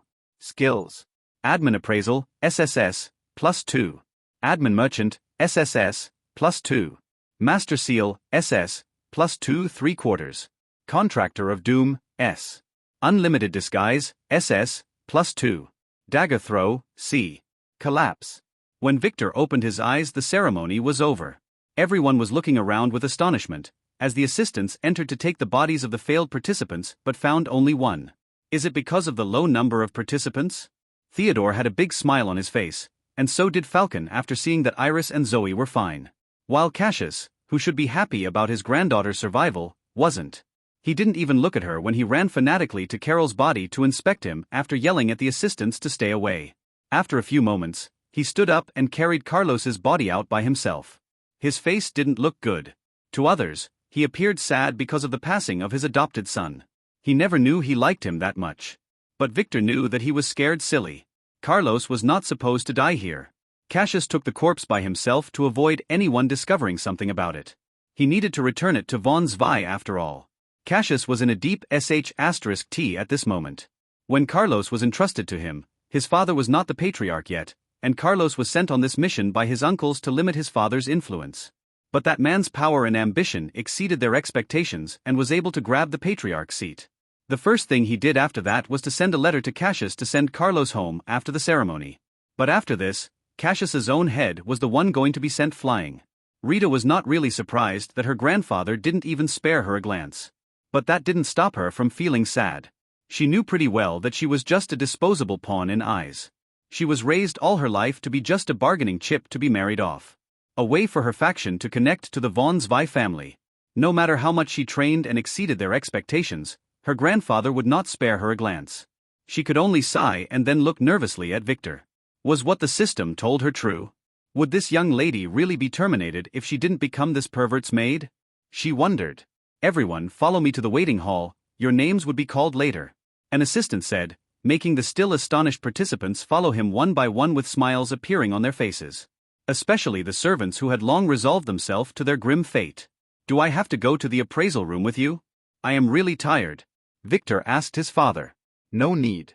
Your stamina has been exhausted. Go find a place to rest, we will return home together. Theodore said after seeing how pale Victor's face was, then hurried after the patriarch, who left while asking around if any of the elders had any idea about this ritual's high success rate. It was 90%. Victor sighed and then left the hall after a few minutes. He deliberately found a chance to pass by the hall where the participants were sitting. Then, in a loud voice, he arrogantly asked a servant there to guide him to the restroom. This was a signal to give Rita a chance to meet him. He must secure her as his blood slave before she gets any other thoughts. As expected, Rita stood up and hurried after Victor under the same excuse. After seeing Victor enter the men's room, she took a deep breath and then went after him. What do you want? I thought you don't like perverts? But it seems you are one. This is the men's room, you know. Victor told her harshly, making her shrink her neck, then clench her fist, when she entered the room. She was about to rebuke him when a timeout screen appeared in front of her. She swallowed, then took a deep breath. I have a confession to make, she said in a low voice. What? Victor asked her. I want to be your maid, she said with a heavy blush. Wah, Victor acted surprised. He looked around then asked, is this some kind of prank? Or a perverted play? He asked with disgust. No, she said as tears filled her eyes. This is too humiliating. Why does this young lady have to do this? No. I will tell you something, please don't tell anyone, she begged. What? Victor said in a horrified voice. I fell in love with you at first sight, she said, blushing more. And what? You have a maid fetish? He asked sarcastically, helping her a little. No. Yes, please accept me, this young lady would die if you refuse her, she said pleadingly. You would go that far? He asked with a strange worried tone, as if he misunderstood her. Yes, she said as she bit her delicate lip. Please accept me as your maid. I don't have much time, she said, not realizing that her requests were a little unreasonable, but the countdown screen was driving her crazy. Look, you are pretty, but I am not that interested. I only wanted to greet you as your cousin earlier, who would think that you would treat me so rudely, he said as if he was still holding a grudge. It is my fault, I deserve to be punished for my impudence. Please accept me, she said, her face and ears getting redder. I can't accept you as a lover, but as a maid, it is possible. But you have to be faithful, you would not regret it? He asked with a strange look. I won't. I really need to be your maid, she answered as she lowered her head. She was already regretting it. A maid, huh? What can you do? He asked as if still unconvinced. I can dance, sing and play the piano and violin, she answered, but could only see a disdainful look in his eyes. I can do that too, she said in a soft voice. Why would that make me interested? I already have tons of maids who would gladly warm my bed. At least 3 of them are prettier than you, he said, making her blush while wondering if she was really useless. What else? I have no need for useless girls. He was right. Arya lay on the bed staring at the decorated ceiling as tears fell from her eyes. She felt utter despair right now. She was sad about her mother, about the whole thing, and didn't know what to do in her life. Maybe Victor would be bored with her after playing for a few months and then let her go free to do whatever she wants. Maybe not. All von Weiss males are very possessive. Would Victor sleep with her tonight? She wondered with a light blush as she turned to face the wall. She only had one boyfriend before. He courted her for 3 whole years in college. Despite accepting his confession, she didn't let him touch her. It was to protect him from her family, as she was sure her father would kill him if he touched her without his approval. But that fool got angry and they broke up. Victor was not bad at all. Although somewhat of a pervert, he was really handsome. But because she thought he was her brother, she never dared to think of him this way before. She was wondering if tonight would be her first when she suddenly felt someone sit on the bed behind her. Is it Victor? She recognized his unique smell. Why didn't he knock on the door? She didn't know what to do but nervously feigned to be asleep. If you want to feign sleeping, you better take your hand out of there, he said, hastily pulling her hand back as she blushed deeply when she realized what she was unconsciously doing while thinking about him. I know that you are awake. Sit up and drink this, Victor said, making her bashfully sit down and look at him with hesitation. Take this, he said, giving her one of 2 cups in his hands. She took it and looked inside, wondering what kind of drugs he put inside. Does it matter? There is nothing in it, but you seem to be yearning for me to drug you, he said with a smile, making her blush again while choosing to remain silent. Don't worry. I already told you. I will not touch you unless you ask me for that, he said. I just wanted to talk to you and ask you. What do you want to do from now on? He asked. Whatever the young master wants. she said with a low voice while watching the steam coming out of her cup. She felt some disappointment. Why am I thinking that? She wondered. How about you become the manager of all my businesses? He asked, making her look at him with surprise. Do you trust me enough for that? She asked. The system has decided that you are a good merchant. And I trust the system. Let's start with the business in Vane City. That's all I have now anyway, he said as he suddenly put his hand around her shoulders and hugged her. I told you. From now on we are a family, he said, making her blush. Today would be your first mission. Dear Lily has given her position to you, so you better cherish it, he said as he pushed the surprised Arya onto the bed and then hugged her. You said you wouldn't touch me, she said in a low, timid voice. This is not touching. This is just hugging a new pillow, he said as he fell asleep. He was really tired after using his disguise skill all night. It drained his stamina completely. Arya was embarrassed. She didn't get what he meant until she heard his snores. Slept? Really? Just like that? She didn't know what to do, but strangely she felt peaceful. Maybe it is not that bad after all, she thought as she dozed off in his embrace. See, I told you.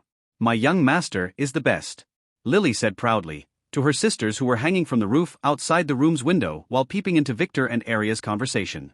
But he still hugged her to sleep. A girl said. He will hug you all sooner or later. But he will not force you. He is much better than that scumbag guy, Lily retorted. We know. The girls said with a blush. Their new young master was really handsome. But why did he tell that piece of shit butler to call you mistress? Another girl asked Lily, making her blush. Well, he said that he wants me to be his main wife, Lily said with a heavy blush, making all the girls gasp. They knew what the main wife meant in such a family. It was a very high position that meant she could represent him. And only a few family members would give such a position to any of their wives. Don't tell anyone about this, she warned them as they climbed down. Should we get rid of the butler? One girl asked. How dare he try to look at Big Sister? No, I punished him enough, but if he tried anything to any of you, just tell me. Next time, I will cut it all together, she said, looking at a faraway corner before dragging her sisters to the master bedroom. It's been a while since they slept together. Kai left the shadow of the corner while sweating. He decided that he should keep his distance from this crazy girl. But damn, she's beautiful, he thought, as he went to find a doctor. Her kick was not light at all, and if it were not for his formidable defense, he might have become a eunuch. I don't know if you like warrior girls, but I am good with the sword and the bow. My class is sword maid, she said as the last hope as the countdown screen shimmered above. She never believed that a guy would be interested in a girl who liked martial arts. Really? You are not lying to get me interested? He asked with interest, making her surprised. No, really. You can test me, she said firmly. Her parents and Carlos always told her to abandon martial arts, and just do enough to pass the ceremony. And that a girl like her should focus more on feminine arts where her skills can be used for their benefit. Fine then, I will believe you for now, but from now on you will be my maid. You can never betray me. Would you really follow all my commands? He asked, making her nod while blushing. Then kneel on the ground first, he told her, regaining his young master's arrogant persona, making her startled. She hesitated for a moment, not knowing what to do. What, you don't want this young master to be your master anymore? He asked as the countdown system screen spelled a nasty threat. Do you want to die? B*TCH? She sobbed and compiled with tears dripping from her eyes. This is too humiliating.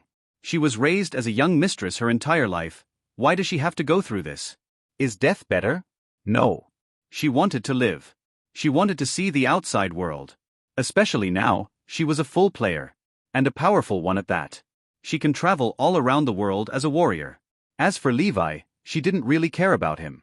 She felt some affection, but she knew that she was brainwashing herself since childhood, as she knew that she never had the choice in that matter. As for betraying the family or working for them, what difference does it make? She was meant to be a toy anyway. Victor smiled evilly when he saw her kneeling, then cut his finger with a dagger and put it in front of her face. Suck it. And lick it cleanly, he said, making Rita sob a little as she sucked his finger completely. Now I am this pervert's toy, she thought. Suddenly, both of them heard the sound of the door squeaking, making them hurriedly turn to the right to look. They saw a startled girl peeking through the slightly open door. She had a heavy blush on her face and her name was Iris. Sorry to disturb you, you can continue, she said as she ran away, making Rita retreat quickly and cover her face, and sob loudly. This young lady can never wash off her shame. Victor frowned. He never expected that his big sister's thief class was so amazing at sneaking. But what was that girl doing sneaking around to the men's room? It doesn't matter. He needs to finish this before Cassius returns. That guy was probably arranging transport for the corpse at the moment. Blood ritual detected. Do you want to register a new blood slave? He pressed yes. Without hesitation. This one would be his perfect spy. Registration complete 4 of 4. You are my secret maid from now on, he said, making her look at him. I am not a monster, I will not reveal your secret fetish, nor will I humiliate you in front of others, but you have to be obedient, understood? He asked arrogantly, making her nod as she looked at him with a strange gaze. That's it? No more perverted requests? You can go on with your life. This is my phone number, if I called you be sure to answer, he said, giving her his number. Don't worry, I may be a pervert but I would never force someone, he said, making her nod in a daze. She seemed to have misjudged him. I know that you are a pervert, but you can't stay here in the men's room, he told her, suddenly making her blush and run out as she saw a screen appearing in front of her eyes. The secret maid system has been bound successfully. Your master is Victor von Weiss. Be sure to serve him well and all your dreams would come true. First mission, desecrate the body of Carlos von Zwei. How dare he threaten my dear master? Iris was heavily blushing when she returned to her seat in the waiting room. She was going to the ladies' room when she spotted Rita following her brother, so she decided to try her new skill and spy on them. She was worried that she would hurt him. But what she heard when eavesdropping exceeded her expectations. Did her brother really let that arrogant Rita do that? She didn't see it well. Who would have thought that Victor had that kind of a charm? He only met that girl for a few minutes. Well, he is handsome. Is everything okay? Zoe, who was sitting next to her and stuffing her mouth with a bun, asked after seeing her flushed face. Yeah, I am just a little hot, Iris answered. Pervert little brother, pervert Rita's. Her family was full of perverts. She needs to be careful, she told herself as an assistant came calling for her. So she hurriedly stood up and followed him. On the way out she met Rita, who was returning from the restroom. She had a blush on her face. She gave Iris a threatening glare but said nothing, so Iris decided to ignore her as well. Victor didn't have to wait for long, as 2 hours later his father left the hall with Falcon and the girls. The smile on their faces was grander than when they went in. Let's go celebrate, his father told him as they headed to his mansion on the main island. The results, which everyone already knew, were supposed to be announced tomorrow, so they would stay here tonight. When they reached the mansion, a grand meal was already prepared by George, who greeted them respectfully as the maid brought the dish. Zoe, who has already eaten in the waiting hall, she didn't mind having another meal. As for Iris, she was nervous earlier so she was very hungry, but she kept giving Victor nasty stares. As if she was wondering how did he do it. Pervert. What are your classes? Victor asked them with a chuckle. Victor, you can't ask such a question, his father warned. It's okay, I am a hero, and Iris is a thief, Zoe shouted proudly before Falcon could stop her. You shouldn't give your information this easily. He warned her with a stern voice and then a sigh. This girl will always do what she wants. Zoe just poked her out playfully, making him shake his head. This girl was hopeless. Ah, a hero. That's interesting. What does it mean? Victor asked. It is a rare class. It provides proficiency in all weaponry, and in theory you would get more experience and skills the more good deeds you do. Theodore said, you must not tell anyone about this though, it would make you a target for the family's enemies. He added before inspecting her closely, I wonder how many good deeds have you done for the system to grant you this class? He said, making Zoe blush a little. She has always been more fit than the others in the mountain and liked using her powers to help others. If the class has something to do with a person's life, then why is big sister Iris a thief? Victor asked the question he was intending to ask, making Falcon and Zoe look at her. They also wanted to know. Ah.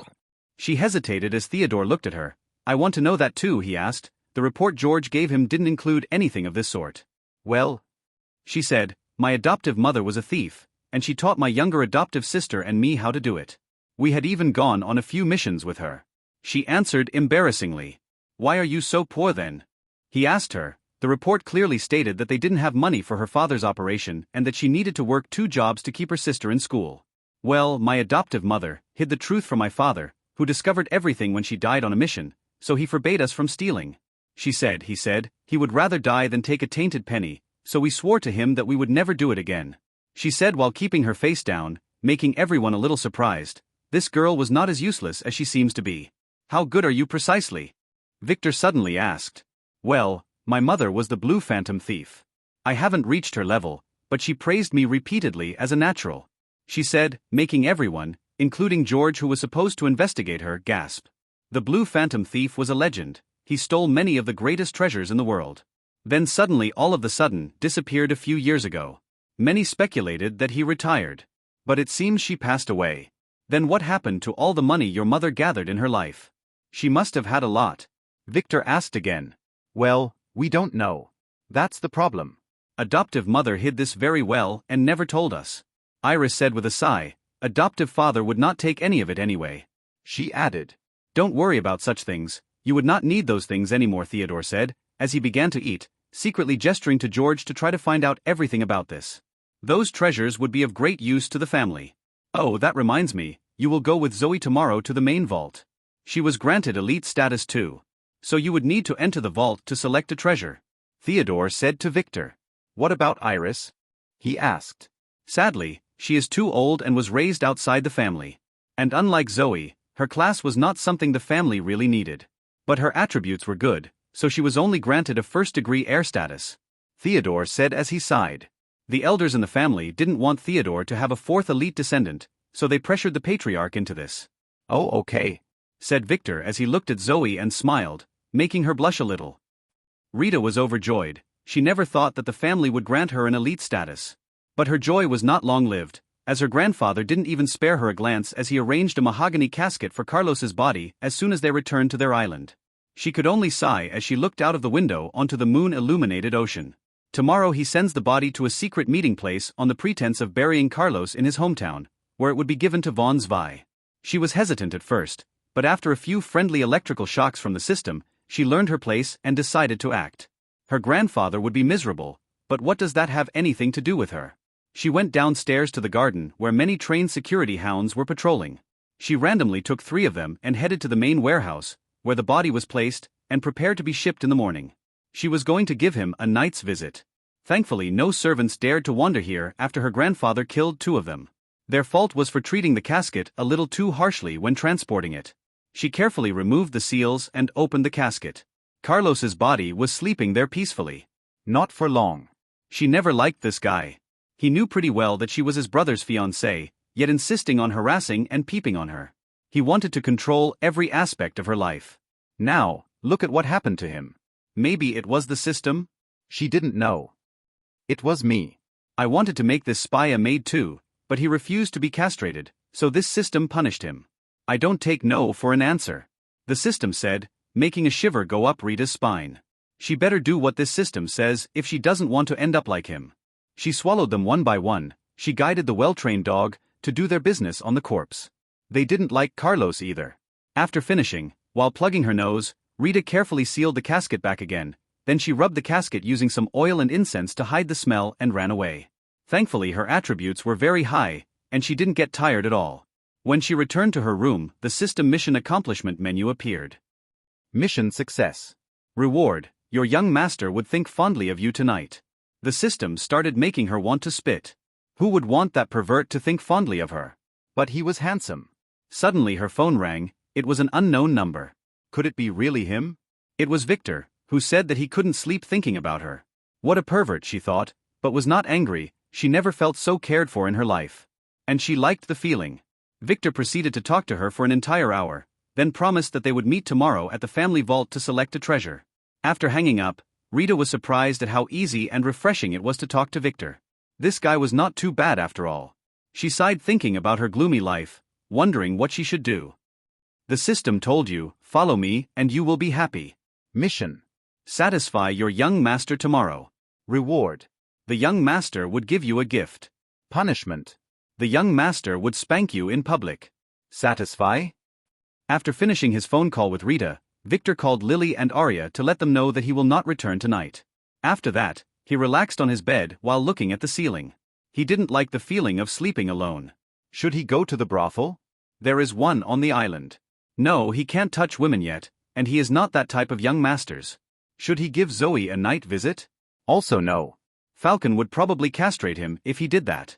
Iris? Absolutely no. He didn't want her to hate him. She already has a very bad image of him. He could only reluctantly close his eyes and think of Lily as he slept. All of a sudden, he noticed someone sneaking into the room from the open window. He quickly used his disguise skill as he slid carefully from the bed and looked at the intruder. Iris. What was she doing here? She stood there over his bed. She was not normal. Her eyes were white, and blood was seeping from her nose and ears. She had a savage look on her face. Demonic eyes began to surface on her skin, opening and closing repeatedly as they looked around. Name, Iris Black/Von Weiss. Level, 0. Class, Thief. Abnormal status, demonized by, weak. Authority 2. Strength, 33, 999. Agility, 30, 999. Intelligence, 26, 999. Luck 5. Charm, 21, -999. Order 10. Skills. Silent Steps, A. Hide Presence, B. Pickpocket, C. Fist Arts, D. Eavesdropping, E. Fate Status. Fate's Power, E. Fate's Direction, negative. Fate's Design, Death Flag/30 minutes. Total, -E. Bloodline, Elder Dragon 75% purity. It is the same demon. This thing has probably discovered his mistake and returned for revenge. But how did it find him? It must have read Iris's memory. This thing was not low-leveled at all. It wanted to kill him before Iris, as completing his mission would send it back to whatever hell world it came from. Victor wondered what he should do. Fight? No way, that thing is powerful, but it seemed to be fooled by the illusion again. This has something to do with the authority, and made Victor frown. Could it be that his authority hack not only works in this world but others too? He quickly bought a purifying talisman from the store and pressed it on Iris's head, which had a little changed as her mouth grew 3 times wider, and she was busy relishing as she bit his pillow, which he disguised as his flesh. Feeling the talisman's effect, she let out a loud howl that would have woken up the entire mansion if not for the disguise he placed on the room. Slowly a demon's body began to separate from Iris, who fell unconscious on the ground as that black thing began to howl in pain and look around in vigilance. This time Victor used his appraisal skill on him. Name.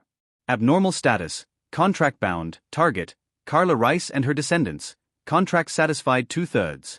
STR, 999/15897894564. Int, 999/564899898. AGI, 999/19897894564. Shit, this thing was too powerful for him, unless... Victor carefully took out the needle he used on Dick. Can this be attacked from the outside? Probably not. Its body was somewhat ethereal. Maybe? He carefully stuck the needle on a pillow on the ground, then stepped away as the demon saw the pillow as Victor and attacked it with his mouth, biting it into shreds. This is the most amazing thing it has ever tasted. It couldn't help taking a few more bites until something stuck in its throat. It didn't have the time to howl as it disintegrated, leaving behind a bronze ring and a black gem. That had 2 red stripes. This thing would probably grant him a lot of EXP, but he would have to wait until he clears a dungeon to cash it. RINGSS. Grants the ability to shift through shadows. This thing was amazing, he will have to test it. But not now. He quickly marked it with his blood and decided to call it the Shadow Shifter Ring. Shadow Shifter Ring SS. The name changed in his appraisal window as he pocketed it with the very expensive GM and the needle. Then hurried to check on Iris, who seemed to be a little exhausted, but fine otherwise. She would probably wake up in the morning. As for her fate, ET was still the same, but the death flag was cleared, and the negative turned to neutral. Safe for now. Victor quickly placed a healing pill in her mouth just in case, then straightened her clothes and threw her onto his bed. It looks like he didn't have to sleep alone tonight after all. When Iris woke up, she was shocked when she discovered that she was hugging a man. He smelled nice. Was this a dream? What the hell? She quickly let go and pushed him away in shock when she saw his face. It was her brother Victor. It was her perverted brother. Am I dreaming? She wondered. What is he doing in my room? Wait, she quickly sat up and looked around. This was not the room she slept in yesterday. As she has slept with Zoe. This is definitely not a dream, she pinched herself to make sure. It hurt. Did this pervert bring her here? She checked her body. Her clothes were intact. If he did, then why? You. When did you come here? What did you do to me? At this moment she heard a scream. It was Victor, who stood up from the ground while clutching the blanket to his chest while pointing at her. You pervert, we are a sister and a brother, that thing is not appropriate, he yelled as he began to check his body. Iris froze for a few seconds. What? Was it not him? Bastard. He was definitely acting. She could tell from the smug smile on his face. She really wanted to smack that thing off his mouth. When did I get in here? Did you bring me here? She asked.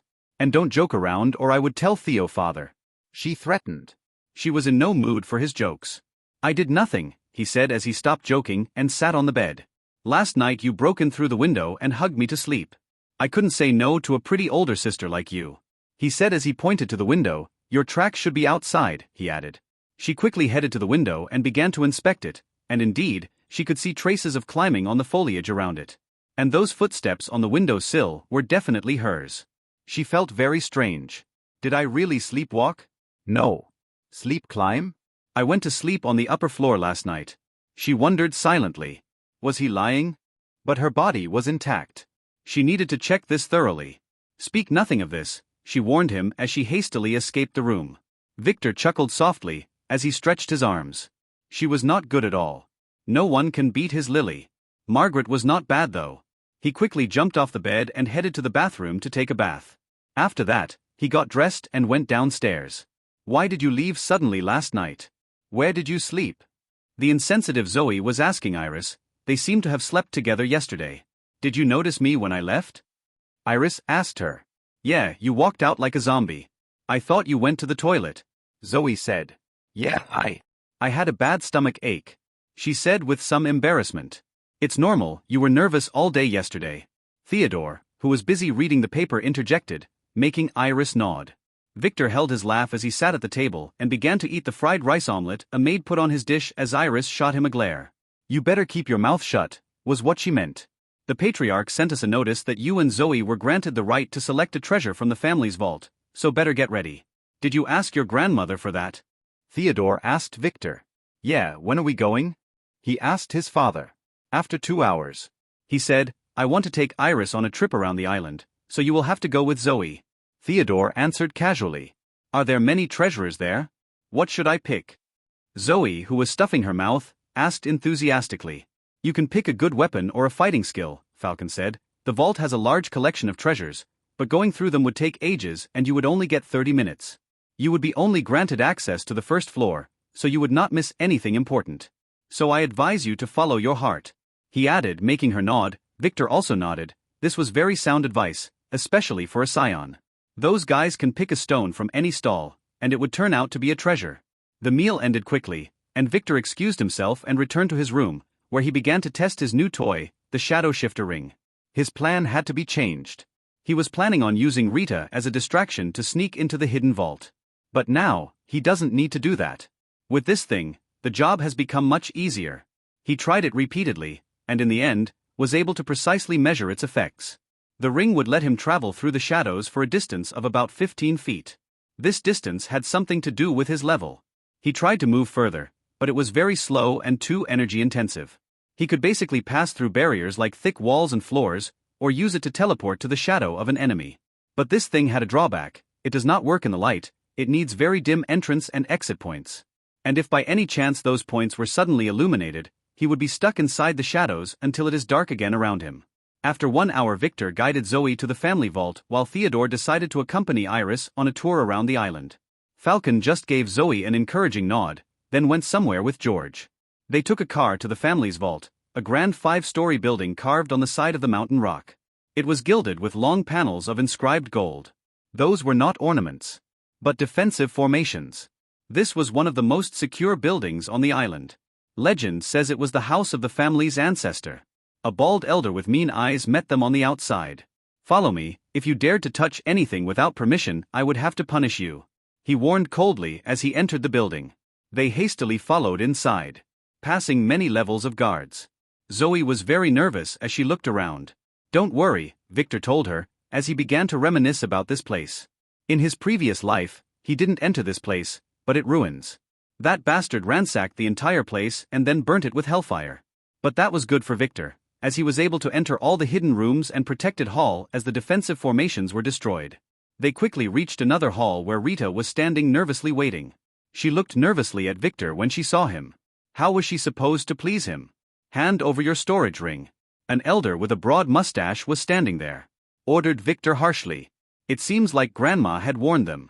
Victor carefully took the ring off his finger and gave it to the elder, who nodded after inspecting it, not noticing the other two that were hidden on Victor's other fingers. Dick's ring and the shadow shifter. The elder carefully inspected everyone before letting them through heavily guarded doors till they reached another hall where an old man with white receding hair was sweeping the floor with a broom in front of a majestic door. He had the word Hidden Expert written all over him. Travis Von Weiss. Level, 119. Class, Grand Wizard. Authority, 11. Strength, 259. Agility, 278. Intelligence, 291. Luck, 42. Charm, 49. Order, 45. Skills. Magic Arts S. Staff Arts S. Fireball A. Telekinesis A. Omnivision A. Hide Breath A. Projectile B. Survivor B. Quick Step C. Cleaning C. Play Dead C. Peeping C. Hunting D. Surveying D. Swimming F. Beach Volleyball F. Equipment. Magic Broom A. Storage Ring C. Fate Status. Fate's Power B. Fate's Direction, Neutral. Fate's Design, Unspecified. Total B. Grand Elder, those are the kids the patriarch mentioned. The bald elder bowed respectfully and reported. Not so hidden after all. You have 30 minutes. And can only enter the first floor. Choose only one item. The old man said coldly as he inspected Victor and the girls, then he flicked his broom and the door opened slightly. What are you waiting for? The clock is already ticking.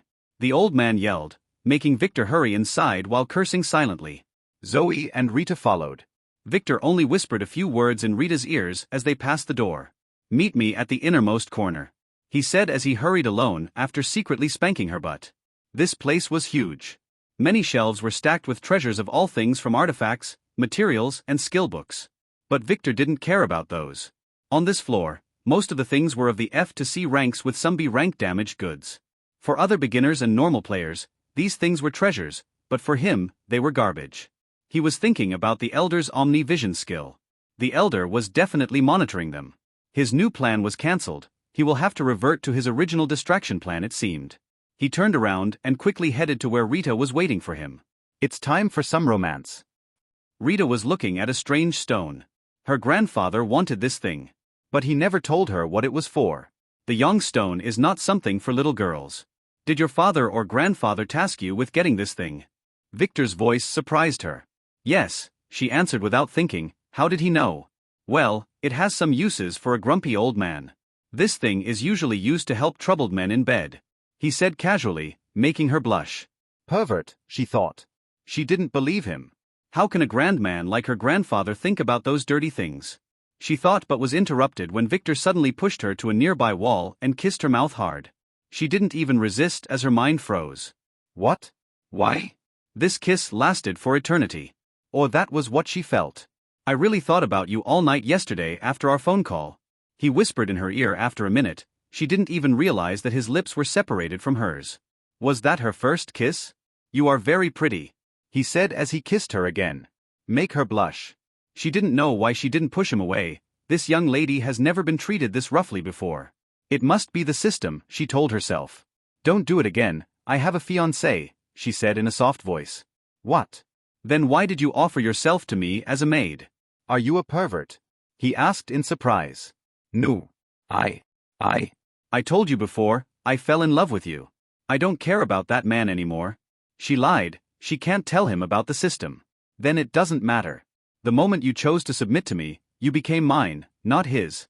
Victor said as he looked at her sternly, making her blush more. What does he mean I am his? This young lady would never submit that easily, she said to herself. Let's go, he said as he took her hand. She didn't want to leave. Don't forget where we are, he reminded her, making her quickly look around. Ah, she forgot. We are out of time, don't forget the stone for your grandfather, he added, making her snap out of her trance and quickly take the stone as she followed him outside with a blush. What was she thinking? Has it already been 30 minutes? Why didn't she feel the time passing? Was she really that entranced with that kiss? It was amazing. She silently looked at Victor, who was dragging her, not knowing what to think. She knew quite well that she was a hostage by the system that forced her to be this man's maid. She had two choices, death or submission. And she didn't want to die. But she didn't want to be a toy to a pervert. What to do? But does she like Victor anyway? She asked herself. No, definitely not, maybe a little. He was very handsome after all. When Victor and Rita returned to the hall, Zoe was there too. She seemed pretty happy with what she got. The Grand Elder was standing majestically while stuffing his nose with a tissue. He seemed to have suffered a nosebleed. Pervert. He kept giving Rita and Victor a nasty glare as they left the vault. "Ahm, put the things you chose in front of me," he ordered after a cough. Zoe rushed first and put down the rusty sword she got. The elder frowned but said nothing. This thing was only kept here because it was appraised as an F-rank treasure. He was more than glad to get rid of it. While Victor was flabbergasted. How the hell did I miss such a treasure? Aspharal Sword F+/SSS. A weapon that grows with the wielder. Adds 10% to the player strength. Upgradable. This thing might appear weak now, but after a few upgrades, it would become crazy strong. Are you sure? You can't change your choice after leaving her. The elder asked her. The patriarch told him to look after her after all. Yes, I trust my heart. She said stubbornly. Suit yourself. He said he returned the sword to her after registering it in his ledger. Next, he said coldly. Rita quickly put the Yong stone she got on the table. Oh, a Yong stone. Is this for your boyfriend? Is he having a hard time satisfying you? The elder asked as he inspected her, then gave Victor a knowing look. With some jealousy in it. It is for my grandfather. She answered with a heavy blush. Why would the elder think that Victor was her boyfriend? Did he see the kiss? Oh, okay then, whatever you say. It's none of my business anyway, the elder said as he gave the stone back to her, making her want to cry out of shame. Bastard grandfather. Victor didn't wait for the elder to call for him as he placed the treasure he got carefully on the table. As if he was placing a child. Why would you choose this between all the things in there? The elder asked him as he looked at it with a strange look. It was a scroll painting of a naked woman. The smiling Lady F. The man looking at it would be fascinated for a blink of an eye. This thing was pretty much useless. And only perverts would want it. And it was placed there on the wall as a joke, not for the keeping. Some people said that it was here for ages. Yes, I felt my heartbeat when I looked at it, he said, making the elder want to spit at him. What's wrong with those three? Don't they know how to select normal treasures? Are the three of them really elite heirs? When did the family's standards for selecting elites degrade so much? Whatever, the elder said as he threw the scroll at Victor after registering it. You can leave. He sighed as he said, nearly throwing them away. He had more important things to attend to. When they left the building, Rita turned around and looked at Victor stubbornly. We will never meet again, probably. As I may have to get married. So forget whatever happened inside. She told him, take care, she said as she turned to leave. Now that she was no longer required to be a virgin, her grandfather would probably ship her off to Levi. Take this, Victor replied, as he grabbed her hand and pulled her back, then put a ring on her finger, making not only her but also Zoe blush. What is he doing? A confession? He only met her yesterday? Was what that idiot Luke said about him being a pervert true? Don't get me wrong. This is just a normal gift. He said casually, we will meet again anyway, don't forget your status. I will go get you later. He rebuked as he spelled maid, with his lips, then put his arm around Zoe's neck and dragged her home as he waved goodbye with his other hand, trying to act as cool as possible. Rita just stood there frozen. She slowly raised her hand and looked at the ancient-looking ring with shock. What was going on here? Was he proposing? Was this the reward promised by the system? Proposing? Get yourself together, *TCH, and know your place. He is your master. Ding. He seems to really care about you. Look inside the ring. Inside? What? This thing was a storage ring and not a small one. Hell, this one was bigger than her grandfather's. Did he really give it to her? She sighed as she looked at it, not knowing what to think. Was he really in love with her? She didn't know. But this gift was too precious to give to someone at random. Maybe he is not that bad after all. Look inside it. The system repeated, making her look inside to find a stack of talismans. What are those for? Replacement talisman A. Mark it with your blood, then give this to another girl and let her serve Levi in your place. The system made Rita realize why Victor gave her those. He really cared about her. Would he really come for her? Victor and Zoe didn't return to the mansion but headed directly to the helipad, where Theodore, Iris and Falcon were waiting for them. They were going to head back to the residential island. As their work was over, Iris and Theodore's relationship seemed to have grown better, as she was treating him more like a father now. Where did he take her? When they reached the residential island, it was slightly afternoon. Victor left them saying that he should return to his own mansion as many girls were waiting for him there. Theodore sighed, then reminded him that he was returning to Vane tomorrow in the afternoon and that Victor should go with him. While Zoe gave him a strange look. He was acting like a pervert, but she had a feeling that he was not. Strange. Victor nodded, then left them and walked home. The sun was hot. But he felt nothing. He was too excited to return home and sort through his new toys. There were no accidents on the way. No foolish women this time. When he reached his mansion, he was welcomed by Lily, who jumped onto him and hugged him, then initiated a kiss. Making him freeze a little in shock. This girl is getting bolder, especially after he confessed to her. He didn't mind. Let's go inside. I didn't forget your punishment for telling Mother about my bad habits, he told her as he walked inside while holding her waist. Arya was talking to the girls in the living room while watching TV. She seemed much better. So did the girls. They had some color on their faces. They didn't look bad. Should probably test them as pillows. He thought. Ah, you are here. How was your trip? Did you eat up any new girls? She asked sarcastically, as the assassin girls stood up and saluted respectfully. They couldn't afford to be disrespectful like Arya. Yes, I got a new one, stolen goods. She is a little hard to swallow, but with some processing, she will get better, he said, giving Lily, who was beside him, the urge to step on his foot. Pervert young master. Why did he have the smell of more than one girl? 2? No, 3.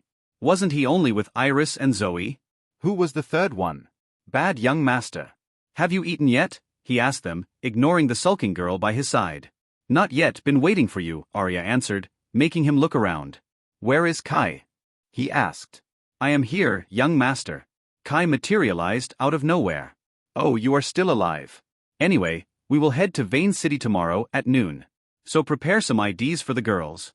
Victor said, and I have something to do at the study. For now you prepare some lunch with the girls, we will eat together later, he said as he dragged Lily to the study and then firmly closed the door. The study here was mostly empty, containing only a desk and a couple of leather couches. He really needs to furnish this place. Is there anything wrong, young master? Lily asked him. He had a weird smile on his face. First things first. How was your mission? He asked. As the young master predicted. There was a bug in your mother's bedroom. I left it alone as you told me, but I told her about it. Lara's room was clear. She said. Good, he said with a sigh. And about John and Luke? I couldn't enter their room because Adele kept an eye on me. It is as if she could smell my intentions. Lily said. It's okay, I didn't expect you to succeed anyway. He said. But I did succeed. She said. What? How? He asked. That idiot Rex brought them new weighted training swords. So I applied it to the handle. She said, young master, wouldn't applying an aphrodisiac to them dangerous? We can get discovered. She added worriedly. It is a diluted solution. Its effect would be gradual and help them awaken their bloodline as they abstain themselves. He said.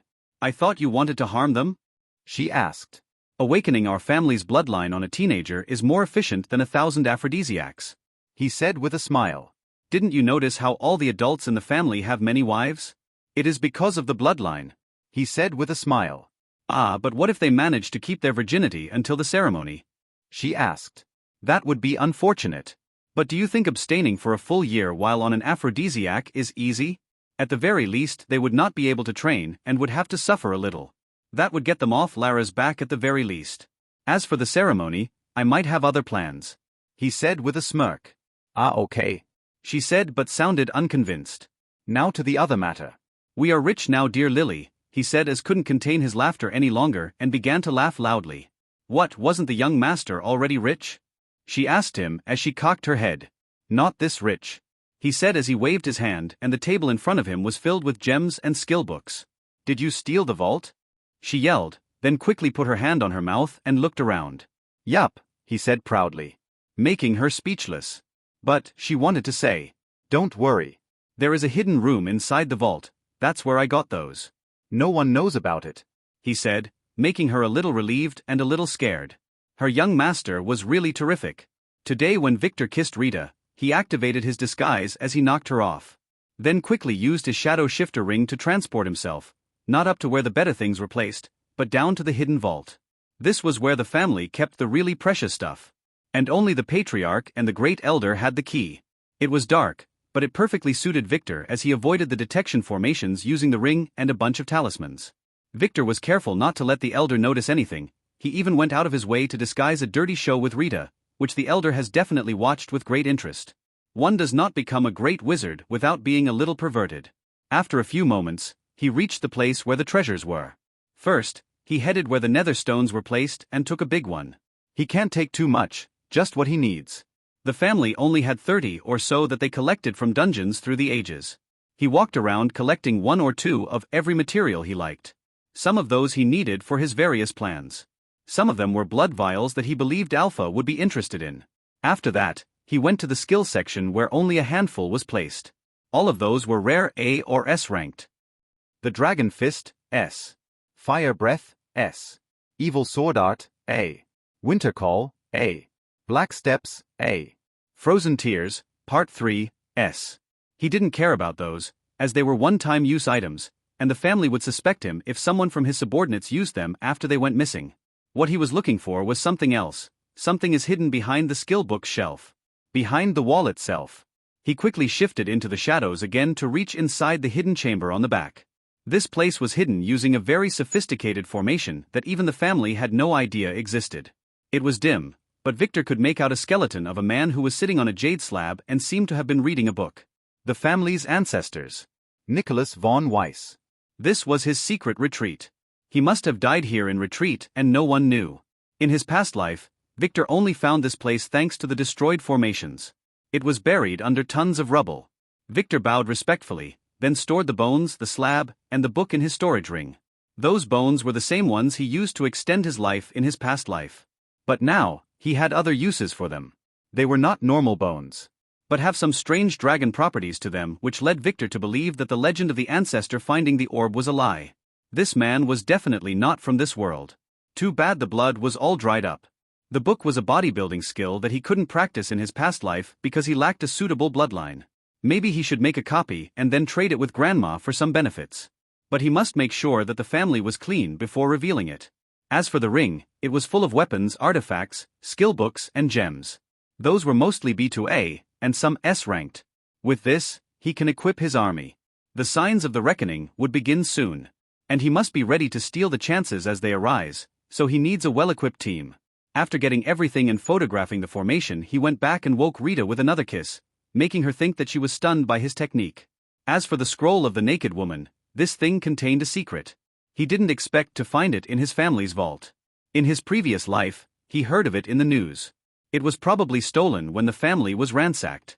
Take this, Victor said, taking the shocked Lily's hand and putting a silvery ring in it, making her blush. The Protector's Storage Ring S. Effect, Energy Shield A. This is for your own protection, and it would make things easier. He said, I will get you a better wedding ring when I find one. He whispered, making her nod in embarrassment. After that, he began to sort through the treasures. Sadly, the artifacts were mostly offensive. Not much defensive, support, and intrigue stuff. As for the skill books, those were the really good things. Look through those and choose some suitable ones. He said, Don't we need to clear a dungeon for them to activate? Why the hurry? She asked as she began to look around. Yes, there will be a chance soon. Father has invited me to a raid. It would be next month, he said, making her nod as she skimmed through the skill books. Some of them really caught her eyes. I want this one, she said. Major Lie Detection, A. That's fine, he said with a smirk. She wanted to use it on him. But sadly for her, those types of skills are authority-based and didn't work on him at all. What about this? She asked. Voice Changer B. I think it would be useful, she said. Yes, probably. He thought they needed to develop strategies for using those. I will take this one, he said, taking a skill that he had in his past life. Eidetic Memory, A. With that, Victor and Lily began to sort through the skills, especially the weapons proficiency ones, choosing not only for them but also for Arya, Alex, Margaret, and the twins. As for Alpha, she was already a bucket of skills, so he didn't want to waste any on her. After some time, there was a knock on the door. Come on in, Victor said as he hid the stuff. They were already finished here. Young master, you should see this. They are airing it live on the TV, Kai, who opened the door, said with a pale face. Victor quickly went to the living room where the girls were frozen, their eyes glued to the 80-inch TV hanging on the wall. It showed a terrified Anchor who was pointing somewhere to a faraway street, where a giant mantis about the height of a two-story building was fighting a kid who held a spear. He had a mask on, but Victor recognized him. Sebastian. The kid kept slashing at the mantis while throwing fireballs at it. They seemed somewhat effective, but the destruction of the city buildings around them was great. Wait, this is the Silver Lightning City, the one near the Thunder Sect. He recognized it from the high pointy skyscraper in the background. What the hell is going on in there? Victor didn't know, but the appearance of monsters was the first sign that the world fabric was getting weaker. This was the first sign of the reckoning getting near. The blood trickled from Sebastian's forehead as he retreated behind the fallen building, avoiding another deadly stick from the mantis's raptorial arms. Damn it. How did he end like this? Yesterday morning he sneaked out of this sect and headed to the Thunder Sect with his big apprentice sister, intending to get revenge on that bastard Alex. He couldn't forget what he did to him. But who knew that the entire sect was closed by some kind of a formation that forbade entry? He couldn't even see what was going on inside. There was not even one guard outside. He didn't understand what was going on. Did that bastard see him coming? No, impossible. Something fishy was happening here. After waiting for 3 days, no one came in or out. So Sebastian and his sister decided to enter and have a look. They used a talisman that was given to them by their master to break a hole in the formation wall. Just a small hole. But who knew that the next moment the entire formation broke like shattered glass. And all hell broke loose. Inside, he could see the ruins of what appeared to be a major sect with creatures looking like mantises feasting on a mountain of corpses. At that moment Sebastian realized what he had done. Dungeon creation failed. Mantis dungeon was broken. Warning. Emergency mission to all players in the peripheral. Kill the mantises 0/651. Kill the Mantis King. Time 9 days 23 hours 59 minutes 57 seconds. Failure punishment, death. What? A dungeon can break out? Did he do it? Why did a dungeon break out here of all places? He didn't know. But now he was bound by his mission. After hesitating for a moment, he sent a message to his master. Then quickly began to fight the mantises with his sister, using the Arachne Slayer's spear. This thing was super effective against insects. That day when he regained his consciousness, he was already outside of the dungeon. Thankfully he marked the spear with his blood, so the system threw it beside him when exiting the dungeon. Little Sebi, target the heads, and watch out for the arms, she warned him. His big apprentice sister, despite being younger than him, always knew better. They hoped help would come soon. If those things reached civilization, it would be their responsibility. Sadly for them, after fighting for one night, the mantises seemed to have realized that they were not his opponents, so a few of them decided to leave the area. I will stay here, you follow them, his sister told him sternly as she ripped off the head of another mantis with her hands. So he quickly followed the escaping monsters. He discovered that they were following the commands of a giant mantis that seemed to have some camouflage skill. This was the king, it was leading them. So after finishing the small fries off, he began to attack it. This thing was a boss-leveled character. Thankfully it couldn't fly, so the fight was somewhat possible. The bad news is that it reached Silver Lightning City, and began to fight Sebastian using the buildings as covers, and civilians as tonics. It kept regenerating as it attacked and devoured some poor souls. Many police officers tried to engage it but ended up losing their lives. Bullets were ineffective against its metallic exoskeleton. This is going to be a mess. He cursed, no degree of media blackout can cover it.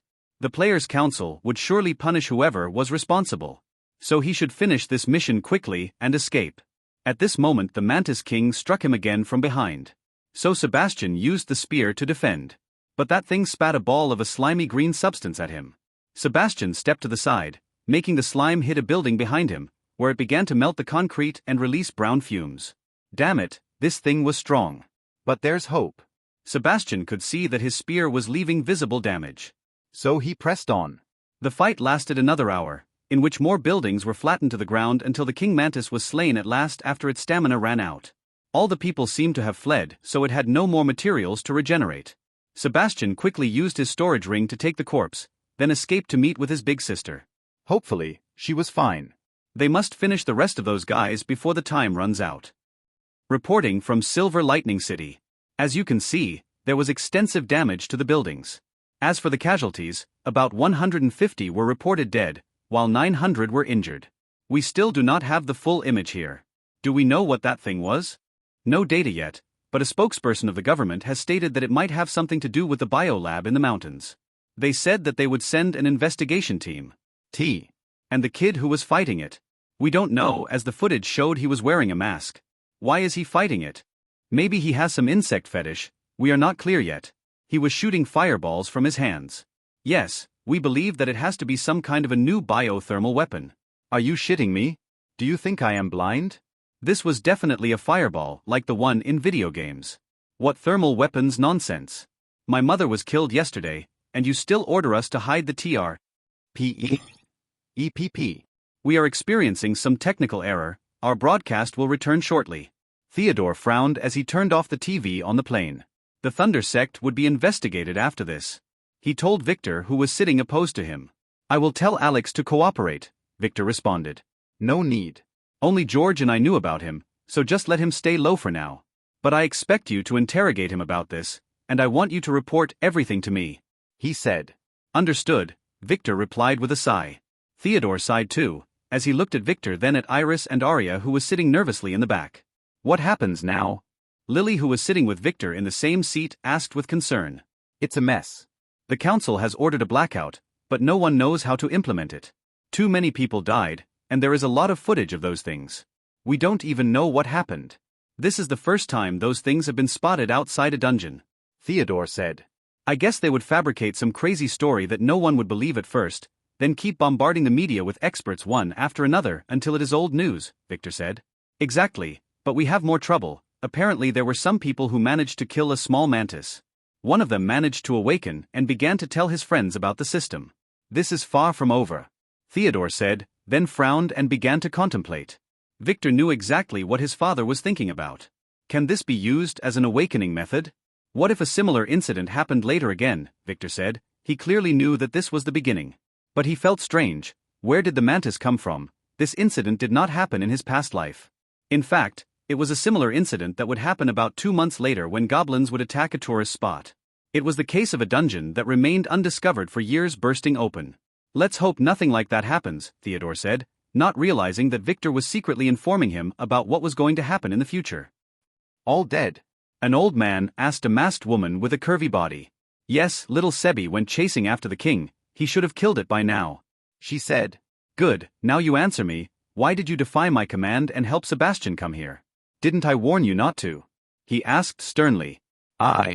You saw how devastated he was. He refused to tell me what that young master Alex did to him, but I was sure it was really nasty as he would wake up in the middle of the night screaming and cursing. So I had to do something, she said while keeping her head down. He should be a man and get over it, the old man said, just as a system notification appears in front of his eyes. Mission success. The enemy has been eliminated. All participants would gain an EXP depending on their contribution. Level up. Authority +1. STR +3. Int +1. AGI +2. New skill. Mantis Fist, B. Oh, this is the first time I heard of a level up outside of a dungeon, the master said with a frown as he checked his new status. Really? The girl also said in surprise. Did your family have any information about this? He asked her. Not a lot. Something like this happened 300 years ago. But not much information was available then due to the limited number of players, she said with a frown. Well, whatever this is, things will change. Maybe it's time for us to get ready. If the prophecy was correct, the day the world changes are nearing, he said before looking at his disciples searching the grounds and collecting the corpses. Hurry up, we will have to leave in 1 hour. He yelled, those guys in the council should be on their way, and he didn't want to meet them. Victor looked at his worried father and shook his head. Things were going to get messed up sooner or later, but as a major family, they didn't need to worry, on the contrary, they would be the ones who benefited the most. I heard you hit Morris? Theodore suddenly asked him. Who is Morris? Victor turned his head and asked with a frown, he really didn't remember. Idiot, you must know the names of the people you hit. It is your cousin, the one that was planning on taking Arya. Theodore scolded. Ah, that one, yes, he wanted to take advantage of the situation and grab her, so I followed the rules and taught him a lesson. Would there be any problem? Victor asked. No, serve him right for being a pervert. How dare he touch Arya after knowing that she was under my protection? However, you have to be careful, although his father, the head of the punishment hall, follows the rules to the letter. He might try to find faults with you in the future. So make sure not to fall into his hands," Theodore warned. Hearing that, Victor nodded. He didn't care about that idiot. Now that he had ransacked the hidden vault, he had enough capital to build his own power. A power that would rival the Von Weiss family. Now it's time for a nap, he thought as he yawned, then put his head on Lily's shoulder and closed his eyes. He didn't get much sleep last night as he had to spend the night explaining to the assassin girls what it meant to be players. They were pretty shocked, especially when Lily showed them her skills. Oh, he learned their names by the way. They were Isla, Sky, Nora, Ivy, Gwen, Cora and Eve. And to their dismay, Victor didn't even try to memorize their names and kept calling them Assassin Girl 1 or Assassin Girl 2. After that, he went to sleep with Arya again despite Lily's protests. This girl needed to be punished for being a snitch after all, and he didn't want to spank her in front of her sister. So just resorted to sleeping with someone else to make her jealous. And poor Arya was his only choice, as he didn't want to touch the assassin girls yet. He wanted them to make the decision to surrender to him on their own accord and then offer themselves to be eaten after that. His choice was a mistake. A big mistake, that he had to pay a heavy price for. Arya was not suitable to be a sleeping pillow, not at all. He should have known better. She moves too much. Yesterday she kicked him in the balls while sleeping. Next time he would have to tie her up. Anyway, after a sleepless night, in the morning, he had a quick breakfast and then hurried to say goodbye to his mother and sister before leaving with his father and Iris. His mother whispered some words in Lily's ear before they left. While his stepmothers and half-brothers didn't even say a word to him.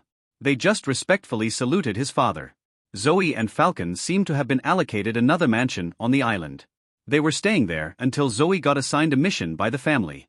On the return trip, Victor took Arya with Lily and her sisters with him. As for Kai, he decided to leave him in the island's mansion. He could do all his missions remotely anyway, and the mansion needs renovations. Victor didn't want him anywhere near the girls in Vane City. Now, he just wanted to get some sleep, while thinking about his next plans. For the next period of time, he should consolidate his power and wait for the dungeon raid with his father. Oh, and he had to attend the academy. There was more than one person he wished to kill there. He should probably castrate them first. As for Linda's trouble, it had to wait until after that. With those happy thoughts, Victor drowned in his dreams. Lily smiled as she felt her young master's head on her shoulder.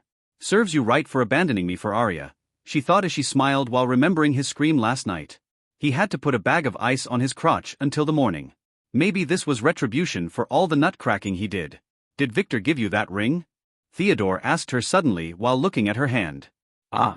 Yes," she said as she looked fondly at the silvery storage ring on her finger. Theodore nodded and said nothing. He clearly saw that this ring was an artifact. Victor was getting more and more mysterious lately, not bad at all. Hopefully, his other sons would surprise him too. When the plane reached Vane City, Victor quickly said goodbye to his father, Iris and George, then took Lily, Arya, and the assassin's girls to the company's limousine which was waiting for them at the runway. Leo had learned his lesson. "I hope you had a nice trip, young master." Leo, who opened the door, greeted respectfully with a smile, then began to drool as he saw the girls, one after another, enter the car until it was completely full. "What are you doing?" "Go do your job." Arya, who regained her casual boss's secretary's bravado, scolded him as she entered the car and closed the door. Leo cursed silently as he returned to the driver's seat and started the car. Why did this bossy girl return? He must find a chance to please the young master. Maybe he would let him have some time with those girls. Victor, who was surrounded by girls, didn't care about Leo or his thoughts. He just relaxed in his seat, feeling the girls who deliberately pushed themselves at him. "Should I live with you from now on?" Arya asked with some embarrassment while looking at her perverted brother who was fondly surrounded by girls.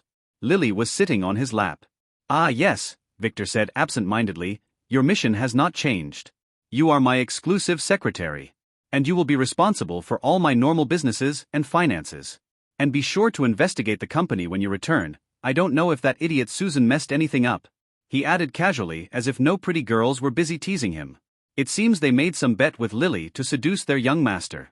And of course, Lily would win. "Understood," Arya replied while sighing. "Oh, and my mothers. Carla's funeral is tomorrow. I will be attending it with Iris. "Do you want to come?" she asked him. "No, I will not go. I didn't like her. And that *TCH would turn in her grave if I went there anyway. I have to go hunt for pretty girls," Victor replied, making Arya wish to kick him. Can't he say something nice about Carla? She was his stepmother anyway. And she was already dead. Young master, our car is being followed. One of the assassin girls who was hugging his arm suddenly said, what was her name again? Ah, yes, Nora, aka Assassin Girl 3. Victor looked at the rusty car following them with a frown, then used his appraisal skill on its 2 passengers. Jane Armstrong. STR 10. Int 19. Luck 19. Charm 17. Fate, BE decreasing. John Smith STR 16. Int 4. Luck 5. Charm 11. Fate, E decreasing. Victor didn't recognize them. Are they other assassins? Should he use his bazooka? He had one ready in his ring. That woman looks pretty though, it would be a waste. Ignore them for now. But keep an eye on them if they make any suspicious movements. He said casually. Young master, I think I know that woman's identity, Leo said from the front as he checked the car in the mirror. Oh. Is there a pretty woman in the city whom you don't know? Victor asked sarcastically. No. Maybe, anyway, I believe that woman should be Jane Armstrong, a well-known investigative journalist. He said, making Victor frown more. Was there anyone by that name in his memory? No, she was probably not important enough in his past life. What does she want? He wondered as he gestured to Leo to park on the side of the road. Soon the car stopped, followed by the one behind it. A woman and a man stepped down from it. The woman quickly approached Victor's car and knocked on the rear tinted window. Victor gestured to Arya, who quickly opened the door. A pretty woman in her 30s, Jane, stood there shocked, wondering what was going on here. It seems this young master is more perverted than rumored. Can I help you? Victor casually asked as he tilted his head to look past Lily, who was nested in his lap. You are young Master Victor White, I presume? She inquired, just to be sure. Yup. The one and only. He said proudly. Can we find a place to talk in private? She asked him while looking at the girls. They didn't seem to be some kind of cheap girls. Although they looked docile, her journalist instinct told her that they were dangerous. Especially that veiled girl. Not now. I am busy, as you see. What is this about? If you want to be a model in my company, I can give you some time tonight though. He asked her as he checked her body. Not bad. I am Jane Armstrong, I work at the Vane City Times. I want to inquire about your brother Nick and cousin Titus. She said sternly, making Victor realize that this one was probably investigating his relative's shady deals. And that explains why he never heard of her before. She must have ended up in the belly of some fish. He can use her. Oh, too bad. You should really work as a model. But I will talk to you maybe. Arya, is my schedule clear the day after tomorrow? He casually asked, making Arya silently curse at him. What schedule? Do you do anything other than messing around with girls? She thought, but she had to act her role, so she took out her phone and feigned tapping on it. Yes, there is some time between your urologist and dermatologist appointments. She cheekily said, making Victor want to smack her. He was not short of bad rumors. Ah, okay then, set an appointment for Miss Armstrong at the company headquarters in the afternoon. About 3:00 p.m. He said casually. Jane frowned a little then nodded. It was not unexpected that he would do the interview on his own turf. But she will not back down. She didn't get her position by being a coward. And this case is really important for her. I will be there, she said as she gestured to her assistant and returned to her car as Lily closed the door. Young master, why would you need to see a urologist? Leo asked timidly as he started the car. F***CKU Victor replied as he kicked Leo's seat from the back, making the girls chuckle. All of them, including Leo, had realized that this was Arya's revenge on him for insulting her mother. Tom looked around, making sure that no one was following him before entering a back alley where a shady store existed. We are closed, a menacing bald man at the door said. I have extra goods, Tom said. The man nodded and opened the door, letting Tom enter. Oh Tom. When was the last time I saw you? 3 months ago. Do you have something for me? The shopkeeper, who wore a blue shirt and black shorts, asked casually as he put down his cigarette and puffed some smoke. Yes, some good things, Tom said as he took out a vase wrapped in a cloth from his backpack. This was the treasure he got from the spider's dungeon. Oh, an illusion vase.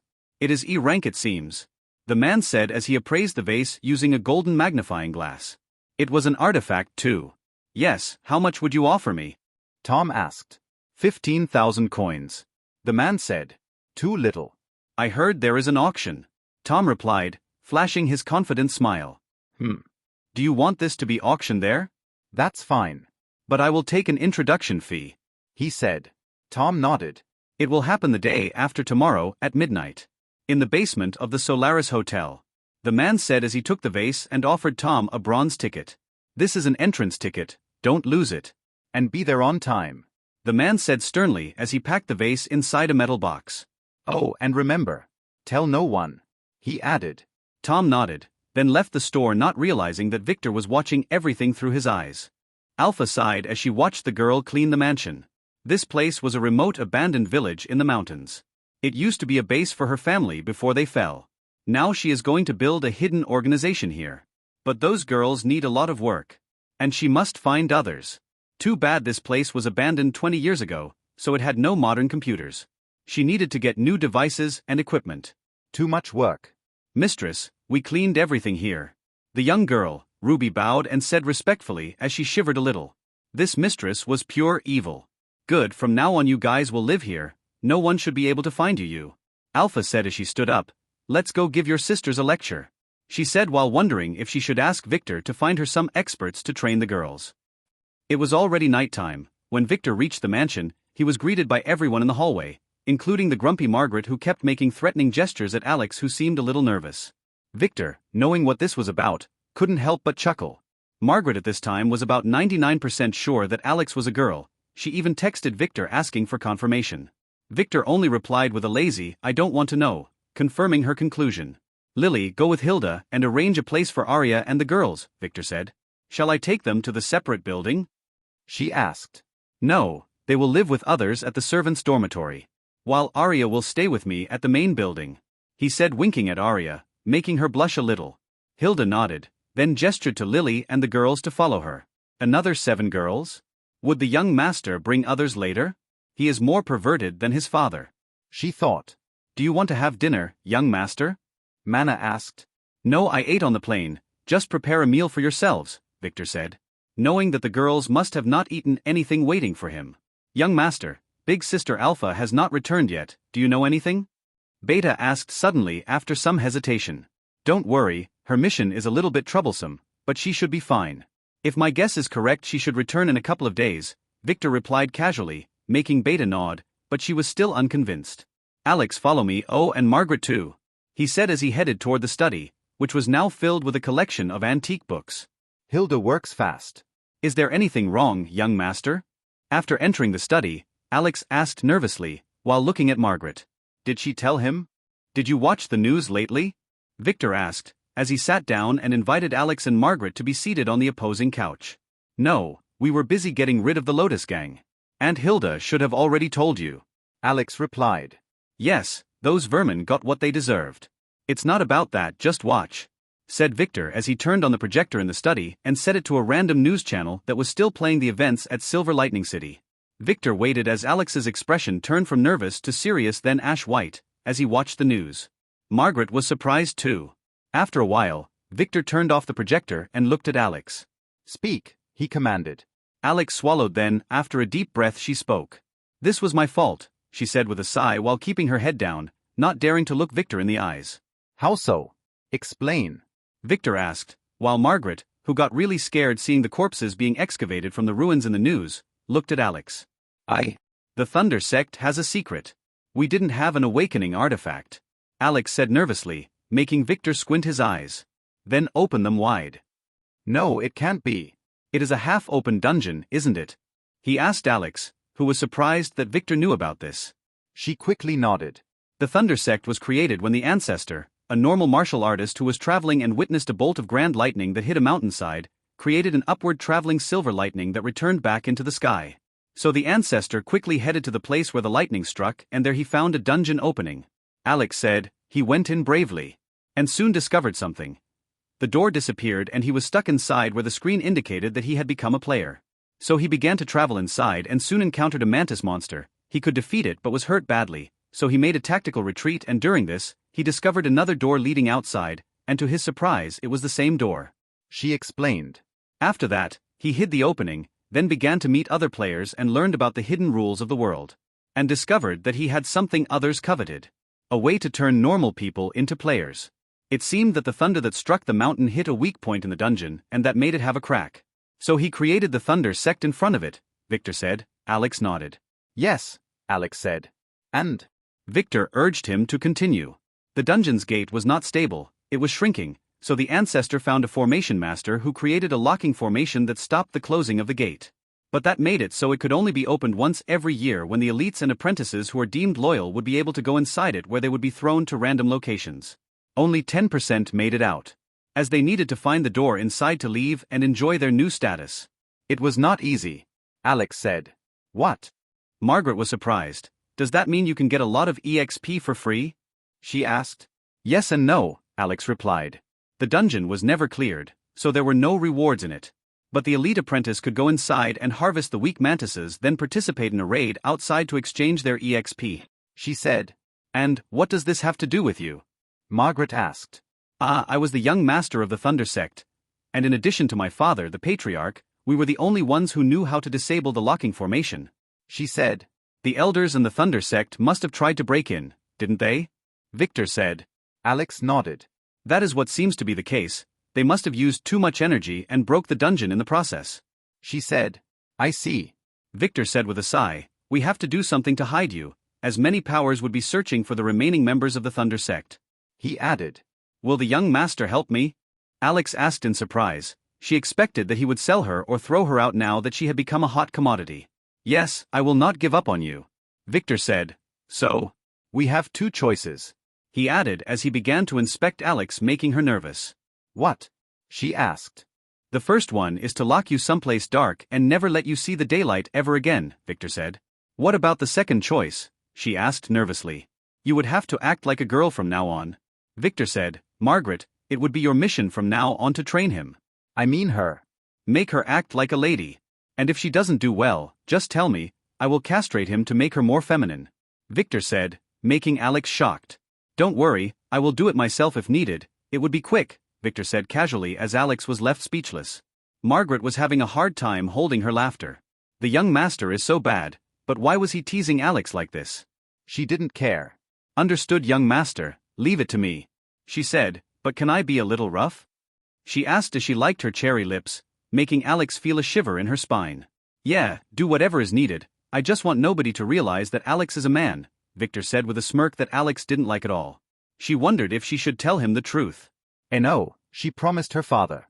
And she was worried that he would do that to her, maybe. At this moment Hilda returned with Lily after settling Arya and the girls. Young master, I settled the girls. And I want to inform you that I installed new security cameras throughout the mansion. We are just missing a few guards, she said. Oh, I will go get a few pretty girls tomorrow to act as guards, Victor said, making Lily and Margaret shoot him a glare. Pervert young master. Where did you put the magazines which were here? He asked. They are in the basement. Alpha told me that you wanted a change, so I did that. Does the young master need them? Hilda asked with uncertainty. Depends, who bought them originally? He asked. It was Baron, Hilda answered. Then it's okay, bag them for me, I will be using them the day after tomorrow, he said with a smile. For what? Margaret wanted to ask but chose not to. It's not polite to ask about her young master's perverted hobbies unless she was involved. That reminds me, Alex suddenly exclaimed. Young master, we got the things you wanted from the brothel, she said as she ran out of the study. Hilda sighed as she looked at Alex leaving. She really didn't like this young man. And she couldn't understand why the young master let him live in the main mansion. I will take my leave then, Hilda said respectfully and left. She doesn't want to see what dirty things they got from the brothel. Alex returned quickly with the loot bag and placed it on the table with a grin. Victor smiled and gestured to Lily to close the door, then sat at the desk and began to take the items one by one under the girl's curious eyes. First, it was Baron's ID. After taking a look at it, he stored it in his ring. This should be useful soon. After that, a black ink pen. Victor quickly used a series of moves to convert the normal-looking pen into a USB stick, which he threw at Lily. He got this thing in this past life too when he investigated Baron. It was a treasure trove of blackmailing materials. I want you to inspect everything here. It should contain some good data in addition to a ledger of Baron's black deals, he said as he took the hard drive out of the bag. This is? He asked. Alpha said you might need it. It contains the security recordings of the brothel, Margaret said. Good, Victor said as he also handed it to Lily. Inspecting this should be a good first mission for the girls. Next was a golden dagger. Alpha told me that Baron intended to use this on her before she killed him and he seemed hesitant, and she didn't recognize it, Margaret interjected. Victor frowned and appraised it. Golden sacrificial dagger SS 1 of 9. Sacrifice one life for a 1/10th chance of certain death attack. Shit, this thing was crazy strong, but it's too costly to activate. No wonder Baron didn't use it in the end, as he was the only one present there and would not sacrifice himself for just a 1/10th chance. Wait, it says January 9th, what if he collected all of those? Like that would ever happen. After that was the leather book. This was a low-grade appraisal artifact and Victor wanted to sell this, as he knew someone that would be very interested. The Book of Blood S. Reveal the bloodline talent of the target. Can reveal the hidden information in the bloodline, requires having bigger authority than the blood originator to be able to decode the data. What? This thing is very interesting. He will use it later on Lily and himself. Victor resisted the urge to try it immediately and proceeded to inspect the last item. It is an ancient book that had the drawing of a woman with an erotic posture on it. Not only Victor but also Lily and Alex were surprised at the sight of it. It was in Baron's office. I thought you might like it, so I took it. Margaret cheekily said. Victor chuckled, then just as he was about to put it away, he activated his appraisal skill on it out of habit. The Book of Wished Knowledge X. The book takes the form and reveals the information that its master desire. Require X rank class to activate. Require authority depending on the subject. Cost? Order point per activation, depends on the information. Cooldown time, depends on the information's rank. Last activation target, the 100 most beautiful women in their favorite exotic poses. Shit, what is this? What the F***ck is this? This thing was an X-rank treasure. It was of the same rank as the time book he used to return to the past. X-rank treasures had powers that defied reality, but also very steep costs. Should he try it? But what would he need to ask about? Would it be costly? Save it for later. It seems the last owner of this thing was a big pervert. Victor thought as he flipped through the book to look at those 100 beauties. The women were really beautiful. About 80% to 95% on the Lily scale. Suddenly he stopped when he saw a girl there. This book must have been owned recently. No, wrong. It was her. After a frown, he quickly closed the book, just as Margaret got curious about the way Victor changed his expressions rapidly, and sneaked around wanting to look at the girl he liked. She didn't browse through this earlier, as she was not interested. Victor stood up, then turned around and grabbed Margaret, who was behind him. Then, to everyone's surprise, kissed her hard on the mouth. This book was the most amazing gift anyone could give me. Thank you, Margaret, he said in a cool posture and a dashing smile, making Margaret blush heavily for the first time since she met Victor. She completely lost her confident composure, as she never expected this kiss. Lily and Alex were a little jealous, and could only think of one word. Pervert. Was a porn book really this great? Should I go to the market and buy a stack of porn magazines for this perverted young master? Maybe he prefers vintage collections.